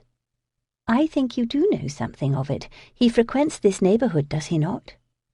Marielle shrugged. "Perhaps, sometimes. It is here that I have seen him, and he me, but not often." Emma studied this lovely young woman who had so mastered French insouciance. Marielle appeared bored with the conversation. "Do you know his name?" Emma pressed. "Do you know if he lives nearby or only visits these streets? Have you seen him enter any house?" She paused, but risked the insult. "Does he enter this house?" Marielle turned her brown eyes on Emma. "You think I have lied to you? If I have, why would I now tell the truth?" "Because perhaps you have surmised that this is about more than a wagon of wine and silks." Marielle turned her gaze to the garden. Her lips pursed, then she clucked her tongue. "So much trouble for 4 shillings," she muttered. "But perhaps not for £14. Marielle laughed, then shook her head. "I should not like to meet you in the market. I think I would spend twice for my meat than it is worth." Her inner debate was visible. Finally, another shrug indicated a decision. "He is a stupid man, you know this, I think, if you have met him. The stupid ones are the most dangerous." "How is he dangerous to you?" "His stupidity is what is dangerous, not him. He comes here, 2 weeks ago. He wanted to have a chamber above. Good pay he offers, like he did with that wagon. Too good, you understand?" "He wanted to live here?" Marielle rolled her eyes as if Emma were now the stupid one. "Not for him, for another who would come to London soon. He thinks he is very clever in this. He does this a lot, as if he and I share a secret." She winked one eye again and again, with gross exaggeration. "I know then that this stupid man will get me hanged if I am not careful. He has heard stories about Marielle Lyon, and he thinks he knows what he does not know at all." "What did you tell him?" "I said we are all women here, and we do not have any chambers for men. I tell him to leave and to stay away from me. I throw him out." Emma rather wished the man had been less stupid, or that Marielle had been less shrewd. "For whom do you think he wanted that chamber?" "Is it not obvious? Someone who needs to hide and who dares not go to an inn or to an Englishwoman's house. Perhaps it is the man who sends over the wine that was in that wagon. I only know the stupid man was pulling me into trouble I did not need." She shook her head. "Other stupid men watch me, as if I would do in broad day what they suspect. This stupid man did not think that if he had heard stories, others had too, so no one could hide here anyway." Emma laughed at Marielle's exasperation. "At least he has a name now, Stupid Man." But there are so many with that name. How do we tell them apart? Fat stupid man? Tall stupid man? Marielle giggled. There is one who follows me sometimes who has too much beauty to avoid notice. I do not know whether his name should be handsome stupid man or very stupid man. They laughed, enjoying their irreverence. Emma pulled the strings on her reticule and stood. I had hoped you knew where to find him. Then I would have been done with that wagon and perhaps with more important matters very soon. Instead, with your warning him to stay away, I have no way to try to contact him. Marielle pointed to the reticule. You have money for him, no? You do not need to contact him. He will find you very soon. He is the kind of man who will risk a noose for a shilling. Emma had wanted to do it her own way at her own time, however. Like Marielle, she did not want to be seen with this stupid man who might bring her trouble. I will go now. Perhaps one day you will visit me. We can sit in the garden and talk about better things. Marielle's expression softened. She appeared neither shrewd nor cautious now. You are very kind. Perhaps I will do that. She petted the money she had received. I will look for more art for you, too. Darius was still dressing when the card came up at 2 o'clock. Ambery had called. He had him brought to the dressing-room. He accepted the final ministrations of his valet while he waited. As his watch was attached and his cuffs tweaked just so, he turned his head and looked into the bedroom. It had been serviced. All signs of last night were gone. The scents he had breathed while he slept, and the impressions they had made in their passion, it had all been obliterated by the precise cleanliness that the best servants imposed on a household. It was just as well Emma had left when she did, although her insistence had angered him. If she had stayed until 6, he would have kept her until 10, however, then until 1, and eventually until night came again. He would have tried to keep her until he had his fill of her, and that might have been many days or weeks. Ambery strolled in just as the valet left. He tossed a newspaper onto the dressing-table, then threw himself into the high-backed armchair that Emma had used at supper last night. "I was summoned by the Earl this morning," he said. He pointed at the newspaper. "You owe me 2 hours of my life back." Darius had not yet seen the morning paper. He read the story that described the auction at Fairbourne's. It mentioned that reports said Viscount Ambery had entertained at the Grand Preview with a violin performance. "I apologize for pressing you into it. At least he cannot threaten your allowance, since he gives you almost none already." "I mentioned that to him every chance I got this morning. I enjoyed reminding him that he has already played all his aces," Ambery said. "All of which makes your purchase of those jewels peculiar. You ignored my efforts to hold you back, and now you have a large bill of sale due." Ambery pretended bravado. "They captivated me. I am a fool for sapphires." "Please tell me you were bidding for someone else." "Regrettably, no. A good night at the tables last week will save my reputation, however. I will merely be in dun to everyone else again, but that is not new. If I had not pressed you to perform, you would not have seen those sapphires." "Do not apologize. I like to play for others every now and then. I noticed that you were absent, however." "I heard every note. I was right outside." Darius did not have a strong affinity for music. He appreciated a maestro's artistry enough, but he sat through most concerts with only an intellectual engagement. Ambery's playing was different. He found it embarrassing just how much it affected him. "I did not come to talk about the newspaper story or my enthusiasm for jewels," Ambery said. "I thought you would want to know that your prisoner finally talked yesterday. I heard about it from Pitt last night." Darius had been waiting for news, but his contacts in the Home Office had been annoyingly silent. What induced him to do that after a week in jail? Perhaps the week itself.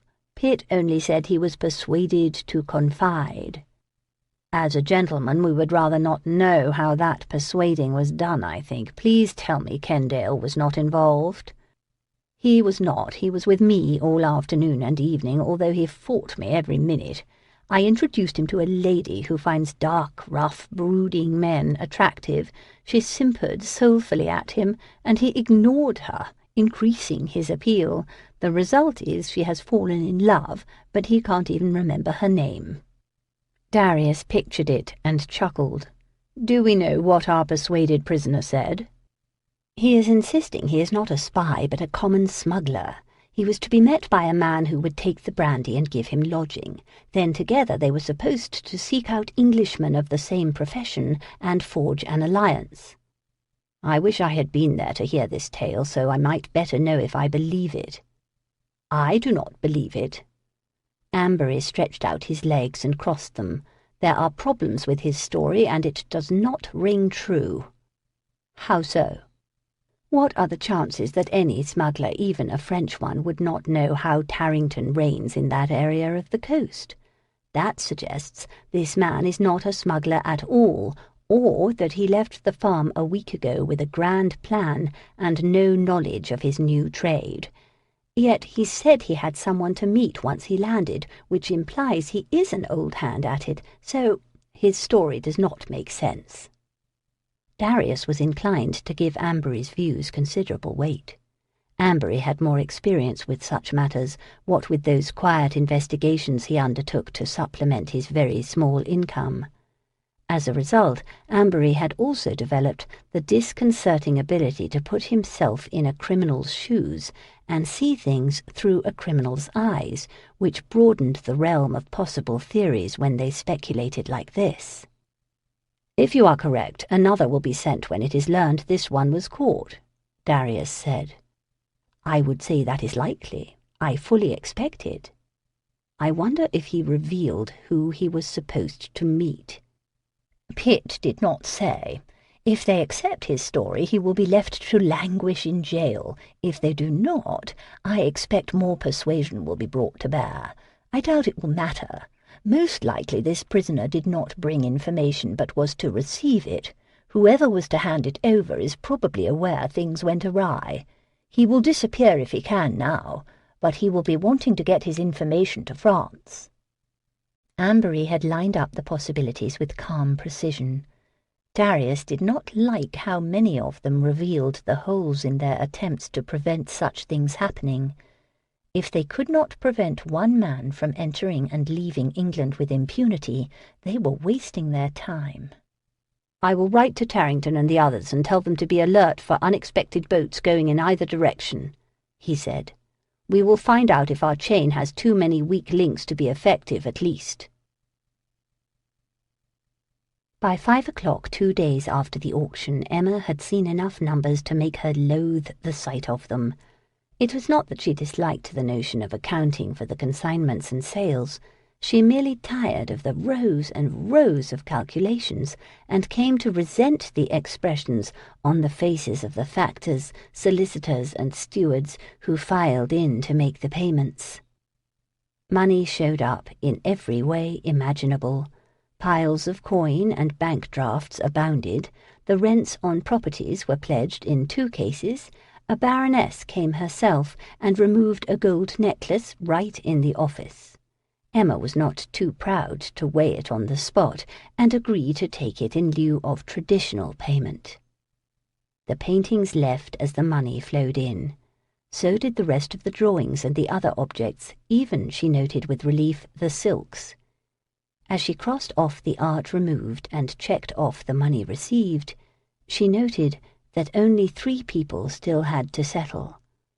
One was with her in the office when the penultimate tally was completed. Cassandra sat waiting, a spark of avarice in her eyes. Emma carefully moved 2 stacks of coin and drafts toward her. "This is the 2,300 from your jewels, and this is the commission from the Count's collection." Emma watched Cassandra closely, looking for either confusion or surprise at the size of the latter amount. She was almost certain that there had been no misunderstanding about this commission, but Southwaite's raising the possibility had plagued her ever since. 10% of what came to Fairbourne's as agreed, she added, so any confusion would be clarified now. Cassandra hesitated a fraction of a moment. If surprise blinked over her expression, at least there was no obvious shock, and certainly no objection. She eyed the various forms of lucre. "All that coin will be very clumsy to take home. I had no idea this was done with other than bank drafts. If you are willing to wait, we can arrange a bank draft for tomorrow or the next day. Many consignors are rather in a hurry to have the money." "No more than I am." She picked through the pile and lifted a round object. "What is this?" "Viscount Amberry requires a few days to pay. He leaves that as surety, and the jewels with you. He will deliver payment and take delivery directly if you are agreeable." Cassandra peered at the gold ring and red stone. She squinted to examine the inside for inscriptions. "It sounds like a lot of trouble," she muttered. "If you prefer, I will take the payment here and hold the earrings until then," Emma said. "Or, if you cannot consider the delay, Southwaite has offered to advance the amount in full, then Amberry will repay him." Cassandra looked up. "Now it is sounding like even more trouble. I will hold the ring as surety. I expect it is worth more than the earbobs anyway." She tucked it in her reticule. "I don't suppose you provide sacks to transport the coin?" "If you take it this way, we will also provide an escort. Allow me to talk to Obadiah." Emma left Cassandra and entered the exhibition hall. As she did, another of her final patrons entered. "I expected you earlier," she said. "The delay was unfortunate," Southwaite said. He looked around to see who else might be in the hall. Then again. He pulled her into an embrace and a lazy, luring kiss. She permitted it for a while because it made her heart both sing and ache. It summoned the mood of their celebration and the familiarity built that night. They would not be alone long, and Cassandra might come out of the office at any moment, however. Gently but firmly, Emma pushed away. He accepted it for now. He reached in his coat and withdrew a paper. "For the Raphael." He paced to the wall to admire the painting, now the only one still hanging on the grey expanse. She took the draft and examined it. "You did not deduct your share of the commission." "I thought to, but realized that might complicate things. Better to treat all the lots the same, so there is no confusion." She rather wished he had been one of the ones to bring coin. It would take time to deal with this draft, unless— "Is it possible to sign this to Cassandra? Then she would not have to carry so many bags of hard coin home. It will be far easier for Fairbournes to handle such inconvenience." "I do not see why not. The bank knows my hand and should accept the change." They went to the office and Southwaite made the change. Happy with her drafts and replenished fortune, and still in possession of the sapphire earbobs, Cassandra left. Emma grabbed some papers from a drawer, and she and Southwaite returned to the hall and the painting. "Do you want it delivered or boxed?" she asked. "That is not necessary. I will carry it. It is small, and I have my carriage." He admired his new possession. She admired him. As she did, a movement at the north windows caught her eye. What she saw horrified her.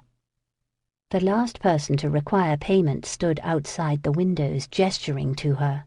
Stupid man had indeed found her in order to get his money, but he had arrived at the most inopportune time. Southwaite began to turn away from the wall. She saw him move as if time had slowed.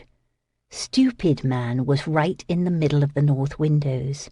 He kept pointing in one direction, then the other, and shrugging, asking where to go. In mere seconds the Earl was going to see a peculiar fellow of questionable purpose, making a pantomime that implied familiarity with her. Frantic, Emma grabbed Southwaite into an embrace and kissed him hard. He reacted with surprise, but did not mind at all. Arms circling his neck, she kissed him aggressively while she gestured behind his back, trying to tell stupid man to go to the garden. The papers she held fell to the floor as she lost her grasp on them. Southwaite did not seem aware of anything except the increasingly heated kisses they shared. He moved his mouth to her neck, and she had the chance to see the north windows. Her visitor had made himself scarce. Her lover took her deep sigh of relief as something else. "Come with me," he said, between kisses she found more tempting than she would have thought possible in this situation. "Do the rest of this another day." "I will not be able to give you due attention if I leave it unfinished now." "I will take that as a promise that you will give me due attention at another time." She had made no such promise. He knew it, too. It broke her heart that she could not know her own mind yet. Until she spoke to the man waiting in the garden, she did not have the freedom to offer herself under any terms. He did not appear to notice that she left his assumption twisting in the wind. He held her and looked down at her, and she saw no expectation of a response in his eyes. Rather, the knowing of the night was there, as if he perceived much more than she could guess. He kissed her forehead. "You are right. You must finish it. I do not want to share you with it any longer." He released her and stepped back. His boot landed on the papers she had dropped. He picked them up. "Those are the documents on the Raphael," she said. He stuffed them into his pocket and reached to lift the painting from the wall. If ever a painting did not need provenance to prove itself, this is it. "Be sure to thank the esteemed, discreet gentleman for me." As soon as Southwaite left, Emma called for Obadiah. He emerged from the storage. "I need you to do one more thing for me today, old friend," she said. "There is a good deal of money in the office. Please find a sack and put a large pile into it. Bring it to me. Then you can leave." Obadiah displayed no surprise at the instruction. He wandered back to the storage room to look for a sack. After Obadiah returned and handed her the heavy sack, Emma strode to the northwest corner of the exhibition hall and let herself out through the garden door. Her visitor was not visible when she entered the garden. She was halfway down a path before he revealed himself by whistling from behind a large shrub. "I thought it best to stay back here," he said when she went to him. "Didn't want that man of yours wondering about us." She heartily disliked this man on several counts, but his lascivious smile now made him repulsive. "Do not insult me with your insinuations, or I will tell that man all about it, to your sorrow." "I will be glad to be done with ye, that's for certain. I've known fishwives with more sweetness." "Then let us be done. You must finish it. I do not want to share you with it any longer. I intend to ransom the prize, so this will be over." "You've the whole 3,000? She set down the sack. "I have 1,500 here. I'll be needing to hear the favour." She prayed it would not be passing shiploads of wine or something equally visible. "Well, now that be interesting," he said, rubbing his chin thoughtfully. "It were expected to be like this, but I said you would get the whole 3 if anyone could." "It appears those you work for understand more about the finances of auction houses than you do. Now, tell me the favour, or else tell me where to learn about it. Do not put me off, or you will take back not a penny." He looked over his shoulder and stretched to see the house. Neither caution was a good sign, and Emma steeled herself for a demand that she would not like at all. Satisfied that he would not be heard, he spoke more clearly and soberly than he ever had previously, so clearly that Emma realized that stupid man was not nearly as stupid as she and Marielle thought. "The favour would have been required no matter how much ye pay, so in picking the 1,500 you've cut yourself a bargain. Ye need to finish that which your father started," he said. "It is to do that which he was doing when he took that bad step and fell." Chapter 26. Darius was half a mile from Fairbourne's before he set aside the Raphael. A small painting, it rewarded close study. He decided that he would not hang it, but set it in a case in the library, so it could be held to close view just as he had held it for the last 15 minutes. The bulge in his coat crackled when he placed the panel on the opposite bench. He sat back and pulled out the packet of documents that Emma had given him. It was a very complete provenance. Step by step, from the middle of the 16th century to that of the current one, the pages described the history of the painting's ownership. There were references to documents and letters in support of the early claims, and to English inventories from the 17th century on. The last entry, scribbled at the bottom of the final page, required deciphering because the ink had become blurred and faint, as if a liquid had dripped on it. It appeared to note that the painting had been offered at auction at Fairbourne's 15 years ago. He held the paper to the window to make out the writing. It had been bought by No, it had been bought in on account. That meant the auctioneer had bid against his own patrons to purchase the work himself. He set down the documents, surprised, and lifted the panel again. Maurice Fairbourne had owned this. He was the esteemed gentleman from whose collection it came. Why would Emma sell such a treasure? Prior to the Count's collection being consigned, it might have made some sense if she sought to enhance the auction's offerings, or if she needed funds to maintain her household. By the time the auction was held, however, she knew that she would see enough from its proceeds to be secure for many months, and the Raphael, while a significant addition, was not essential any more to garner prestige. There was only one explanation that made sense. Like Lady Cassandra and many of the other people who sent family heirlooms to auction, Emma must need money. A lot of it, if she sacrificed this painting. He doubted she needed money for the normal reasons. There was no indication she gambled. It was possible she had run up debts at modistes and milliners, but he had not seen evidence of extravagance. He could not ignore that she had been very secretive about this, too. She might claim she sought only privacy in her personal finances by creating the ruse that an anonymous client consigned the Raphael. It was a lot of trouble to go through without a better reason than that, however. He did not think he would enjoy this painting as much now. Something had coerced her to sell it, and he would think of that each time he viewed it. He told his coachman to turn the horses and return to Fairbourne's. He would give it back to her as a gift. If she tried to refuse it, he would leave it at the auction house, so she had no choice. He would not ask why she had done it either. Although he badly wanted to know, he suspected the answer would not reflect well on Fairbourne's or her father, and probably not even on her. He called for the coach to stop before it arrived at Fairbourne's door. Something had caught his eye that needed to be addressed first. He put his head to the window and looked out. Tucked amid the horses tied nearby was a large chestnut. Its rider calmly hand-fed it pieces of an apple that he lazily cut with a small knife. The presence of that horse and rider here, 10 doors down from Fairbourne's, infuriated Darius. "I told you not to follow her," he said. "I told you to leave her alone." The owner palmed the rest of the apple under his horse's mouth. When it was gone, he walked over, set his elbows on the window's lower edge, and looked in. "I am not following her. I am not even watching her. That was to be your role, remember?" "Then what the hell are you doing here, Kendale?" "Maybe I am having a new coat made at that tailor there." He jerked his thumb over his shoulder.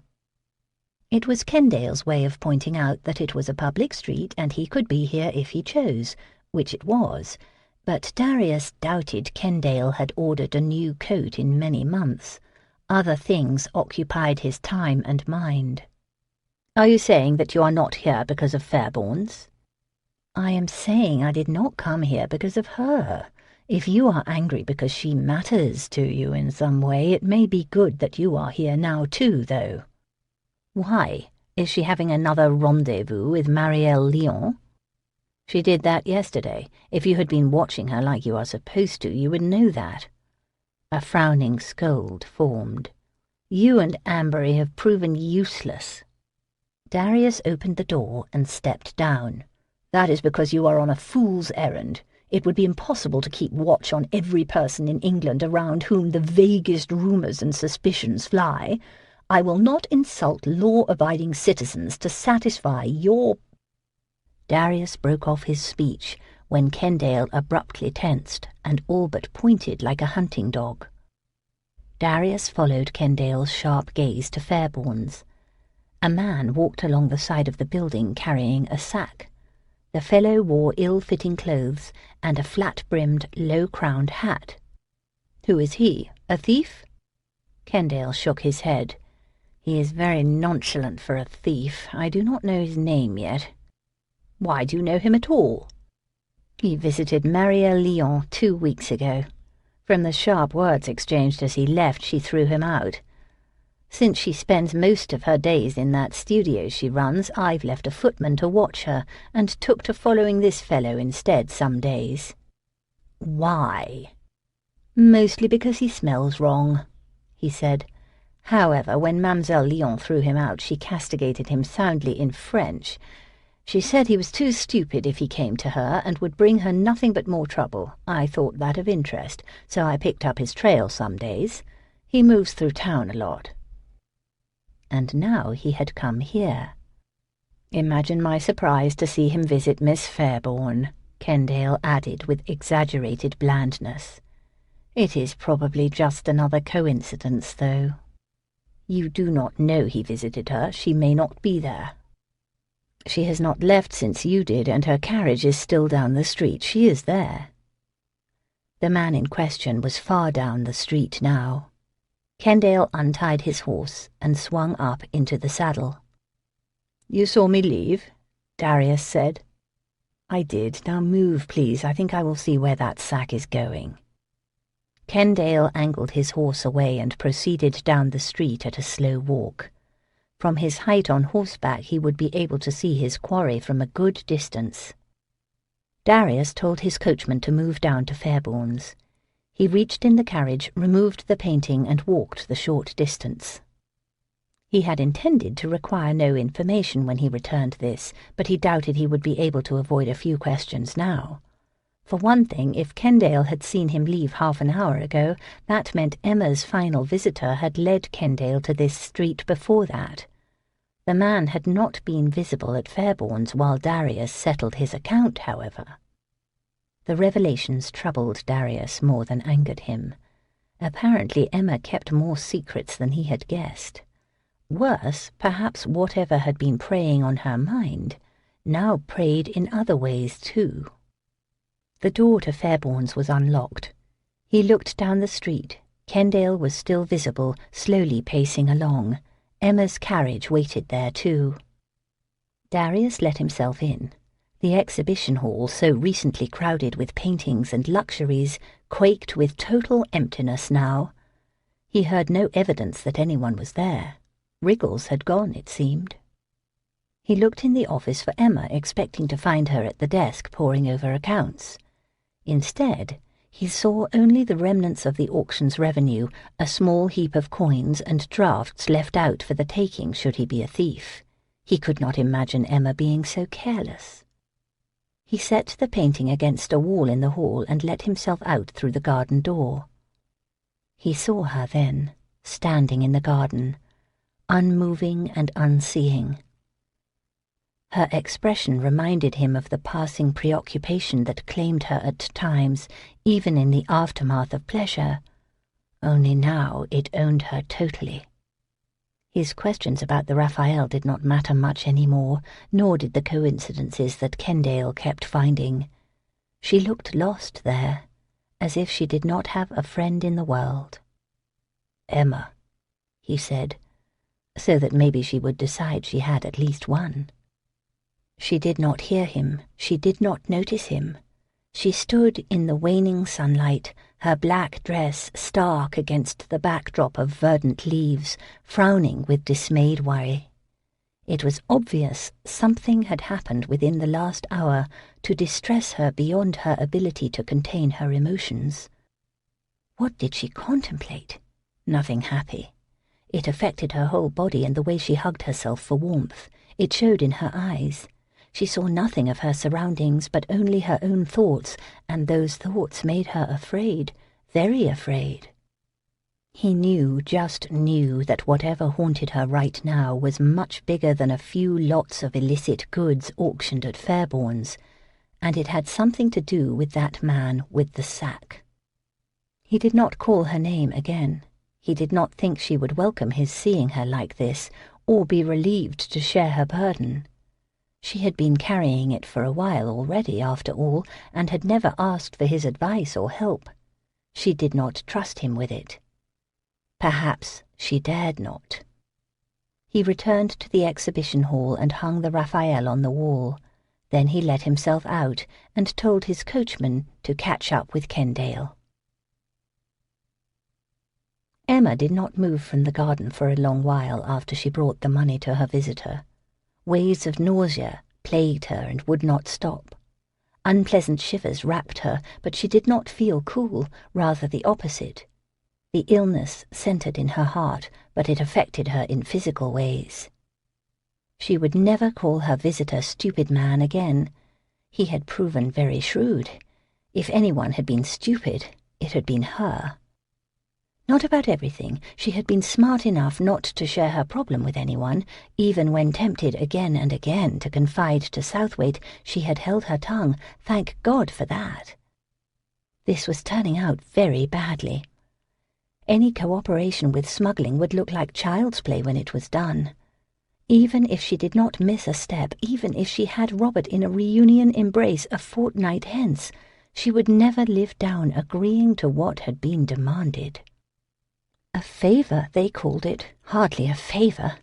She should have given more weight to Marielle's revelations yesterday. The young Frenchwoman's experiences had honed her perceptions well. What had she said? "This stupid man will get me hanged if I am not careful." If Southwaite learned of it, he would never forgive her. Should her acts be discovered, his alliance with her would instantly become the most dreadful mistake he had ever made. Even worse, Robert himself might turn from her.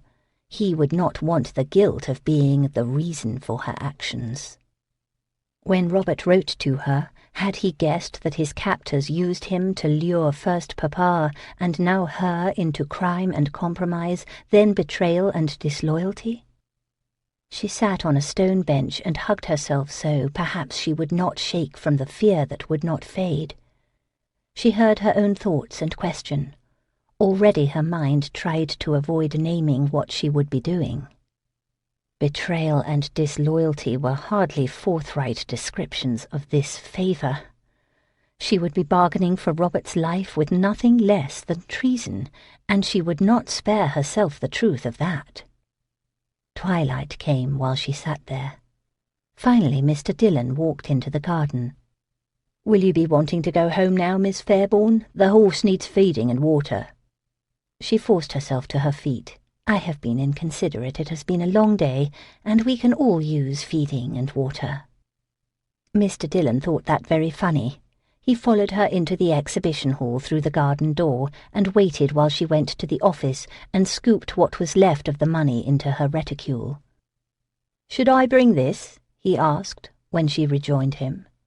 He pointed to the wall. A painting hung there. Even in the dim light, its blues and reds shone from an internal light. St. George slew his dragon once more, while a princess watched.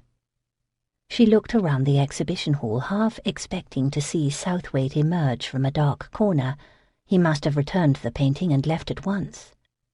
He had probably deciphered the provenance, despite her efforts to make that hard to do. He would have realized this had been Papa's, and that she had sold it for herself. Had he returned it out of sentimentality, so she might not lose one of Papa's prized paintings? Or did he suspect where the money would go, and wanted to distance himself from being touched by it all? "Yes, please bring it, Mr. Dillon. It is too valuable to leave here unguarded." In the carriage, she admired the Raphael for a few minutes, thinking it would be nice to have a St. George to slay her dragons. Then she set it aside and began composing the letter she must write to Southwaite to tell him that their personal alliance was over forever.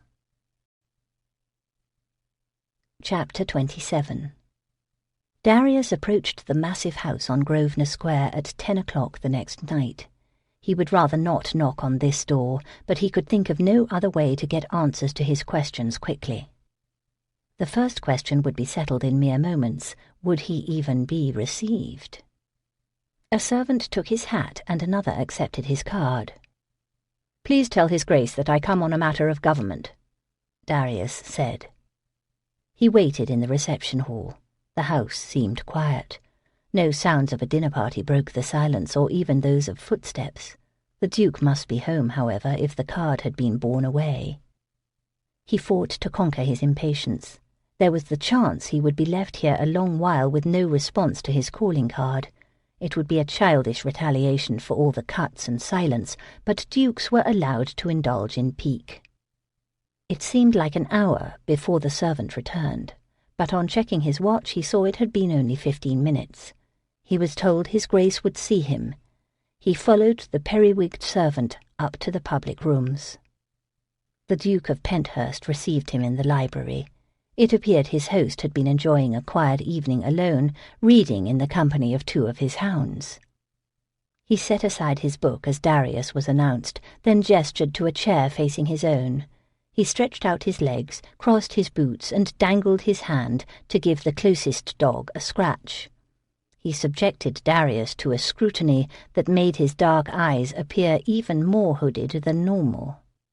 "A matter of government, you said. Last I recall, you were on the back benches on the wrong side. I did not send up word that I brought you information about the government. You wanted to go the other way, in other words." "Yes." Penthurst found that amusing. Even as he smiled, his eyes lit with brittle lights. "Why would I be agreeable to that?" "No reason. Not any more, at least. Not long ago he would do it in friendship, perhaps." "It touches on that chain we were establishing on the coast." "Ah, yes, that. Did you ever manage it? That was a very ambitious plan." "You are nothing if not an ambitious man." "As I recall, it was a joint effort." "It still is, and it is now in place. It has been for more than a month. It has seen some success." "You refer to the prisoner you brought back from the coast with you, I assume." "You know about that?" "Of course. Is that why you are here? I would suggest we toast your role in his capture, but he freely admitted only to being a smuggler. I could nab any fellow walking along a road in Kent and have an even chance of capturing one of those." "I had heard of that confession. I thought perhaps he later was more forthcoming." Penthurst gathered his limbs and leaned forward so he could scratch the head of his dog. The candles on the table with his book caught the sheen of the yellow silk ribbon that bound his old-fashioned queue at his nape. Later, I suppose you mean after he was tortured." He looked up. "We might as well call it what it is." "Was it called that when you heard about it?" "Of course not. We are a civilized people, so we never admit to such things." He made himself comfortable again. "Officially on his own, after due deliberation of this situation, the prisoner chose of his own free will to make a confession that would get him hanged as a spy. Your chain indeed worked, Southwaite." "It is not his confession that interests me, but his explanation, if he gave it, of how he expected it to go if it went well. When he claimed to be a smuggler, I am told he said he would be met on shore, for example." "In assuming I know anything more, you are assuming much." "I know you share my concerns about our special vulnerabilities. If you heard a spy had been taken, you would ask for the details and get them." Penthurst rose and walked to a table behind his chair. He lifted a brandy decanter with an offer in his eyes. Darius nodded, and soon 2 glasses had joined them in their conversation. I am told that by the end he was cursing the decision to send him over at all, with no more protection than the pretence of fleeing France. It seems they had a more secure way of doing it that fell apart recently, perhaps a few months ago. Your chain may have caused that disruption, I suppose." "Did he describe the old way of doing it?" "Someone watched from the coast and sent a signal into the night that the way was clear. The French boat would put in not far from where your people found his, and its special passenger was met and brought to a house that was safe. As soon as possible he would be moved on to London, or whatever town or city he aimed for, where another safe abode waited. Information would be given to the special passenger, and he would leave the same way." "He was a courier, then. Did he say who sent him, or who was to meet him? Did he give names of who passed him information?" Penthurst drank some brandy. Regrettably, he was not in the best of health. A bad heart, I am told. He unexpectedly expired before he shared those details. Darius glared at Penthurst. Damnation! He stood and paced away to relieve his outrage.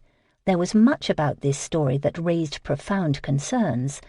That the most important pieces had been lost maddened him. "If it helps at all, I have expressed my displeasure to Pitt," Penthurst said. "I suggested that if England is going to dirty its hands thusly, we should at least find men to do it who get all the information before their darker natures get the better of them." "He probably expressed shock that you would think such things happened at all." "Of course he did. Still, I was heard." "Well, I'll be damned before I hand over another one to them." "You will do it yourself instead?" he ruminated. "You could use Kendale, I suppose. Do it the army's way. Just put a pistol to a temple and ask the questions. The poor bastard has only to look at Kendale to know he would pull the trigger." "As would you." Darius almost said it, but swallowed the words along with more brandy. If Penthurst had killed a friend, he could kill a spy. Penthurst looked over with the vague smile of someone who knew Darius too well. "Yes, I would, if necessary, as would we all." He set his glass aside and stood. Both dogs rose up in unison. "Come with me. I will show you where I hung the guarde." Darius had not intended a social call, and did not care to do anything that would make it one. Still, he had been received and had been given the information he sought. He had no choice except to follow Penthurst and the hounds out of the library. "That woman at the auction house, Fairbourne's daughter," Penthurst said as they made their way to the gallery. "Have you had her?" 6 months ago the question would have been normal, even expected. Tonight, under the circumstances of both their estrangement and the recent conversation, it was startling. "Why would you ask?" "Curiosity, nothing more. She has a certain something to her. I thought you might have found out just what it is." It was well past midnight when Darius returned to his house. He immediately went up to his dressing-room. "Open it," he said through the door. The latch moved. Kendale opened the door and stood aside. "There has been no undue curiosity from your household," he said. "Our guest is so contented with the accommodations that he is asleep." Darius paced into the dressing-room. Ambery looked over from a chair where he read a book. Snoring came from a divan where the man with the sack had stretched out. Darius was in no mood to behave like a gentleman.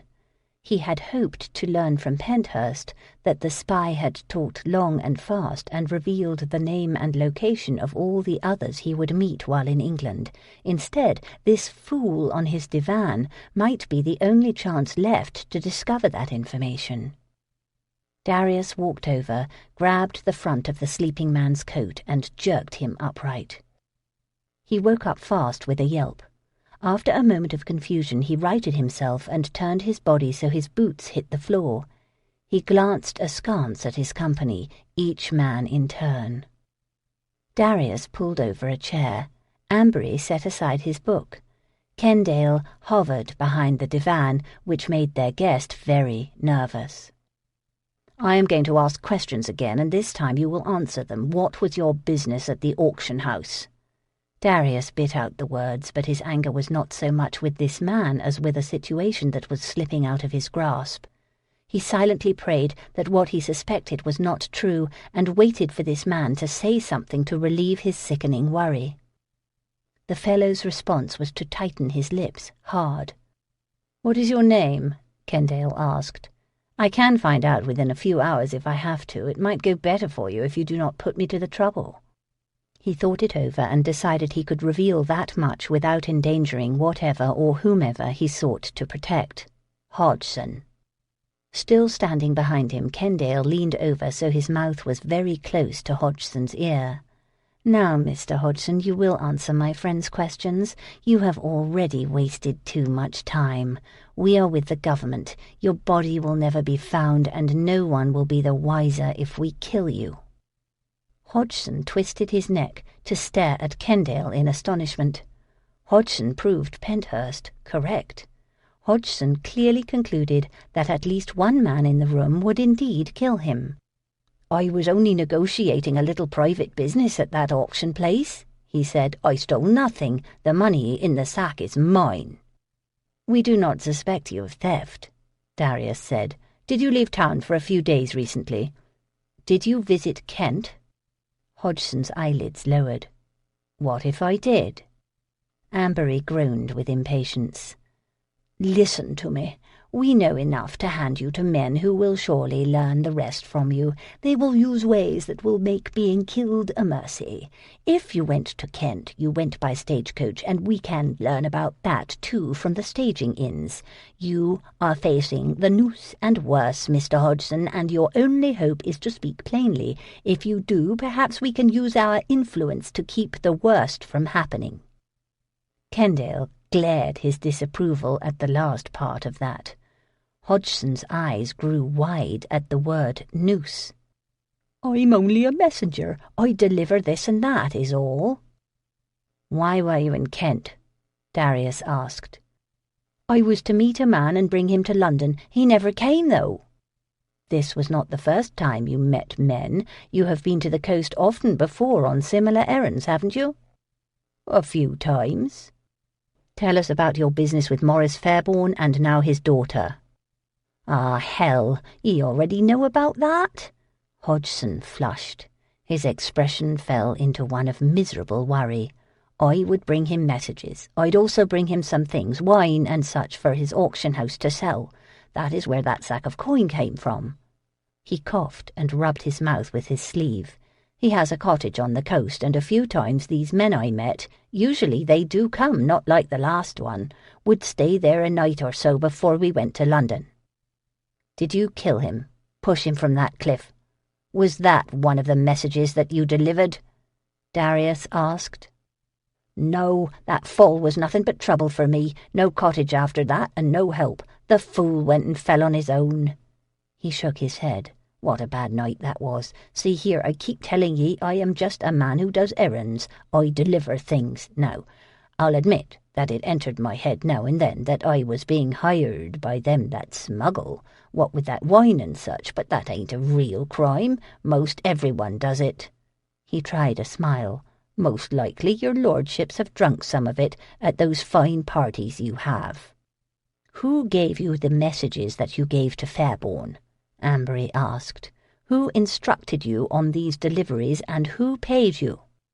"Sometimes the men I met gave me the messages to deliver, and sometimes there might be another one who came too and made me explain how it had gone, and might give me messages or even notes to deliver, or I wouldn't deliver such to him. That one did not stay with me. I think he would go back, though."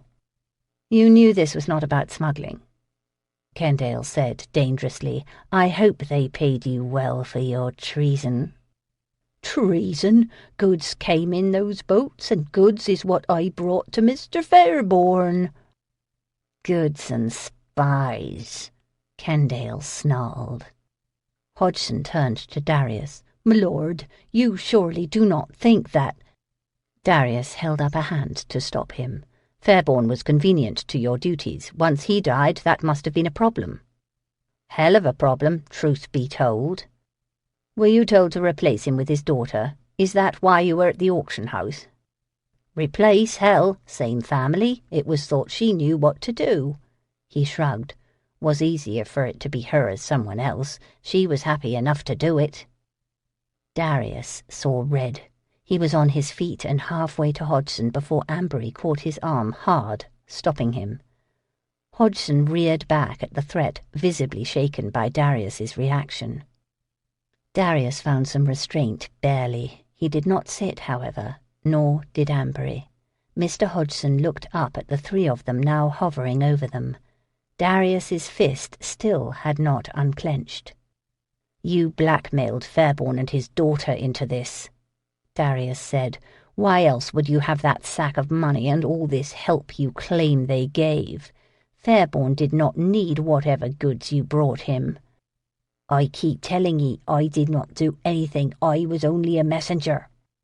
Impatient now, Darius grabbed him by the coat again. "What message did you give that would make Maurice Fairbourne help you?"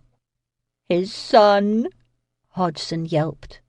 "I was told to tell him his son was being held and would only live if he helped. He was to signal to the boat if all was clear and take in a guest that I might bring now and then." "You fed him a lie, then. Did you ever see his son?" "Of course not. Where would I see him? I was told to tell him that, and I did, and I explained it to the daughter when she proved ignorant. She wanted to pay a ransom and be done with it. It was so high she had to help anyway." "Damn you!" Darius made to hit him again. Ambery pulled Darius away and warned him off with a glare, then went and sat beside Mr. Hodgson. "You are in a bad spot here. There's 2 men here ready to hang you now, and others who will be more than happy to do it later. Your only hope is if you can help us find some of these men whom you met on the coast and aided in entering England." "But I don't know where they be now." Hodgson was sweating badly and appeared desperate. "I'd help if I could, I swear it." "That is unfortunate. However, perhaps you know if another one is coming soon," Ambery suggested. "Are you expected to meet anyone on the coast again soon?" Hodgson shot him a cautious look. He glanced over his shoulder at Kendale and quickly checked Darius's demeanour too. "I was planning a journey to the coast again next week. That is how it is done. If the man doesn't meet me the week he is supposed to, I go a fortnight later again." Darius did not want to hear more if more was coming. He would not stand there while this bastard described how Emma would be signalling from the cliff walk and opening her cottage to spies looking out for very discreet lodging. He strode from the dressing-room before he thrashed Hodgson bloody. He went to his bedchamber and slammed the door in his wake. His head filled with a fury so black he could barely contain it. Damnation, he should have seen it, should have guessed. Smuggling? Hell! He had been an idiot. Emma would never risk so much for so little. Of course, the everything else had to do with graver matters than a few wagons of illegally imported goods. She should have told him. He would have found a way to get her out of it. He would have shown her how her father's refusal to accept Robert's death had led to this, and how she must not allow herself to be coerced with the same stupid lie. He would have explained how holding steadfast on that belief created a vulnerability that anyone who knew of the belief could exploit. He would have... His mind saw her in the garden, looking so lost after Hodgson left her. Was that when she had learned the real price? His memory of her there, so torn and confused and unbearably unhappy, made too much sense now. It touched him, despite his chaotic thoughts and raw emotions. She could not tell him, of course. She could not ask for his help, no matter what she thought was at stake. She did not trust him to spare her if he learned about it, either. He strode to a table that held some books, and took out a folded letter tucked in its drawer. The paper's condition reflected the way he had crumbled it in his fist on first reading the words on it yesterday. His reaction had been immediate and explosive. If there had been a fire lit, he would have tossed it in. He read it again now, and its meaning did not anger him nearly as much. He saw it was not the harsh repudiation he thought. Actually, it had little to do with him at all. "My lord, after much thought and much honesty with myself, I have realized that our alliance is as unwise and ill-advised as I first thought it would be. Forgive me for not having the fortitude to act accordingly after the auction. I can only blame my girlish excitement in the day's triumph, along with your winning ways. As the season ends, so do auctions of note. Fairbournes will have no forthcoming business to conduct for at least 2 months. Therefore I am leaving London. Perhaps a visit to the Lake District will offer me retreat and solitude. Upon my return, I trust that you and I can treat each other as respected business associates. We should, however, permit nothing more to exist between us. Emma Fairbourne." Ambery entered the bedchamber just as Darius was folding the letter again. He just stood there, as if expecting Darius to say something. "I am sorry to learn that she is as involved as she is," Ambery finally said. It was the sympathy of a friend, but it was also a reminder of her betrayal. "She thinks her brother is alive, just as her father did," Darius said. "Yes, however, that doesn't make a difference in the end, does it?" "No, damn it." His fear for her had become a burning coal in his chest. "Kendale wants to use Hodgson and have him meet his man as planned. He thinks we can then follow the courier and find the men he meets with in London and elsewhere." Ambery tried to sound sceptical. "You know Kendale. He is picturing an entire network brought down." Darius said nothing. There was great sense in Kendale's plan, and Ambery knew it. The only flaw was that having Hodgson meet that boat and its special passenger would require allowing Emma to make her signal and give the spy refuge. They would use not only Hodgson, but also Miss Fairbourne. Instead of stopping her, they would let her play her designated role. Ambery looked at him with eyes too aware and too concerned. "If you say the word, we will not do it. I think that I know what she means." "No, it must be done. If it is another courier, he might lead us to 5 more, 10 perhaps." Ambery did not reply. "When does the game start?" Darius asked. "Monday," Hodgson said. "We can take him to the coast. Kendale has created a little army out of his household staff, it seems, his own private citizens unit. They will help. You need not be there." "Of course I will be there. I will go down to Kent tomorrow and send my sister and aunt back to town so we can use Crown Hill. I will inform the other gentlemen watchers of what is happening. I expect that most of them will join us, so your plans can assume plenty of eyes and pistols being available. I will also talk to Tarrington and alert him too, so he does not move on that boat until the man Hodgson is meeting has left the shore and moved inland." Ambery nodded. "We will come to Crown Hill directly from town." Darius turned away. "Please get that man out of my house, Ambery. Let Kendale deal with him until you make the journey." Ambery left.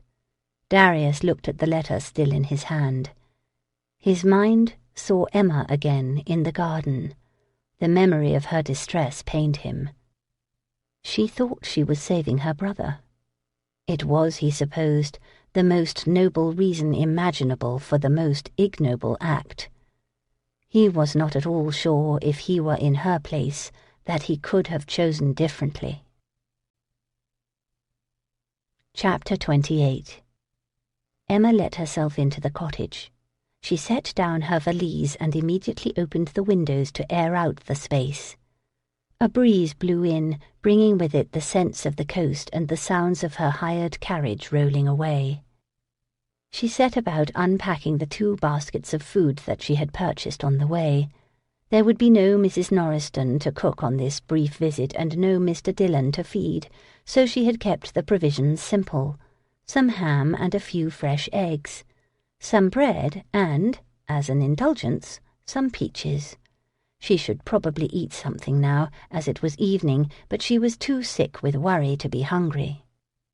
Once all had been sorted and stored, she went up the stairs and did the same with the garments she had brought. Then she went down again and searched for lanterns. She found one in a kitchen cupboard and 2 in the horse stable.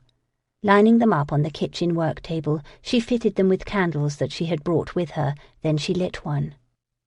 She sat with a book near that light. No pages turned, however. She kept watching night come and checking the time. She noted the hour when the last of twilight's glow had faded. No clock chimed the time, but her heart and fear did. In exactly 24 hours she would begin her mission to redeem her brother. Once it was over, surely she would reconcile herself to what she had done. The prize would surely be worth the price. Right now, however, she could muster no excitement or anticipation over seeing Robert again. She knew only a dread that left her unable to do anything but wait. She slept well that night, so well that she wondered if already she had lost her soul. She made some preparations in the cottage for the guest she expected. She also loaded and hid the pistol she had brought. It had not passed her notice that in acting outside the law, she would be unable to expect laws to protect her. At noon she left the cottage and trod the 300 yards east to where the land fell away to the sea. She noted her path carefully and even kicked aside some large rocks that might not be visible at night. She found the path that formed a long cliff walk, turned to her right, and followed it south to where it began its slow, long rise toward Dover. She stopped finally, standing where she had stood one time before, at the spot below which Papa's body had been found. She could see up and down the coast. She had not realized that if she could view so much of the sea from this spot, those on the sea could view her too. Right now the prospects of the churning waves did not interest her. The ground around her feet did. It could be treacherous ground, as Papa had learned that night. There were places where the cliff walk veered too close to the edge, and other spots where time had weathered and weakened the edge itself. She sat on the ground and forced herself to contain the panic that wanted to rule her. If that happened, she might make a mistake. She might even run away. The only way to control her composure, however, was to remain forever alert and to permit no wild images of either failure or retribution to invade her head. She closed her eyes and clenched her whole self against the fear. She tried to let the sea breeze refresh her, but it seemed only to worsen the unending shivers that had begun in the garden that day. Annoyed at how these unknown men had robbed her of herself, she stood and brushed off her dress. It was then that she saw the carriage down the rise to the west, like a blot on her vision as she squinted west into the setting sun. Her eyes adjusted a bit, and she noticed the dark form of a man walking toward her. As he neared, the sun's glare no longer obscured his features. Southwaite! Guilt urged flight. She swallowed the impulse and tried to find a face that would not appear desperate. He came up to her and stopped no more than an arm-span away. He smiled. "Hello, Emma." "I thought you were going to the Lake District," Darius said while they walked north. Down at the bottom of the hill his carriage moved along too at the same slow pace. "The intention of my letter was not to inform you of my plans to retreat for some rest. I had not decided yet where I would go.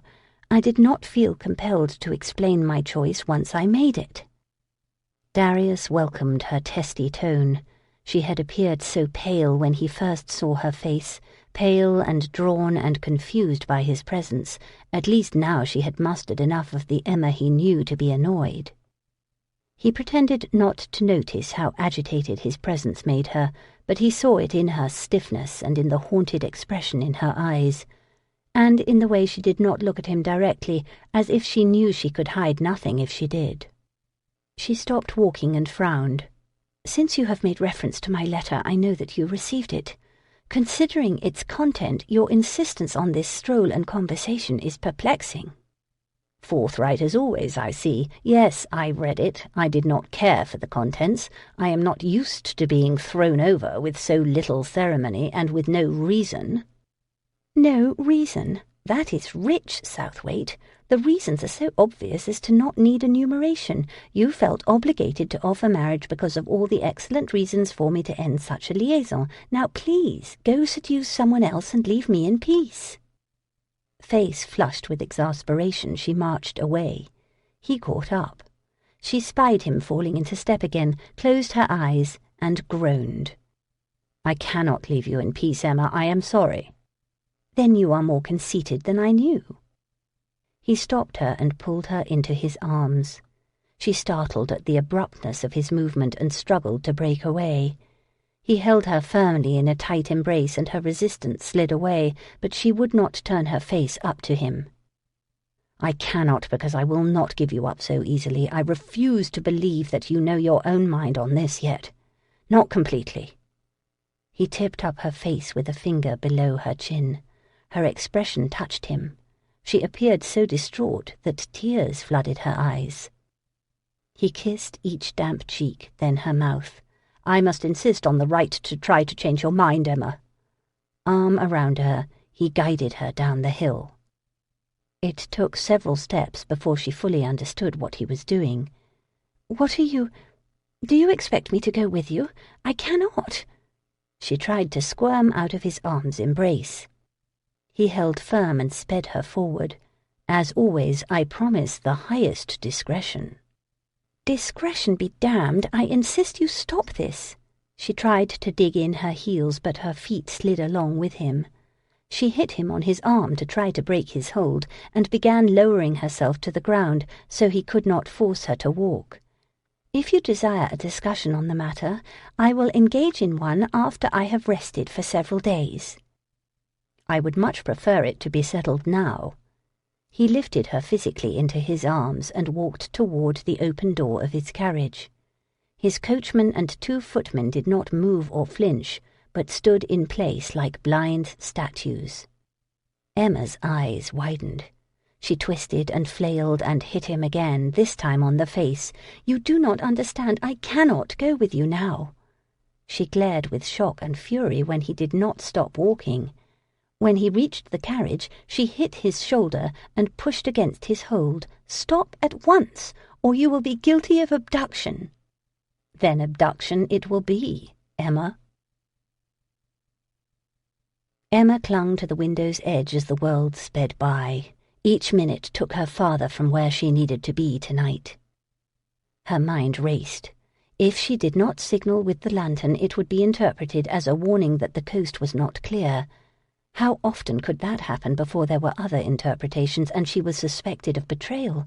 And Robert, how horrible if night after night they put him in that boat headed for home, only to bring him back each time because his sister had not done as she was told. She sank back on her seat, too frightened to think. Southwaite reached for her hand. She slapped his away. He tried to gather her into his arms, and she hit him again and again, while she wept tears of helplessness. Stop! Do not touch me! You do not know. This is just a game to you, a man's prideful game. I am just a game to such as you. You are no game, Emma. He retreated, however, and moved to the seat facing her. She refused to look at him. She gazed out the window until the coach stopped in the drive of Crown Hill. As soon as she was handed down, she strode into the house. She ignored the servants and mounted the stairs, seeking the chamber she had used the last time he brought her here. She found the room easily enough. She entered, slammed the door, and rested against it while she turned the key. Then she ran to the window. The terrace below looked terribly distant. There was no way to jump or climb. She would have to give him the slip somehow, if not today, then tomorrow. She wondered how long it would take to walk back to her father's cottage. Emma. She froze. He spoke through the door, but she heard him clearly. Go away, Lord Southwaite. There will be no seductions in ballrooms this time. Silence. She prayed he had left. She did not want to insult him. She wished. She wished he had accepted her letter for what it said and not conceived this game. He had no way to know how dangerous this delay that he created for her could be, and how terribly confused his presence made her. Go away, so I do not have to break my own heart by being cold and cruel. Emma, I know. The wood of the door did not muffle the warm resonance of his voice nor its inflections. He did not say "I know" as if he responded to what she had yelled at him. He said it like he knew. Her heart beat so hard that she felt it in her head. She walked halfway back to the door. What do you know? I know why you were at the cottage alone without even your coachman. I know why I found you on the cliff walk at the spot where your father fell. Each word he said chilled her more. She experienced the worst fear then. It was the terror of a person in flight who had just been caught. I know almost everything, he said. Open the door now. I am no danger to you. You have no reason to be afraid. You have not done anything wrong. Not yet, but it was not for lack of intention. Had he not stopped her, even now, if she could escape? She was not sure she had the courage to face him if indeed he knew almost everything. Open the door, darling. I cannot bear that you are alone with the unhappiness I have seen in you. Her vision blurred and her eyes stung. She could no longer hold her composure together. Defeated and miserable with grief that she would fail her brother, she stumbled to the door and worked the key. One look at Southwaite, at the sympathy in his eyes, and she fell into his arms, sobbing. I thought it was about smuggling. That is wrong, of course, but it is a very commonplace crime. Emma whispered while her head lolled on his shoulder. Her outpouring of emotion had given her some peace. He felt little strength in her while he held her on his lap on the edge of the bed. She wiped her eyes. I knew that you could not excuse even that. When I learned much more was involved, I dared not tell you or even see you again. Even now, just knowing what I planned to do compromises you, doesn't it? That remained to be seen. You must let me go, Southwaite, please, I beg you. These people have Robert. Once I have him back, once I see him, I will find a way to undo this, I will. I will shoot the man who brings him over if you want. Just please let me do what I must so they will bring him back. He did not know what to say to that, so he said nothing. Both Morris and Emma had been badly deceived, however. No matter what they paid or what they did, Robert Fairbourne would not be restored to them. You do not believe me, she said. You do not trust me either. I trust you, Emma. I think you would shoot him if that was the bargain you struck with me, and I believe that you and your father truly thought you were saving your brother. I not only think it, I know it. I insisted on proof, and they let him write a letter to me. Emma, I do not think. It was from Robert. I know his hand. I could hear his voice saying the words as I read them. They could have. It was not a forgery. She pushed off his lap and stood. She looked at him as if his lack of belief made him less of a friend. Do you think I would agree to do such a thing for anything less? Do you believe I would not recognize a letter written by someone else in his name? He took her hand and cajoled her back to him. She sat beside him, distressed once more. Tell me what you were told to do in order to get him back. I thought you knew everything. Almost everything. She weighed what she would say. He knew her well now, and he could almost hear her thoughts. Am I a prisoner? If I confide, is it a confession? I know that you concern yourself with doings on the coast. You have made it your mission to catch people like me. He tried to swallow his sense of insult. He told himself that she was afraid, and for good reason. You do like your plain speaking, Emma. I have brought you here and will keep you here to ensure that you do not do anything that will leave me with an impossible choice between my honor and the woman I love. You must accept that you will not complete this mission. I have stopped you now, and if you manage to leave here, I will stop you again. She looked at him, her gaze penetrating the way that could make him forget himself. He wondered if she searched for evidence of his resolve or for proof he would protect her. "This week, every evening, I am to go to the cliff walk on that high rise," she said. "I need to be there in late evening right before night falls, so there is still light to see the coast and the sea." "You were to check that there were no ships?" She nodded. "And that the sea is calm enough. Papa was doing this that night." She blinked the thought away. "If there are no customs cruisers visible, I am to wait for night to fall, then take my lighted lanterns and walk back and forth on that walk. For an hour I am to do that, then I can return home and wait." "Wait for what?" "For Stupid Man, that is the name I gave the man who delivered instructions to bring Robert to me, and to bring someone else too, perhaps. A guest for a night or so. That was how I knew for certain this was not only about smuggling, when the chance of this secret guest was broached." She wiped her eyes with her hand. "I know what you mean about a horrible choice, Southwaite." He embraced her with his arm. "That guest would have come, but not your brother.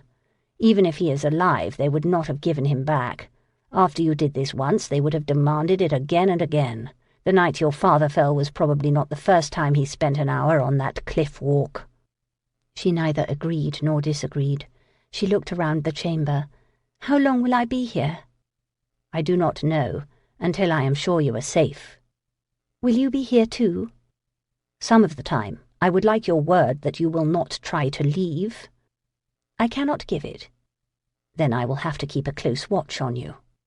Her colour rose in a lovely flush. "Did you mean it, when you spoke of me as the woman you love?" "I meant it." "Then I must make sure you are never faced with that horrible choice, Southwaite.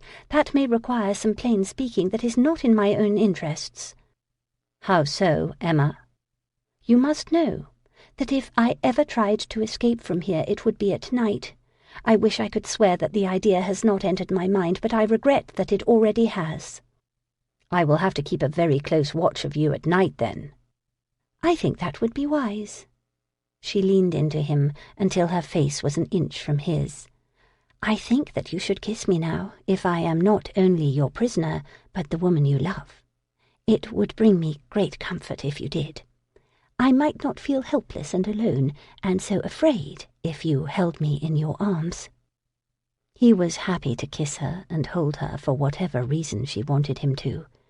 His worst fear upon reading that letter she had sent was that he might never be able to do so again.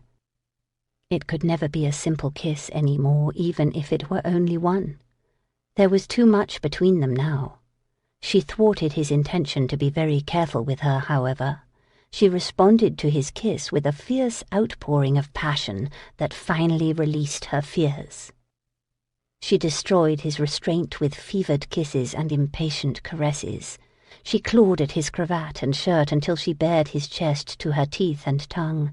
Her aggression incited an unbearable hunger that darkened his mind to anything except having her, taking her, and possessing her forever.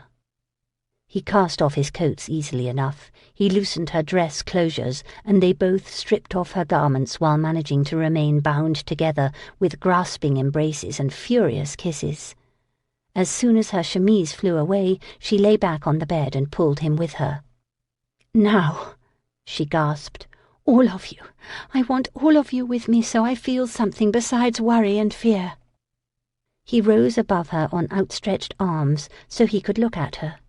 He reached down and moved her legs until they bent, and her knees hugged her body. He caressed the soft flesh that her position exposed. She moaned with pleasure again and again, and each sound pierced what was left of his mind and urged him toward a violent release. She reached low and devastated him with caresses of her own, then guided him to her body, making her desire clear. He entered her slowly. Her long inhale, full of wonder and relief, accompanied the silent groan that his soul made at the perfect sensation. He was relieved then that she had not wanted him to be careful, and thankful that her wildness matched his. In her abandon, she relinquished all control, all modesty, and exposed her heart even more boldly than her body. He took her hard, and she urged him on until they shared a rare union, one of joy and fear, and of pleasure so intense it almost made him insane. When his climax broke, it was a lightning bolt, splintering his awareness, and she was the only part of the world that remained in the deep thread of consciousness where he momentarily dwelled. Chapter 29. Emma leaned against the rough fence, watching Southwaite ride a young stallion in the large pen attached to the long, half-timbered stable. She admired the animal's lines and spirit, the latter of which Southwaite coaxed into submission through subtle control. She also admired the rider, who appeared very rustic in his muddy boots and shirt-sleeves. The last 2 days had been erotic, seductive, loving. Their passion had dulled her fear, but it had not obliterated it. Whenever she thought about Robert, her failure to help him saddened her. There were even times, like right now, when she contemplated how she might still get away so that boat came to shore the way it had been planned. Escape would do no good, of course. Southwaite knew exactly where she would go and why. She knew that he had abducted her, so she could do nothing that would be seen as treason, no matter what her intentions. If she went near that cliff walk now, he would have to hand her to the authorities himself. He still might have to, if anyone else knew what she had planned. She had decided not to contemplate the future, or whether she might find herself soon with a real jailer, instead of this one, who offered protection and sanctuary as well as restraint. Southwaite made the horse stop and stand still. It wanted to bolt. He said something that she could not hear, and its ears went up, then back. It gave up the effort to rebel and seemed to smile when he patted its neck. He let it move, but only at a walk. He paced it over to her. "We will go back to the house soon," he said. "I do not mind. I enjoy watching the horses. Do not leave because of me." He nodded, then rode over to a gate on the enclosure. He lifted a latch and rode out. One subtle signal, and the stallion broke into a gallop across the field beyond. She went to a wooden bench set against the stable and waited. Her feet dangled a bit, sticking out prominently from below her hem. She looked down and laughed at herself. She had forgotten how odd she looked today. She wore low boots loaned by one female servant, and a dress from another that was a little too short. Her bonnet had been found in Lydia's chamber, and since it was very plain, fit her ensemble nicely. How she and Southwaite had laughed when she dressed in this assemblage of borrowed items. She had suggested he just send someone to the cottage for her own things. He had refused, saying she would do fine for him as she was. That had been charming, and the kiss he gave her distracting, but that refusal had come with a finality that suggested those clothes would remain in that cottage for a reason. He did not intend to stay here with her forever and let this idyll spin out for weeks. She would remain here until he knew she was safe, he had said. She guessed they were waiting for something to happen, so he would know that. He rode the horse in her direction, teaching it to trot. The stallion made it clear he did not like the silly gait. She heard Southwaite laugh as the horse rebelled in clever little half-steps. Then he stopped, and his attention was on neither the horse nor her. Another rider galloped on the field. He was close enough that she guessed he had been heading to the stable when he saw Southwaite on the field. They met out there and talked, then rode back to where she sat. The other man was Viscount Ambery. Southwaite dismounted and called to the grooms to saddle his bay gelding. Ambery greeted her. "I trust your visit has been restful, Miss Fairbourne," he said. "Quite restful, thank you. Have you come to rest as well? I expect the season was exhausting." Ambery smiled oddly and nodded. "Southwaite has been boasting about a young racehorse he bought. I came to see it put through its paces." A groom brought out the gelding. "Ambery and I are going to ride back to the house," Southwaite said. "The carriage will bring you." He took her hand and led her to the carriage and handed her up. He appeared serious and thoughtful. Rather suddenly he had hardened in many small ways, and it even affected how he spoke to her. She looked to where Ambery waited. "Has something happened?" "Nothing. I will explain later." He raised her hand and kissed it. Ambery managed to be looking elsewhere right then. Southwaite swung into his saddle, and he and Ambery rode away. "What are you looking at?" Darius asked. He and Ambery slowed to a walk as they rode up the lane to the front of Crown Hill. Ambery kept looking his way with disapproval. Darius guessed why, and it was better to have it out now. "You look like a man who has something critical to say." "It is not for me to criticize your handling of this matter, especially as it concerns Miss Fairbourne," Ambery said. "I will leave that to Kendale, who, I should warn you, is going to be in rare form when he learns that she is here and not where we expect her to be." "I will deal with Kendale." Damned if he knew how. Kendale would accuse him of jeopardizing the entire mission, which he had. "I also will not mention that it is apparent the lady does not know you intend to interfere beyond stopping her. She certainly did not expect to see others arrive." "I will explain it all to her soon." "Nor is it for me to point out that your letters made demands on me that I loathed accommodating. Calling on Penthurst to ask him to intercede with the Home Secretary was particularly distasteful."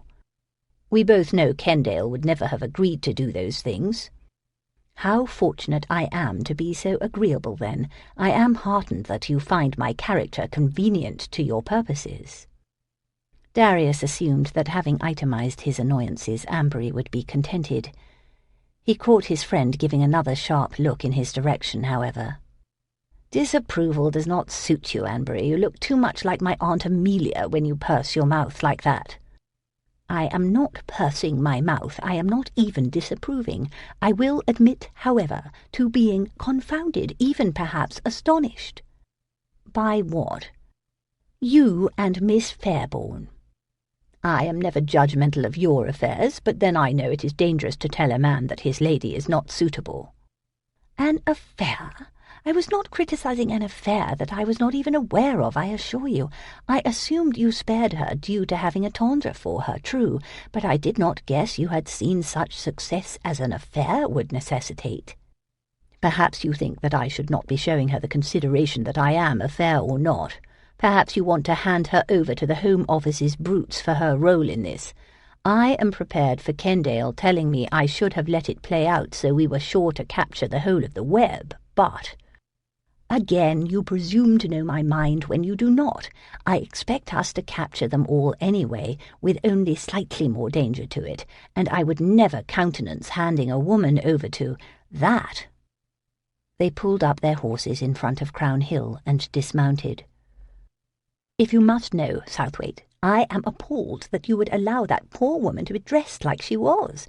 It is to her credit that she wore that hideous and ill-fitting dress as if it were the finest silk and refused to be embarrassed by your thoughtlessness."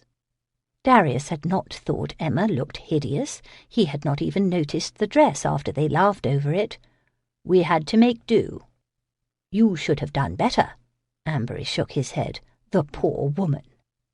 They immediately went to the library. Kendale waited there. So did a small arsenal. Pistols, muskets, and bags of powder cluttered the tables. "There are 3 of us and 5 muskets," Darius said, examining the display of arms. "I like to have extras all loaded, ready and well placed," Kendale said. "There are more in my carriage if you want some too." "I am much better with a pistol," Darius said. "You will remember that the goal is to take them alive, I hope," Ambery said to Kendale, while he lifted a musket and sighted along its barrel. "I am the least of your worries, and if we are not careful, whoever gets off that boat will be the least of ours. I don't like having to worry about my back while I'm charging forward." "You have no reason to believe Tarrington and his lads will betray you," Darius said. "You have no reason to believe they won't, except the sworn word of a criminal." "I happen to have had experience with how well Tarrington keeps his word." He'd better, since he is holding Hodgson now, who is surely trying to bribe him. Ambery pulled out his pocket watch. We leave in 3 hours. The others should be here soon. Have you heard from London? Has the post arrived? Not yet. And if no letter comes? Darius assumed one would. We go anyway, Kendale said. The weather is fair, the channel is calm enough. Hopefully this finishes tonight and we aren't at it a fortnight from now. Mistakes get made if there is too much waiting. That Fairbourne woman may conclude she is on a fool's errand if she signals night after night and no one comes. Ambery set down the musket, then gave Darius a meaningful look. You had better tell him. Tell me what? Kendale eyed them both. Miss Fairbourne will not be signalling. She is not at the cottage, Darius said. Kendale was not nearly as angry as Darius had expected, but then he did not know all of it yet. True, he cursed loudly, but then he turned philosophical. I suppose she could not face doing such a thing. That speaks well of her, but it means we are wasting our time here. She is not needed. We know a boat is coming. We will have Hodgson meet it, and we can... Do you intend to wear a dress and go up on that cliff walk? Because we do not know if Hodgson is the only one who will be meeting that boat. Hell, for all we know, someone else will be watching everything that happens. Neither place is easily watched. The hill with the cliff walk is barren and open, and the road behind it very visible, Darius said. Kendale shook his head. We can wait on the shore and near the house to see what can be done, but at best you will grab another courier tonight. What if the puppet dances as commanded? What if I make the signal and wait at the cottage the way I was told to? Darius pivoted at the sound of Emma's questions. She stood in the doorway in that old dress with the half-boots sticking out below the hem. The garments were ridiculous, he had to admit, but she appeared quite regal anyway. Silence fell in the library as all of them looked at her. Kendale's surprise gave way to a steely, knowing gaze that he turned on Darius. When you explained she was not at the cottage, you did not mention that she was here instead.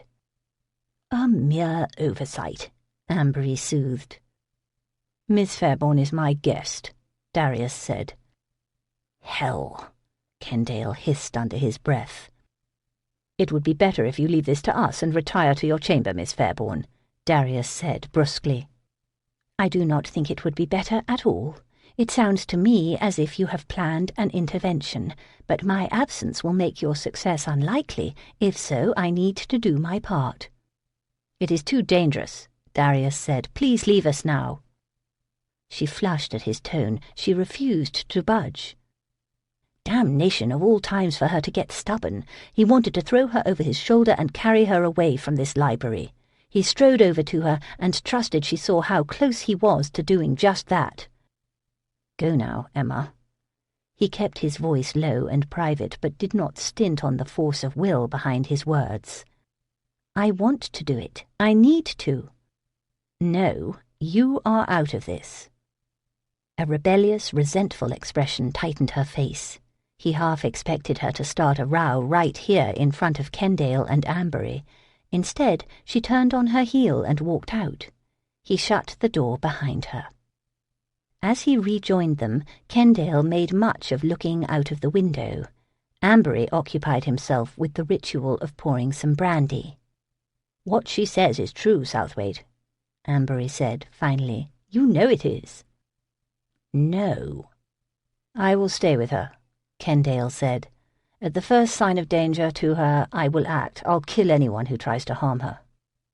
You can't stay with her on that damned cliff walk, Darius snapped. I can stay close enough to stop a man with a musket ball. Not once they're in the cottage. We have no guarantee they will even leave come morning. It could be days that she is alone with them. I will not allow that.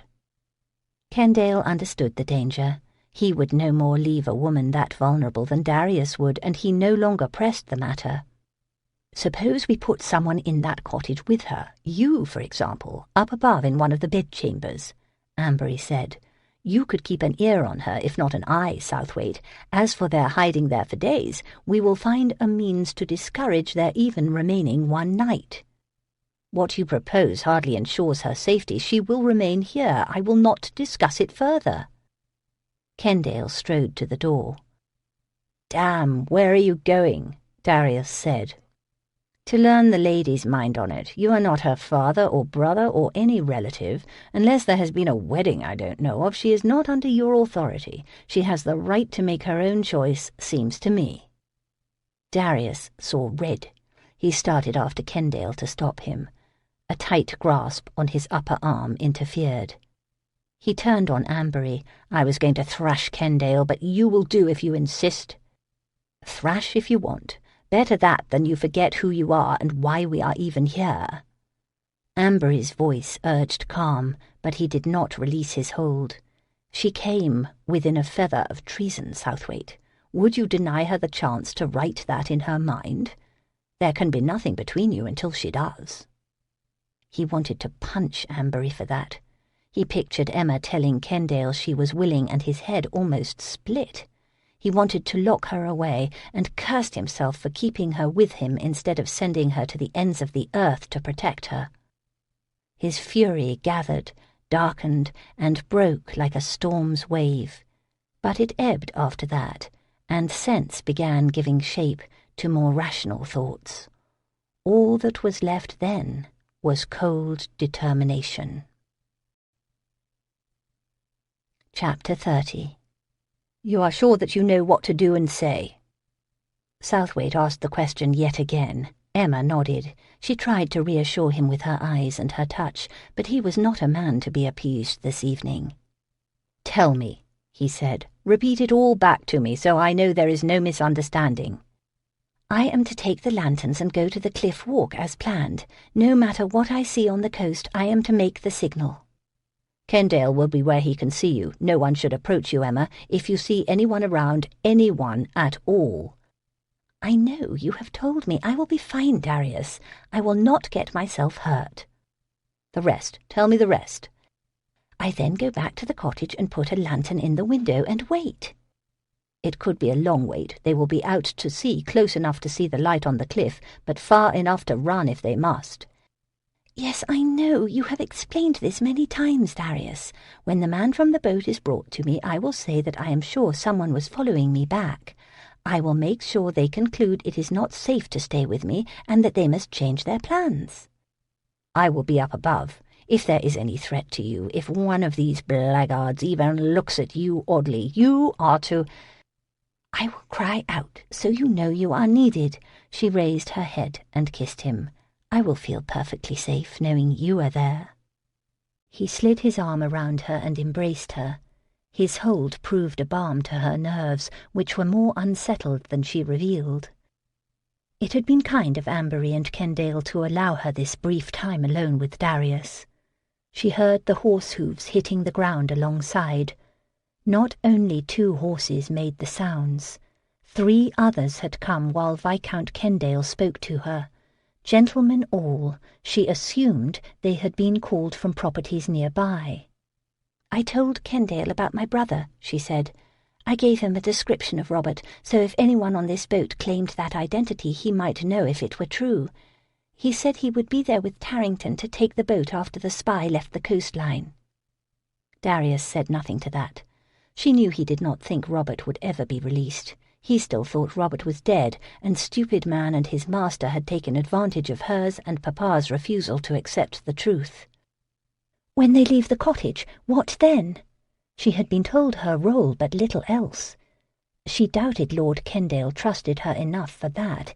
He probably had guessed that Darius had physically prevented her from becoming a traitor. "You will be out of this finally," he muttered. "I mean, what will happen with them?" "They will be followed. The hope is to have the new man lead us to the ones who have the information. It is why he is here. Hodgson, the man whom you met and know, will be taken when they separate. He expects it. He agreed to betray his mission and you to save his neck, but he will not go free."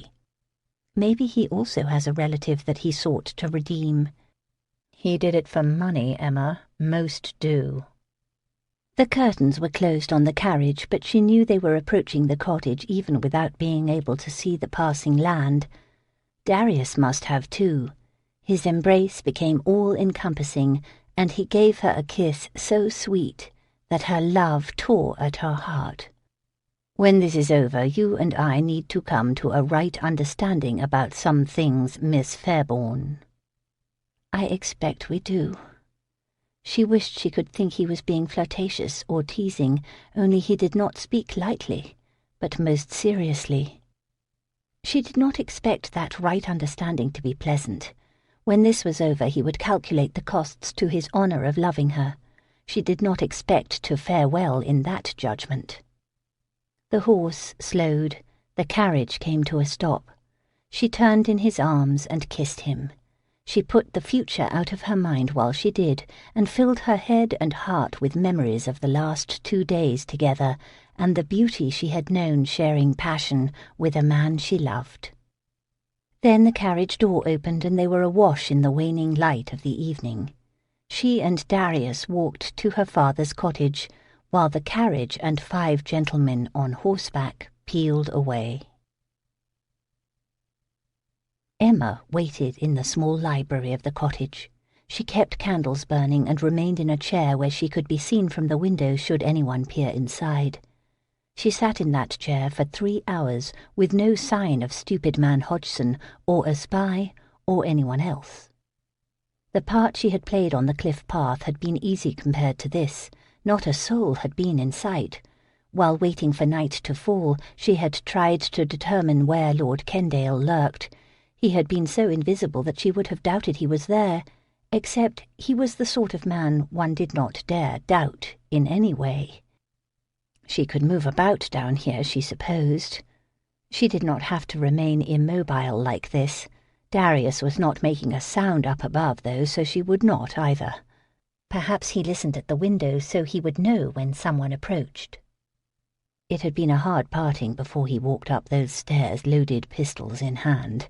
He did not like that she was here, and a scowl never left his face, except at the very end, when, halfway up, he turned and glanced at her. Her breath had caught at his expression of love and worry and anger. What if they did not come? The sea was calm, but there were other reasons why they may not. She might have to do all of this again tomorrow night and the night after. She wondered whether Darius would permit that. The candle in the lantern began to fade. She looked to the window where it sat to see if it was going to go out. 2 eyes moved behind the wavy glass panes, startling her badly. Her heart jumped and began beating fast. She had to force herself not to look up at the ceiling to where Darius waited. The door opened. Bootsteps and murmurs approached. Hodgson entered and looked around, then gestured. A tall, thin man with dark hair and a military bearing appeared. She waited to hear one more pair of boots, her heart in her throat. No one else came in. These 2 were alone. Disappointment drenched her as if a wave of it had broken inside her head. She wanted to both weep and scream. What a fool she had been! She glared at Hodgson and forced herself to swallow the words of fury and betrayal shouting in her head. "This here is my friend," Hodgson said. "He'll be needing that chamber I talked to you about. This is Miss Fairbourne, Jacques." "Joseph," he said with a scowl. "My name is Joseph." Joseph spoke with distressingly good English. He would leave here and just disappear, with English that natural-sounding. "The chamber is ready as required," Emma said. "However, I fear that you use it at your peril." "How so?" Joseph asked sharply. "I was not alone the whole time I was making the signal. If you noticed the light not move for a spell, that is why. A man walked by and took interest in my movements. It might be nothing, of course, but—" Her chaotic emotions caused the words to come out in fits and starts. She hoped they would attribute that to fear. "Merde." Hodgson looked dismayed. "I am sure it is nothing." "How can you be sure?" Joseph snapped. Hodgson's eyes widened. Emma thought he appeared guilty, obviously so. He heard a challenge that was not there because of his intended betrayal. "I do not want you found here. I was promised secrecy and safety," she said. "I promised you nothing," Joseph said. He went to the window, gutted the lantern's candle, and peered into the night. Hodgson became nervous and agitated. Worry marked his expression. He kept turning to her with questioning eyes, as if he hoped she knew why this change in plans had happened. She hoped he worried a lot. She was glad he would not go free. He had lied to her, and she had come close to doing something so terrible and dishonourable that even the thought would be considered unforgivable by many people. "Where is my brother?" she demanded. "You said he would be with you." I sent him to that village a bit inland. He did not know you would be here. I thought you might like to explain that yourself, and he didn't see no point in staying with us once that boat hit English sand. You go to the village in the morning and you'll find him there." Her heart ached to believe him. She sought every excuse to do so. "You are lying. He did not come. I think it was all lies, and even that letter was a forgery." Joseph looked over his shoulder. "It was no forgery. He wrote it. I saw him do it." "Then why is he not here?" she cried. "If you think that I will do this over and over on the vain hope that one day he will walk in that door too, I will not." Joseph looked at her calmly, blankly. "Yes, you will." He then addressed Hodgson. "We will go now." "Now? 'Tis dark. If anyone is lying in wait, we won't see them until... If we do not see them, they do not see us. You go if you want. I am thinking to stay right here." "You are coming. You are paid to get me to London, and you will do it." Hodgson sweated. Emma guessed that, having been surprised by the change in plans, he now worried about a much bigger change waiting out there. When he took too long to agree, Joseph touched the hilt of a knife strapped and sheathed at his waist. Emma held her breath while the threat filled the library. With a sick expression, Hodgson nodded. He gave Emma a suspicious glare as he passed her. Emma counted their bootsteps as they retreated to the front door, and exhaled only when the door closed behind them. She sat down to wait some more, until her guests were well on their way, and while she waited, she finally succumbed to fear, humiliation, and sorrow. She wept with sobs that pained her and buried her face in her hands to muffle the sound. She mourned the death of her hope and accepted that Darius had been right. Robert would never come home. "Emma." Darius called her name softly down the stairwell a half-hour after Hodgson had left. She came to the stairs and looked up at him. "Snuff the candles and come up here. It will be hours before anyone arrives to tell us how it all ends." She put out the candles, then mounted the stairs. He pulled her into an embrace and pressed her lips to his head while he held her. He had prayed during the last 10 hours, and he did now once again. She sank into him as if standing were too much effort. "I feel as though I have been walking on top of a fence for days, all tight as I managed my balance." "Come and get some sleep. You have had little enough of that recently." She resisted his attempt to guide her away from the stairs. She sniffed, and he knew then that she had been weeping and still was distraught. "As you predicted, my brother was not brought home to me." She buried her face in his coat and began weeping hard. "I am so ashamed," she muttered, with harsh fury between swells of crying. He held her while deep, angry sobs racked her. He caressed her shoulder and arm, hoping to reassure her. "Emma, you saw a duty to your family. Your decision was one that everyone could understand." "You're just being kind." Her voice sounded muffled, broken, and tight. "You would never have considered such a thing, no matter what the coercion." "I am glad you are so certain. I am not. There are those for whom I might make the same decision. My sister. You." She looked up at him. She appeared touched that he included her. "You might contemplate it, but in the end you would not do it. You would refuse to buy us with treason. You would never agree to be a pawn, nor would you depend on the honesty of criminals either.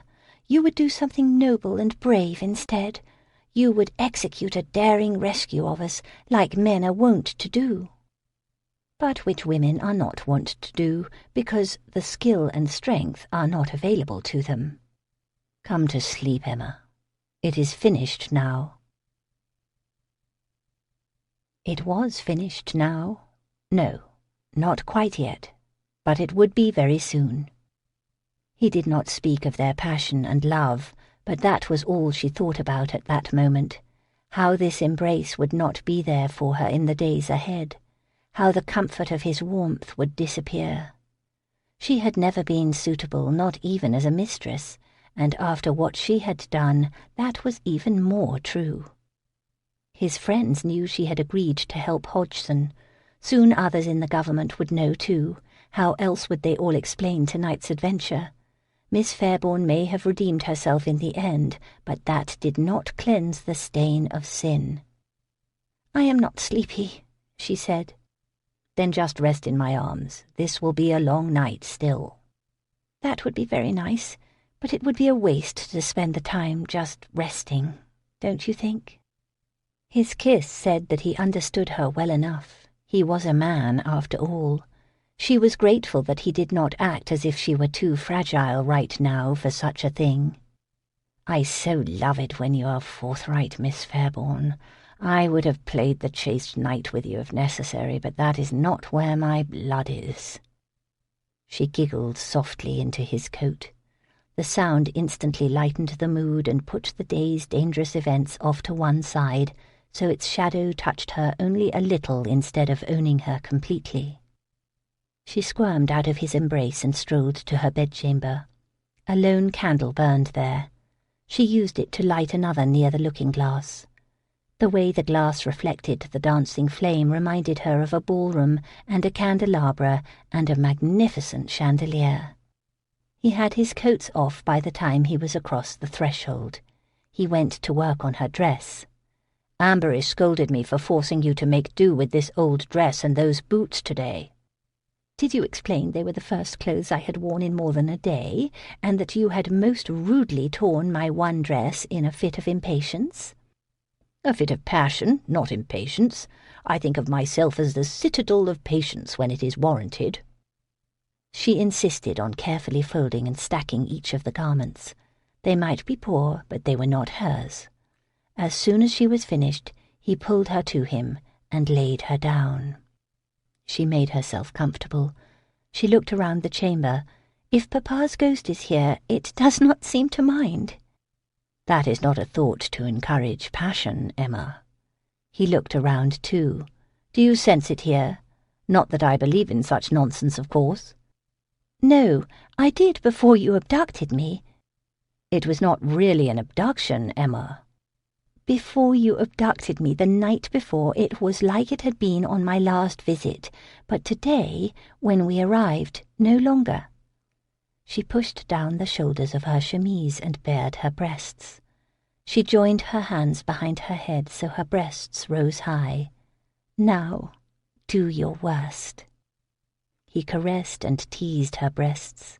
The most delicious titillation made her sighs deepen. He aroused with his teeth and tongue in the delicate manner that always drove her mad.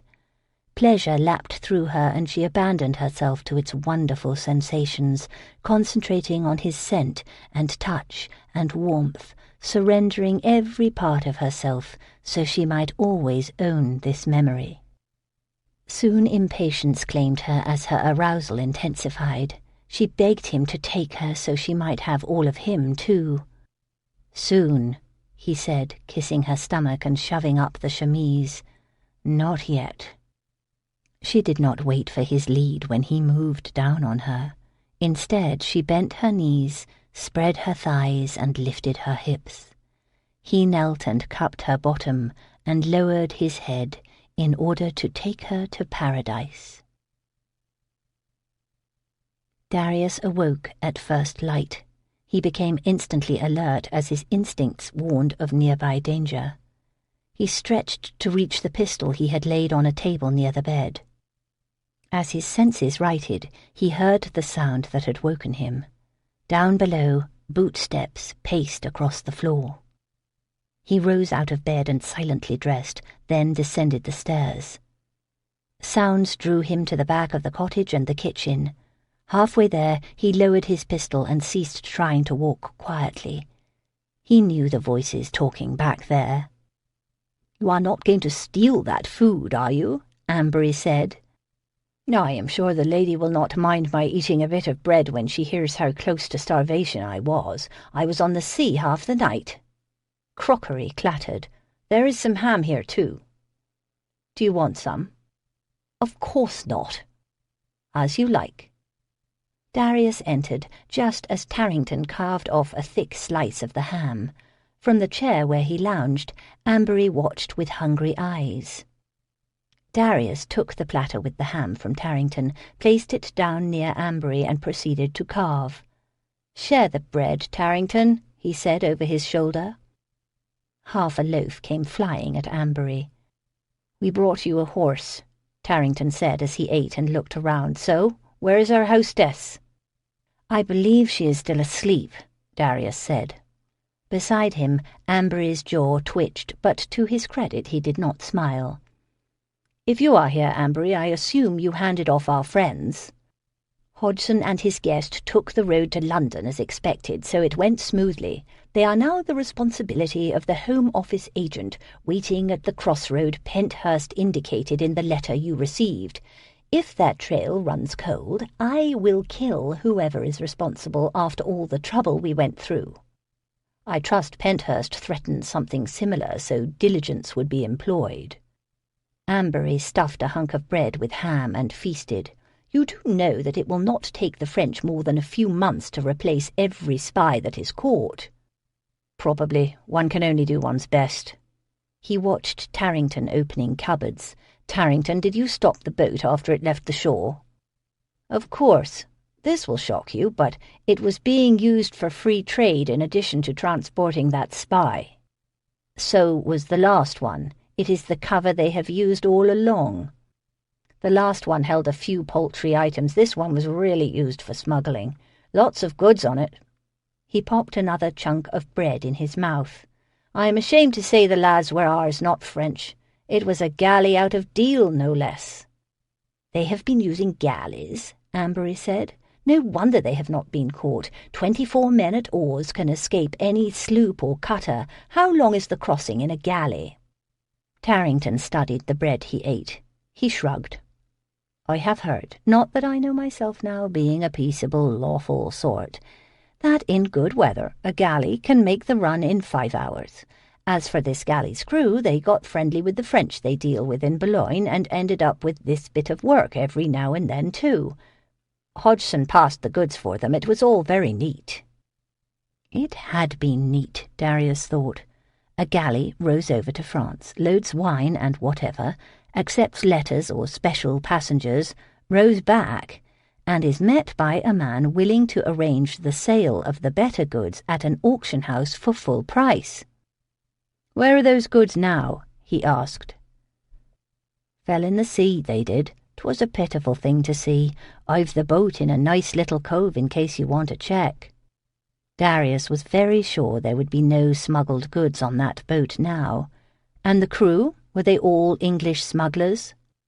"Most of them. One seemed not to belong with the others. He tried not to talk, but finally he did. He was an escort, if you will, of that special passenger." He continued poking into drawers. "Do you know if she has any tea here? I would not mind a cup." "He just offered that information, did he?" Ambery asked. "That was generous of him." "Nah, he was persuaded." Tarrington still concentrated on searching the kitchen. "A pistol to the temple, no doubt," Darius said dryly. "That was how I was going to do it," Tarrington said, but Lord Kendale interfered. "I am impressed," Ambery said. "I would not have thought Kendale would intervene." "Most helpful he was. He showed us how a man who is willing to die is not prepared for less than death. Said in the army they got what they wanted fastest with a very sharp knife, threatening the privates of a man. Damned if he wasn't right. That fat Frenchman saw that knife down there and couldn't talk fast enough." He came to the table to attack the ham again. Ambery closed his eyes in forbearance. "Where is he now, the fat one?" Darius asked.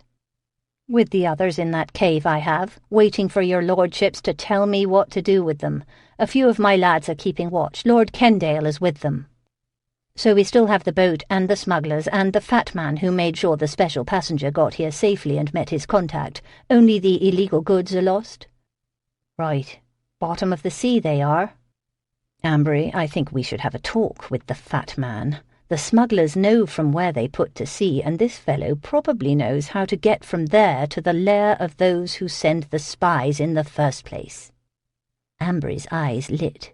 "If you are thinking what I suspect, Kendale will be overjoyed. The Admiralty will not like it, however. They cannot stop smugglers from crossing to France, so it is doubtful they can stop us." Tarrington's gaze shifted back and forth between them following the conversation. "You think to go over? It isn't as easy as you may think. They have a navy, too, and soldiers crowding the coast these days. In the least, you had better bring an army with you." "I was thinking more in terms of bringing you and your lads with us," Darius said. "I am certainly not going to rely on the traitorous smugglers in that cave of yours." "No, no, no." Tarrington waved both of his arms. "I agreed to one night along the coast, our coast, not some foolhardy, noble, stupid—" "Ambery, remind me to ask Kendale what happened to the goods that were on that boat he and Tarrington's lads stopped last night. Kendale might turn a blind eye and see it as the spoils of war, but he will never lie outright if the question is put to him." Tarrington glared with resentment. Ambery laughed. Tarrington folded his arms and shook his head with resignation. "Hell, you are a hard man, Southwaite." "We may pay dearly for this, Southwaite, and I am not talking about the obvious risks to our persons," Ambery said. "The government does not like its citizens making unauthorized military invasions." "If we are found out, there will be hell to pay, that is certain," Darius said. "We will explain that in truth this was not a military mission. It was a rescue mission."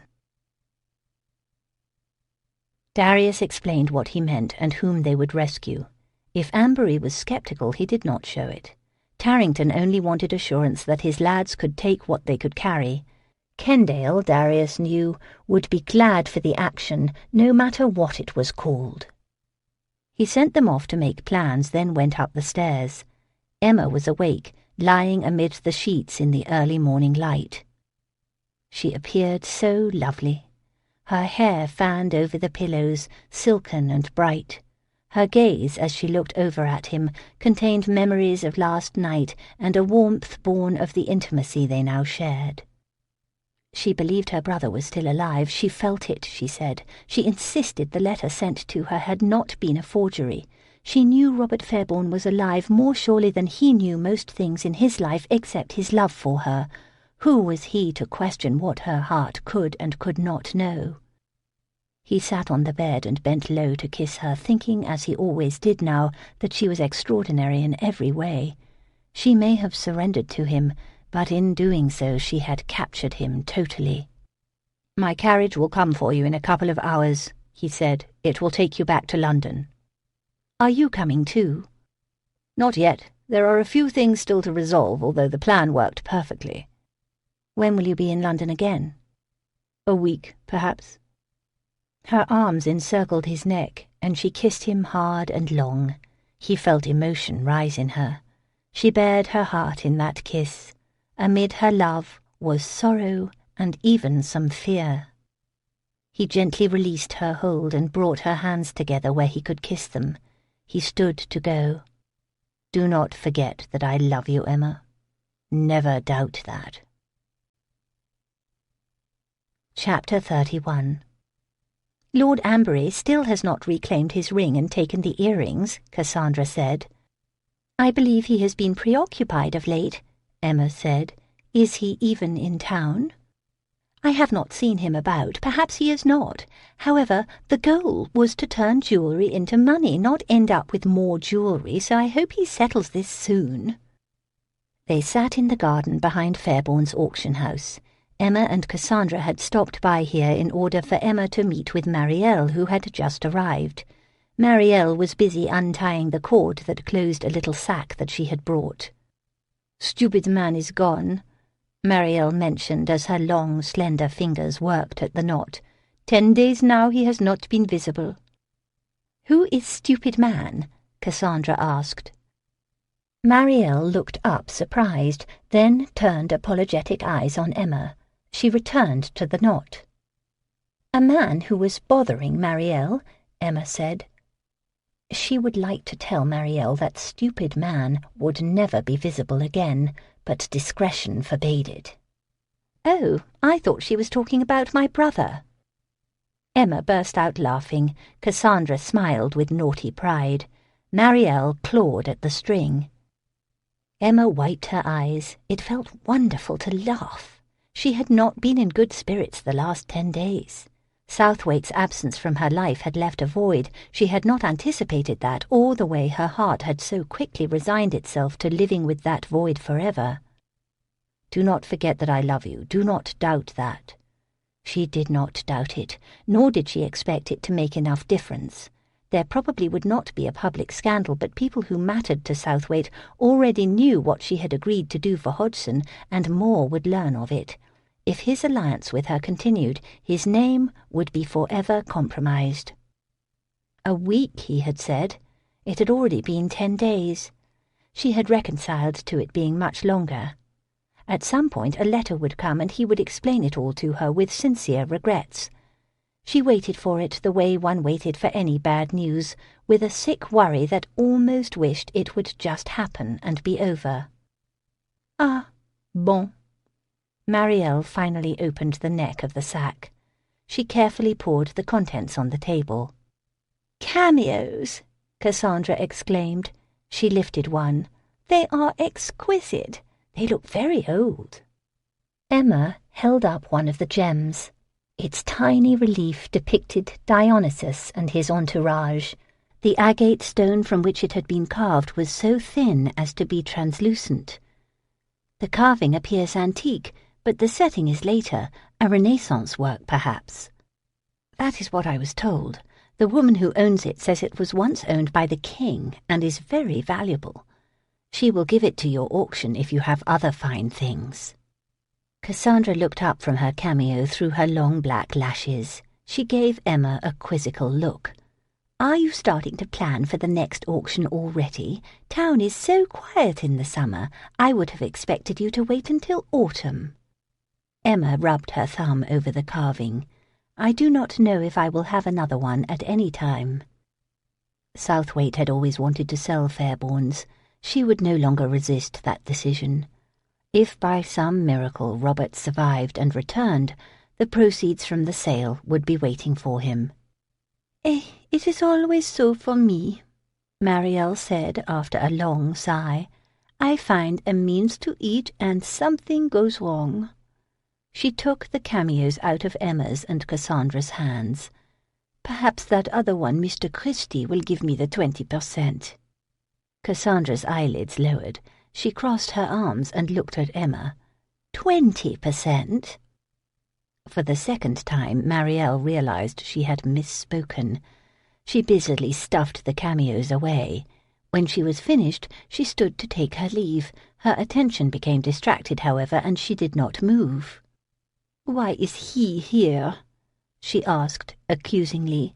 "Like stupid man, I thought I was free of him." Perplexed, Emma turned and looked at the building. Lord Kendale stood at the building's garden door.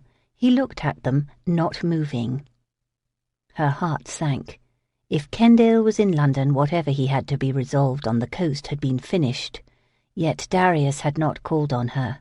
He had not even written since that parting in the cottage. The sick worry worsened. She just knew that she would be mourning the end of her first and only love affair soon. She returned her attention to Marielle. "Do you know him?" "It is the one who follows me. I told you about him. Handsome, stupid man." "That is a very unkind name for him," Cassandra scolded. "The alternative was very stupid man," Emma said. "He thinks to frighten me now the way he stares at me." Marielle composed herself, assumed her most bored expression, and looked right back at Kendale. Emma kept shifting her attention from one to the other and back again. Marielle kept glaring and Kendale glared back. Then Marielle's expression cracked, and the sweetest expression moulded her face. A slow smile transformed her even more. Fascinated, Emma looked to see Kendale's reaction. His own severity cracked too. He flushed so deeply that Emma could see the tint from this distance. He turned and re-entered the building. Marielle gave her sax strings a final pull. "I win." She pointed to the back of the garden. "There is a gate there. I will go out that way so handsome stupid man does not follow me." "I will walk with you," Cassandra said. "My carriage is on Piccadilly." She bent to give Emma a kiss. "I am trying to decide if I should let Kendale know his other name. I think I will save it in case he ever looks at me with that disapproving scowl." As her two friends let themselves out the back gate, Emma considered that she should share with Cassandra that Lord Kendale had his nicer moments. She thought about them and the gratitude she felt for his help. He had probably come here today to bring her some message, perhaps word that the adventure was truly over. Maybe Darius sent him, so that Darius would be spared the meeting himself. She stood to go and greet Lord Kendale. She turned to the building. What she saw made her gasp. A brown-haired man stood at the garden door now. He broke into a smile and walked toward her, his strides lengthening with his impatience. She watched him come, immobile from shock. "Robert!" Emma broke her long embrace and caught her breath. She examined her brother through tear-filled eyes. He took her hand and urged her to sit. He appeared so happy and quite fit. She was relieved that he had not been starved while in his prison. "How?" she began asking, but emotion choked the words. He held her hand between his two. "I was rescued, by 2 lords no less. They had at least 20 men with them, all armed, and Colonel Laplage was so surprised that not even 1 shot was fired." "Who is Laplage?" "He is the man who held me. He has taken residence in the manor of some French count not far from Boulogne." Robert shrugged. "I am not sure what he does there, but people come and go, and even sat to dinner with us at times. Army officers, and I suspect members of the government. They never spoke of any of that while I was there, though." Emma dabbed her eyes with her handkerchief. It was startling to discover that Robert had not only not been starving in a dungeon the way she had pictured, but instead had been enjoying fine meals with his captor's guests in the dining room. She eyed him again. "I like your hair. That is new." He touched the fashionably short brown curls. "Do you? Laplage's valet did it for me. Everyone else had rid themselves of their queues in France years ago." "That is a nice coat, too. It becomes you." He looked down on it and smiled. "I like it. Laplage has excellent tailors." She pictured Southwaite and his friends rushing into that manor house, pistols drawn, and finding Robert in a fine dining room with his expertly tailored coat and finely dressed hair. "I am relieved that you did not suffer, Robert, and I am touched that those lords risked their lives to rescue you. I will never be able to repay them, nor will you." Her eyes felt very dry now. "Perhaps, before we are interrupted, you will explain how you came to be a guest of Mr. Laplage to begin with." Robert made a face and flushed. "I will explain to you, and I did to Lord Southwaite, but it is too embarrassing to tell the tale to anyone else." Somehow she knew that already. "I promised to be discreet." He sighed. "I heard a story that there was this estate not far from Boulogne that had been abandoned by a fleeing count, and that it held a lot of paintings, very fine ones. I suggested to Father that I go and try to get them. He refused. I mourned news of his passing, Emma, but he could be very stubborn and old-fashioned." "If objecting to theft is old-fashioned—" "They were just sitting there, left to rot. We are at war with the French. Is it even possible to steal from the enemy? Well, he would not hear of it. But I am no longer a boy, Emma, and I decided to do it. It would be my first auction, the consignments all bought in by me alone, too. So I found some men to take me over and help me bring those paintings back. Smugglers? I did not ask. I only knew they were men with a large galley, and they promised we could do it all in a day. In return, I offered them 25% of the money made when the paintings were sold. I don't suppose these men told you the story about the paintings to begin with? Yes. How did you know? Emma listened to her brother describe this mad scheme. He had always had a reckless side, now that she thought about it. Just as he had never attended to their father's lessons as carefully as she had. She had not dwelled on his less-than-stellar qualities while she worried about him for 2 years and prayed for his return. What went wrong? Robert took a deep breath. Those men sold me out. Can you believe it? We arrived at that estate and it was not deserted.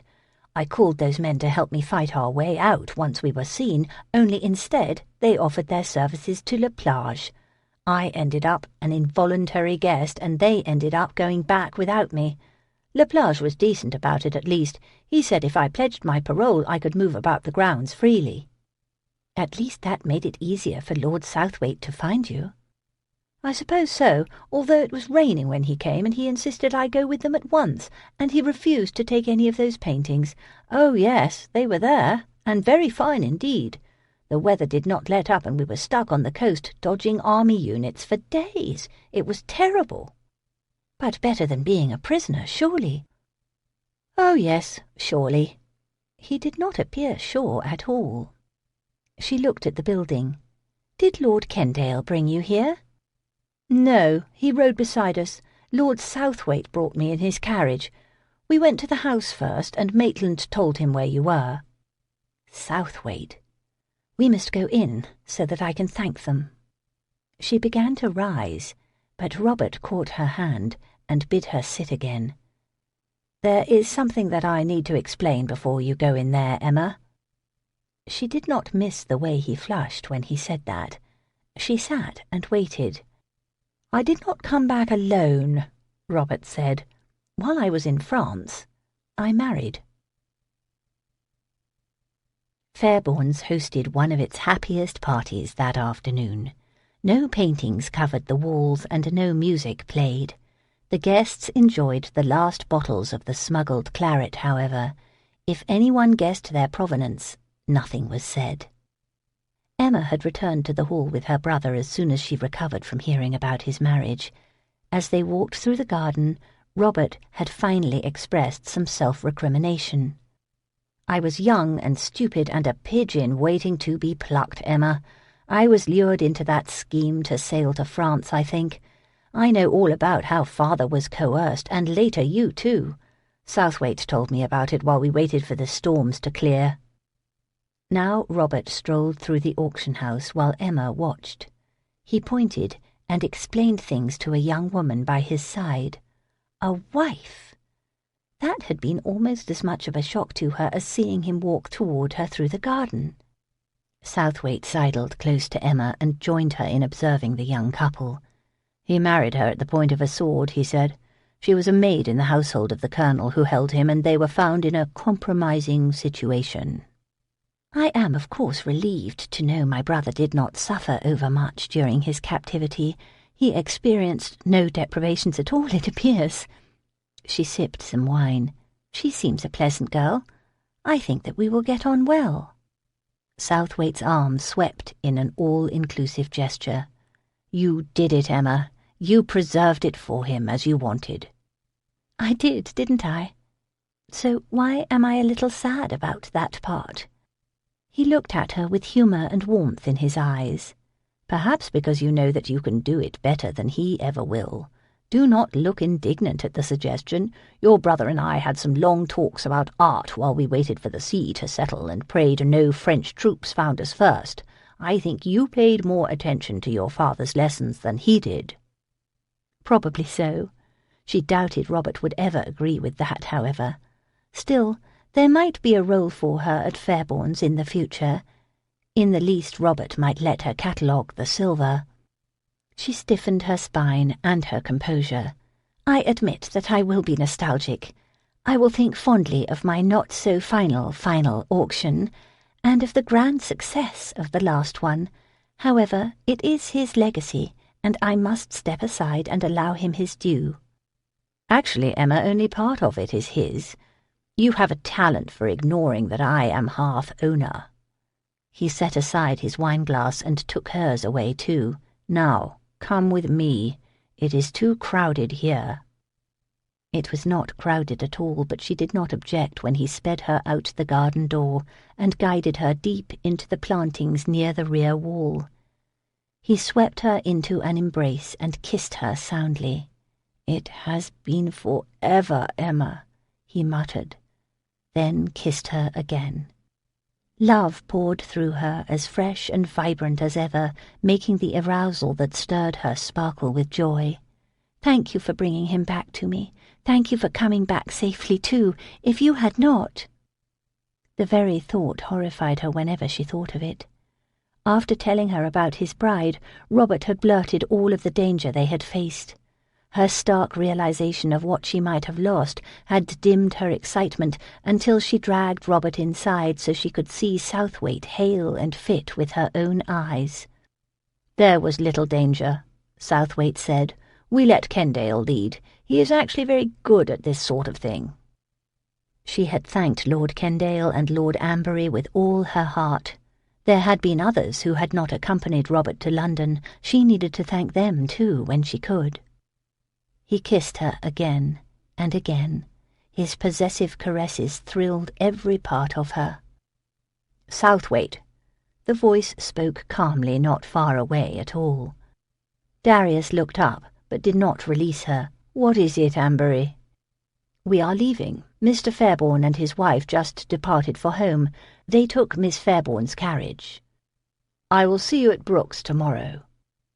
As Amberley's boots crunched on the pebble path, the full meaning of the little conversation sliced into Emma's mind. Southwaite began to kiss her again, but stopped. "What is it, Emma? You are suddenly very serious." "I am thinking about the changes this homecoming heralds, Darius. My brother did not take my carriage. He took his own carriage. He is bringing his wife to his house, not mine. When he seeks a respite from town, he will journey with her to his cottage near the sea. I have no house or carriage now. In fact, I have nothing." He smiled down at her while she described her pending poverty. He did not appear nearly as concerned as she thought a friend should.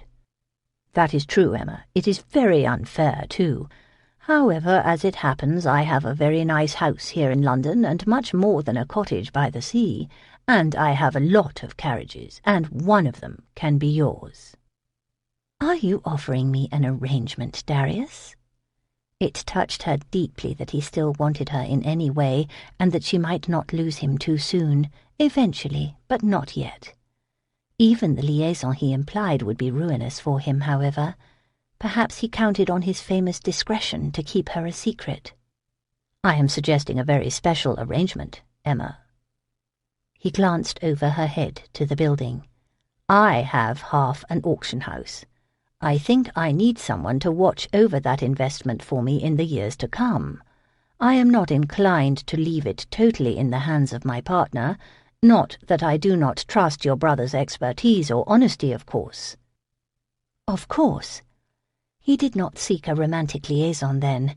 He was not proposing she even be his mistress. It would primarily be a business arrangement of a different kind, it seemed. She pretended that sorrow did not already sicken her heart. "I would be proud to be your representative at Fairbourne's. I promise you that nothing will ever be done there in the future that might bring discredit to your name, Darius. That will never happen again if you allow me to watch over your interests there." She realized that he might doubt her, considering the past. "I give my word on this." He caressed her face and looked deeply into her eyes. "I do not need your promises. Your character speaks for itself, and I know it very well now." She tried to smile, but felt her mouth tremble. "You can be sure of discretion, too. I will see to that as well. No one will ever know you invested." He kissed her sweetly. The emotions that his tenderness evoked pained her. She knew then that she could not bear what his caresses seemed to imply. She broke the kiss but remained within his embrace. She savoured how his arms encompassed her for a few final moments before she spoke. "I am grateful that your trust and friendship will keep me from being dependent on my brother, Darius. However, I do not think that I can agree to being an employee with whom you might occasionally share passion. It is not for lack of desire, as I think you know. Rather, I love you too much, and an arrangement like that would break my heart over and over, I fear." He gave her an odd, quizzical look. "I think that we have had another outrageous misconception, Miss Fairbourne." "Have we?" "Yes. I do not want to share occasional passion with you." "Oh." "Nor am I offering you employment at Fairbourne's, not in the normal sense at least. Since you misunderstood, I can see that I should have spoken plainly." "That is often wise, if not always welcomed." "I pray that it will be welcomed now, Emma. There is only one arrangement that will make me happy, and only one that you deserve. I am speaking of marriage, Emma, and nothing less." He astonished her. She had certainly not expected another proposal, not now and not ever, not after what had happened. It was different this time, too. He was under no obligation. She had compromised his good name and not him hers. He should be repudiating her completely if he cared about his reputation at all. Her heart ached from happiness wanting to break free, but she dared not believe this was real. "Are you very sure you want to do this, Darius? It is not sensible at all. I can think of 4 reasons why this proposal is most unwise on your part." "Can you now?" "Yes. First of all, His finger touched her lips. "Your honesty and forthrightness are among your more charming qualities, Emma. However, I do not need you to explain. I know every reason why I should not propose. They do not matter." "They don't?"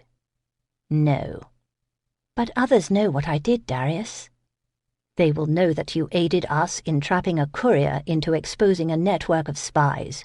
You will be seen as a heroine by the time Ambry and I are done describing it. However, even if anyone suspects the whole truth, when a man thinks of a woman the way I think of you, when he loves a woman the way I love you, he marries her. The only question is whether you feel the same way and will marry me. Will you?" He gazed in her eyes, waiting. She realized with amazement that he was not sure of her. He did not know that she hesitated only for his sake. "I will. Of course I will, if you want me that way." He smiled. It was a wonderful smile. The joy in it astonished her. "I want you in every way, Emma, but especially that one." He kissed her, and his passion contained all the ways he wanted her. She gladly surrendered to the spell he cast, and accepted with gratitude the love that made her extraordinary.